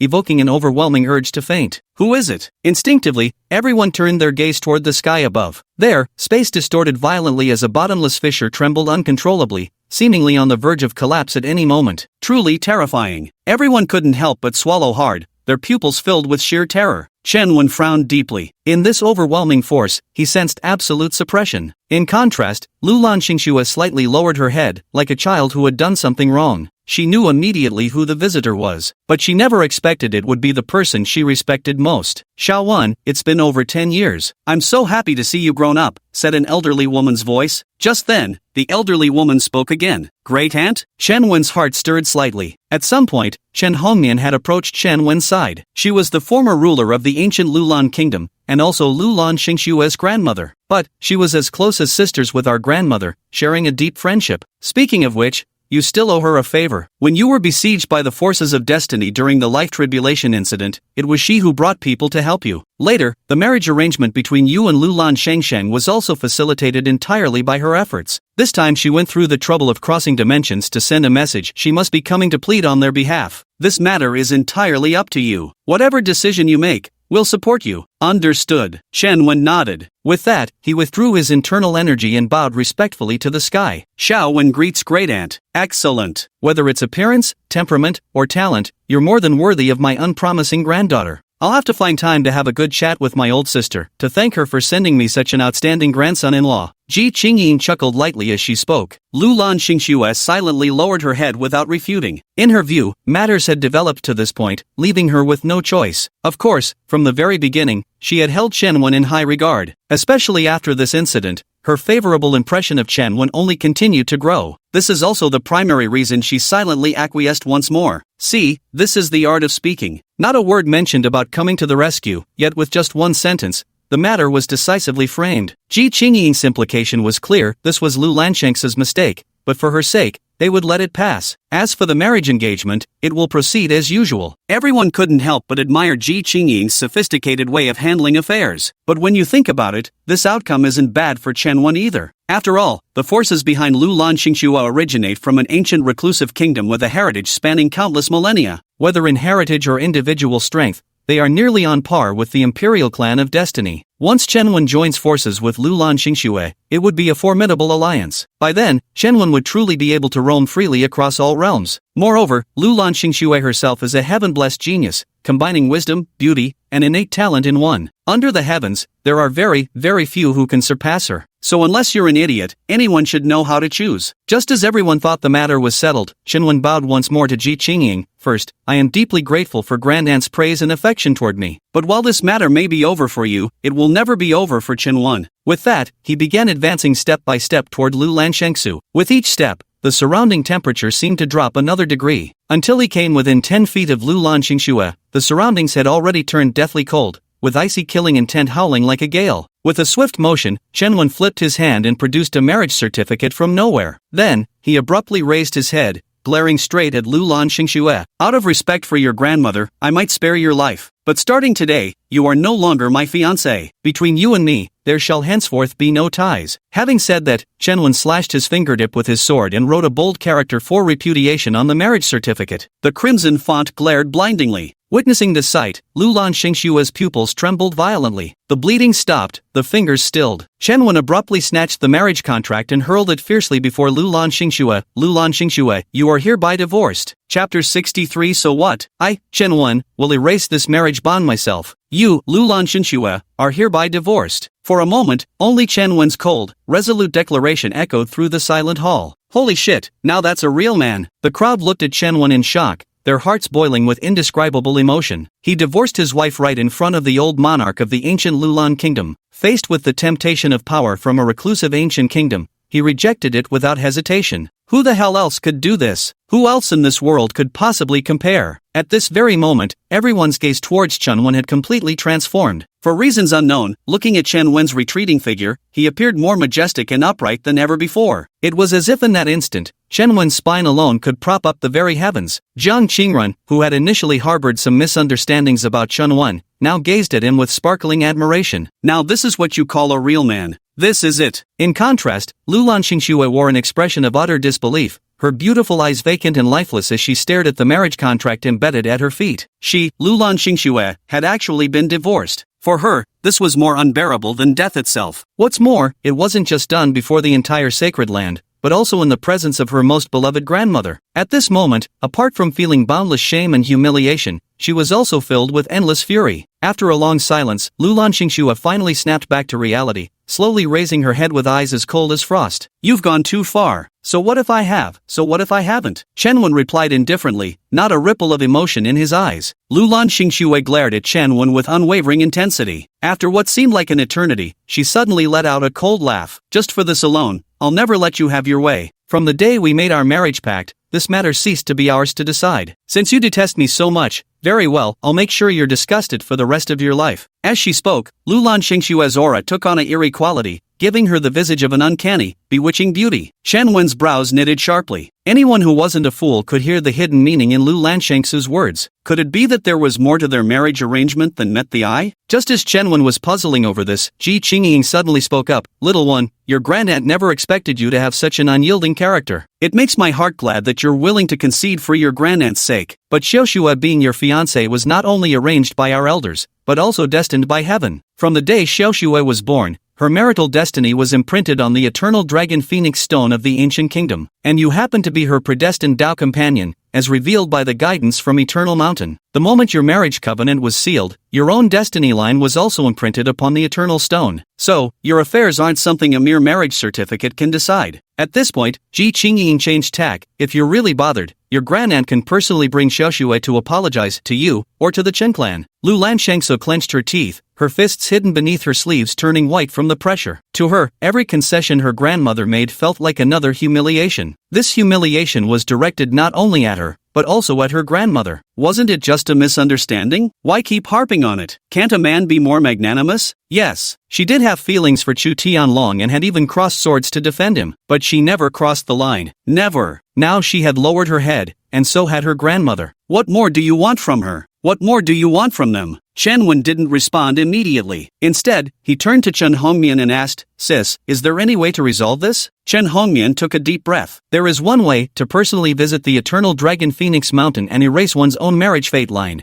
Other than this, there's no other method. Understood. Chen Wen nodded, then bowed once more toward the void. For Aunt Grandmother's life-saving grace back then, little one will never forget it for as long as I live. But in this world, there are always one or two things a person absolutely cannot tolerate. Therefore, I must beg your forgiveness, Grand Aunt, but I cannot yield. With these words, Chen Wen bowed deeply once more. Having done this, his demeanor shifted completely, no longer the modest young man from before. Soon, he declared, I shall personally ascend the eternal dragon phoenix mountain and erase the threads of fate with my own hands. When that time comes, I must ask Grand Aunt not to interfere. Otherwise, I fear I may have to resort to discourtesy. Chen Wen, you've gone too far. Lulan Shengsu snarled viciously, his eyes bloodshot, his aura cold and rampant. Chen Wen slowly turned his head, locking eyes with Lulan Shengsu, and said coldly, Don't push your luck. You, Lulan Shengsu's fury instantly soared to the crown of his head, his chest heaving violently with rage. Enough! Ji Qingying's icy shout sent the heavens and earth trembling violently, as boundless celestial power came crashing down. Lulan Shangsu was instantly shaken,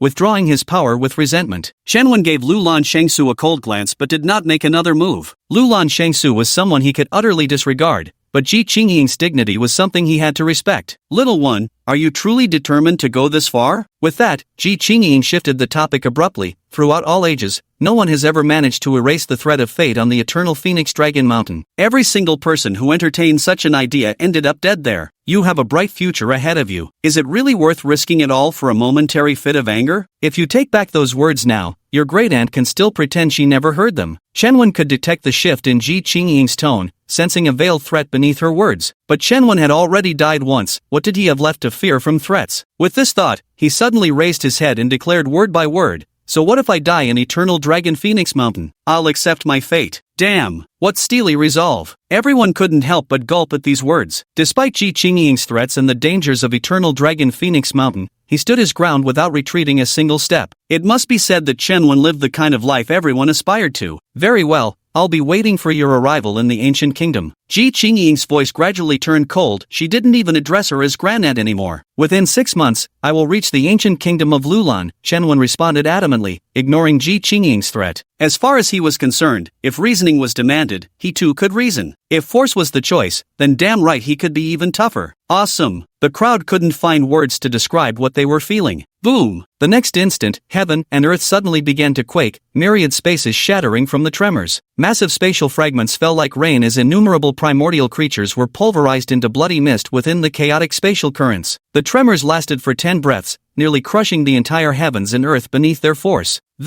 Everyone was prostrated on the ground, staring in shock at the scene before them. Come back immediately, Ji Qingying spat out before vanishing without another word. Clearly, Ji Qingying was truly enraged at this moment. Never before had anyone dared to show her such disrespect, especially from some snot-nosed brat. Lulan Xingxue glared murderously at Chen. I'll be waiting in the ancient Lulan kingdom to see how you plan to erase it. As for today's humiliation, Lulan Xingxue will remember it well. Chapter 64, The Chaos Slaughtering Tribulation, Obtaining the Golden Destiny Treasure Chest. Remember this, what can you possibly do to me? Chen said coldly. Lulan Shengshu's gaze instantly turned sharp, her stare at Chen growing increasingly icy. A moment later, she suppressed her surging emotions and said coldly, 6 months from now, my Lulan Xingxue will make you swallow those words. With that, Lulan Xingxue stayed no longer and departed with Lulan Wanwan and the others. Chen sneered coldly, utterly unfazed by Lulan Xingxue's harsh words. For him, it wouldn't take half a year to set foot in the ancient Lulan kingdom. By that time, no one would be able to stop him from severing their marriage ties. As for Lulan Xingxue's unwillingness to accept this, let her come if she dares. He truly didn't mind killing one more person. Only after Lulan Shangsu and the others had disappeared did Chen Wudi drag Chu Tianlong, barely clinging to life, before Chen Wen. Chen composed himself and asked, well, any leads? Only a shadowy figure appeared in his memories. Beyond that, there was nothing else of note, Chen Wudi replied with a shake of his head. Nothing, huh?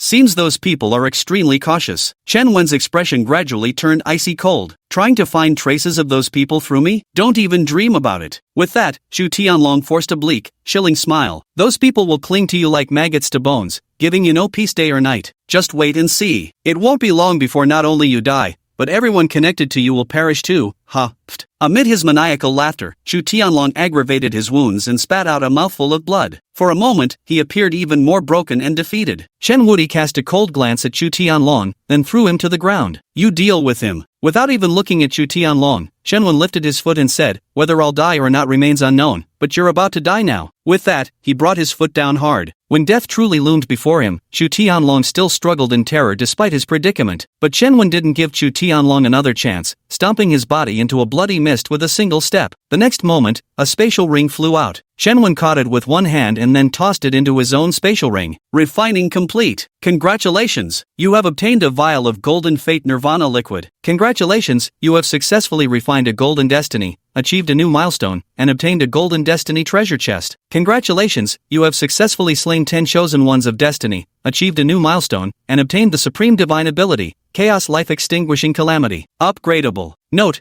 this divine ability can convert the power of the chaos sequence within your body into life-extinguishing manifestations, with a maximum conversion of 99 layers. Each level of power can increase exponentially. When cultivated to perfection, one can wield heaven and earth as tribulation, borrowing the forces of nature to sever all living beings, reverse the cycle of rebirth, and slaughter through eternity.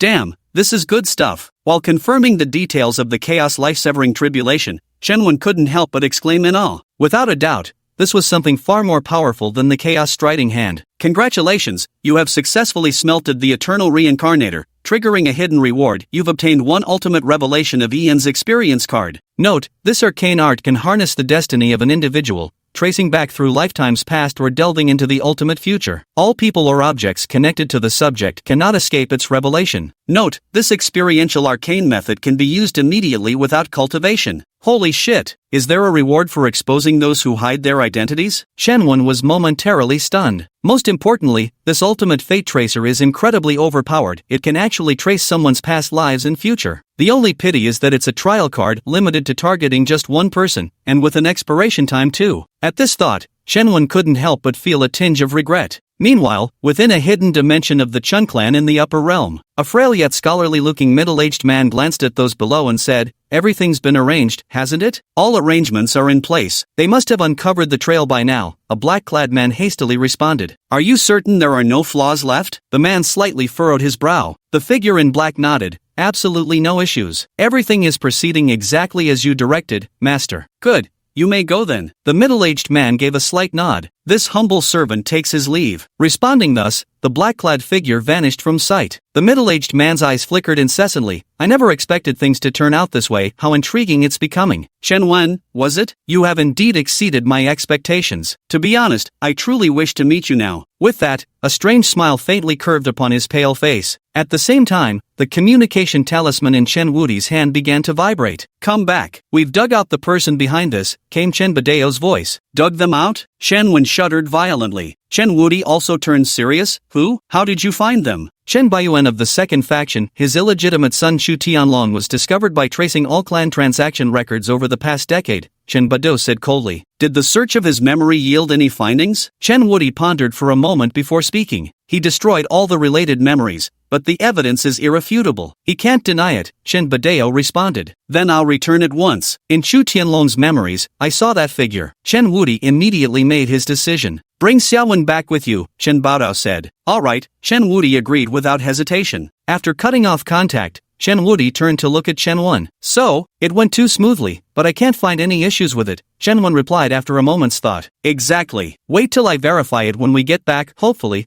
That'll give us a bit more certainty," Chen Wudi sighed. He too had major doubts about the information his old man had provided. But then again, since his own father was so certain, it proved there were no loopholes in this matter. So, no matter how much he doubted, all he could do was remain suspicious. With this in mind, Chen Wudi gathered his thoughts. "Are you coming back with me? Or what? I'll need another few days before returning. I feel like I'm on the verge of a breakthrough." With that, Shenwen abruptly changed the subject. "I reckon things won't be as peaceful as imagined after we return this time. Only when your own fist is strong enough can you crush all the noise." Chen Wudi gave Shenwen a profound look and said, "All right, as you wish. A few days later won't make much difference. Xiaomian, you wait for Xiaowen to return together. I'll go back first to see what's really going on." "Don't worry, as long as I'm here, no one can lay a finger on Xiaowen," Chen Hongmian promptly replied. "All right." Chen Wudi gave a nod and strode forward in a single step. Under the gaze of the crowd, he tore open the sky with his bare hands once more and vanished into the void. This is truly invincible. Everyone took a deep breath, their eyes brimming with shock. "Sis, I'll leave the follow-up matters here to you. I'll be in seclusion for a few days first," Shenwen suddenly said. "All right, you can go with peace of mind." Chen Hongnian nodded. Ji Yuyue was quick on the uptake and immediately approached from afar. "Young master, as you can see, this place is already in such a state. Would you care to accompany me to the Sage Summit for seclusion? That location is an array node of the sacred land,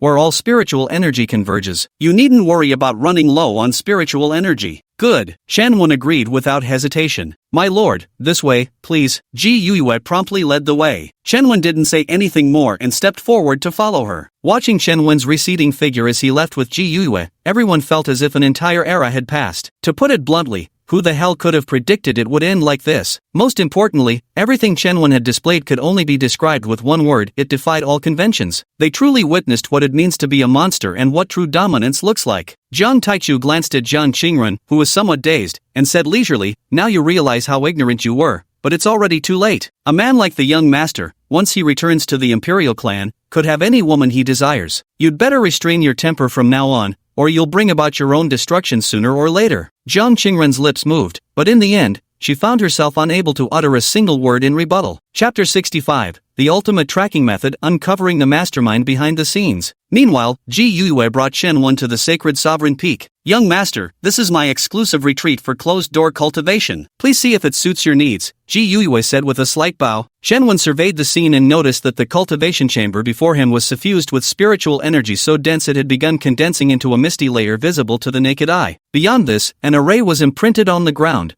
with a familiar surge of power coursing through its patterns. What kind of array is this? Shenwen couldn't help but ask. You've recognized it, young master? Ji Yue quickly responded. This is the Earth Dragon Confinement Array, used to suppress the underground dragon veins. While cultivating, this lowly one would also seize the opportunity to absorb the dragon vein chi leaking from above to nourish my own spiritual power. Of course, young master, if you have need, you may also appropriately absorb some of its power. Dragon vein chi, huh? A glint flashed through Chen Wen's eyes. Seeing Chen Wen's expression, Ji Yue suddenly felt a hint of unease. In fact, she even wondered if this might be letting a wolf through the door. Alright, I'm quite satisfied with this place. Chen Wen nodded. Ji Yue quickly composed herself. If the young master is satisfied, then this humble one won't disturb your cultivation any further. Alright, you can go about your business. Shen Wen waved his hand dismissively. Ji Yue gave a slight nod before exiting the cultivation chamber. After leaving the chamber, she didn't depart entirely. Instead, she willingly took on the role of safeguarding Chen Wen during his cultivation. Once Chen Wen shut the stone door of the chamber, he sought out the spot with the richest spiritual energy and settled down to meditate. At the very first moment, he decided to use the Eternal Ultimate Guide. Because he always felt this was all going too smoothly, even in Chu Tianlong's soul, he hadn't obtained accurate information. Yet by sheer coincidence, after checking the information from the past dozen years, he suddenly uncovered the mastermind behind it all. Everything had progressed so smoothly that it was impossible not to feel suspicious. Thinking of this, Shenwen didn't waste any more time and directly activated the Eternal Ultimate Guide on Chu Tianlong. Instantly, a mysterious energy began circulating within Chen Wen's body. Countless pieces of Chu Tianlong's information flooded into his mind like ocean currents. From Chu Tianlong's first life, second life, third life, up to the present moment, all his experiences flashed before his eyes like fleeting lights and shadows. After an indeterminable amount of time, Chen Wen's vision caught a shadowy figure. How did this dark figure convince Chu Tianlong? And how did he help him to dig out his emperor's bone? Everything was completely exposed before his eyes. The timeline was pulled further down, but even until Chu Tianlong was killed by him, there were still not many clues. After an unknown amount of time had passed, Chen Wen's expression gradually turned cold and stern. In all of Chu Tianlong's memories, not a single useful piece of information could be found. Could it really be his father had discovered? Was this truly Chen Baiyuan's doing? This ultimate soul-seeking art of 10,000 generations isn't merely limited to viewing a target's past and present lives, it can reveal everything connected to them. Why not shift our approach and start with that shadowy figure? We could trace whoever discussed bone extraction and Chu Tianlong with him. But this method of probing consumes a great deal of soul power. Given your current abilities, I doubt you can sustain it for long. Just as Chen Wen was at his wit's end, the voice of Immortal Red Peony slowly rang out. Right, why didn't I think of that before? Chen Wen's eyes immediately lit up, and without hesitation, he locked onto that shadowy figure once more, channeling the power of the ultimate inquiry of all ages toward it again. Instantly, a series of images flooded his vision, many of them featuring a woman in conversation with a middle-aged man about Chu Tianlong. Among this information, one confirmation stood out. Chu Tianlong was indeed the illegitimate son of this middle-aged man. Buzz! Before long, Chen Wen felt his soul tremble violently as waves of sharp pain surged through his entire body, inducing an overwhelming urge to vomit. Go on! Yet Chen Wen refused to give up. Then, one day, the middle-aged man abruptly began discussing the emperor's bone with the woman. His name was mentioned in the conversation, along with a man named Chen Bashuan. According to Chen Baiyuan's account, it was during a drinking session when an intoxicated Chen Bashuan shared an entertaining tale about substituting a crown prince with a wildcat. And it was this very anecdote that planted the seeds of wicked thoughts in Chen Baiyuan. As Chen Badeo put it, Chu Tianlong was an illegitimate child who, even if admitted into the clan, would likely never gain true acceptance or important appointments. If he were to return under Chen Wen's identity, not only would he become the clan leader's son, but he'd also serve as a planted spy for their faction within the leader's camp. This way, killing two birds with one stone. At this point, Chen Wen could no longer hold on. Gasping heavily, his eyes bloodshot crimson, beads of sweat covered his forehead entirely. Chen Bashuan? Chen Wen's gaze gradually turned icy. He was absolutely certain this man was the mastermind behind everything, using drunken banter to discuss amusing affairs, and what's more, an affair involving substituting children like in that old opera trick. If this isn't deliberate guidance, then I'll twist my head off and kick it to you like a ball. However, this Qin Bashuan is concealed far too well. Even with this sole clue, we can't convict him, because all he needs to say is that it was drunken nonsense, and everything would be pushed clean away. Since I can't use the family to punish you, then I'll take care of it myself. I don't give a damn who you are, I'll still take you down. At this thought, murderous intent boiled in Chen Wen's eyes. It took Chen Wen a long while to suppress the killing intent within him. Now, his first priority is cultivation. Only when one's fists are strong enough can they do everything they desire. Let's see what that Golden Destiny treasure chest holds first. Ding! The Golden Destiny treasure chest has been opened. Congratulations! You have obtained a drop of Golden Chaos Liquid. Note, this liquid is a polymerized essence of the Chaos Sequence, capable of repairing Chaos Sequence entities to the greatest extent possible. After consumption, it grants unlimited use of absolute combat talent for 1 minute, elevating combat power without limits. Holy shit! Another incredible treasure. Chen Wen's eyes lit up again. Compared to skills like the Chaotic Slaughter Tribulation that require gradual growth, this was just what he needed, something that could maximize benefits in the shortest time possible. The only pity was its 1 minute time limit. Still, he was eager to find out just how much stronger he could become by activating the absolute combat talent while completely disregarding injuries. At this thought, even more dazzling light burst forth from Chen Wen's eyes. Soon, Chen Wen calmed down again and focused his mind on the Chaos Life-Seizing Tribulation. The ultimate goal of the Chaos Life-Seizing Tribulation was to condense the power of the Chaos Sequence into a life-seizing calamity. At its maximum, this could be condensed into 99 layers. After thoroughly comprehending the cultivation method of the chaotic life-severing calamity, Chen Wen finally began his practice. With each hand seal formed, the chaotic energy within Chen Wen's body surged incessantly. Yet as time slowly passed, there remained no sign of the life-severing calamity coalescing. First attempt, failure. The second attempt still ended in failure. No one knew how many times he had tried, but as Chen Wen formed his seals once more, the chaotic force gradually took on a crimson hue. The gathering power in midair could be seen coalescing into a massive tribulation cloud, with bloody lightning flashing amidst it. Each bolt manifested as a roaring vision of slaughter. In an instant, the entire Holy Master Peak was enveloped in terrifying killing intent so extreme it annihilated all surrounding energy currents. What kind of move is this? Instantly, the commotion caught everyone's attention. It came from the direction of Holy Master Peak. Could it be young Master Chen behind this? In that instant, everyone rushed toward the sacred Master Peak like a tidal wave. Chen Hongmian's eyes flashed as he swiftly headed toward Shaxing Jie's location. As for Ji Yue, she had long since become numb. Chapter 66, Continuous Breakthroughs, the Birth of the Blackened Dragon Spirit. The moment the slaughter tribulation took form, she immediately felt as though an aura of killing intent had enveloped her entire body. What's more, she had a sense that if this ominous tribulation cloud struck her, she would either die or suffer severe injuries. But what level of cultivation did she possess? And what level did Chen Wen have? It can only be said that such a monster has defied all logic. Soon, the group arrived at the Sacred Lord Peak. Watching the ever-growing killing tribulation, everyone was utterly stunned. Chen Hongmian's lips curled slightly into a faint smirk. It seems my little brother has had quite a few extraordinary encounters. Putting aside everything else, just this divine ability before our eyes is absolutely top tier among the top tier. Chen Wen remained unaware of the commotion caused by the Chaos Life-Severing Calamity. By now, he had successfully condensed the life-severing calamity and mastered its utilization methods. Gazing at the life-severing calamity suspended midair,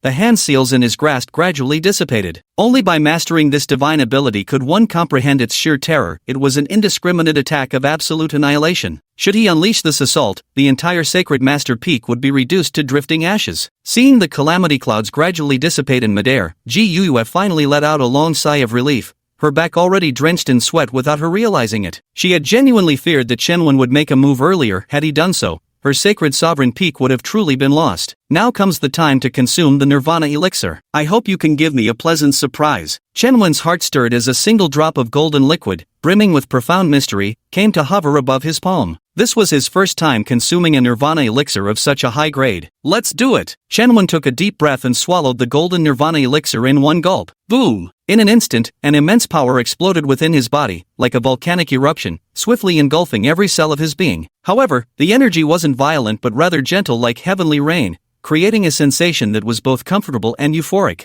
Rise! Chen Wen didn't dare to delay, immediately driving the Chaos Sequence body to draw on this immense power. Boom! Boom! Boom! In an instant, the Chaos Sequence body pulsated like war drums, emitting an ancient and resonant hum. At that moment, it seemed as if heaven and earth vibrated in unison, rhythmically echoing together. What the hell is this? At the moment the chime sounded, apart from Chen Hongmian who remained standing, everyone else collapsed to the ground in terror. It was as if an invisible pressure weighed down upon them. No matter how they struggled, none could rise to their feet. Then, the primordial chaos chi of heaven and earth suddenly erupted from the endless depths of the void, transforming into 9-colored sequence shackles that spanned the entire horizon. When the absorption of power reached its limit, Shenwen's second sequence shackle finally began to loosen slightly. An ancient and mysterious aura of chaos sequences surged out wildly. In an instant, the heavens and earth trembled incessantly, as the primordial energy exploded mid-air like sparks, rippling outward in concentric circles. It expanded into the endless depths of the firmament,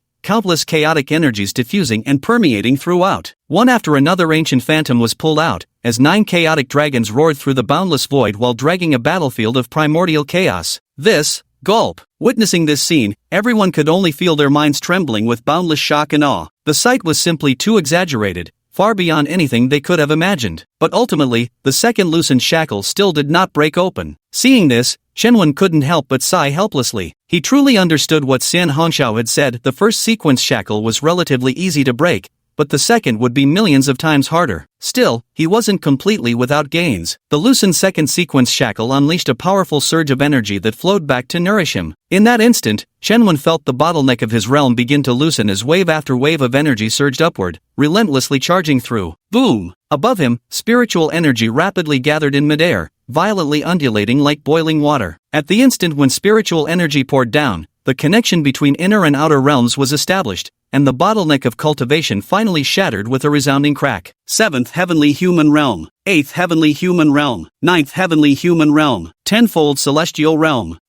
When preparing to break through to the life-death realm, Shenwen discovered the spiritual energy flowing in from outside was insufficient. No, to be precise, the externally supplied spiritual energy was too slow. It couldn't meet his demands within the required time frame. Yet if he halted now, who knew when he'd get another chance at this breakthrough? Every breakthrough opportunity is a rare encounter that cannot be sought after. Outside, Chen Hongmian also noticed this phenomenon. Open all spiritual energy arrays immediately. Chen Hongmian suddenly restrained Ji Yuiwei and commanded. Ji Yuiwei shook her head with a bitter smile. My lord, you may not know this, but this is already our sacred land's maximum capacity. In truth, she also had sufferings she couldn't voice. Their holy land, especially her sacred master peak, was already among the very best at gathering spiritual energy. But the amount Shenwen needed in such a short time was enormous, far exceeding what their holy land could provide. Then again, which cultivator breaking through the life-death realm ever required such vast amounts of spiritual energy? Even when she broke through to the Heavenly King realm back then, it wasn't this exaggerated. Chen Hongmian's expression instantly turned icy cold. She never expected that a grand sacred land couldn't even handle such a minor matter. But now, burning spirit crystals for replenishment wouldn't make it in time either. When sensing the aura radiating from Chen Hongmian, everyone trembled as they prostrated on the ground, not daring to make a single sound. But at that moment, Shenwen moved, striking his palm fiercely upon the earthbound dragon's prison spirit formation beneath him. Desperate times call for desperate measures. Since there isn't enough power, then let's use this dragon vein as a substitute. Roar! The moment Shenwen's palm came down, the soul imprisonment array shattered under the impact of the chaotic sequence's power. A dragon's roar that shook heaven and earth erupted, accompanied by a violent surge of golden light, like a frenzied beast unleashed. Dragon light instantly filled the surroundings, its terrifying pressure collapsing layers of space, rapidly spreading across the entire sacred ground. No!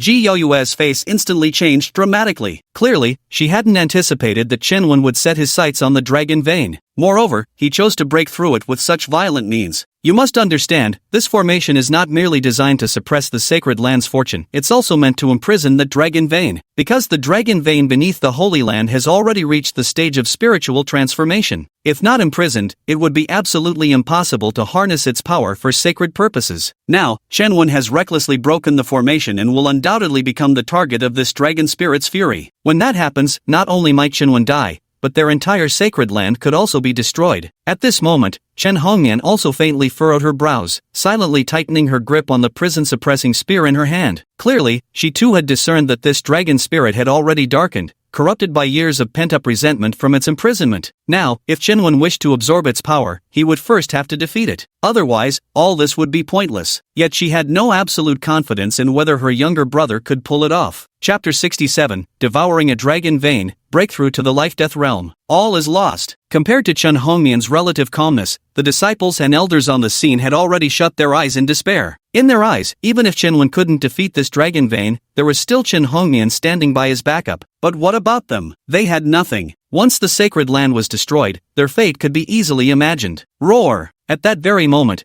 the turbulent dragon vein energy swirled into a towering dragon, its eyes crimson like blood. As it reared back, a blood-red maw gaped open, unleashing an endless torrent of draconic majesty. In an instant, the entire Holy Lord's lower palace was reduced to flying ash, with endless dust swirling and exploding into a sky full of shockwaves. Impudent! A cold shout echoed from within the ruins. Boom! Simultaneously, 9-colored sequential currents erupted violently, sweeping aside all obstacles as a figure wreathed in towering thunderbolts and radiant in 9-colored brilliance strode forth. What's this? Everyone trembled violently as they gazed at Chen Wen, who seemed to have returned from the depths of hell, their pupils shaking uncontrollably. Roar! The dragon spirit suddenly locked onto Chen Wen's position and opened its bloody maw once more, unleashing a deafening roar that crashed toward him like a physical force. A massive swirl of air, intertwined with golden veins of draconic energy, pierced through all obstacles as it surged toward Chen Wen to obliterate him. Chen Wen slowly raised his head, his eyes radiating an icy, murderous intent. Amidst rapid hand seals, the chaotic energy boiling in midair instantly transformed into a massacre calamity. Visible to the naked eye, the massacre calamity rapidly expanded outward. 1 zhang, 10 zhang, 100 zhang, 1,000 zhang. It only ceased its expansion after engulfing the entire sacred sovereign peak. Blood-colored heavy thunder roared within the massacre calamity, while endless blood illusions conjured mountains of corpses and a literal hell. A terrifying aura of slaughter saturated the heavens. Clearly, Chen Wen held back in the end to avoid harming the innocent. Leave now, quick, hurry! At the sight of this scene, Ji Yuiwei roared with all her might. The crowd immediately obeyed, not daring to hesitate in the slightest, scrambling and tumbling as they fled beyond the range of Sacred Master Peak. Die! Chen Wen uttered a cold remark. In an instant, the slaughtering tribulation rained down indiscriminately upon the lower cave. Under the onslaught of slaughterous power and crimson thunderbolts, everything atop the holy summit was instantly reduced to ashes. The dragon vein spirit, too, became grotesquely twisted under the suppression of the slaughterous force, riddled with countless gaping wounds. This, awesome! The crowd watched everything from afar, completely stunned. All one can say is, Chen Wen now is far stronger than before his seclusion. The corners of Chen Hongmian's lips curled slightly as she loosened her grip on the prison-suppressing spear. At this moment, Chen Wen moved again. With a single step, he instantly appeared before the dragon spirit. Under the stunned gazes of the crowd, he grabbed the dragon spirit with one hand. Chaos energy surged violently from his palm, coursing through the dragon spirit's entire body like electricity. Bang! In the next instant, the dragon spirit exploded with a resounding bang, transforming into a stream of pure dragon vein energy. Hiss! Is this bare-handed dragon spirit extermination? How utterly terrifying! The crowd watched this scene unfold, feeling yet another wave of scalp-tingling dread. Chen Wen moved again, seizing the dragon vein's energy and swallowing it whole before settling into a cross-legged position to begin another breakthrough. Boom! In that instant, boundless power erupted violently, sweeping away towering clouds as a spatial rift exploded outward, unleashing terrifying energy that surged unrestrained. The crowd had already grown numb, left dumbstruck as they stared blankly at the spectacle before them. After an unknowable length of time, Chen Wen's long-awaited breakthrough finally arrived. The moment the life-death realm bottleneck shattered, 99 celestial visions surged forth from Chen Wen's body. The 99 celestial statues hovered mid-air, each manifesting its own Tao principles, transforming the celestial power within them into the forces of life and death. 99 celestial phenomena? How is this possible? At this moment, even Chen Hongmian was shocked. Evidently, she had been unaware that during her little brother's breakthrough to the celestial realm, he had manifested 99 celestial statues. You must understand, when she made her breakthrough back then, she had only manifested 90 figures. Even that was enough to send shockwaves through the entire clan and alert their patriarch and elders. If news of her younger brother's achievement spread, the turmoil it would cause was beyond even her imagination. Most crucially, not even in the upper realm had anyone ever successfully manifested the full 99 celestial figures before. Even the legendary figure only evolved 96 statues. At this thought, Chen Hongmian's gaze toward Chen Wen changed completely. Perhaps one day in the future, her younger brother would be the most powerful of all. After an unknown length of time, the 99 celestial statues finally transformed the power of the heavens into the power of life and death, filling the surroundings with a life and death domain, resembling a yin-yang seal of life and death. At this moment, Chen Wen had finally completed his breakthrough, and the surging aura within him gradually stabilized. First level life-death realm. finally broke through. Chen Wen slowly exhaled a turbid breath before gradually opening his eyes. Now, he could feel the surging vitality within his body, along with its unruly power. It's no exaggeration to say that killing Chu Tianlong would only take him a single move now, and this is even without using his absolute combat strength. Have you completed the breakthrough? Ji Yuiwa watched Chen Wen from afar and unconsciously swallowed hard. She felt threatened by Chen Wen. This meant that after this breakthrough, Chen Wen had fully gained the power to oppose her. At this realization, Ji Yuiwa couldn't help but be momentarily dazed. How long has it really been? Since Chen Wen ascended to the sacred land, barely more than half a month has passed. This is utterly outrageous. Jiang Taichu, equally astonished, was among the earliest to follow Chen Wen, though he didn't sense a threat from Chen Wen as intensely as Ji Yuiwa did. He knew Chen Wen's combat prowess was beyond what mere intuition could grasp. If Chen Wen was capable of even that, he wouldn't be the least bit surprised. After Chen Wen withdrew the Madare celestial figure,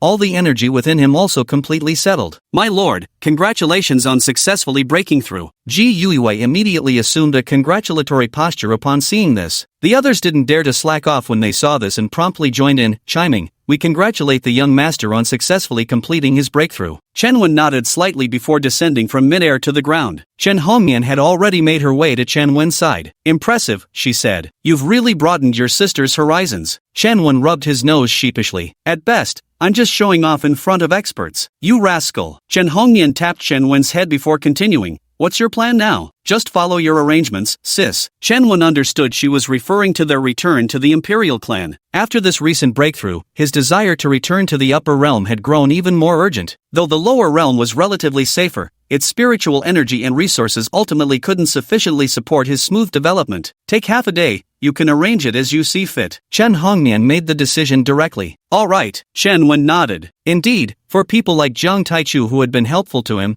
it was necessary to make appropriate arrangements. A person can sometimes be heartless, but must never be without honor. With this in mind, Chen Wen walked toward where Jiang Taichu and Ji Yuiwa were. Perhaps sensing Chen Wen's implication, both Jiang Taichu and Ji Yuiwa tensed up visibly. Chapter 68. Offering you two choices, Jiang Qingrun takes the initiative. Saintess Ji, I must apologize for all the trouble I've caused you these past days. Finally, Chen Wen stopped before them and spoke leisurely while looking at Ji Yuiwa. Ji Yuiwa was flattered. No, not at all. The sacred land would be honored to have you here. In that case, this gentleman might just stay a while longer. Chen Wen suddenly turned serious.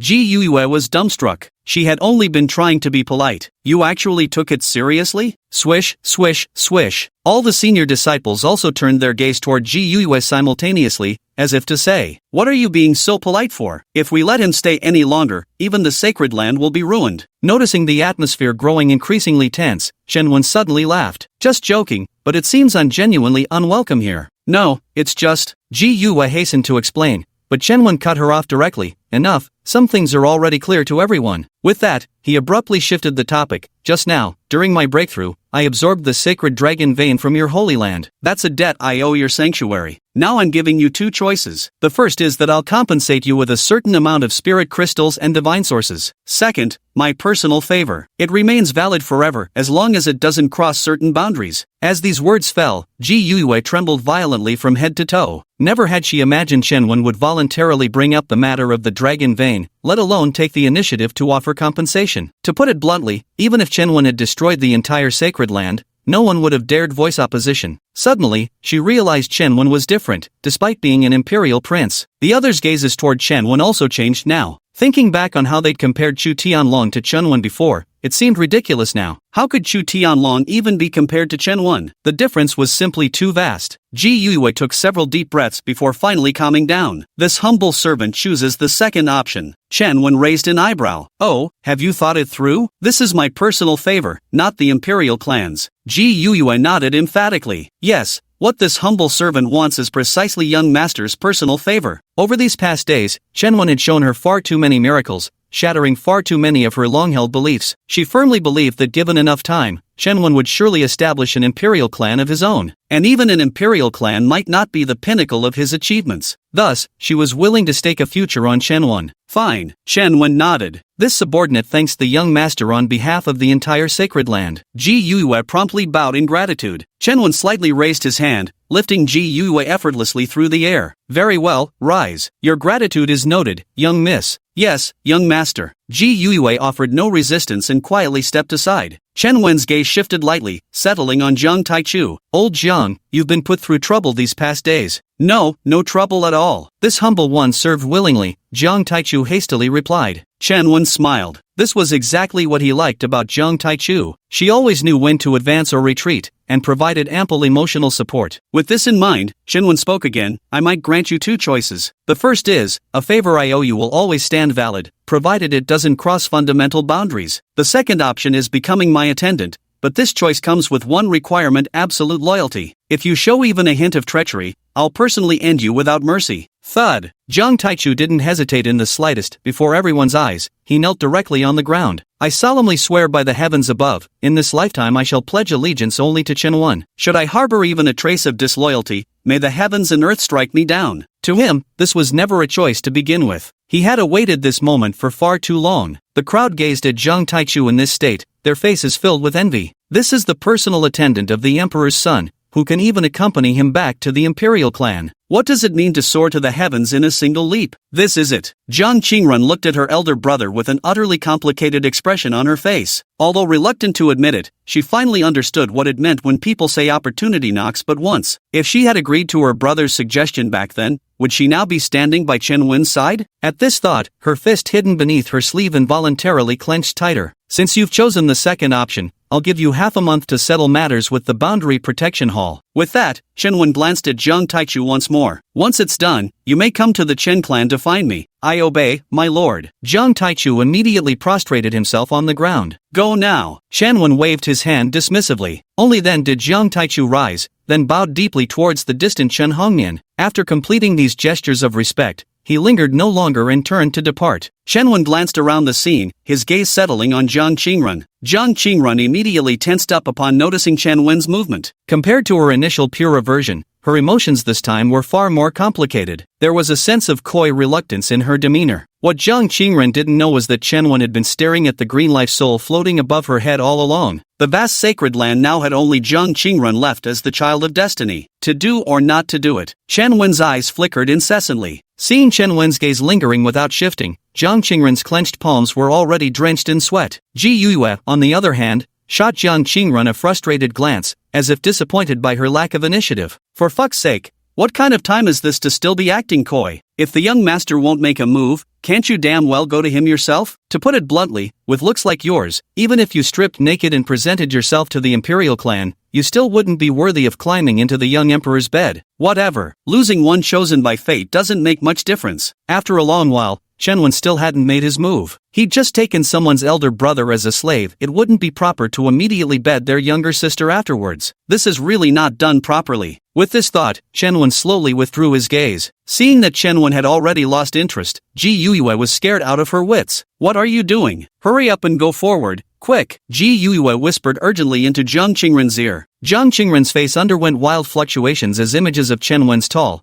straight-backed figure during combat flashed repeatedly through her mind. Ultimately, she conquered her reason and stepped forward from the crowd, one deliberate step at a time. This movement instantly captured everyone's attention. Even Chen Wen couldn't help but redirect his gaze to Jiang Qingrun, his face revealing an expression of keen interest. Jiang Qingrun's sudden move was something he hadn't anticipated. He was curious to see what Jiang Qingrun intended to do. Only when she reached a spot near Chen Wen did Jiang Qingrun finally stop. After taking several deep breaths, she raised her head and said, "This humble girl greatly admires you, young master. I beg you to grant me an opportunity." The moment these words were spoken, the entire room fell into dead silence. Jiang Qingrun's statement was practically spelling things out without saying them outright. Now it all depended on how Chen Wen would respond. At this thought, everyone couldn't help but glance toward where Chen Wen was standing. Chapter 69. A reaction after all, inquiring about Chen Bashuan's information. Under everyone's gaze, Chen Wen stepped towards Jiang Qingrun. Jiang Qingrun grew even more nervous, her entire body tensing up instinctively. Finally, Chen Wen stopped right in front of Jiang Qingrun. The distance between them was so close, so very close,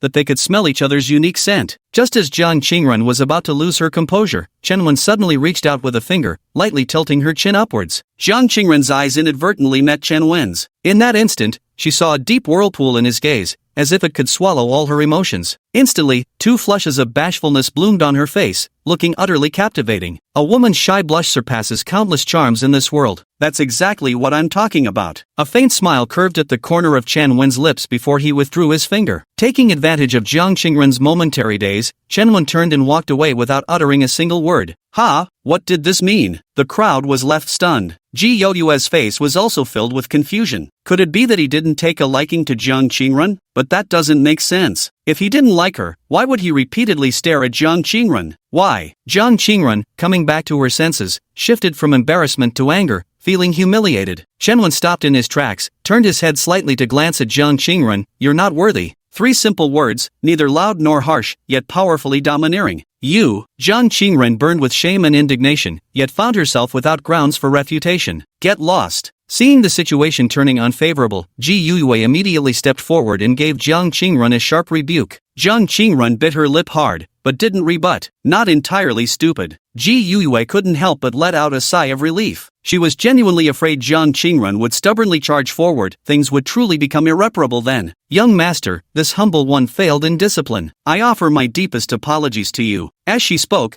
Ji Youyue bowed respectfully toward Chen Wen's location. Chen Wen gave Ji Youyue a fleeting glance. Let this matter end here, and I don't want anyone making decisions for me without authorization. Understand? Ji Youyue instantly stiffened before hurriedly replying, Understood, understood. Unconsciously, her back had become completely drenched with sweat. Sister, let's go. Without another glance at the reactions of those present, Chen Wen turned and spoke to Chen Hongmian. All right. Chen Hongmian nodded, then fired a shot straight into the air. The sky shattered like a broken mirror, blasted apart by the single gunshot. A massive hole yawned into the endless void, revealing only terrifying spatial turbulence churning wildly within. Simultaneously, an overwhelming spatial pressure descended, whipping up towering whirlwinds that painted an utterly awe-inspiring scene. Hold me. Chen Hongmian turned to look at Chen Wen as she spoke. Ha! Chen Wen didn't react immediately. Hold me, or you'll be thrown out of the alternate dimension when we traverse space, Chen Hongmian repeated. I understand. Chen Wen nodded, then stepped forward to embrace Chen Hongmian. Instantly, a unique feminine fragrance wafted into his nostrils,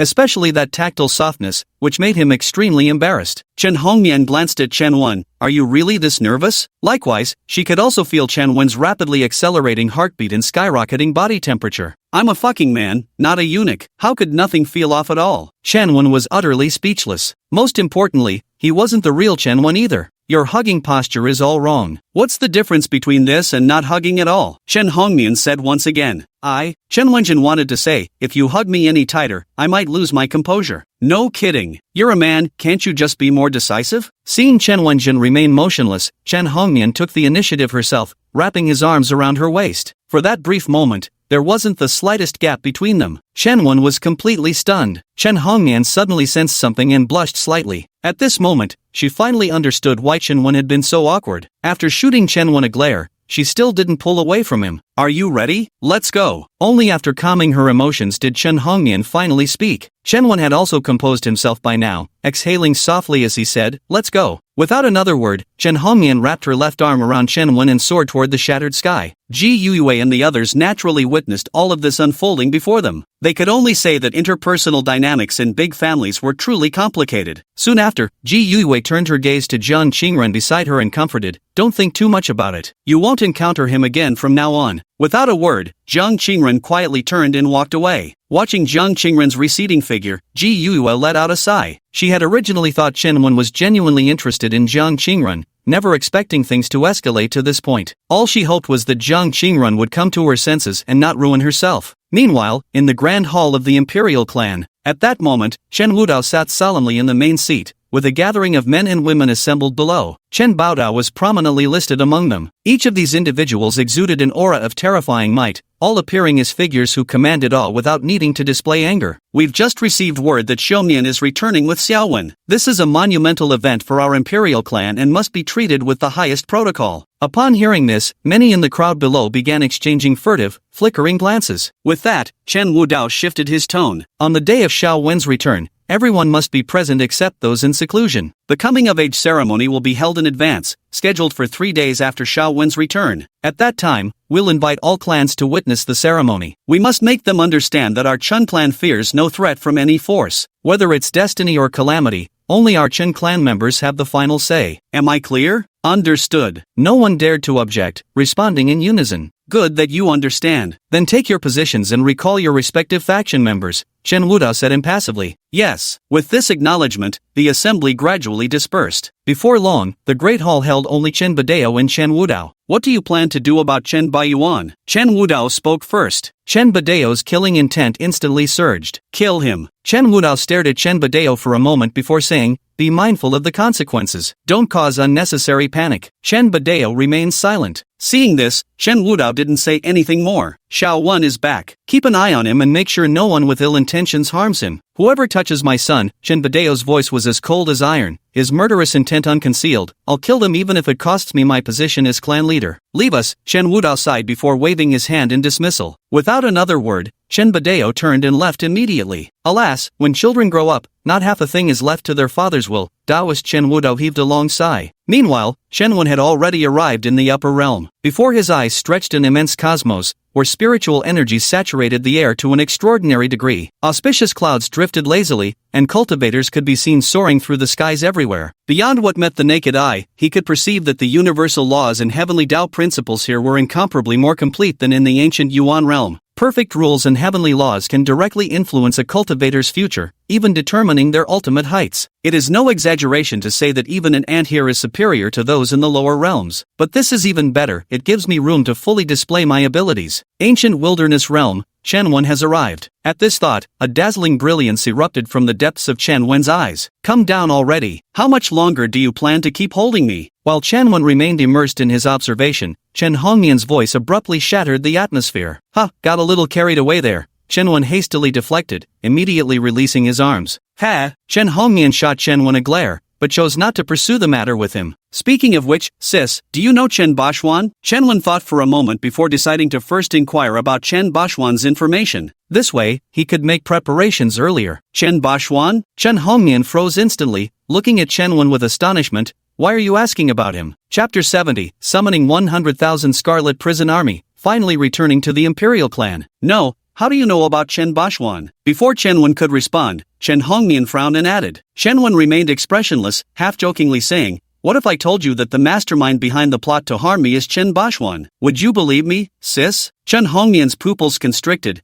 and after a long pause, she replied, are you serious? Do you believe it? Chen Wen avoided giving a direct answer. Chen Hongmian didn't respond. Instead, she flipped her hand and summoned a spirit skiff. The spirit shuttle was covered in cryptic formation seals, with terrifying energy circulating across its surface. Its extraordinary nature was evident at a glance. Once the shuttle stabilized, Chen Hongmian grabbed Chen Wen and vanished inside. Before Chen Wen could react, Chen Hongmian seized his shoulder again, tilting her head back to glare down at him. I'll believe you if you say it, she challenged. Chen Wen suddenly laughed. Actually, he was gambling too. Fortunately, his sister didn't let him down. Give me the evidence. We'll report it to the family and take him down. Chen Hongmian then said coldly. Chen Wen shook his head. I don't have concrete evidence I can present, but I'm 90% sure he's the one who did it. With that, he explained how he had come by this information. Of course, he made no mention of the Heaven's Destiny Furnace. After hearing Chen Wen's account, Chen Hongmian's expression turned icy. What you call coincidence is nothing but premeditation in disguise. Then abruptly shifting the topic, she added, but without concrete evidence to present, I doubt you'll even get past father and elder brother. What do you mean? Chen Wen raised an eyebrow. Clearly, he hadn't expected this matter to involve his father and elder brother. Chen Hongmian glanced at Chen Wen before explaining. You wanted to inquire about Chen Bashuan's information, didn't you? Strictly speaking, he's our second uncle. Chen Wen instinctively turned his gaze toward Chen Hongmian. Chen Hongmian sighed before continuing, within our Chen clan, there are many factions each with their own power and deep-rooted influence. The faction that Chen Bashuan belonged to has always been weak, barely having a voice in clan matters. But during a great clan-defending battle, their entire faction was nearly wiped out, leaving only a handful of elderly, weak, and disabled behind. Out of consideration, the clan absorbed the remnants of their faction into others. Chen Bashuan was still very young at that time when our grandfather adopted him. Since he was about the same age as our father, we always called him second uncle. Chen Bashuan displayed extraordinary talent from a young age. Combined with his gentle nature and great compassion, he earned deep respect from the younger generations. Of course, father was closer to him than to aunt or third uncle. Speaking of which, aunt also comes from that faction's legacy. But compared to Chen Bashuan, she's reclusive and aloof, rarely showing herself in public. Also, Grandpa and Grandma adored Qin Bashwan more than their own son. If everything had gone smoothly, he would undoubtedly have become the future clan leader of the Chun family. But during one training expedition, he was crippled while our father remained unharmed. No one knows what exactly happened between them during that mission. Our Chen clan expended tremendous effort just to barely restore Qin Bashwan to health. But the cost was his cultivation regressing, cutting short his superior talents from that point onward. And because of this incident, he lost the qualification to compete for the position of clan leader. But even without becoming the clan leader, he still attained the status of Grand Elder within the clan, second in standing only to father. One could say, he was the first person to ascend to the position of Grand Elder without relying on his cultivation level. Truly impressive. Shenwen couldn't help but sigh in admiration. In an imperial clan, without sufficient strength, one simply couldn't command respect from the masses. Yet Qin Bashwan managed to make his clansmen revere him through sheer charisma alone. This shows how extraordinary his status is among his clan members. Similarly, he also understood why Chen Hongmian had said that without solid evidence, it would be impossible to topple Qin Bashwan. Given this man's connections and prestige, even his own father probably couldn't touch him. However, I really don't like him. I always feel this man is hypocritical, Chen Hongmian suddenly added. Humble people are always hypocritical. Shenwen doesn't find this particularly bothersome. Because this hypocrisy is unconscious and doesn't come across as annoying, the real danger lies in those who feign humility. As for which category Qin Bashwan fell into, the answer goes without saying. By the way, based on what you just mentioned, does that Qin Bashwan also have some connection with my brother? Shenwen thought for a moment before asking. Chen Hongmian nodded. He's his disciple, or rather, his adopted godson. What? Shenwen was utterly shocked. You heard right. All of elder brother's skills were passed down from him, and Qin Bashwan doted on him dearly. With that, Chen Hongmian abruptly shifted the topic. Because of this very reason, Qin Bashwan's own son harbored immense jealousy toward his elder brother. Also, Qin Bashwan's son is 2 years older than you,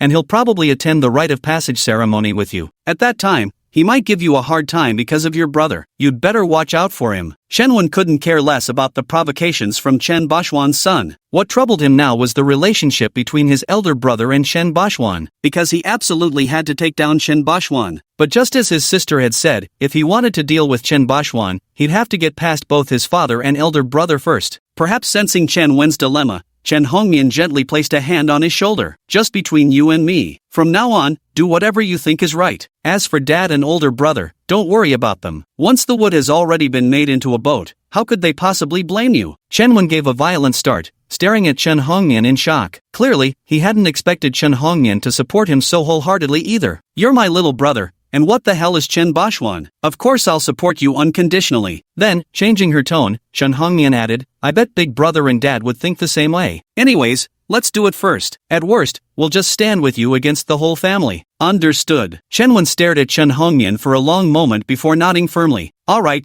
you should rest for now. We still have a few days until we reach the family, Chen Hongmian said, patting Shenwen's shoulder. Shenwen didn't refuse either. Alright, wake me when we arrive, sis. Go on, Chen Hongmian nodded. Without another word, Shenwen turned and headed toward his room. After Shenwen disappeared, Chen Hongmian's expression turned completely cold, and she immediately took out a communication talisman. Before long, a cold female voice came from the talisman. Master, assemble the 100,000 Red Prison Army and have them rush to the Chun clan in the Eternal Life Emperor's domain at the fastest possible speed. Understood. The female voice immediately responded without asking why. Chen Hongmian directly severed contact, her cold voice lingering in the air. If the Chun clan cannot deliver justice, then I, Chen Hongmian, will deliver it personally. Meanwhile, back in his room, Shenwen's smile had vanished from his face. To him, Qin Bashwan had to die even if Chen Badeo and Chen Wudi dared to intervene. Then he ought to seriously consider whether this family was still worth staying with. Thinking of this, Shenwen cast aside all distracting thoughts and immersed himself in cultivation. In the blink of an eye, 5 days passed, and the spirit shuttle finally arrived at the Chun clan's territory in the Eternal Life Emperor domain. Chapter 71. The entire clan comes to welcome, showing no face at all. Little brother, we've arrived. Chen Hongmian approached Shenwen's quarters and lightly knocked on the door. Shenwen slowly opened his eyes, two piercing glints of light flashing briefly within them. Simultaneously, the energy both inside and outside his body surged violently, compressing the surrounding space into distorted currents of air. Ha! Only after Chen Wen exhaled a turbid breath did he finally withdraw all energy circulating within and around his body. In these 5 days, he had consumed hundreds of thousands of spirit crystals and divine sources. Although this didn't allow his realm to advance further, it clearly brought about a qualitative improvement in his strength. One could say his current self was at least twice as powerful as he had been 5 days ago. Considering this, Chen Wen decided against continuing. After tidying himself up, he finally opened the door. Before him stood Chen Hongmian, whom he hadn't seen for 5 days. Chen Hongmian also immediately turned her gaze to Chen Wen,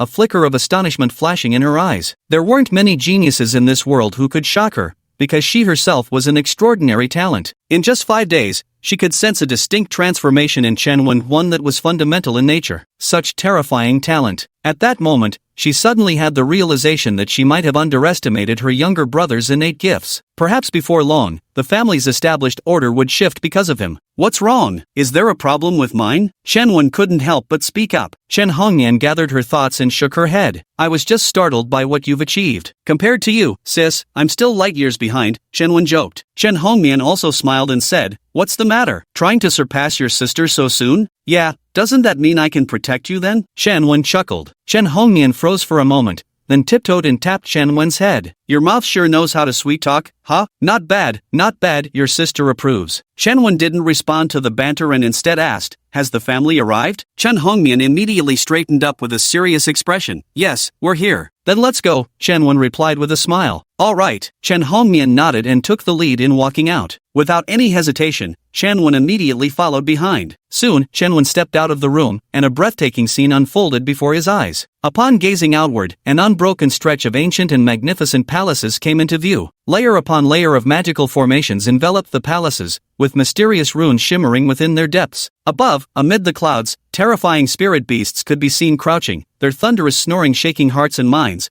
vibrating through the air without cease. Clearly, these were the guardian beasts of the Chun clan, their strength not much inferior to that of the clan's members. Beyond this, what was most symbolic was the overall impression the family gave, completely integrated within and without, forming its own unique laws. This was the profound heritage carried by ancient legacies, the very root of an imperial clan's enduring existence. Chen Wen looked beyond the scale of the Chun clan, fixing his gaze on the gathered clansmen ahead. The formation was truly massive. Grandfather Chen Wudao, father, mother, and elder brother were all among them. On their faces, one could see barely suppressed excitement. Besides them, there were also numerous elders and disciples. Whether young or old, each of these individuals carried themselves with the dignified air of phoenixes among men, exuding an aura of innate superiority. Just standing there exuded an overwhelming presence, compressing the surrounding space into turbulent currents of air. Ha! Damn! 1, 2, 3, 59. Chen Wentian's heavenly eye opened, instantly revealing 50 chosen ones within his sight. Whether this gathering included all clan members or not, the fact that one clan could produce over 50 chosen ones was already extraordinarily astonishing. This clearly demonstrated the formidable prosperity of the Chun clan's fortune. Ha! Golden destiny? Chen Wen suddenly focused on a pale-faced middle-aged man. Simultaneously, the man's information appeared before his eyes. Name, Chen Bashuan. Age, 45 years old. Personality, hypocritical, ruthless, adept at concealing intentions, and stops at nothing to achieve goals. Identity, Grand Elder of the Chun clan in the desolate ancient realm. Hidden identity as the master of the 9 Nether Prison Hall. Life's soul, golden. Constitution, 9 revolutions tyrant body. Realm, 10th level heavenly king realm. Chen Bashuan, 9 revolutions tyrant body? Chen Wen's expression gradually turned cold. It must be known that the 9 revolutions tyrant body is an extremely rare physique, and moreover, it's the type with concealed spiritual essence. Under ordinary circumstances, it appears to be nothing more than a mortal fleshly body, capable of deceiving the eyes of others to some extent. However, those who possess such a constitution can undergo 9 transformations of the flesh. When these transformations reach their pinnacle, the body can evolve into a dominant physique. At that point, not only can one attain enlightenment through the strength of the flesh, but also forge a unique and extraordinary path. Things are getting more and more interesting. At this thought, a faint smirk tugged at the corner of Chen Wen's lips. Possessing such physique, Chen Bashuan probably never feared being crippled from the beginning. It might even be possible that his crippling back then was a well-orchestrated act of his own making. Tell me, what is the surest way to ensure steady growth? Undoubtedly, it is to conceal one's weaknesses and keep all one's fangs sheathed. But for him, this actually comes as good news. This Chen Bashwan, due to being deposed, remains stuck at just the 10th Heaven King realm to this day. With the enhancement of the golden chaotic liquid, killing Chen Bashwan isn't entirely impossible. As for the blessing of the 9 revolutions tyrant body, he wasn't afraid at all. The chaotic sequence physique could suppress all other constitutions. Why are you spacing out? Don't keep Grandpa and the others waiting. Chen Hongyan's voice reached Chen Wen's ears. Got it. Chen Wen quickly snapped out of his reverie. Chen Hongyan was the first to leap down from the spirit shuttle. Seeing this, Chen Wen immediately followed close behind. All eyes then turned to Chen Wen, their expressions varying momentarily. Chen Wen's demeanor and appearance were exceptionally striking, so much so that calling him one in a million would hardly be an exaggeration.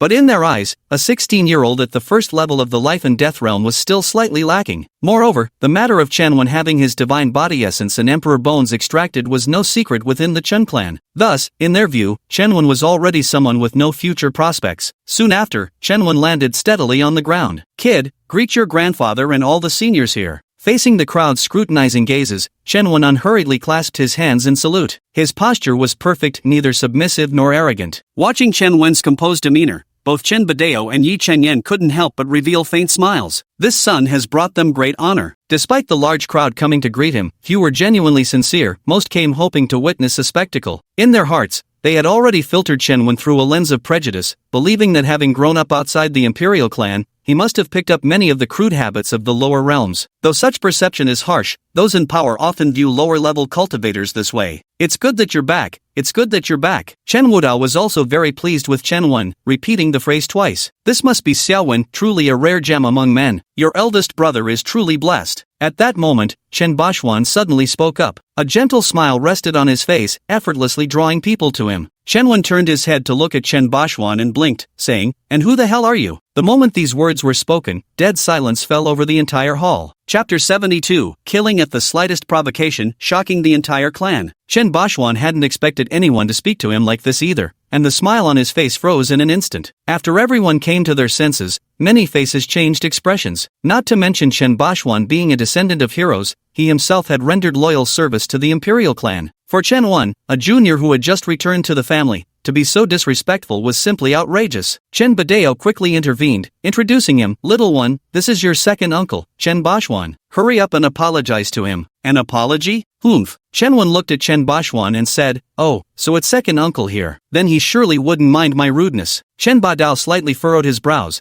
clearly somewhat puzzled by Chen Wen's attitude. From their brief encounter last time, the impression Chen Wen gave him was definitely not one of a person who pushes his advantage aggressively. Chen Wudao couldn't help but glance at Chen Wen at this moment, evidently somewhat displeased. As the atmosphere grew somewhat tense, Chen Bashwan suddenly chuckled lightly and said, "Young one isn't wrong in what he says. As his second uncle, I naturally wouldn't mind my nephew's lack of courtesy. Besides, I too was at fault here. I should have introduced myself first." With Chen Bashwan taking the initiative to make light of the situation, the atmosphere in the room noticeably improved. Chen Wen glanced at Chen Bashwan, a faint smile playing at the corners of his mouth. As the basic information introduced, this Chen Bashwan is adept at biding his time and extremely hypocritical. Actually, us underage youths should really thank Xiao Wen. If it weren't for this incident where he got burned by a woman, we wouldn't have been able to return to the clan ahead of schedule. Just then, a young man's voice suddenly rang out. As soon as these words were spoken, everyone on the scene turned their gaze toward the youth. Many people knew this young man. He was a member of the second faction named Chen Kuang. Though both were 16 years old, Chen Kuang had already reached the 5th level of the life and death realm, surpassing Chen Wen by a considerable margin. But what they hadn't expected was that so soon a young disciple would step forward to voice his discontent. Moreover, this was openly exposing Chen Wen's shortcomings. Whether this was Chen Kuang's own idea or someone else's instruction, it was no less than a slap to Chen Wen's face. Now it all depends on how Chen Wen responds. As the clan leader, Chen Baodao merely frowned but didn't intervene to stop anything. Matters between the younger generation should not be interfered with unless things go too far, because once he intervened, the nature of the situation would change entirely. Chen Wen slowly turned his head and began walking step by step toward Chen Kuang. As Chen Wen approached, instead of showing any trace of panic, Chen Kuang curled his lips into an amused smile. He wanted to see what Chen Wen was up to and what he could actually do. When he was within 3 feet of Chen Kuang, Chen Wen suddenly sprang into action with lightning speed, stomping heavily on Chen Kuang's chest with his foot. The sudden attack caught Chen Kuang completely off guard. Strictly speaking, it never even crossed his mind that Chen Wen would dare strike, let alone do so right in front of so many high-profile figures. Remember, the first rule of our clan is absolutely no private fights. Put. Chen Kuang's chest exploded with torn fabric as he was sent flying backward, spewing a mouthful of blood. Finally, he crashed heavily into the wall behind him. Only then did Chen Wen coldly spit out,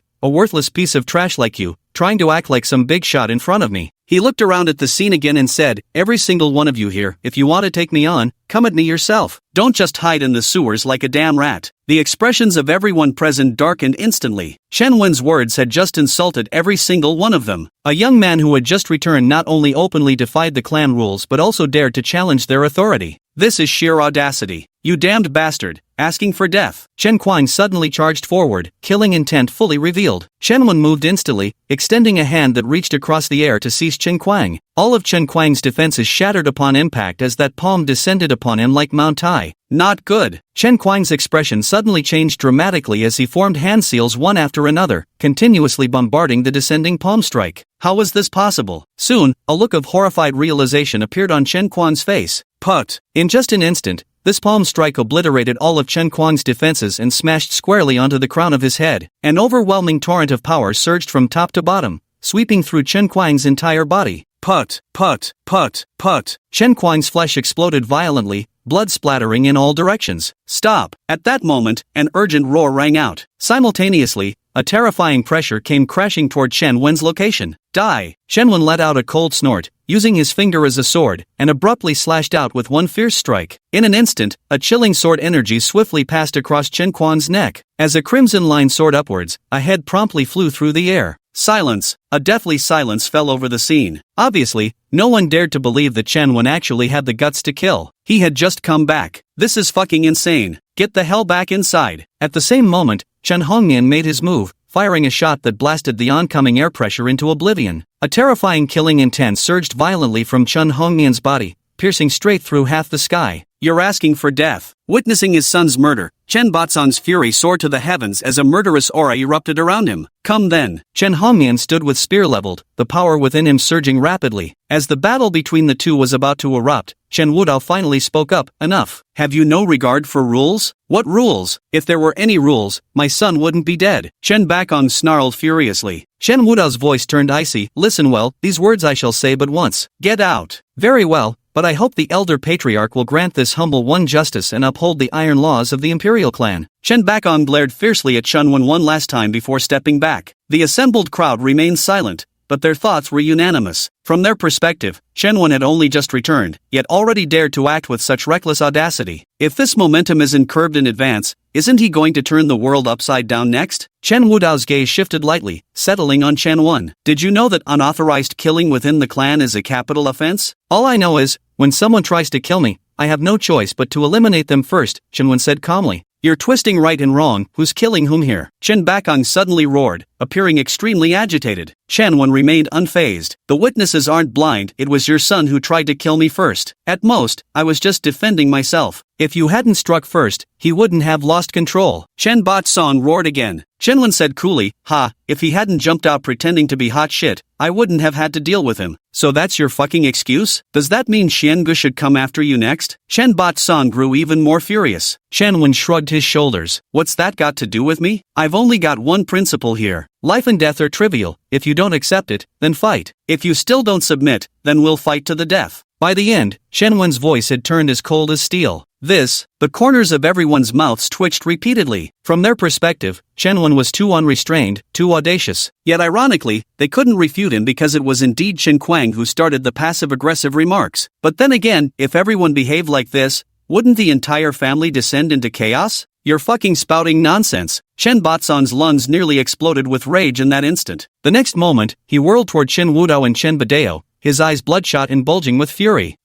Just look at this. This is the junior we welcomed with open arms as a clan. Tell me, does he still see us as family? Does he still respect elders? Does he still follow any fucking rules? Today, I, Chen Bakong, swear this: if our clan cannot deliver justice, then I'll take matters into my own hands. Chapter 73, Kneel and Apologize, Offer the Supreme Medicine. As his words fell, the power within Chen Batsong's body churned violently, scattering clouds for miles and instantly enveloping the entire scene. The weaker cultivators present all felt suffocated beyond measure. Clearly, Chen Bakon was genuinely intent on killing. At that moment, Chen Wudi moved from within the crowd. Under everyone's watchful eyes, he stepped forward toward Chen Wen's location, stopping finally beside Chen Hongnian. The two exchanged a glance, each seeing the other's unwavering resolve. The next instant, both struck simultaneously. Chen Wudi's hands coiled with boundless thunder, the raging lightning bolts surging forward, pressing down upon the entire realm. Chen Hongnian wielded the prison-suppressing spear, crimson hellfire roaring as it instantly incinerated the surrounding air into ashes. In a flash, these two terrifying forces clashed head-on with Chen Bakong across the void. Endless forces collided, reducing the surrounding space into dust as explosions continued. "Move, and you die." As both shouted in unison, killing intent surged to the heavens. Chen Batson's eyelids twitched uncontrollably before he bellowed coldly, "Very well. Now all three of you think you're above the law.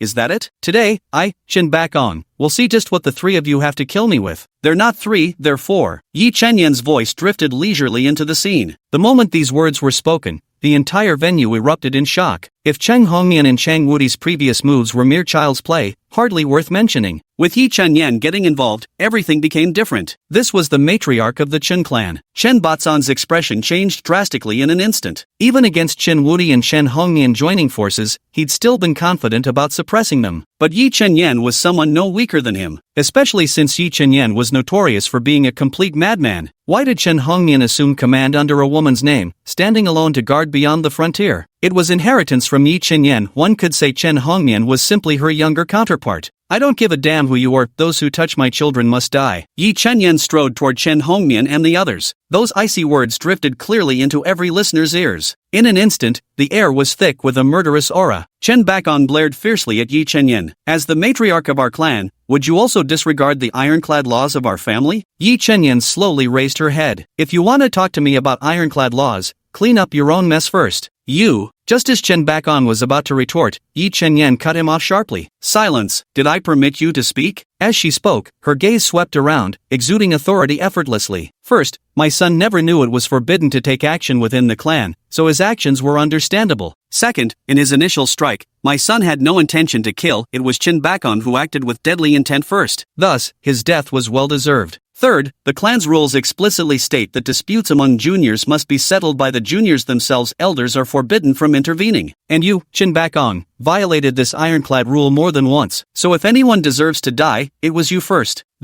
Everyone's completely dumbfounded. How did Chen Bakong suddenly wind up committing a capital offense? Meanwhile, the murderer Chen Wen turns out to be the innocent one? This whole fucking family, each one's more ruthless and full of shit than the last. You're distorting the truth." Chen Batson's accusing finger trembled as he pointed at Yi Chenyan. Yi Chenyan regarded Chen Bakong coolly and said, "Whether the truth is being distorted or not, I will report it to the Elder Council. By then, who is guilty and who is innocent will be clear as day. If you insist on resorting to violence, I won't mind sending you on your way," the woman said sharply. Chen Batson's expression immediately changed. Because once this matter gets reported, Chen Wen would at most be confined to quarters. Just as Yi Chenyan had said, Chen Wen always had room for explanation from start to finish, whether it was his first move or the lethal strikes that followed. But for him, it was different. His actions were hard evidence from the start, and what's more, they revealed his intent to kill. Once the verdict from above is handed down, even if he doesn't die, he'll have to pay a steep price. At this thought, a cold sweat broke out all over his body. No, that kid must have done this on purpose. He'd planned his exit strategy from the very beginning, just waiting for me to walk into the trap. Suddenly, Chen Bakong was struck by this terrifying thought. At this thought, he abruptly turned to look at Chen Wen. Instantly, Chen Wen's composed face with a faint smile at the corners of his mouth came into view. This kid was absolutely doing it on purpose, absolutely. Seeing this, Chen Bakong became even more certain of his suspicions, and for a moment, he felt so infuriated that he could almost spit blood. This time, it seemed he had truly fallen into a trap. Just as the atmosphere grew tense, Chen Bashwan suddenly spoke up.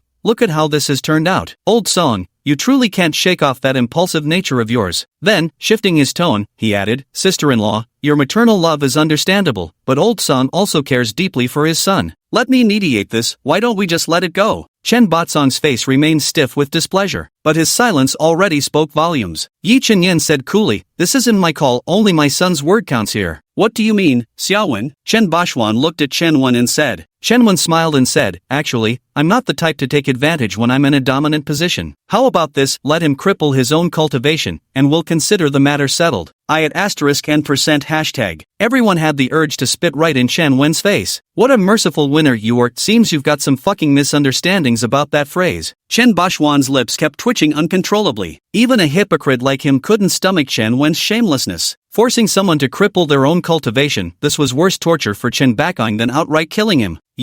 Chen Bakong was about to erupt in fury, but Chen Bashwan shot him a glare. Shut up. Chen Batson's expression changed instantly, not daring to push further. Chen Bashwan took a deep breath. Your Uncle Tsong did go too far this time, but about the matter of him abolishing his own cultivation, shouldn't we discuss it further? How about lowering your demands a little? As long as it doesn't harm his foundation, I'll make the decision and agree on his behalf. Chen Wen took a deep look at Chen Bashwan before saying, first, I need him to kneel and apologize before the entire clan. Second, I want the Dao pill in his possession. As for the Dao pill, it was his mother who told him Chen Bakong had obtained it from an ancient relic. With this Dao pill, he was confident he could elevate his strength to an entirely new level. At these words, Chen Bashwan's expression changed. If Chen Wen's first demand was for Chen Batson's dignity, then this second demand was nothing short of targeting Chen Batson's lifeline. After all, that supreme-grade medicinal herb had cost Chen Bakong tremendous effort to obtain. Moreover, for Chen Wen, a junior who had just returned to the family, to accurately name the supreme pill, it must have been Yi Chenyan whispering guidance from the shadows. Therefore, whether Chen Bakong wanted to or not, he had to hand over that supreme pill. Otherwise, Yi Chenyan would surely hold on like a dog with a bone. At this thought, Chen Bashwan couldn't help but cast a profound glance at Chen Wen. All of this stems from the young man before him. If Chen Wen has been consciously orchestrating these events, it can only be said that this young man, whom he had schemed against in every possible way,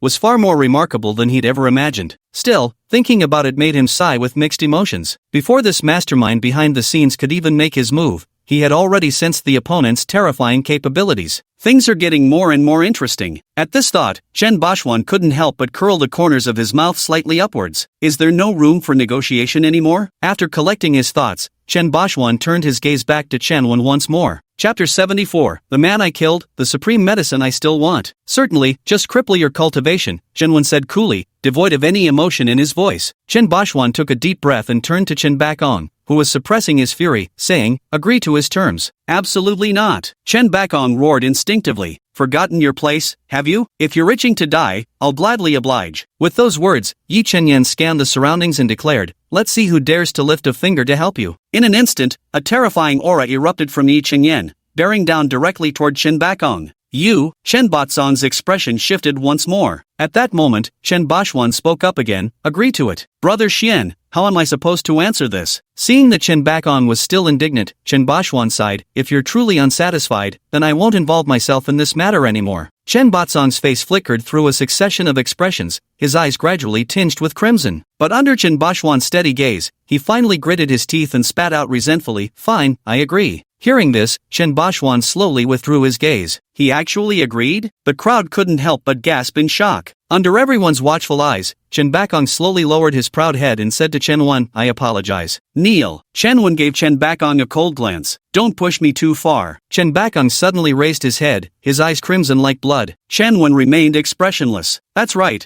I am pushing you too far. What can you do about it? Rage surged through Chen Batsong's entire body, the suppressed killing intent wildly pounding against his chest. But in the end, he slowly bent his knees and dropped to the ground under the disbelieving stares of the crowd. Is this enough? Chen Bakong fixed his murderous glare on Chen Wen, rage seething in his eyes. Apologize, Chen Wen stood his ground firmly. Fine.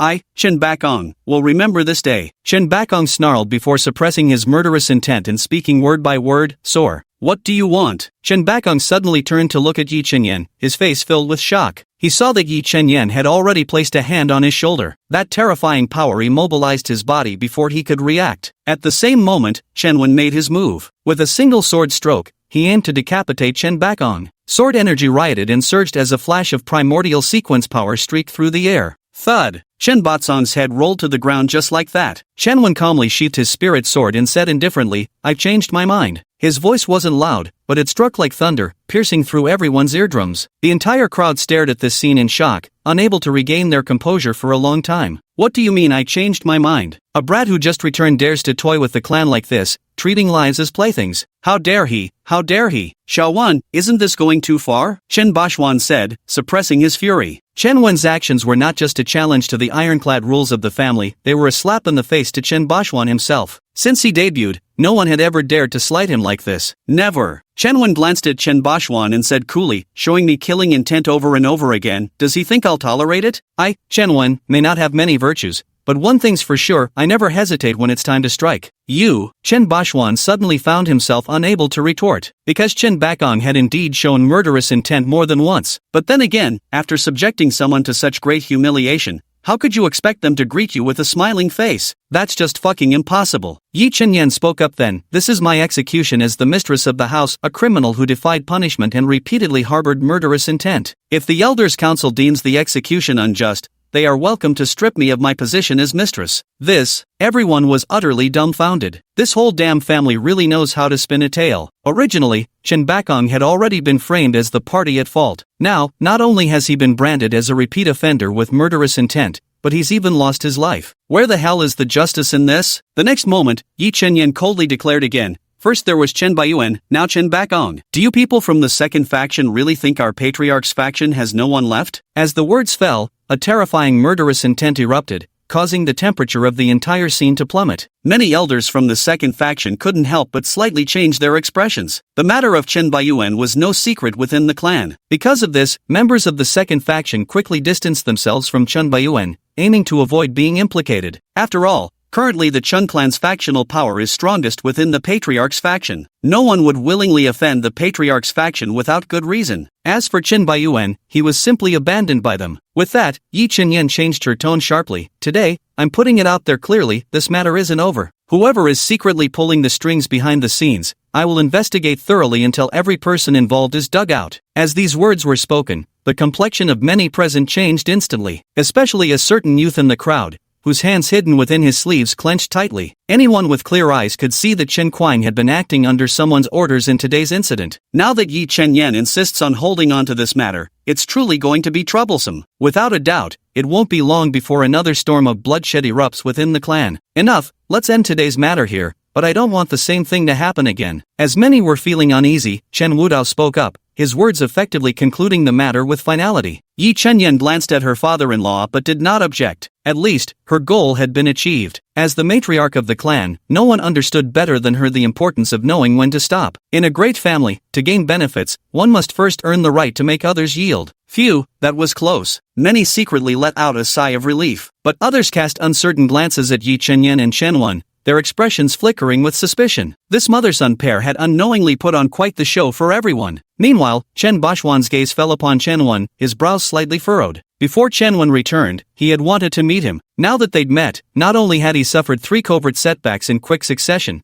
but they were exactly the kind he couldn't retaliate against. The only thing he was grateful for was that he remained hidden in the shadows, undiscovered. This way, he still had ample time and space to manipulate everything. At this thought, Chen Bashuan couldn't help but heave a sigh of relief. Alright, everyone else may disperse. Xiaowen, come with me, Chen Wudao spoke again. No one objected. Even if Chen Wudao hadn't said anything, they wouldn't have wanted to stay any longer. It's fair to say there weren't many present who held favorable opinions of Chen Wen. In any prominent family, the most beloved are invariably those gifted with exceptional talent yet who still adhere faithfully to tradition. Coincidentally, Chen Wen didn't fit either category. Few people were willing to associate with this sort of person. Just as the second faction was preparing to handle Chen Baozong's remains, Chen Wen's voice suddenly rang out. Wait, the man named Chen Baong stared coldly at Chen Wen. What? Are you forbidding us from retrieving his body now? Chen Wen didn't respond. Instead, he stepped forward to Chen Baozong's side in one stride, reaching out his hand to swiftly claim a spatial ring. Don't push your luck. Chen Bahan's expression drastically changed. Could the contents of a spatial ring personally carried by Chen Baozong possibly be ordinary? The reason Chen Bahan could collect Chen Baozong's corpse wasn't just because Chen Baozong was his younger brother. Another key motive was the treasures within that spatial ring. Chen Wen calmly stowed away the spatial ring, glancing at Chen Baong. Is there a problem with me collecting spoils of war? Or do you all usually leave them untouched? This kid is shameless as hell. Looking at Chen Wen's smug face,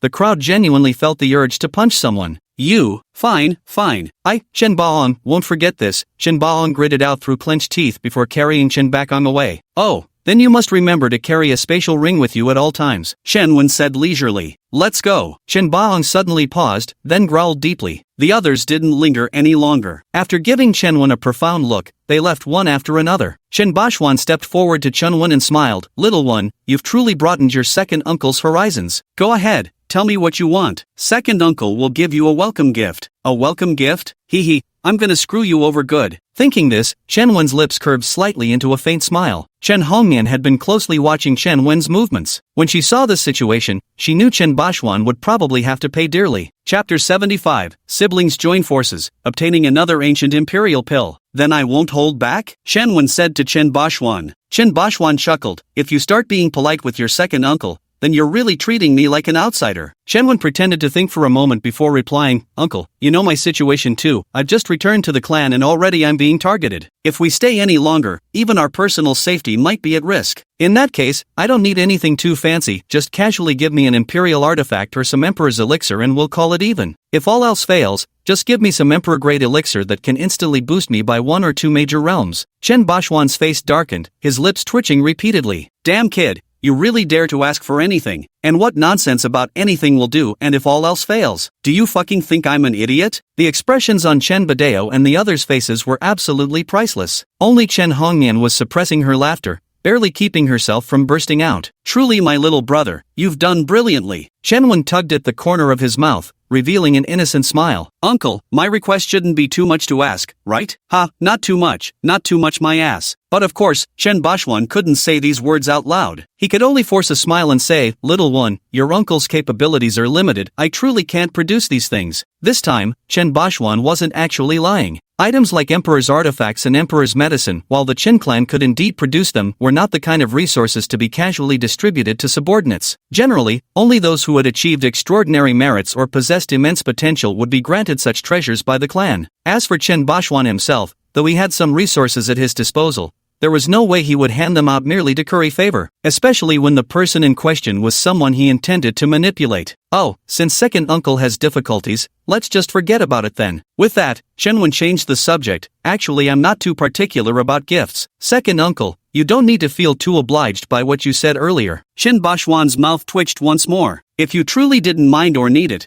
then why did you have to underline your point like that? You're fucking putting me on the spot here. Second uncle isn't the kind of man who goes back on his word. You really don't understand him. Just as Chen Bashuan was fuming with indignation, Chen Hongmian suddenly spoke up. With just one sentence, she backed Chen Bashuan right against the cliff's edge. Before Chen Bashuan could respond, Chen Hongmian spoke again. Uncle, I recall you recently obtained an ancient imperial pill called the Profound Dragon Dominance Pill. How about giving it to my little brother as a gift? Although this imperial pill isn't an emperor pill, it's just perfect for my little brother. And coincidentally, this imperial pill has strict physical requirements, making it less suitable for you, uncle. Chen Bashuan's face turned ashen, the smile at the corners of his mouth barely hanging on. If Chen Hongnian's previous statement had pushed him to the edge of a cliff, these words were nothing short of shoving him right off. What is the Xianlong Bajadin? It was an ancient royal pill he had gone through immense hardships to obtain. Don't underestimate it just because it's a royal pill, it far surpasses even ordinary saint pills. Most importantly, after taking this elixir, not only can it be used to refine one's physique, but it also enables one to perform the profound dragon domination transformation within a short period,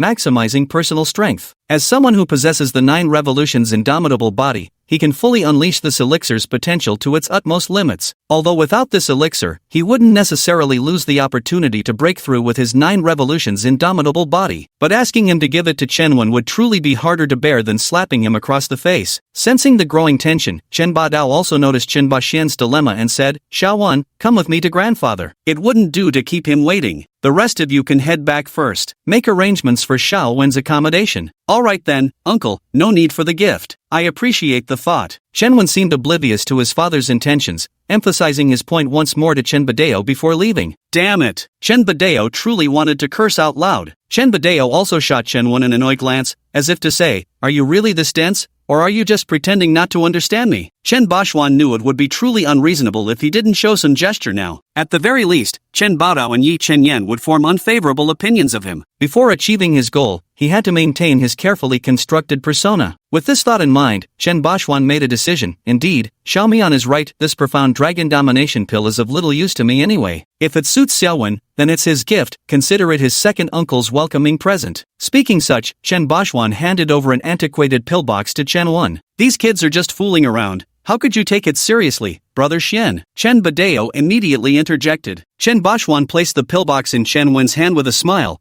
This is your uncle's welcoming gift. What's it to you, eldest brother? You, Chen Overlord helplessly shook his head before shooting Chen Wen a glare. Why are you standing there dumbstruck? Hurry up and thank your second uncle. Chen Wen quickly forced out a smile. This junior thanks second uncle. I'll definitely make good use of this spirit pill and won't let second uncle down. Heh, of course I'll make good use of it. I'll take it precisely to deal with you so you can personally experience just how formidable it truly is. At this thought, Chen Wen's heart gradually turned ice cold. That's good. That's good. Chen Bashwan repeatedly patted Chen Wen's hand. Father, let's go. Chen Wen raised the elixir box in his hand. Watching Chen Wen's movement, Chen Bashwan momentarily struggled to hold back his emotions again. Chen Badeo didn't say much more and led Chen Wen toward where Chen Wudao was located. Watching Chen Wen's departing figure, although a hypocritical smile still hung on Chen Bashwan's face, murderous intent was already boiling in his heart. He would surely reclaim today's losses 1,000-fold before long. Before long, Chen Wen followed Chen Badeo to the front of a solemn and ancient palace. Upon entering the palace, Chen Wen realized everything inside was far simpler than he had imagined. There was a faint sense of profound simplicity,